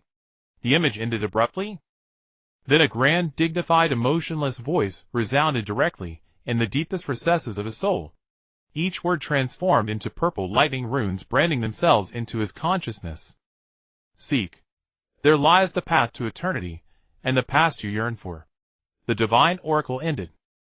Sasuke's consciousness was suddenly yanked back to reality. He gasped, heavily, fine beads of cold sweat forming on his forehead. Uchiha Itachi. He snapped, his eyes open. In his pupils purple lightning and crimson three-tomo interweaved, erupting with unprecedented brilliance. The flame of vengeance ignited by this divine oracle burned so fiercely that his entire body trembled. He had no doubt about the oracle's authenticity. For the deity who bestowed this power was the very proof of eternity. How could a mortal question the guidance of a deity? Moreover, this guidance played right into his hands. The path to eternity. And the past he craved. Sasuke slowly stood up, cracking his joints. His bones emitted crisp pops. The surging power within him gave him the illusion that he could tear anything apart. He walked to the stone table, picked up his worn Uchiha clan robe, and slowly put it on. He bid farewell to no one, nor did he need to. Konoha comrades' bonds. Those things had been left behind the moment he accepted the god's gift. His path was singular, under the guidance of eternity, to grow stronger, and then to end that man with his own hands. He walked to the base's exit, glanced at the dim sky outside. The next moment his figure flickered. ZZZT, a blinding bolt of purple lightning tore through the darkness. Sasuke's form vanished instantly, leaving only a fading arc of electricity, and a faint scent of scorched air. He embarked on the journey paid for him by the deity. Little did he know that the region indicated by the divine oracle lay precisely on the border of the Wind Country. He was also unaware that a capture operation targeting the one-tailed Jinchuriki orchestrated by the Akatsuki was about to commence there. And a pursuit team from Konoha was racing toward the same location. Sasuke, the most unstable pawn infused with divine power, was being precisely maneuvered by the Thunder Shadow onto the stage that had long been prepared for him. A grand drama far more chaotic and intense than the original, involving three converging forces, was about to unfold upon the boundless sea of sand. And the instigator of it all sat coldly within the purple palace, at the heart of Konoha, staring at the rapidly moving purple dot on the luminous screen. Go, my child of lightning. Let me see how much sustenance you can harvest for me in this feast illuminated by the light of eternity. The sky over Sunagekure was as perpetually dusty yellow as ever. The wind swept sand grains against the earthen-colored buildings, producing a rustling sound. The atmosphere in the village was somewhat oppressive. Ever since the failure of the Konoha Crush plan, Sunagekure's financial situation had been deteriorating, dragging the ninjas' morale to rock bottom. In the Kazekage's office, at the Kazekage Tower, Gaara was handling a mountain of paperwork alone. Clad in the solemn Kazekage robes, beneath his short red hair those emerald green eyes held not a trace of the authority befitting a Kage, only an indelible fatigue and solitude. Becoming Kazekage had not earned him the villagers' recognition, rather it had shackled him with even heavier burdens. He was like a puppet imprisoned within the title of Kazekage, repeating the same monotonous tasks day after day. At that moment a sharp whistling sound came from overhead. Gaara's head snapped up, his emerald pupils constricting instantly. A colossal grotesque bird crafted from white clay hovered over Sanagekure. Upon the bird rode a golden-haired youth exultantly surveying the scene below, an arrogant grin plastered across his face. Found him, found him. That red-haired brat, the one-tailed Jinchuriki. Deidara exclaimed excitedly, his palm mouth rapidly chewing clay. Then let us make a grand entrance with a magnificent explosion. Art is explosion. He let out a bizarre cry, produced a spider-shaped clay bomb from his coat, and hurled it without hesitation toward the Kazekage tower below. Enemy attack. It's Akatsuki, black robes with red clouds. The Sanagekure ninja reacted instantly, and the alarm sounded across the heavens. Countless ninja poured from every corner, gazing upward at the uninvited guests, with terror etched upon their faces. Gaara was the swiftest to react. The instant Deidara released the bomb, the gourd on Gaara's back sprang open automatically. A torrent of sand surged forth, like a golden waterfall from the window. Sand hands! A colossal sand palm materialized in midair, reaching for the clay spider. He had to intercept it before the bomb reached the ground, or the entire Kazekage tower would be reduced to rubble. His attention was entirely drawn to this frontal assault. Yet that was precisely what Deidara had intended. He took the bait. Deidara snapped his fingers triumphantly. Amidst the thick smoke and blazing fire from the explosion, a smaller, faster clay-horned owl silently circled behind Gaara from another direction.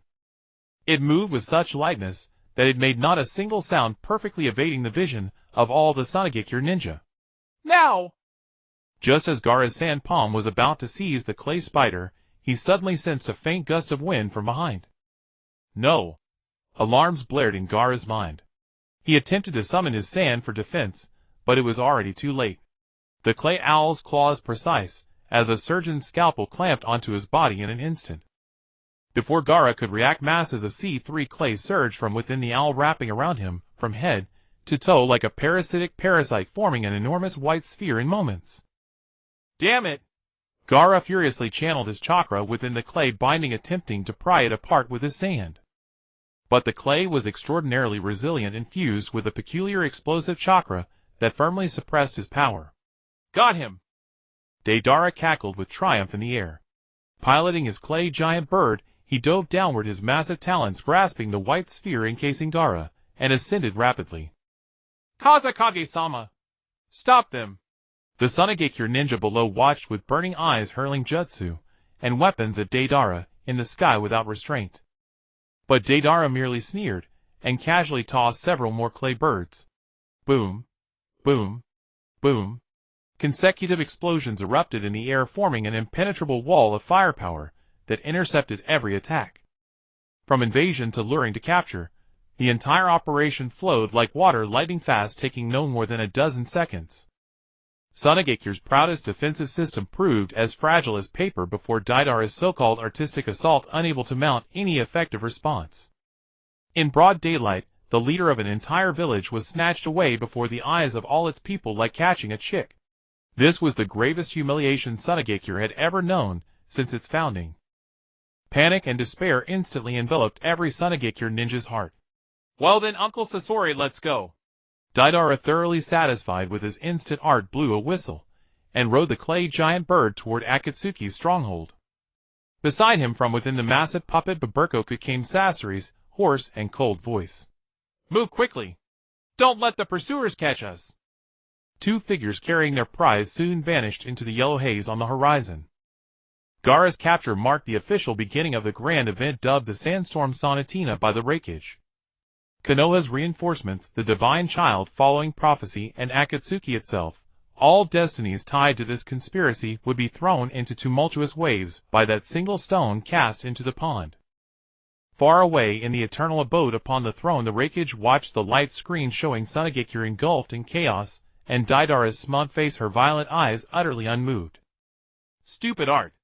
Her slender finger tapped the armrest gently, and the image on the screen switched, locking onto Deidara and Sasori speeding through the sky. Though as the fuse to ignite the plot, it will suffice. A tremendous surge of narrative energy, mingled with the fear, humiliation, and fury of Sanagekure's ninja, flowed continuously from the Wind Country, converging into the increasingly luminous divine heart on her chest. The appetizer has been served. Now it's time for the main course. Her gaze turned toward two other rapidly moving light spots on the map. One was the green spot representing Kakashi's team. The other was the piercing purple spot representing Uchiha Sasuke. Into my village at the Hokage's office. The atmosphere was so oppressive it could be wrung dry. Gangsho slammed her fist onto the desk, and the thick solid with surface split open with a menacing crack. Bastards! Those Akatsuki guys, how dare they act so arrogantly? Her golden hair trembled slightly with rage, and her brown eyes blazed with wildfire fury. Just minutes ago an urgent plea for aid from the Sharingan village had reached her via the fastest psychic hawk. The 5th Kazekage Wailuo had been abducted by Akatsuki members within the village's fate unknown. This news exploded like a heavyweight bomb, throwing the entire my high command into chaos. Gangsho-sama, please calm down. Jingyin, clutching Dun broke into a sweat from anxiety, but dared not step forward to intervene. In the office besides them were also Uzumaki Mingren, who had just finished his sage training, and was brought back to the village by Zilai, and the 7th squad supervising Joninchi Kakashi. Mingren stood there, his body trembling slightly. His hands were clenched into fists, so tightly that his nails dug deep into his palms, drawing blood. Wailuo. That red-haired boy just like him had been treated as a monster since childhood, ostracized and hated by everyone. That guy who during the Chunin exam protected him was sand, and made him feel the existence of a kindred spirit for the first time. That Kazekage whose eyes after the final valley confrontation were no longer so cold, and began to try to understand others. Now he had been captured by Akatsuki. Zilai's words flashed through Mingren's mind. Akatsuki's goal is to collect all the tailed beasts. And he himself was the 9-tails Jinchuriki. Wailuo was the 1-tailed Jinchuriki. He and Wailuo were exactly the same. Akatsuki's target is the tailed beasts, Kakashi said, standing to the side. Beneath his silver hair, the one exposed eye was filled with gravity. Once a tailed beast is extracted from the Jinchuriki will die. His voice was not loud, but every word landed like a heavy hammer, striking Mingren's heart. Death. I will absolutely never let that happen. Mingren jerked his head up, his azure eyes instantly turning blood red with rage. The 9-tails chakra inside him began to surge uncontrollably, unleashing a violent aura from his body. He turned to dash out. He had to go to the Sharingan village. He had to save Wailuo. Stop! Mingren! Gangsho's sharp cry like a thunderclap on flat ground forcibly halted Mingren's steps. She took a deep breath, forcibly suppressing her own fury, and pulled out a prepared scroll from a drawer, slapping it onto the table with a sharp crack. S-rank emergency mission. Gangsho's gaze swept over the three present, her voice turning deadly serious. The Sharingan village is our ally. The abduction of the Kazekage is an open provocation against both our ninja villages. By the order of the 5th Hokage, Team 7 Kakashi squad are now appointed to the crisis. Depart immediately. Mission objective: proceed to the Sharingan village rendezvous with the Sharingan forces, and at all costs rescue the 5th Kazekage Wailuo. The mission scroll slowly unfurled on the desk, its detailed contents written in crimson ink. Kakashi and Xiaoying, who had also been urgently summoned to the office, had been standing by. Upon hearing the order, they immediately stepped forward, their expressions solemn. Yes. Mingren looked at the mission scroll, and the raging fire in his chest gradually transformed into a more resolute power. It was the determination to protect his comrades. He recalled the grueling training at Mount Myaboku, and the helplessness he felt when he couldn't catch up with Zuozhu. This time, he would never let anyone be taken from him again. He nodded firmly, the blood fading from his azure eyes, leaving only unwavering resolve. I understand, Gangsho Granny. I will definitely bring the Kazekage back safely. Gangsho gazed at the familiar light in Mingren's eyes, the same look as that certain blonde fool. She gave a slight nod, and said no more. Go! Without any delay. The newly reunited Team 7, without even a chance to catch up, immediately set off. The three transformed into three afterimages, leaping out of the Hokage's office window, racing across the rooftops of my village, and speeding toward the direction of the Fengji Gua. A 1,000-mile pursuit across borders thus began. Mingren charged ahead, taking the lead. He was eager to prove that, after his sage training, he was no longer the dead last, who could only watch his comrades' backs. He had already gained the power to protect others. Meanwhile, after they left inside the Hokage's office, Gang Shou's brow remained furrowed, as she watched the three disappearing silhouettes. Zilai, do you think they can succeed? Zilai stepped out from the shadows, by the window, his expression equally grave. I don't know. Every member of Akatsuki is an S-rank rogue ninja with unfathomable power. He paused, glancing at Gang Shou. But I believe in that kid. The power within him far exceeds anyone's imagination. This time might be the catalyst for his true awakening. Gang Shou fell silent. She knew what Zilai was referring to. The Ninetales. It was both Mingren's greatest source of power, and the most dangerous time bomb. This rescue mission was both a test and a high-stakes gamble for Mingren. If he won, he would soar to the heavens. If he lost, the consequences would be unimaginable. At the desolate border between the land of fire and the land of wind, jagged rocks littered the earth, barren of any vegetation. Over a dozen figures encircled a black-haired youth, each face twisted with greed and cruelty. They were rogue ninjas roaming this region, surviving by hunting bounty targets. And the youth before them, Uchiha Sasuke, carried a black market bounty high enough to fund their indulgences for half a lifetime. Hee, what a stroke of luck. The last of the Uchiha clan, Orochimaru's runaway disciple. This head is worth a fortune. The leader, a burly man hefting a massive spiked club, bellowed with spittle flying. He stared at Sasuke's handsome icy face, as if it were a walking bag of gold coins. Kid, stretch your neck nicely, and I'll give you a quick death. That's right. Don't struggle. There are over a dozen of us. I hear your Sharingan is formidable. Let's see it today. The rogue ninjas jeered in a cacophony, their weapons glinting coldly in the sunlight. They utterly dismissed the youth, who seemed over a decade younger than them. To them, this was merely a lopsided, inevitable hunt of numbers overwhelming a single prey. Sasuke stood silently at the center of the encirclement.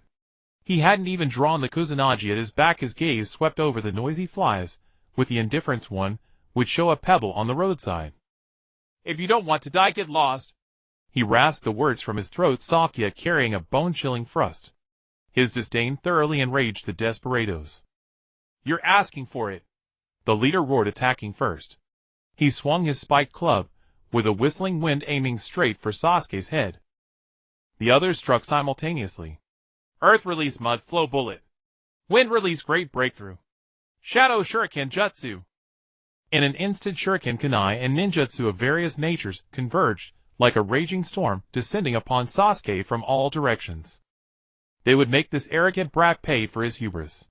Yet facing this barrage that could shred a jonin in seconds, Sasuke neither dodged nor flinched. He merely raised his head slowly. Those Sharingan veiled in deep violet lightning gazed coldly at the vanguard leader. No hand seals. No movement. Not even a flicker of chakra. The next moment, something so surreal it seemed to freeze time itself occurred. The burly leader, his spiked club mid-swing and his sinister grin still frozen, began to disintegrate soundlessly, his body and the steel club alike. Not cut, not burned, but disintegrated. From the outermost skin to muscle, bone, and the weapon in his hand. All matter was reduced in a manner defying logic to its most fundamental invisible particles, then scattered into the air. Not even a scream escaped. The living man simply evaporated before everyone's eyes. Wah! What? Where's the boss? What just happened? The remaining rogue ninjas were stunned, their minds unable to process the surreal spectacle. Then came the second. Sasuke's gaze fell upon a rogue ninja forming seals for earth release. Silent and swift as before. That ninja, along with the earth mound he had just raised, dissolved into dust. Then, the third, the fourth. Sasuke's gaze was like the sight of death. Everything his violet Sharingan swept over, flesh, chakra, energy, metal, weapons, was instantly annihilated, erased from existence. This was no longer ninjutsu. It was a rule, a power of annihilation. Demon! Run! Finally, some rogue ninjas snapped out of the paralyzing terror, their souls fleeing in panic as they turned to escape. But it was too late. Sasuke stood calmly, his cold violet eyes slowly sweeping the field. Wherever his gaze landed, everything returned to nothingness. Over a dozen rogue ninjas along with all their attacks were reduced to basic particles within mere seconds. A wind blew. The barren ground was empty, leaving only Sasuke's solitary figure, and the spotless earth beneath his feet. As if those dozen men had never existed. Sasuke slowly closed his eyes, feeling the divine power flowing within him. This feeling was exquisite. The power to toy with and erase the mundane brought him immense satisfaction. Was this the power of eternity? No, this was not enough. Far from enough. He opened his eyes, looking toward the land of wind. That man's strength was 10,000 times greater than these rabble. To achieve revenge, he needed to become even stronger. After finishing, Sasuke didn't linger. He didn't even glance back at the land he had purified. With a flicker of his form, he transformed into a streak of violet lightning, continuing toward the direction guided by the Oracle. His heart held only eternity and revenge. And the terror of those rogue ninjas at the moment of their erasure, pure concentrated spiritual energy, crossed space to be absorbed into the heart of the god inside the purple palace at the center of Konoha. The desert of the wind country stretched endlessly before them. Golden sand dunes rose and fell in relentless waves, layer upon layer, until the horizon dissolved into a blinding white glare. Heat waves shimmered from the ground, distorting the air. The entire world felt like a colossal oven, each breath a searing pang. 3 parties raced across this dead sea of sand in a silent, desperate competition. High above, Deidara lay sprawled on the back of a clay giant bird, his legs dangling and swinging idly. Gaara, cocooned in a white shell of C3 clay, was clutched in the bird's talons, dangling like cargo below. "Hey, Uncle Scorpion, let's slow down a bit," Deidara said, propping his chin on one hand, while idly picking at the clay with the other. "Let those pursuers down there taste a little more despair. That's also art, you know." He tilted his head toward the crimson Hiriko beside him, a sly grin curling at the corner of his mouth. "Shut up, Deidara." Sasori's voice cold as ice chips grated from within the Hiriko. "Return to base as quickly as possible and extract the tailed beast. That's the mission." "Don't create unnecessary complications." Sasori manipulated the puppet body, his gaze fixed ahead. He disliked surprises, especially on this land he loathed. Sunagakure was his birthplace, and also the memory he most wished to erase completely. Deidara pouted, pinching a piece of clay flat. "So boring," he muttered, but still urged the clay bird to accelerate. The giant wings beat, stirring up currents of air, leaving a white trail across the desert sky. On the ground, 3 figures sprinted across the sand, kicking up long plumes of dust behind them. Naruto led the charge. Each time his foot sank into the sand, it sent up a small spray of golden grains. Sweat slid down his forehead, soaking the cloth of his headband, but he paid it no mind.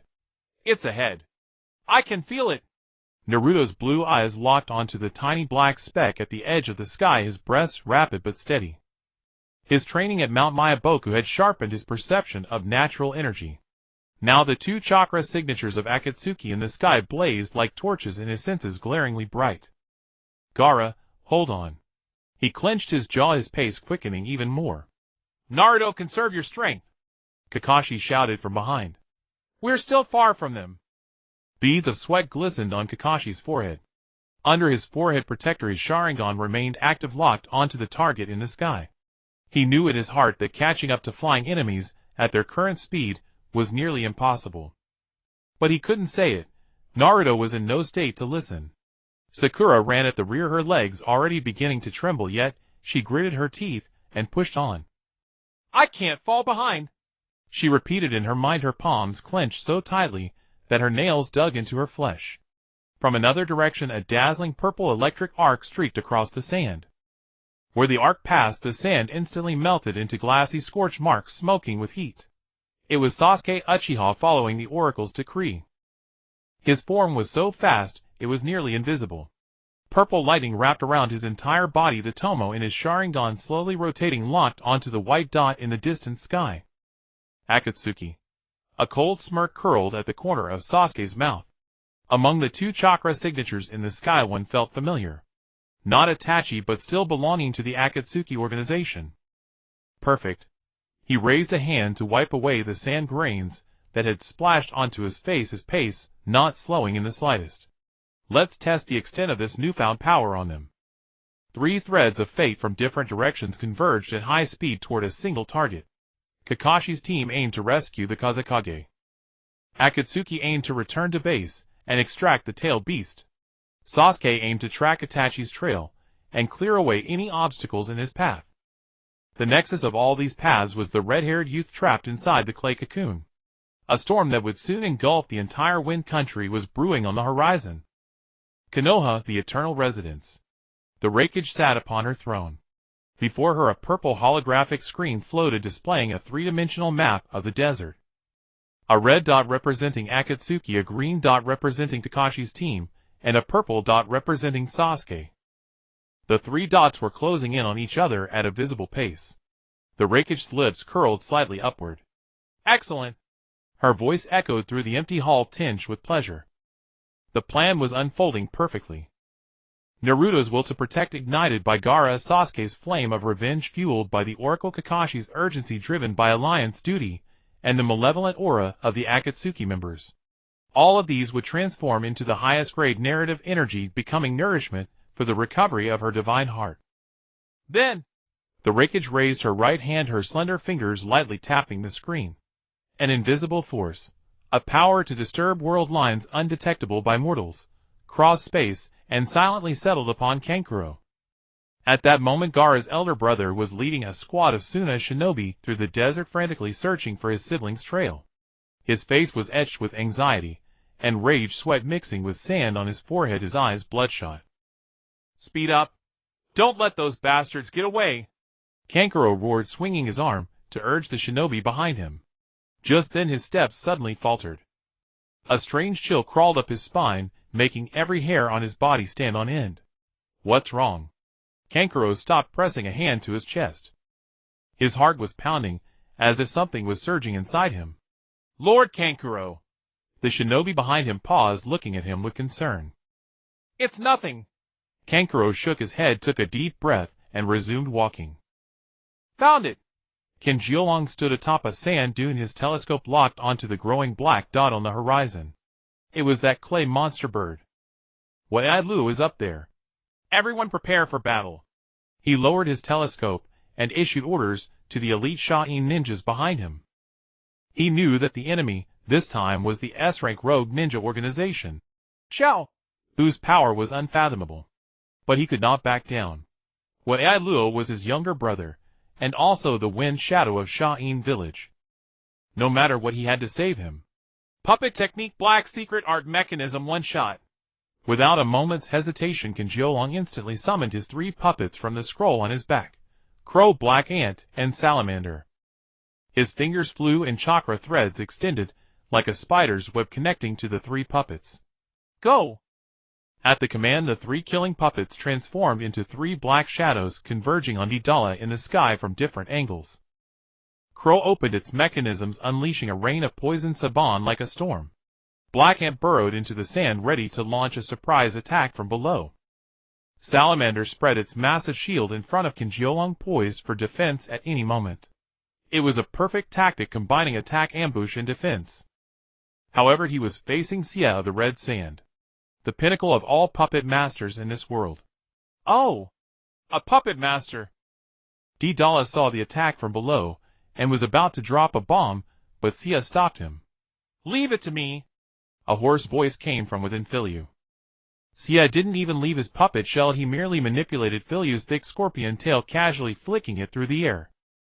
That scorpion tail, forged from refined steel with gleaming joints, moved like a living thing, tracing a bizarre arc through the air. Clang, clang, clang, clang. A series of dense metallic collisions rang out. All the poison saban fired by Crow were blocked perfectly by that scorpion tail without a single miss. In the next instant, the scorpion tail shot out like a venomous snake, instantly coiling around Crow's neck. Crack.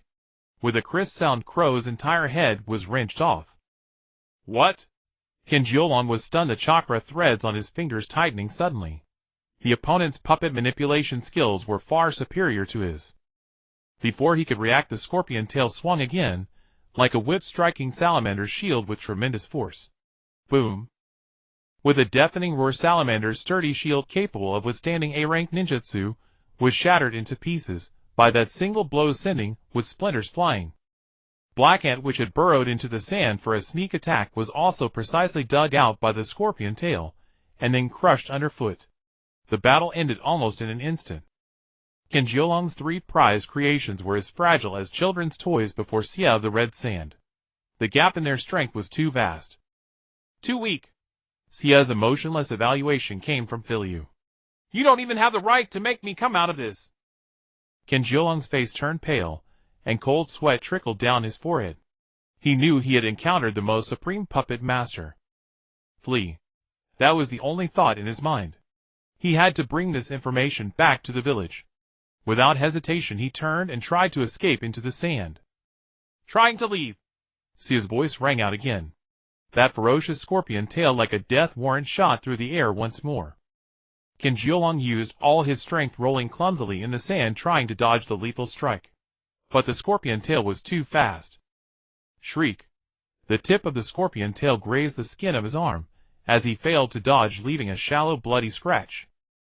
Kenjiolong only felt a slight sting on his arm, and didn't pay much attention. He had successfully distanced himself from the enemy, and was just beginning to breathe a sigh of relief. However, Xia's hoarse voice, like a judgment from hell, echoed in his ears. You've been poisoned by me. You won't live past 3 days.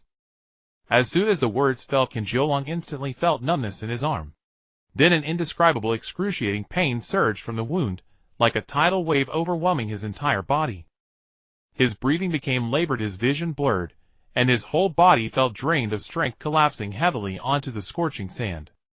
He looked down and saw his own body turning an unnatural bluish-purple at a visible rate. This. What kind of poison is this? He forced out a few words with his last strength, then completely lost consciousness. Xia and Daedalus didn't linger for a moment, not even sparing another glance at this reckless pursuer. The giant clay bird let out a cry and continued flying toward the base. Shortly after, the Sha-in pursuit team arrived, only to find Kenjiolong lying in a pool of blood, critically injured. Quick! Take Lord Kenjiolong back to the village for treatment. Notify the medical unit. Highest alert! The Sha-in ninjas hurriedly lifted Kenjiolong and rushed back to the village. However, what awaited them was even deeper despair. All the top medical ninjas of Sha-in village, including the poison expert Elder Chindai, examined Kenjiolong's body and revealed expressions of unprecedented gravity. It was a poison they had never heard of. It was not a single toxin, but a blend of hundreds of rare poisonous herbs, insects, and even metallic minerals, forming an extremely complex composite neurotoxin. The poison had already invaded his internal organs, destroying every cell in his body. Any conventional antidote was like a drop in the ocean against this venom, utterly ineffective. Kenjiolong was on the brink of death. This made the already panicked Sha-in village, which had lost its wind shadow, even worse. An atmosphere of despair like dark clouds hung over the entire village. And this crisis, orchestrated by the Thunder Shadow, provided the perfect opportunity for the incoming Muyi medical ninja, Chu Nying, to intervene. Everything was within her calculations. At the temporary medical center of Sha-in village, the air was thick with a heavy scent of medicine and a faint elusive trace of blood. Haruno Sakura's forehead was beaded with fine sweat. Her emerald eyes were fixed intently on Kenjiolong lying on the sickbed, her brows tightly furrowed. She had been working here for 3 consecutive hours, exhausting almost every medical ninjutsu technique she had learned. No. Still no. Sakura murmured to herself, her voice laced with fatigue and frustration.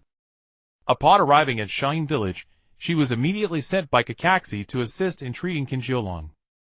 With the exquisite medical ninjutsu she had learned from Gangho, and a profound understanding of human anatomy, she quickly analyzed the general composition of this potent poison. It was an extremely complex composite neurotoxin, whose formula was so ingenious that it completely surpassed existing medical ninjutsu theories. The poisoner's understanding of toxicology had reached an astonishing level.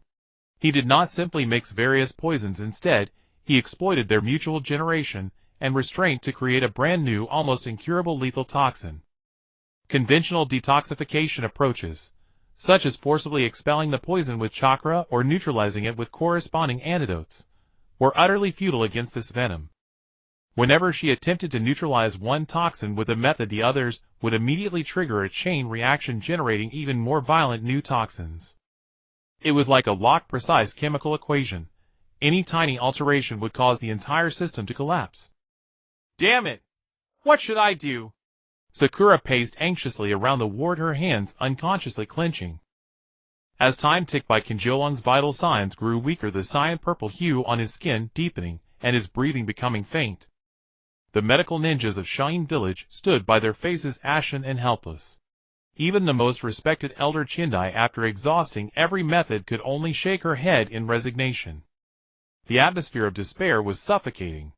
Just as Sakura was about to give up, the Thunder Shadow made a move. My village eternal residence.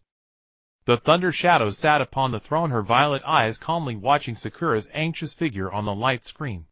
The timing is about right, she murmured to herself. She consumed a trace of the despair emotional energy just gathered from Sharingan village, activating her upgraded new ability, World Line Disturbance. She didn't need to directly tell Sakura the answer. That would not befit the god style, and would arouse suspicion. All she needed to do was give a little subtle hint. Pluck the strings of probability, letting miracles occur naturally at the most opportune moment. Sharingan Village Medical Center. In a fluster, Sakura rushed into the archive room housing ancient texts, searching for new ideas. She swiftly moved between towering bookshelves, frantically flipping through old scrolls on toxicology. Suddenly her fingers coincidentally slipped, and a dusty, decrepit ancient book tucked at the bottom of the shelf fell to the floor. Thump! The book hit the ground, and its pages coincidentally caught the wind, opening to a middle page. Sakura initially paid no attention, and was about to bend down to pick it up. But her peripheral vision accidentally caught a complex diagram drawn in ancient script on the page. Her movements instantly froze. That diagram bore a striking resemblance to the molecular structure of Sia's poison she had analyzed in her mind. She immediately crouched, picked up the ancient book, and studied it intently. This was a solitary copy of a long-lost ancient medical theory. The detoxification approach it described was completely opposite to modern medical ninjutsu. It posited that for certain ultimate composite poisons, mere neutralization was impossible. The only way was fighting poison with poison. Use another composite poison with a more exquisite formula and fiercer potency to neutralize it, triggering a controlled chemical war within the patient's body, ultimately causing both poisons to annihilate each other.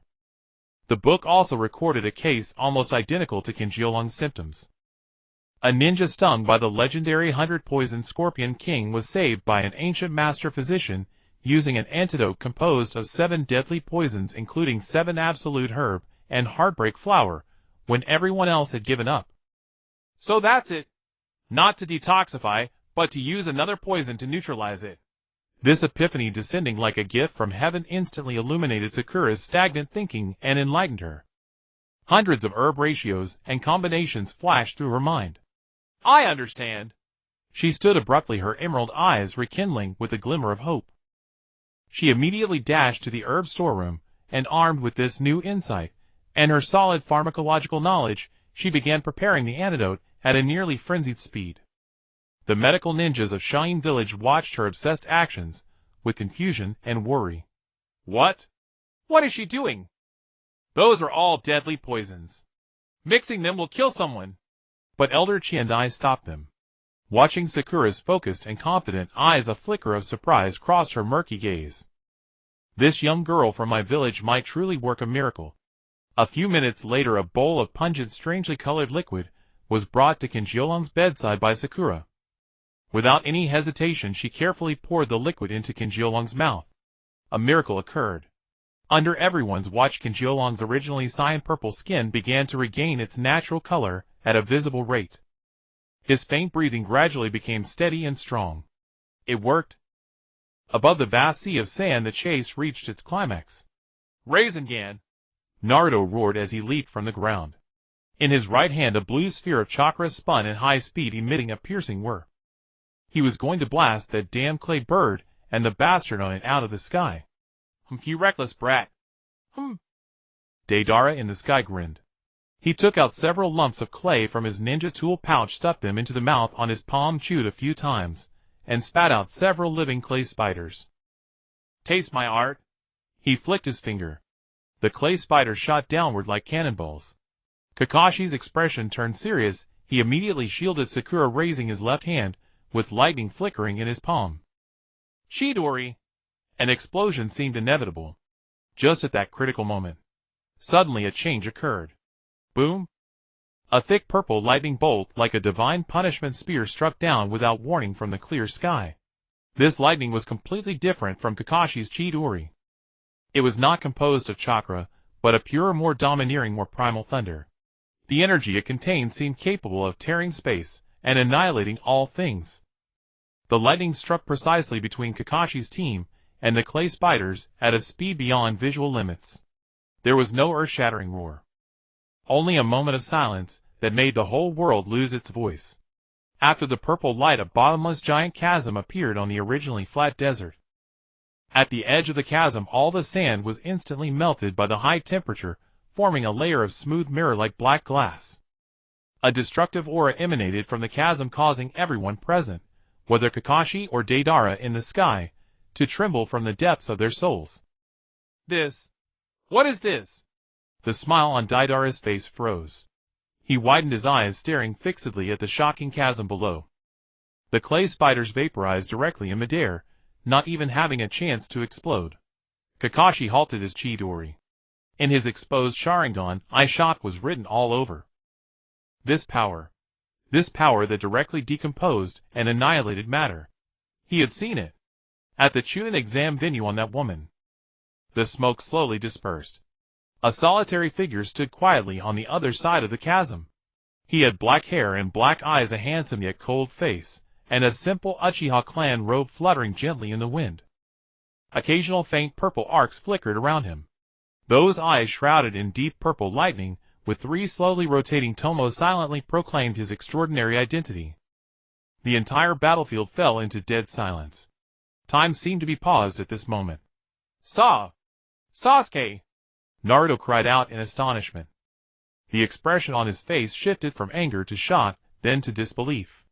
The Rasengan in his hand, due to the violent disturbance of his mind, dissipated directly into the air. That companion he thought of day and night, whom he swore to bring back to Konoha. That goal in his mind that represented pursuit and surpassing. Uchiha Sasuke. He appeared before his former companions and enemies in such a majestic godlike posture, as if he were descending from heaven. His appearance instantly froze the entire battlefield. Sasuke's gaze swept coldly over everyone. Over Deidara in the sky. Over Kakashi and Sakura on the ground. Finally it fell on Naruto.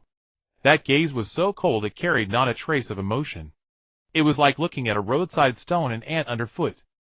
No joy of reunion. No excitement of long separation. Only pure indifference. As if everything between them was nothing but an insignificant dream. Naruto's body stiffened. He opened his mouth, but couldn't make any sound. His throat felt as if clutched by an invisible hand, making even breathing difficult. He wanted to call Sasuke's name, to ask him where he had been these 3 years, to ask him why he suddenly appeared here. But those purple Sharingan eyes were so cold that all his words stuck in his throat. Sakura covered her mouth, her eyes instantly reddening. Sasuke-kun! Her voice trembled, carrying an unbelievable mix of joy and sorrow. 3 years. A full 3 years. She had seen this back countless times in her dreams. But now, when he actually appeared before her, she felt a strange fear. That was not the Sasuke in her memory. That cold and proud boy who still cared about his companions was gone. In his place was a stranger exuding destruction like an Asura. Kakashi's Sharingan trembled slightly. He stared intently at the purple arcs flickering around Sasuke, replaying in his mind the scene from the Chunin exam. That woman who called herself God. She too was surrounded by the same purple lightning. She also possessed the same terrifying power to annihilate matter directly. Could it be that Sasuke has some connection with her? Alarm bells rang in his heart. His fingers tightened slightly, and chakra quietly flowed within him. Deidara looked at the suddenly appearing black-haired youth below, frowning. Hey, who are you? How dare you disturb my art? Just as he finished speaking, he felt a piercing chill rise from his spine. Sasuke's gaze slowly lifted and locked onto him in the sky. That gaze was as cold as if looking at a dead man. Deidara's body stiffened. He had been in the art of explosion for so many years, and had seen countless strong people. But never had anyone's gaze made him feel such a strong threat of death. This brat? What kind of monster is he? Sasuke ignored him. His gaze remained fixed on Naruto. Finally he parted his thin lips and uttered 2 words. Akatsuki. Sasuke! You bastard. Finally decided to come back, huh? After a brief silence, Naruto was the first to explode. He stared at that face, 3 years of longing anger and resentment all surging up. Forget the purple lighting, forget why he was here. He only knew this was a chance to bring back his comrade. With a push of his foot, he was about to charge across the unfathomable chasm. Naruto, stop! Kakashi's arm shot out, pressing firmly on his shoulder. Kakashi-sensei, why are you stopping me? I'm bringing that guy back! Naruto shouted, turning his head with red-rimmed eyes. Look at his eyes first! Kakashi said in a low voice, his tone unprecedented in its gravity. Naruto was stunned. He looked at Sasuke again. Those Sharingan eyes still had 3 tomo. But that gaze was as cold as if looking at a stone. No joy, no ripple, not even a hint of recognition. Naruto's heart plummeted. Sasuke's gaze finally shifted from Deidara in the sky and landed on Naruto. He paused.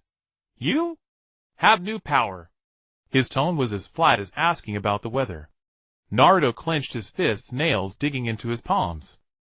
Sasuke's lips curled, not a smile, but pure contempt. Good. Let me see if you're worthy to be my sparring partner. Sparring partner. Those 2 words drove into Naruto's heart like red-hot nails. Sasuke! What the hell are you saying? Naruto finally exploded, throwing off Kakashi's hand. I'm not some sparring partner. I'm here to bring you back to Konoha. Sakura is waiting for you. Everyone is waiting. Konoha. Sasuke let out a light laugh, his eyes full of mockery. That boring place holds no interest for me. He raised his right hand, a wisp of purple arc flickering at his fingertips. I seek eternity, true power. You people bound by ties will never understand. Before the words faded, he moved. ZZT! A purple afterimage instantly crossed dozens of meters, appearing directly before Naruto. Fast. So fast that even Kakashi's Sharingan could only catch a blur. A fist wrapped in purple divine lightning hurtled toward Naruto's face. It wasn't ordinary taijutsu. Every arc of the purple lightning on that fist tore through the air, emitting a piercing hum. The desert air was instantly heated, forming a ring of distorted heat waves. This punch could shatter rock, tear through steel. Naruto's pupils constricted sharply. His body reacted instinctively. Sage mode. He growled, clapping his hands together. A vast surge of natural energy erupted from within him. Faint orange eyeshadow appeared around his eyes, and his azure pupils instantly turned into horizontal slits. A faint golden light emerged on his skin, and his entire aura skyrocketed in an instant. Boom! The purple lightning fist and the palm coated in natural energy collided violently in midair. A shockwave exploded. The sand within 10 meters of the two was blasted away, forming a massive sandstorm. The ground beneath Naruto's feet cracked inch by inch as he was pushed back 3 steps by the immense force, each step leaving a deep crater in the sand. He gritted his teeth, his arms trembling. This guy! How can his power be? Sasuke, however, stood motionless. He looked at the golden natural energy on Naruto's palm, a flicker of interest in his eyes. Sage mode. Interesting. He withdrew his fist, purple lightning dancing along his arm with crackling sounds. But that's about it. As the words fell, he flipped his right hand, spreading 5 fingers. Lightning release, purple lightning collapse. 5 purple lightning pillars shot from his palm straight for Naruto's face. Naruto's pupils contracted and he rolled sideways. Boom! The lightning pillars struck where he had stood, blasting a 3-meter-deep crater. The sand at the bottom of the crater was completely vaporized, leaving only a black glassy substance. Before Naruto could steady himself, Sasuke appeared beside him. A sweeping kick came. Bam! Naruto barely raised his arm to block, but was sent flying 7 or 8 meters, rolling several times on the sand before stopping. He pushed himself up a trace of blood at the corner of his mouth. Sasuke! You bastard! Sasuke looked down at him, his eyes still icy. This is all you've got, and you dare to say you'll bring me back? He raised his right hand, lightning blazing in his palm. Again! Sakura, watching from the side, was frozen stiff. She covered her mouth, tears streaming uncontrollably. Sasuke-kun! How did you become like this? Kakashi stared at the purple lightning around Sasuke, replaying scenes from the Chunin exam in his mind. That woman's purple lightning was exactly the same as Sasuke's. No, not exactly the same. His Sharingan could see more clearly. Sasuke's purple lightning was more violent, more unstable, as if it were power not yet fully controlled. But even so, it far surpassed ordinary lightning release. It wasn't lightning formed from chakra, but something closer to natural thunder. A certain law. Sasuke, what exactly is your relationship with that woman? Kakashi murmured to himself, his fingers quietly gripping the kunai at his waist. Deidara in the sky watching this infighting below was furious. Hey, you two bastards, acting like I don't exist. I don't exist. Sasuke raised his eyes, his purple Sharingan locking onto Deidara in the sky. Who do you think you are? 5 words, calm as a statement of fact. The smile on Deidara's face vanished completely. There were 2 types of people he loathed most in this life. One was the Philistine who didn't understand art, and the other was the bastard who ignored his art. The dark-haired kid before him was both. You bastard! Deidara ground his teeth, reaching both hands into his ninja tool pouch, and shoving handfuls of clay into the mouth on his palm. Since you're in such a hurry to die, I'll oblige you. Huh? He threw both hands upward. Dozens of clay birds gushed from his palm, circled in the sky, and then dove down in unison. Each clay bird's belly was swollen, filled with detonating chakra. Naruto! Sakura! Fall back! Kakashi barked, raising his right hand, as lightning flickered across his palm. Chidori! A piercing bird-like cry rang out. He shot toward the sky like an arrow from a taut string, the lightning on his hand transforming into a silvery white blade that pierced through 3 clay birds in an instant. Explosions bloomed midair. Firelight, smoke, and shockwaves woke together into utter chaos. But the remaining clay birds had already reached Naruto and Sakura. Shadow Clone Jutsu! Naruto formed hand seals, and over 100 clones appeared instantly, densely lining up to shield Sakura in front. Boom, boom, boom! The explosions merged into one continuous roar. Clones dissipated one after another, turning into white smoke. Naruto's original body was sent flying by the shockwave, rolling across the sandy ground several times, blood trickling from the corner of his mouth. Naruto! Sakura cried out. I'm fine. Naruto pushed himself up from the ground, the orange hue in his eyes deepening. He looked up, staring dead at Deidara in the sky. Then he turned towards Sasuke not far away. 2 enemies. One in the heavens, one on the ground. He clenched his fists. Sasuke! I don't care what you become now. I said I'd bring you back, and I will. Sasuke offered no response. He simply stood, his ground, purple arcs of electricity slowly crawling around his body. His Sharingan watched Naruto coldly. Bring me back. With your current strength. He stomped his foot. His figure vanished instantly. The next moment, he was already behind Naruto. Too slow. A chop aimed straight for the back of Naruto's neck. Naruto's pupils contracted, his body lunging forward desperately. The strike sliced past his scalp, sending a few strands of golden hair floating away. He rolled across the ground, planted both hands, and sprang upward with borrowed force. Rasengan! A blue sphere of chakra materialized instantly in his right hand, and surged towards Sasuke's chest. Sasuke raised his left hand. Purple lightning condensed in his palm. Lightning released purple thunder shield. A circular shield forged from violet electricity rose before him. The Rasengan crashed into the shield. ZZZZZ! The 2 forces clashed furiously.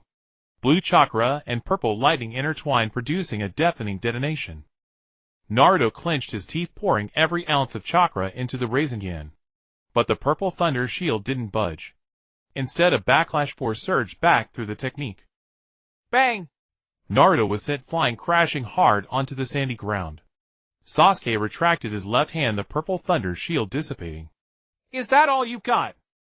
He walked toward Naruto, each step thudding heavily against the sand. If this is all you have, you don't even deserve for me to take you seriously. Naruto struggled to his feet. Searing pain in his chest, difficulty breathing. But his gaze remained defiant. I haven't lost yet. He formed hand seals once more. Chakras surged wildly within his body. Sage Art Rasengan. This time the sphere doubled in size, its surface wreathed in golden natural energy. Naruto roared and charged towards Sasuke. Sasuke stopped. Watching the golden Rasengan in Naruto's hand, a flicker of emotion finally appeared in his eyes. How interesting. He raised his right hand. Fingers splayed. Purple lightning crawled along his arm, converging into his palm. The lightning grew brighter. Blinding. A burning stench filled the air. The sandy ground began to melt. Then I'll be a little serious too. Lightning released Purple Thunder Blast, modified. A pillar of purple lightning 3 times thicker than before erupted from his palm. Wherever it passed, the air was torn apart. The desert floor vaporized instantly. Naruto's pupils dilated sharply.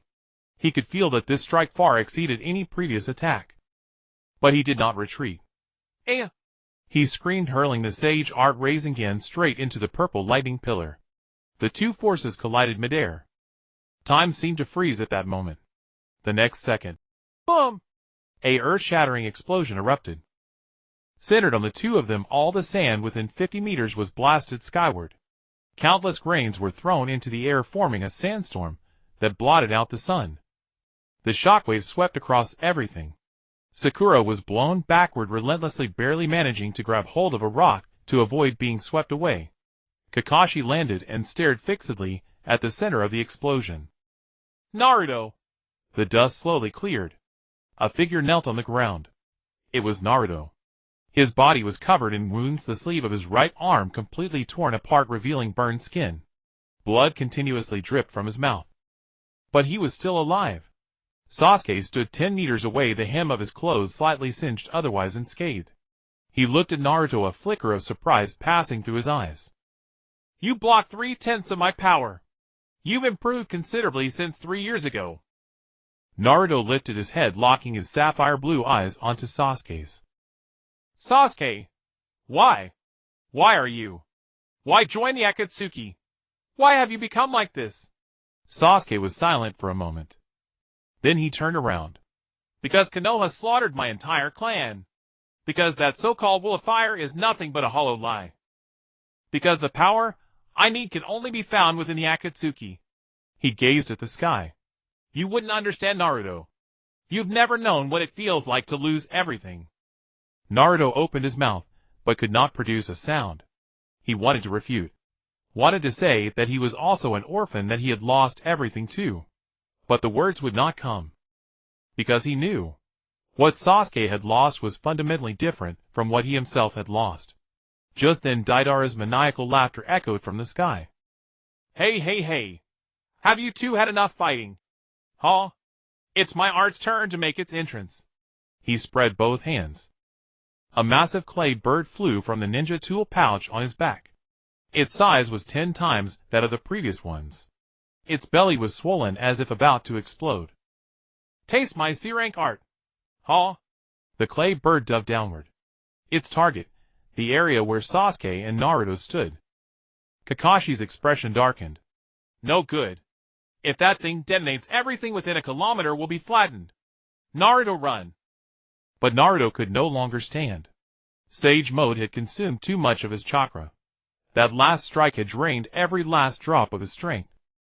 He could only watch helplessly as the enormous clay bird grew ever closer. Sasuke! He called out softly. Sasuke stopped.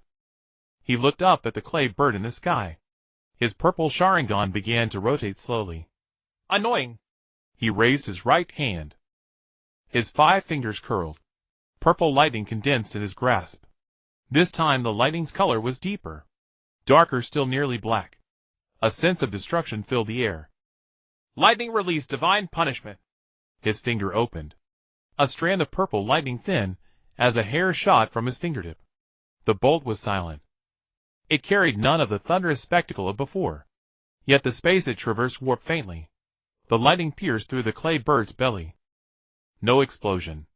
No fire. The clay bird began disintegrating from the inside out, flake by flake, turning to fine dust that dissolved into the air. It never even had the chance to detonate. Deidara's eyes widened. How is this possible? My C rank. Huh? Before he could finish his sentence, the purple lightning bolt shot toward him. He frantically maneuvered the clay bird to dodge. But the lightning was far too fast. ZZZT! The bolt grazed his left shoulder.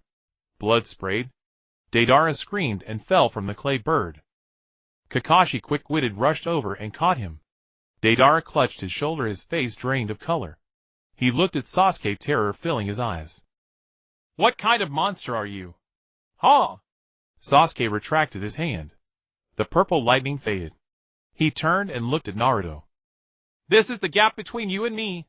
While you were still chasing after me, I had already you will never attain. He took his leave. Next time we meet, I hope you'll be slightly more interesting.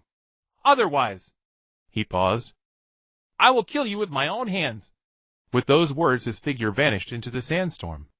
Naruto knelt on the ground, his fist hammering hard into the sand. Sasuke! His roar echoed through the vast desert. But there was no response. Kakashi supported Deidara. As he walked over, looked at Naruto's back and sighed. Naruto! I'm fine.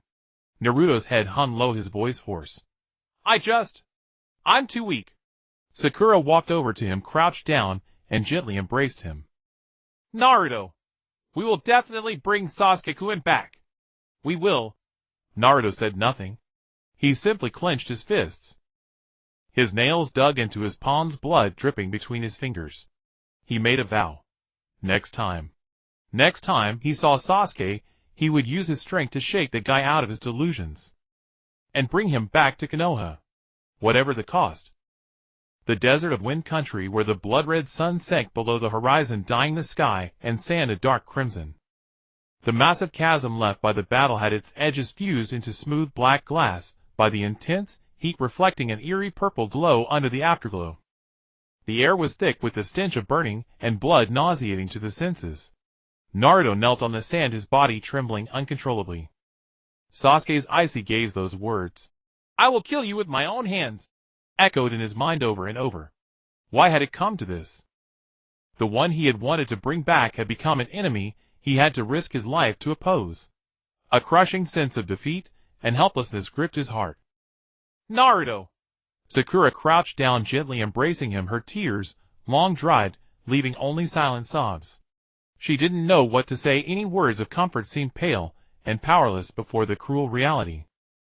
Kakashi stood aside, silently gazing in the direction where Sasuke had disappeared. In his exposed eye, emotions were complex.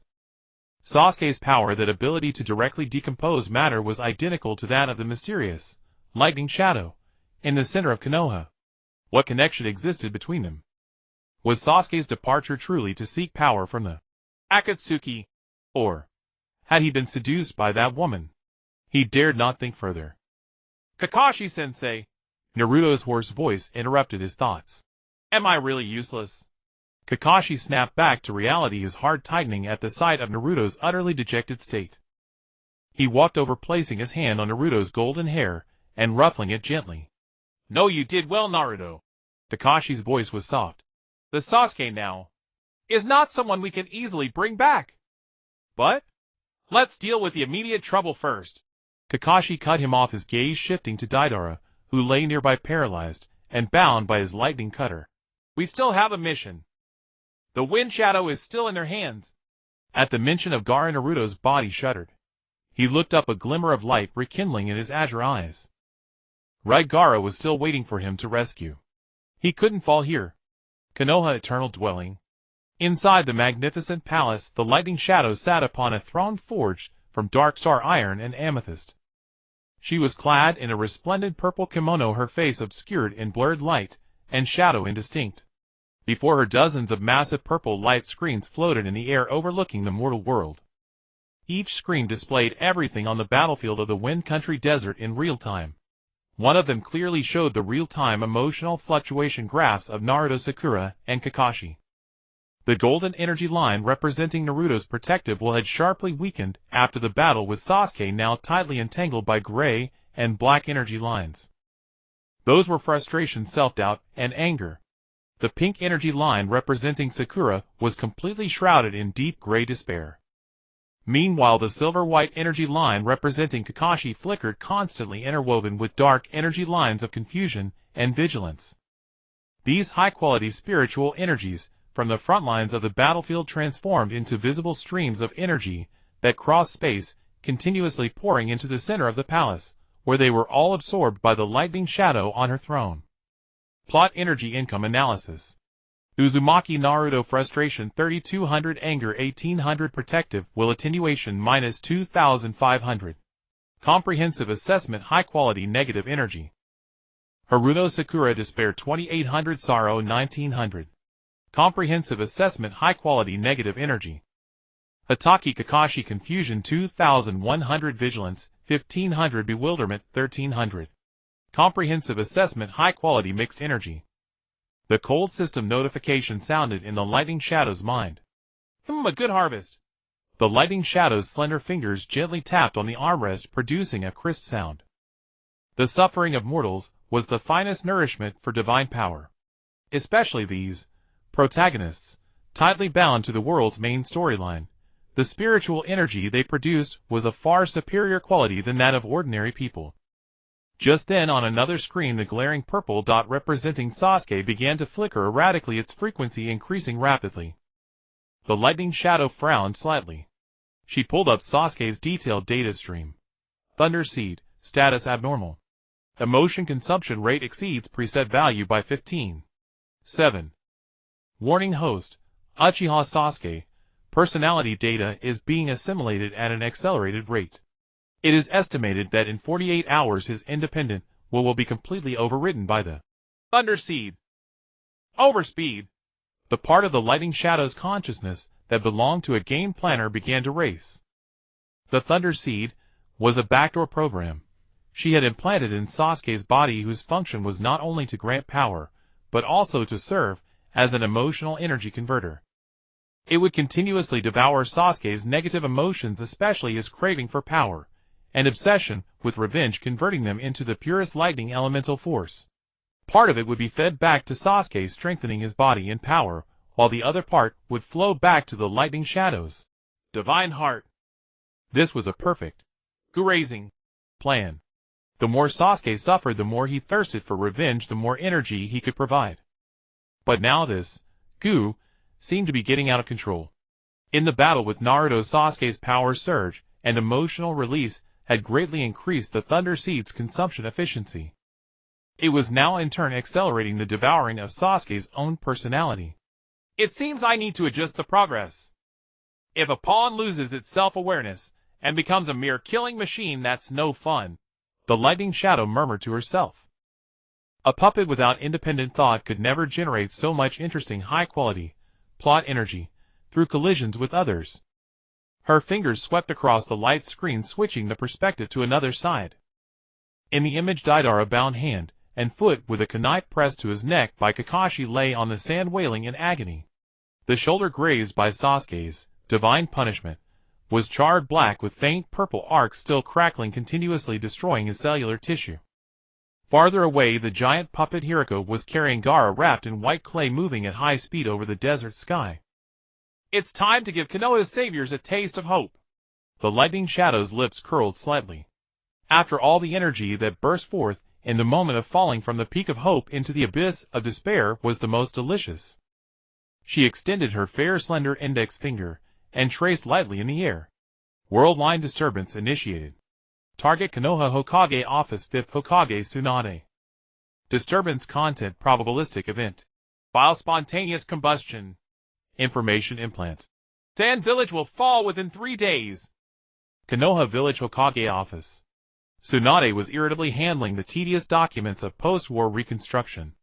The wounds from the Konoha collapse plan had not yet healed, and the news of the Wind Shadow's abduction from Sand Village had arrived. She had just dispatched Team Kakashi and could only sit here anxiously awaiting news. Suddenly her heart lurched, and an inexplicable chill rose from the soles of her feet. Before she could react, a scroll containing intelligence on Sand Village on the desk suddenly burst into flames with a poof sound, igniting for no reason. What? Shizune was startled, her hand holding the tea trembling, nearly dropping the cup. Tsunade's pupils contracted, and she stood up abruptly.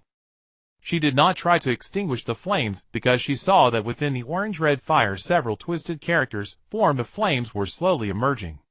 Sand Village will fall within 3 days. The characters lingered for 3 seconds, then turned to ash along with the scroll dissipating into the air. The office fell into dead silence. Tsunade's face turned ash and her eyes fixed intently on the pile of ashes. This was neither ninjutsu nor jinjutsu. She could be sure there had been no chakra fluctuation in that instant. It was more like a prophecy. A warning from an unknown existence unassailable. Tsunade-sama! Shizune's voice trembled. Summon all available jonin immediately. Tsunade's voice was icy and resolute. Pass my order. Team Might Guy Squad 2, 3, and 4 form an emergency reinforcement unit and depart immediately to support Sand Village. But the village's defense. Carry out the order. Tsunade slammed her fist onto the table, causing the already cracked desk to completely collapse. She did not know who sent this warning nor what the other party's purpose was. But she had a strong premonition that if she did not act, Sand Village would truly vanish from the map. Meanwhile, in the distant eternal dwelling, the lightning shadow watched the shocked and furious expression on Tsunade's face on the screen, and nodded with satisfaction. Several more pieces had been placed on the chessboard. Just as she was about to close the screens and properly digest the vast energy absorbed today. Alert! Alert! Detected high-intensity unrecorded energy reaction. Coordinates Konoha Village deep within the underground ceiling space. The screen image jolted violently, switching to a dark, damp underground space. A blinding golden pillar of light burst forth from the depths of the earth without warning. Within the pillar, the massive, ferocious silhouette of a fox flickered in and out of view, its 9 tails whipping wildly. The lightning shadow's pupils contracted. Is this the 9 tails going berserk? She immediately pulled up the data stream. Know the nature of this power. For the first time, a hint of surprise appeared on her face. This golden energy, though originating from the 9 tails, carried a hint of sacredness and gentleness beyond pure 9 tails chakra. Interesting. Deep beneath my village. This is the core space where Jiowei is sealed, chilly and damp, with an oppressive chakra fluctuation permeating the air to the extreme. Behind the massive iron barred gate, the 9-tailed demon fox, whose size rivals a mountain, paced back and forth in agitation. Roar! It suddenly lifted its head and let out a deafening roar. Its scarlet beast-like eyes stared fixedly beyond the ceiling gate, its 9 enormous tails madly slamming against the ground, each impact causing the entire space to violently tremble. Just moments ago, through its soul link with Mingren, it clearly sensed everything that had occurred in the desert of Phone Country. Mingren's heartfelt frustration, helplessness, and his anger and resentment toward the Yuzhibo brat all transformed into a primal torrent of emotions crashing against its consciousness. But what enraged it was not Mingren's defeat. It was Zuiju. That brat named Zuiju. There's a kind of aura that disgusts me. Jiowei growled hoarsely, its voice filled with brutality. That purple lightning is not chakra. It is purer than chakra, more domineering, carrying a lofty superior pressure of a higher being. That feeling reminded it of the lewd-out old man who casually toyed with it like a pet 1,000 years ago. Even more unsettling was the lightning bolt that descended from the sky, splitting the desert. In that instant, it sensed an irresistible will sweeping across the entire battlefield. That will was cold and different, like a god looking down upon ants. Something was peering into this world. Something was toying with everyone's fate. This feeling of being a pawn made Jiowei, the strongest tailed beast, experience unprecedented humiliation and rage. Roar! Violent red chakra surged out from its body, like a bursting flood, madly battering the ceiling iron gate before it. Meanwhile, in the Myambu monitoring room, PFF. Over a dozen sensory-type ninjas responsible for monitoring Jiowei's seal simultaneously spat out a mouthful of blood and collapsed feebly. Before them, the giant crystal ball used to monitor the seal's status emitted a crack sound and its surface instantly became covered with dense cracks. What happened? The Umbu captain dashed forward in one stride, and upon seeing the energy reading skyrocketing on the crystal ball, his face instantly turned pale. Jioei's chakra leakage has reached 80 of the warning level. The seal is about to give way, he shouted hoarsely. Quick! Notify Lord Hokage immediately. Alarms blared throughout the Umbu base.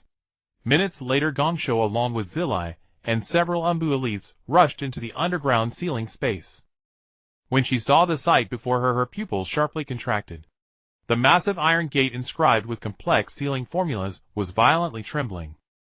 The originally indestructible sealing formulas were now being entangled and eroded by countless tiny purple arcs. Those purple arcs, like clinging bone maggots, were gradually dismantling the seal's structure. This is not Jioei actively breaking it. Gangho stared fixedly at those purple arcs, her voice trembling. An external force is interfering with the seal. The nature of this chakra. Her mind suddenly flashed back to the Chunin exam, when that mysterious woman sitting on the examiner's seat annihilated hundreds of ninjas with a single finger. It's her. Zilai. Gangzo turned her head to look at the white-haired man beside her. Zilai's expression was equally grave to the extreme. He rapidly formed hand seals, preparing to reinforce the seal. But it was already too late.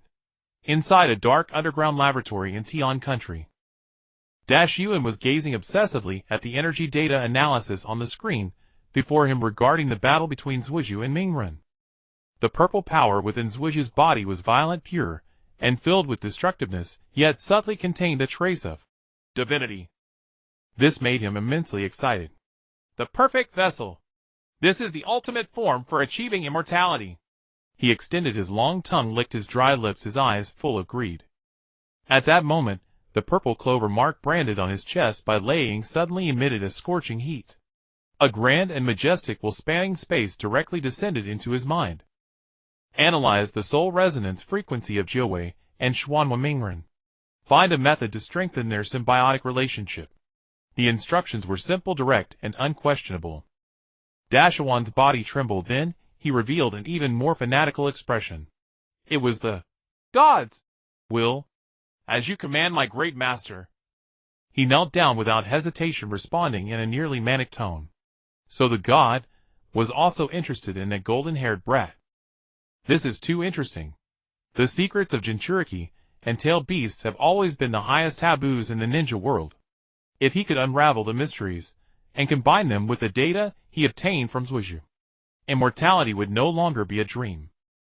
Yuen immediately mobilized all resources and began madly researching all materials about Jinchuriki and tailed beasts. My Yonghan residence. Laying sat on the throne smiling as she watched everything happening on the light screen. Gongsho's shock, Zilai's gravity, Dashawan's fanaticism. Everyone's reactions were within her calculations. Jioei's reaction is even more intense than anticipated. Her slender fingers lightly tapped in the void. A wisp of purple divine power, so faint it was almost negligible, pierced through space, ignoring all physical barriers, and directly injected into the ceiling space beneath Mai. That wisp of divine power did not attack Jioei nor reinforce the seal. It only silently condensed into a pattern on the massive ceiling iron gate. A giant purple eye pattern composed of countless intricate lightning runes. Jioei, who was madly assaulting the seal, suddenly froze in its movements. It raised its enormous head, staring fixedly at the purple eye slowly opening on the iron gate.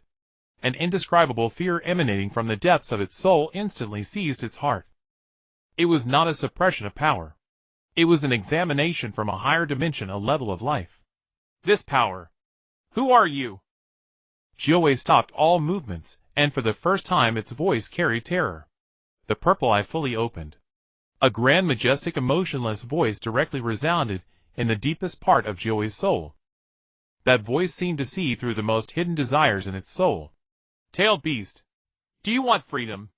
Jioei's enormous body trembled violently. Freedom. This word, sealed away for nearly a century and long forgotten in the corners of its memory, now echoed wildly in its soul, like the most vicious curse and the sweetest temptation. Its scarlet beast-like eyes stared fixedly at that purple eye, emitting a low suppressed growl from its throat. The secret stronghold of the Akatsuki was a dark cavern concealed beneath massive rocks within the land of rivers. In the center of the cave stood a grotesque, ominous giant statue, the demonic statue of the Outer Path. Gaara hung suspended in midair, by several thick chakra chains, his eyes closed, his face drained of all color.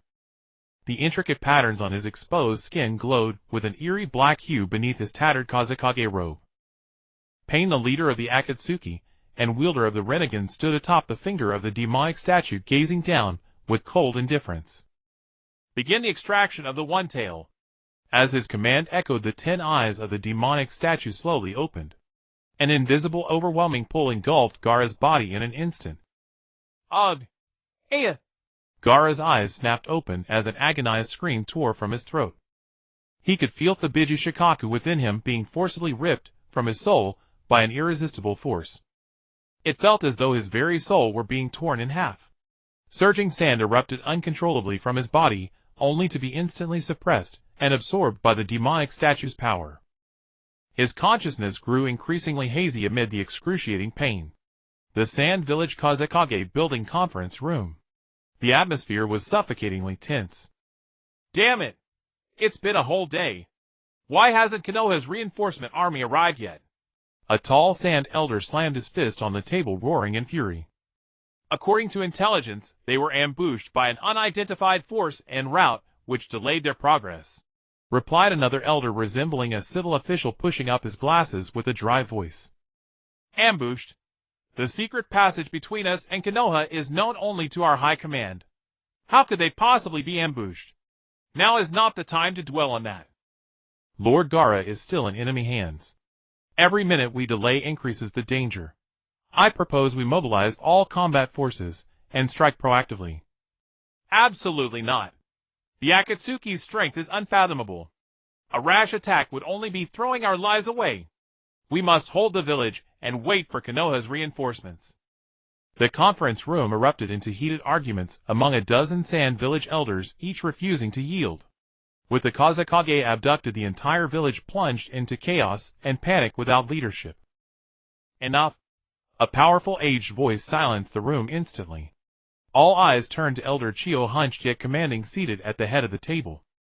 Once ranked among the legendary Sannin of Konoha, and renowned as the Sand Village's greatest puppeteer, the old woman's face was etched with frost.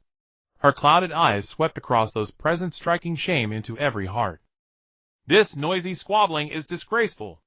Elder Chiyo struck the ground firmly with her cane. Gaara is our Kazekage. He is the 5th chosen by this old woman's own hands.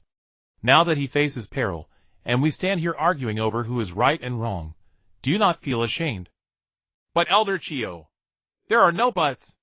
Elder Chiyo rose abruptly, her crooked spine straightening in that moment. The Sand Village has no cowards. This old woman will rescue Gaara. Even if it costs me this life, I will snatch him back from those Akatsuki bastards. Her voice rang out resolutely, echoing through the chamber, and stirring every soul present. At the border of the Land of Wind, within a narrow forest canyon, Kakashi's team and the newly arrived Guy team stared grimly ahead. Damn it! This is the 3rd trap. Might Guy punched the nearby tree trunk, producing a heavy thud. Minutes earlier, the ground beneath them had suddenly collapsed, plunging everyone unprepared into a 10-meter-deep pit. The bottom of the trap was riddled with poisoned bamboo stakes. Had Guy not swiftly carved a path through the rock wall, using taijutsu, casualties would have occurred. This wasn't naturally formed. Kakashi crouched, pinching a bit of soil from the trap's edge and bringing it to his nose. There's residual scent of explosive tags here. The enemy had meticulously laid numerous traps beforehand solely to delay us. His Sharingan scanned the surroundings, a dark foreboding rising within him. The enemy knew their route intimately, even anticipating they would take the shortcut through this forest. That means there's a mole within Konoha. Kakashi drew a startling conclusion. What? Naruto, Niji, Tenten, and the others wore expressions of shock. Forget that for now. Guy ignited his signature passion once more. No obstacle can halt our burning youth. Everyone advanced. However, upon bursting from the forest and reaching the canyon exit, everyone froze. Before them, the canyon passage leading to the desert had been completely blocked by countless boulders weighing tens of tons each. This. Tintin's voice trembled as she gazed at the desperate Wall of stone. It's an earth release technique. Niji activated his Byakugan, discerning the chakra flow within the boulders. And one of unimaginable scale. Clearing a passage would take at least half a day. And they had no such time to spare. In an unremarkable corner of the sand village, an elder who had participated in the earlier meeting slipped quietly into a dark alley.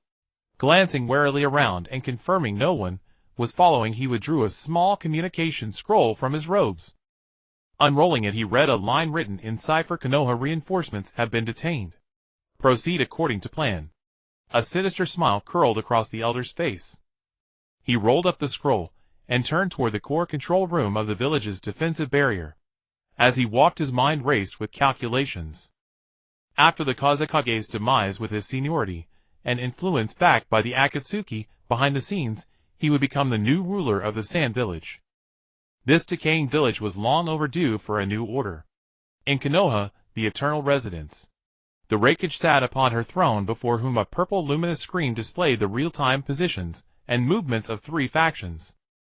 Konoha's reinforcements were trapped in the canyon. Internal strife within the Sand Village was poised to erupt within 2 hours, and at the Akatsuki stronghold the extraction ritual of the One Tail had reached its critical stage. Konoha reinforcement troops are estimated to arrive in 6 hours. The One Tail extraction will take approximately 4 hours. Internal turmoil within the Sand Village will fully erupt within 2 hours. The Raikage's slender fingers glided across the luminous screen, calculating every variable. The timing is perfect. A satisfied curve graced her lips. Everything was unfolding exactly according to her script. Just then a massive explosion rang out from the village entrance. A sand ninja drenched in blood stumbled and crawled into the Kazekage building. Terrible news! He gasped breathlessly. Elder Chiyo. The village. The village is under attack. Elder Chiyo's expression shifted. Is it the Akatsuki? No. 2 groups. The sand ninja's eyes widened in terror. Akatsuki members are attacking the east gate. But at the west gate an unidentified force has appeared.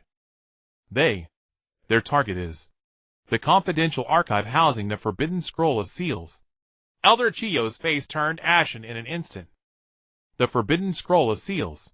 It contained the greatest secret guarded by every generation of Kazekage of the Sand Village. Once revealed, the consequences would be catastrophic.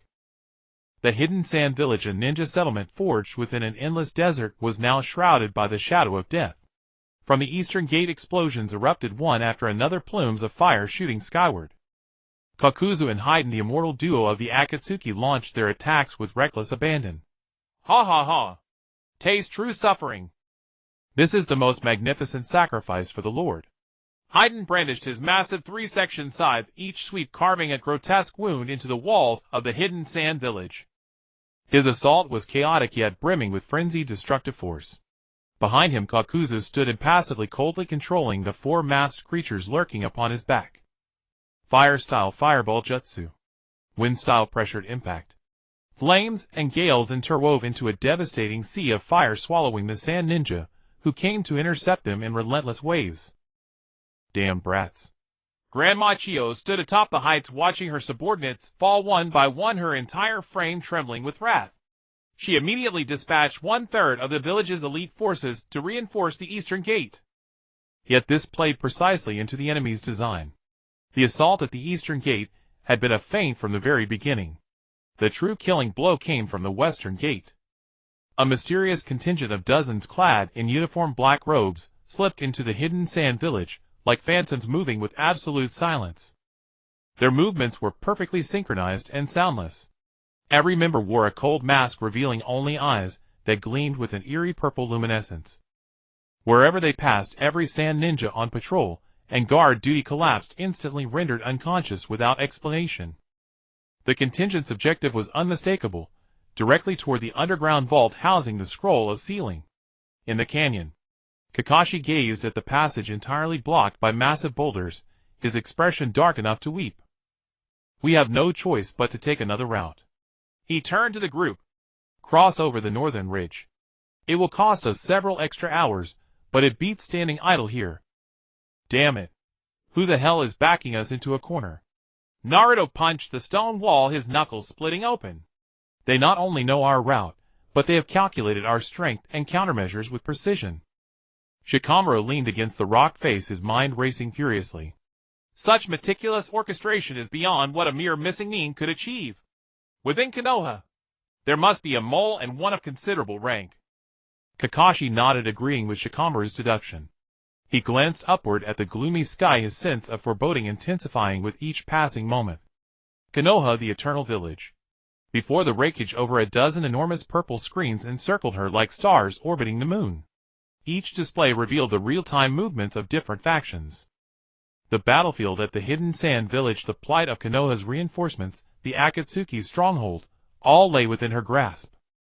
Her slender finger traced a gentle arc in the empty air. World line disturbance initiate. Target northern ridge of the canyon.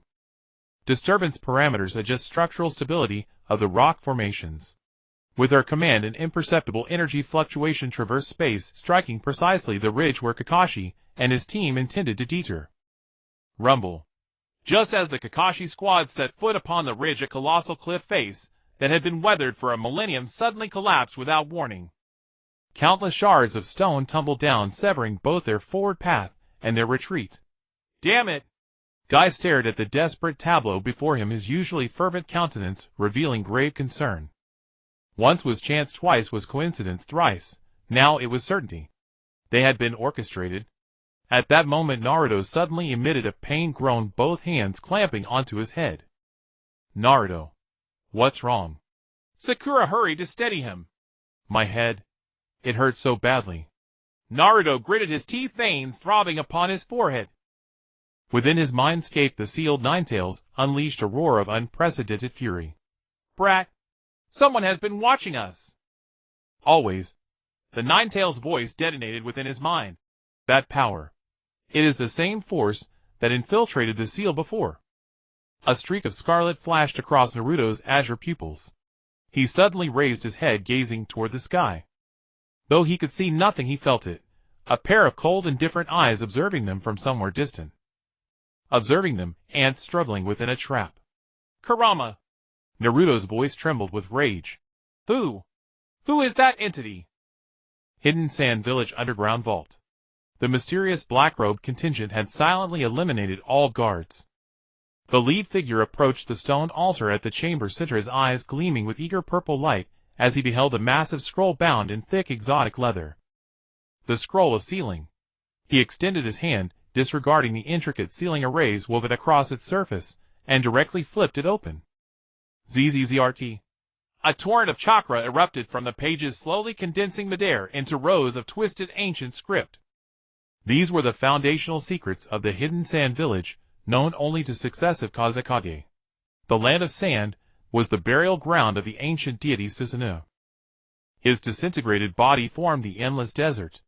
His heart, imbued with the authority of storms, was sealed deep beneath the earth by the first Kazekage, using the collective power of the entire village, becoming the heart of storms.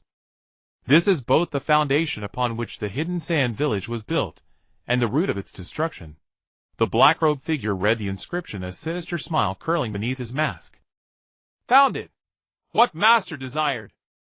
Granny Chien Dai exerted all her strength, manipulating her masterpiece, Fumu, puppet, and finally repelled a fierce assault from Xiao Du.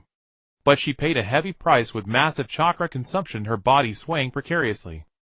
Without pausing to catch her breath, she immediately turned and rushed towards the confidential archives room deep within the village. When she pushed open the secret chamber door, her entire body froze. Inside the chamber, which should have been empty, lay a dozen or more guards' corpses scattered about. And the sealed book, classified as the village's highest secret, was casually opened and spread out on the central stone platform. These secrets! How could they have been discovered? Granny Chien Dai's face instantly turned pale. She rushed forward, her hands trembling as she turned the pages.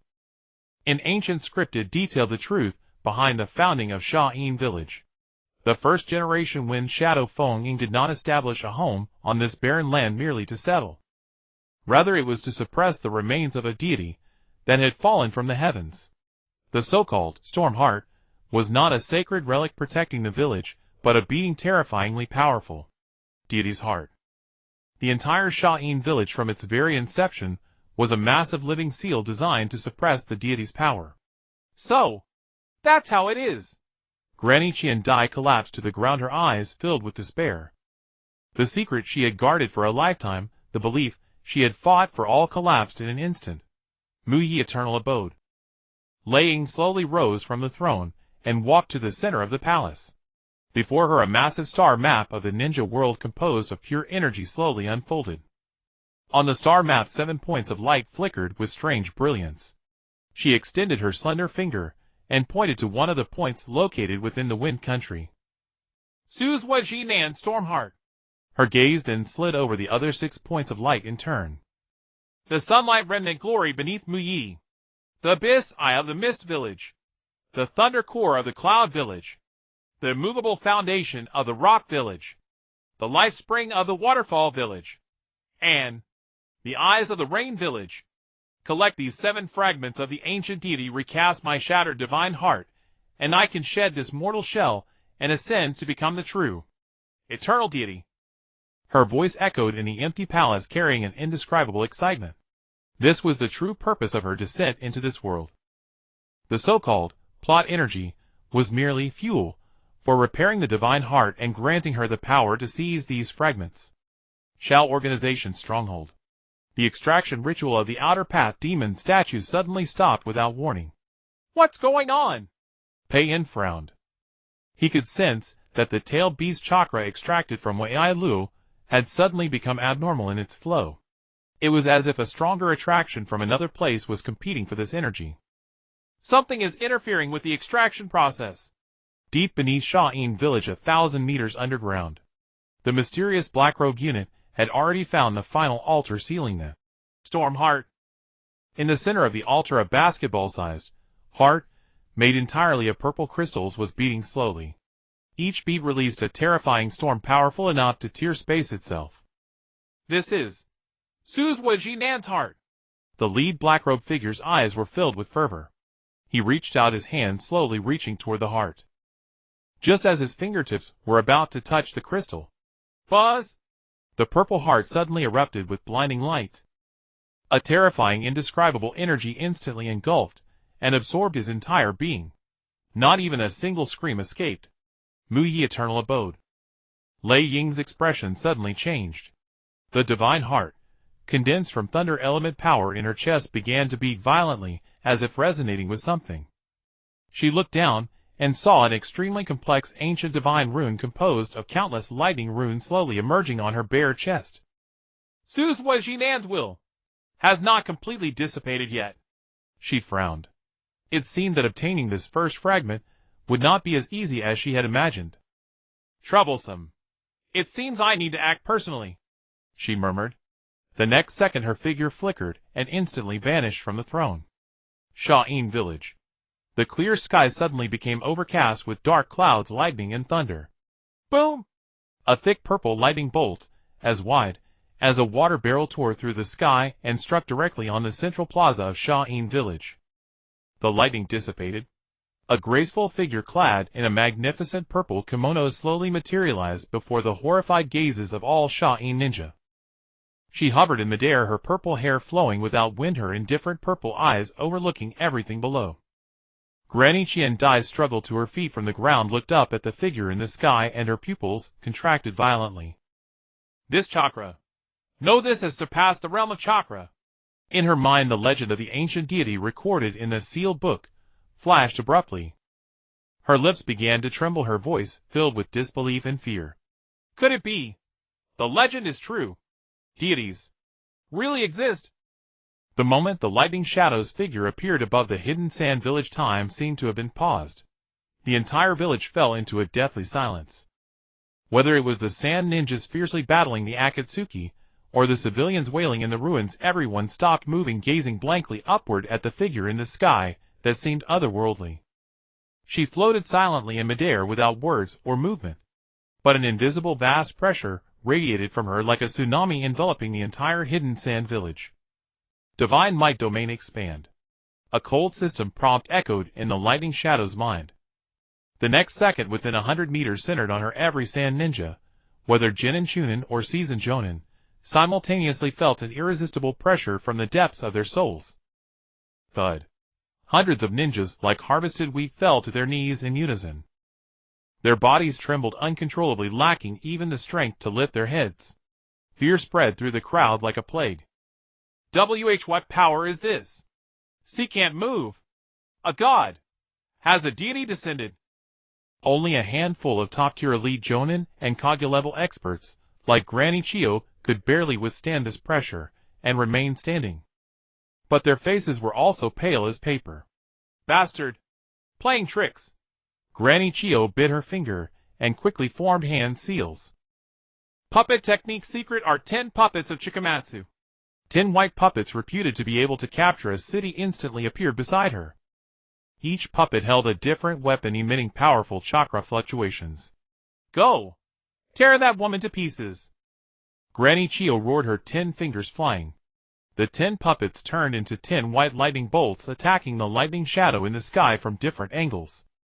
Flashing blades and sword shadows mixed with various poison projectiles and explosive tags formed an impenetrable net of death. However, facing this attack that would trouble any Kage-level expert, the lightning shadow did not even lift an eyelid. She simply extended a fair and slender index finger and gently tapped downward. There was no earth-shattering display.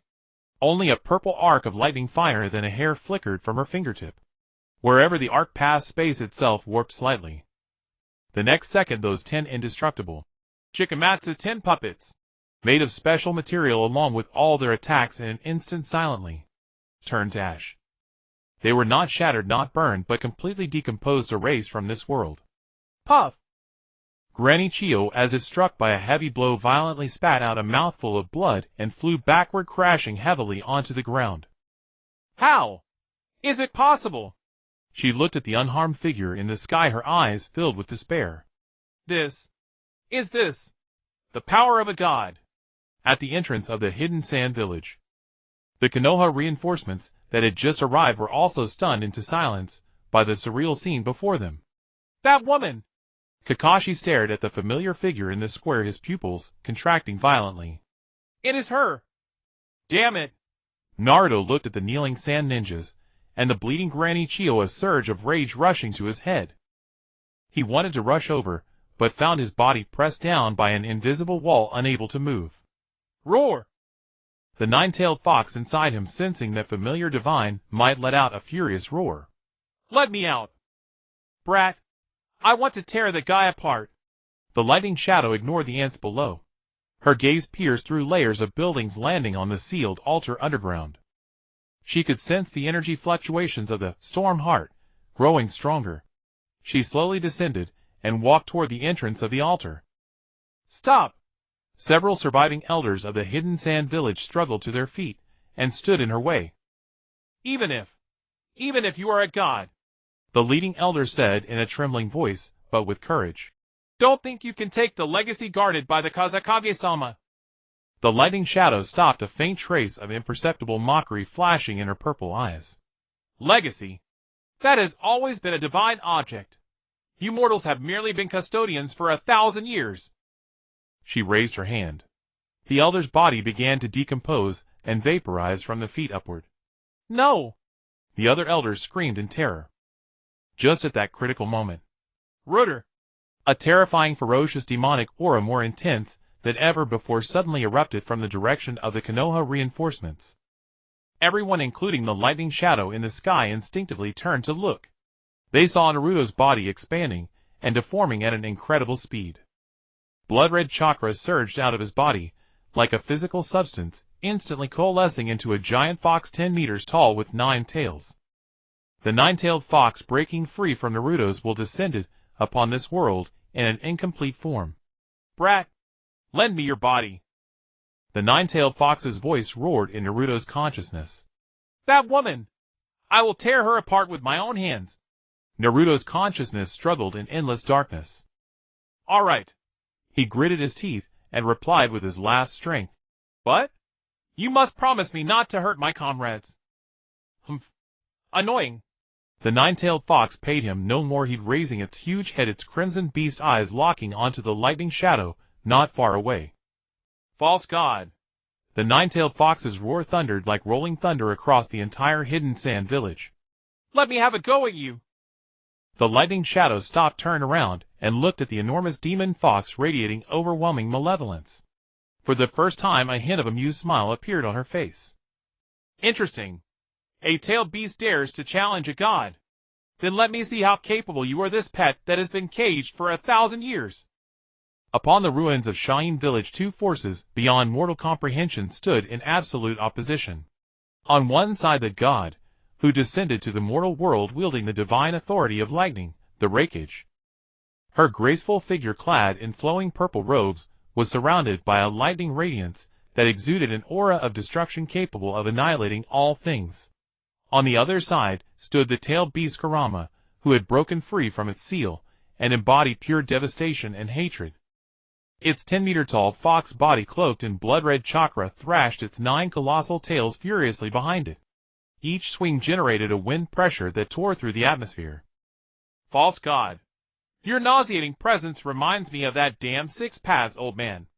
Ninetails bared its massive jaws, revealing fearsome fangs, its voice echoing like thunder across the sky.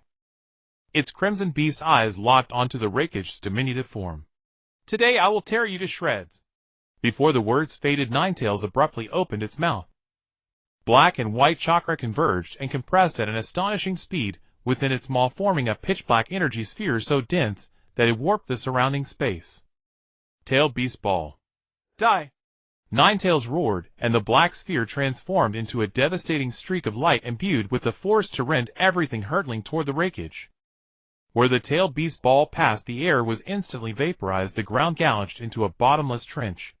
All things were reduced to nothing before this pure destructive power. Far away, Kakashi and the others, watching the tailed beast ball that could easily obliterate a village, turned pale. Quick! Defend! Kakashi rapidly formed hand seals, preparing to execute the Earth-style wall. But the Raikage simply stood calmly, not even bothering to move. She slowly raised her right hand, her slender pale palm facing the incoming tailed beast ball. A boring trick, she murmured. The next moment, a translucent energy shield composed of pure purple lightning materialized in front of her. Lightning element shield. The tailed beast ball slammed violently against that seemingly paper-thin purple shield. The earth-shattering explosion that was expected did not occur. Only a muffled extreme hum, as if space itself was being compressed, resounded.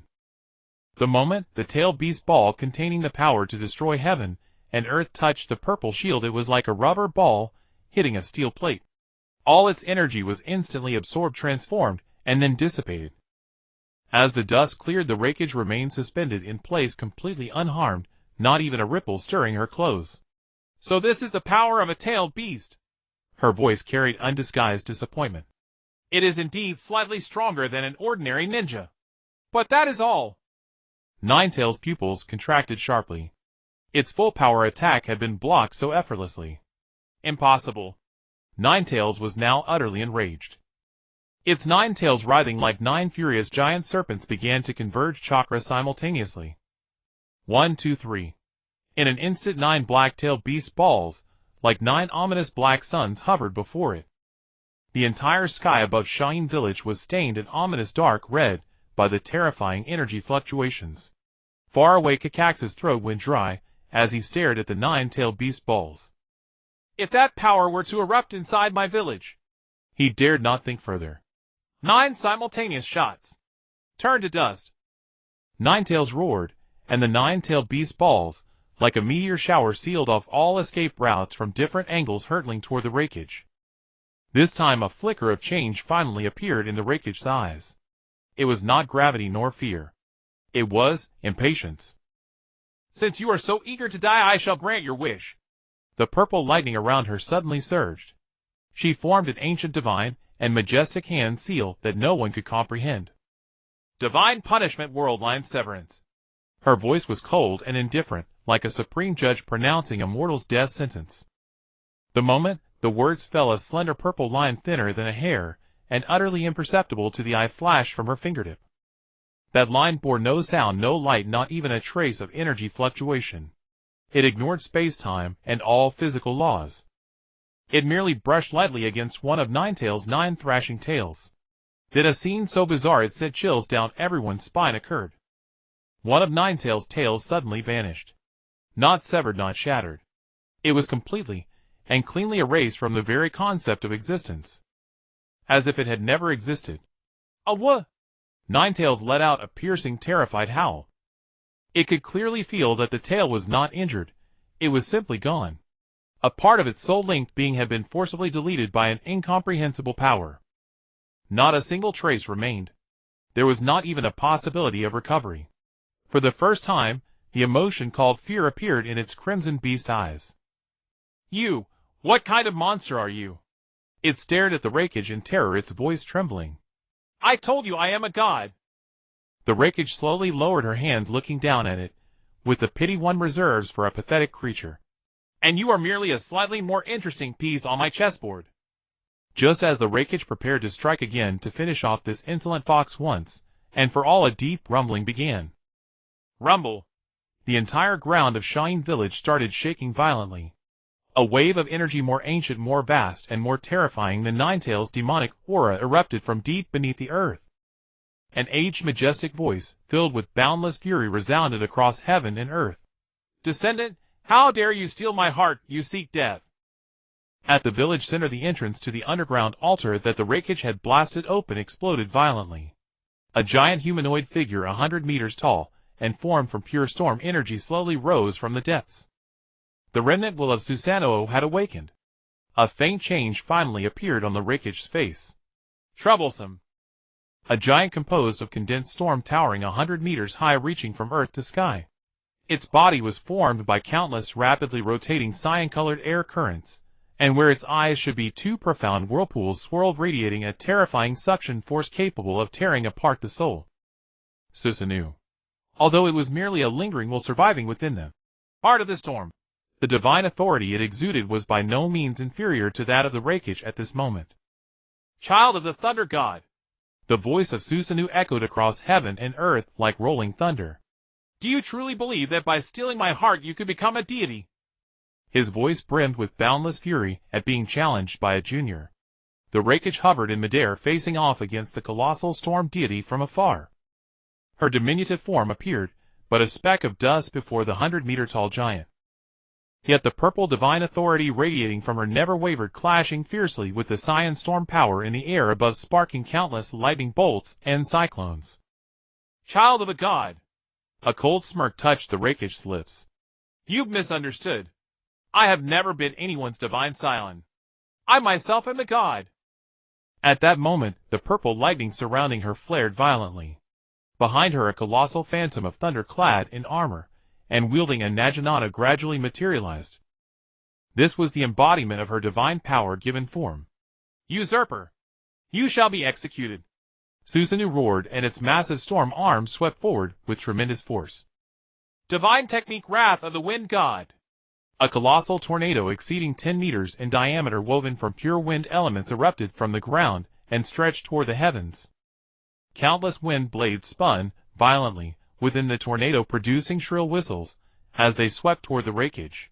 Its power was sufficient to flatten an entire mountain peak in an instant. Cut of formless thought! The thunder phantom behind the wreckage mirrored her movement exactly. From the void, she drew forth a long blade surging with the ultimate power of lightning. A single stroke descended. No sound, no light, only an invisible blade intent cutting across heaven and earth. The colossal tornado capable of destroying all things met that blade intent and instantly split cleanly in two, silent as a burst balloon. The collision of these two divine powers tore a massive rift across the sky of the land of wind itself. Purple and cyan energy surges clashed wildly overhead like the coming of apocalypse. Seizing the opening created by the two deities engaged in combat, the Ninetales hesitated not at all. It immediately suppressed all battle intent, seized the unconscious Naruto in its jaws, and fled. Its 8 tails thrashed wildly behind it, transforming into crimson lightning as it sped desperately into the desert's depths. One thought consumed it now: stay as far from those two monsters as possible. Kakashi Guy and the others quickly came to their senses, and followed closely behind the Ninetales. Hurry! Leave this place! The combat after effects here are beyond what we can withstand. Kakashi shouted to the group. The Ninetales sprinted across the endless desert, with apocalyptic destruction in its wake. The sky was torn asunder, the earth was crumbling, and terrifying energy shockwaves crashed over them, like successive tidal waves. It condensed its chakra outer layer into a solid protective barrier enveloping Naruto, Kakashi, and everyone else to shield them from the combat aftermath powerful enough to shred even Jonin in an instant. This marked the first time it had proactively chosen to protect humans it had always held in contempt. Under the Ninetales' chakra protection, Naruto slowly regained consciousness. Watching the mythic battle unfolding behind him, he asked weakly, Kurama, who exactly is that woman? The Ninetales fell silent for a moment. Then, in an unprecedentedly grave tone, it spoke slowly. Brat, this world may have been false from the very beginning. Naruto paused, confused. What do you mean? Ever since the Chunin exams, I have sensed an invisible force secretly manipulating everyone's fate. The Ninetales' voice resonated directly within Naruto's mind. Whether it's that Uchiha brat's defection, the Akatsuki organization's actions, or even the conflicts between your ninja villages, everything feels like a script someone predetermined and orchestrated. We are all merely actors in her script. Naruto's mind went completely blank. At the battlefield center, the clash between the Raikage and Susanoo had reached its fever pitch. Both sides wielded power at the level of cosmic laws themselves, each strike fundamentally reshaping the desert terrain. Boom! The Raikage sword cleaved through Susanoo's storm form, yet in the next instant, that shattered body reformed once more amid the raging winds. It's pointless, child of the Thunder God. Susanoo's voice carried a hint of mockery. As long as the heart of the storm remains, I am immortal. Is that so? The Raikage suddenly smiled. As befits an ancient deity, you do possess considerable power. But you died 1,000 years ago. How much longer can this fragment of your will endure? She formed hand seals once more.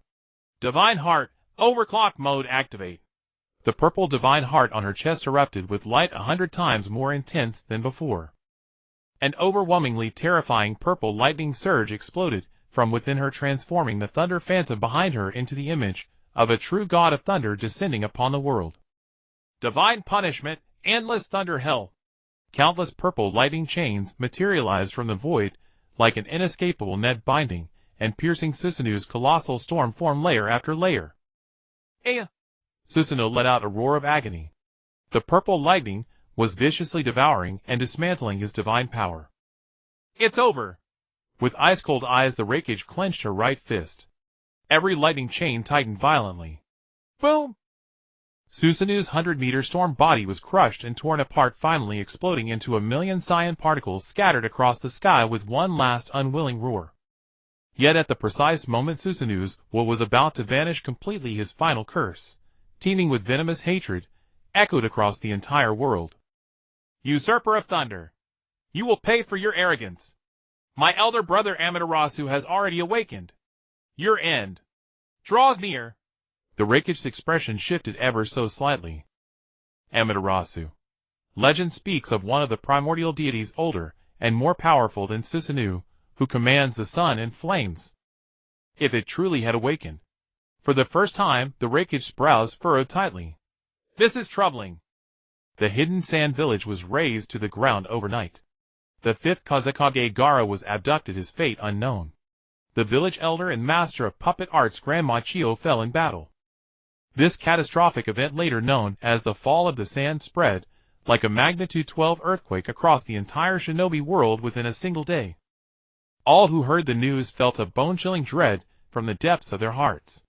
That was the hidden sand village, one of the 5 great shinobi nations.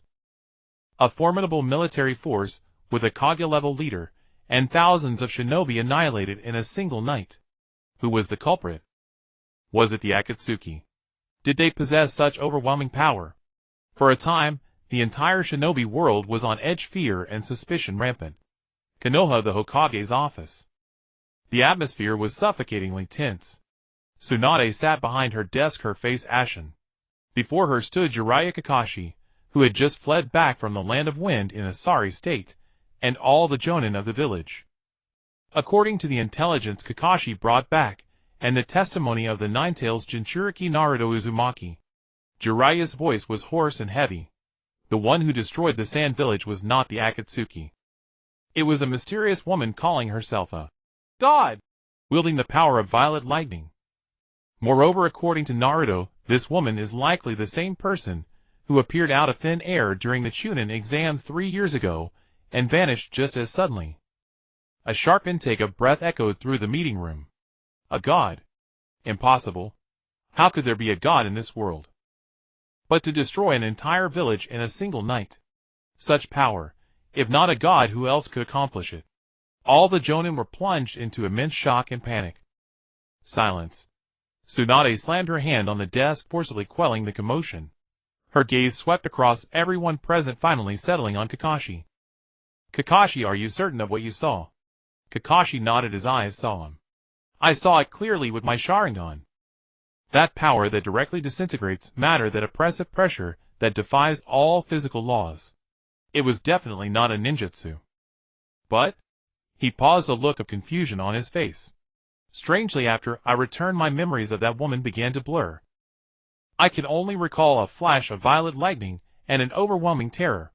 As for her face, her words, I can't remember. Same here, Guy exclaimed loudly. I only remember fighting a powerful force, but who it was, no clue at all. Niji Tenten and others nodded in agreement, reporting the same issue with their memories. Only Naruto stood in the corner, pale and silent, because he alone remembered everything clearly. The woman's face, every word she spoke, that utterly indifferent gaze. The Land of Iron, the emergency 5 Kage summit venue. The Kage of the 5 great shinobi nations gathered together for the first time in decades. Damn it. The hidden sand village raised overnight. The Kazekage abducted? Where is the dignity of our shinobi world? The fourth Raikage, a hot-tempered as ever, slammed his fist on the table with a thunderous crash. According to our intelligence, it was the work of the Akatsuki leader Pain. That Tsuchikage Inoki hovered in midair, his voice aged. Pain. Does he possess such power? The Mizukage Mai Terumi frowned, her face full of doubt. Regardless, the Akatsuki has become the common enemy of the entire shinobi world. I propose that the 5 great nations immediately form a shinobi alliance to fully eradicate the Akatsuki, the Raikage declared loudly. Tsunade sat there silent. In her mind, Kakashi's and Naruto's vastly different reports kept echoing. Who should she believe? Konoha, the eternal residence. The Raikage clutched her chest, kneeling before the throne, her face pale. The repaired divine heart in her chest, now glowing with a brilliant violet light, was covered in ominous web-like green curse marks. That was the curse Susanoo had placed upon her with his last divine power before his dissipation. System alert: divine heart damage at 15, continuously eroding. Estimated in 7 days, divine heart functions will be restricted. Some authority will be unavailable. Damn ancient gods. The Raikage gritted out through her teeth. Seems I underestimated them. The laws of this world were far more complete and powerful than she had imagined. She had thought her arrival here would be a one-sided crushing. Now it seemed this world also harbored forces capable of threatening her. She had to find a way to break the curse as soon as possible. And based on Susanoo's last words, Amaterasu might be the key. But before that, she needed to deal with some minor nuisances. She forced herself to stand and walk to the light screen. She watched the 5 Kage summit, the Kage indignantly united in righteous fury, and a cold smirk curled on her lips. The unity of mortals is always built upon a common enemy. In that case, I'll give you a common enemy. She activated world line disturbance once more. This time the target was the entire shinobi world, all witnesses of the Sand Village incident. Disturbance content memory modification, the culprit of the fall of the sand. An invisible vast mental energy spread from the eternal residence, enveloping the entire world. Across the shinobi world, hundreds of ninja, who had witnessed the Raikage's descent, felt a sharp pain in their heads at the same moment. Kakashi clutched his head, letting out a pained grunt. The memories of the violet lightning woman in his mind were being forcibly erased and altered by an irresistible force. In its place, a brand new, incredibly realistic memory was implanted into his mind. The hidden sand village was leveled by the Akatsuki leader Pain with a single Shinra Tensei. When he raised his head again, the confusion in his eyes was gone, replaced only by a burning hatred for the Akatsuki. The same scene played out for every witness. However, just as the tide of memory modification was about to wash over Naruto's mind roar, the Ninetales inside him let out a furious roar.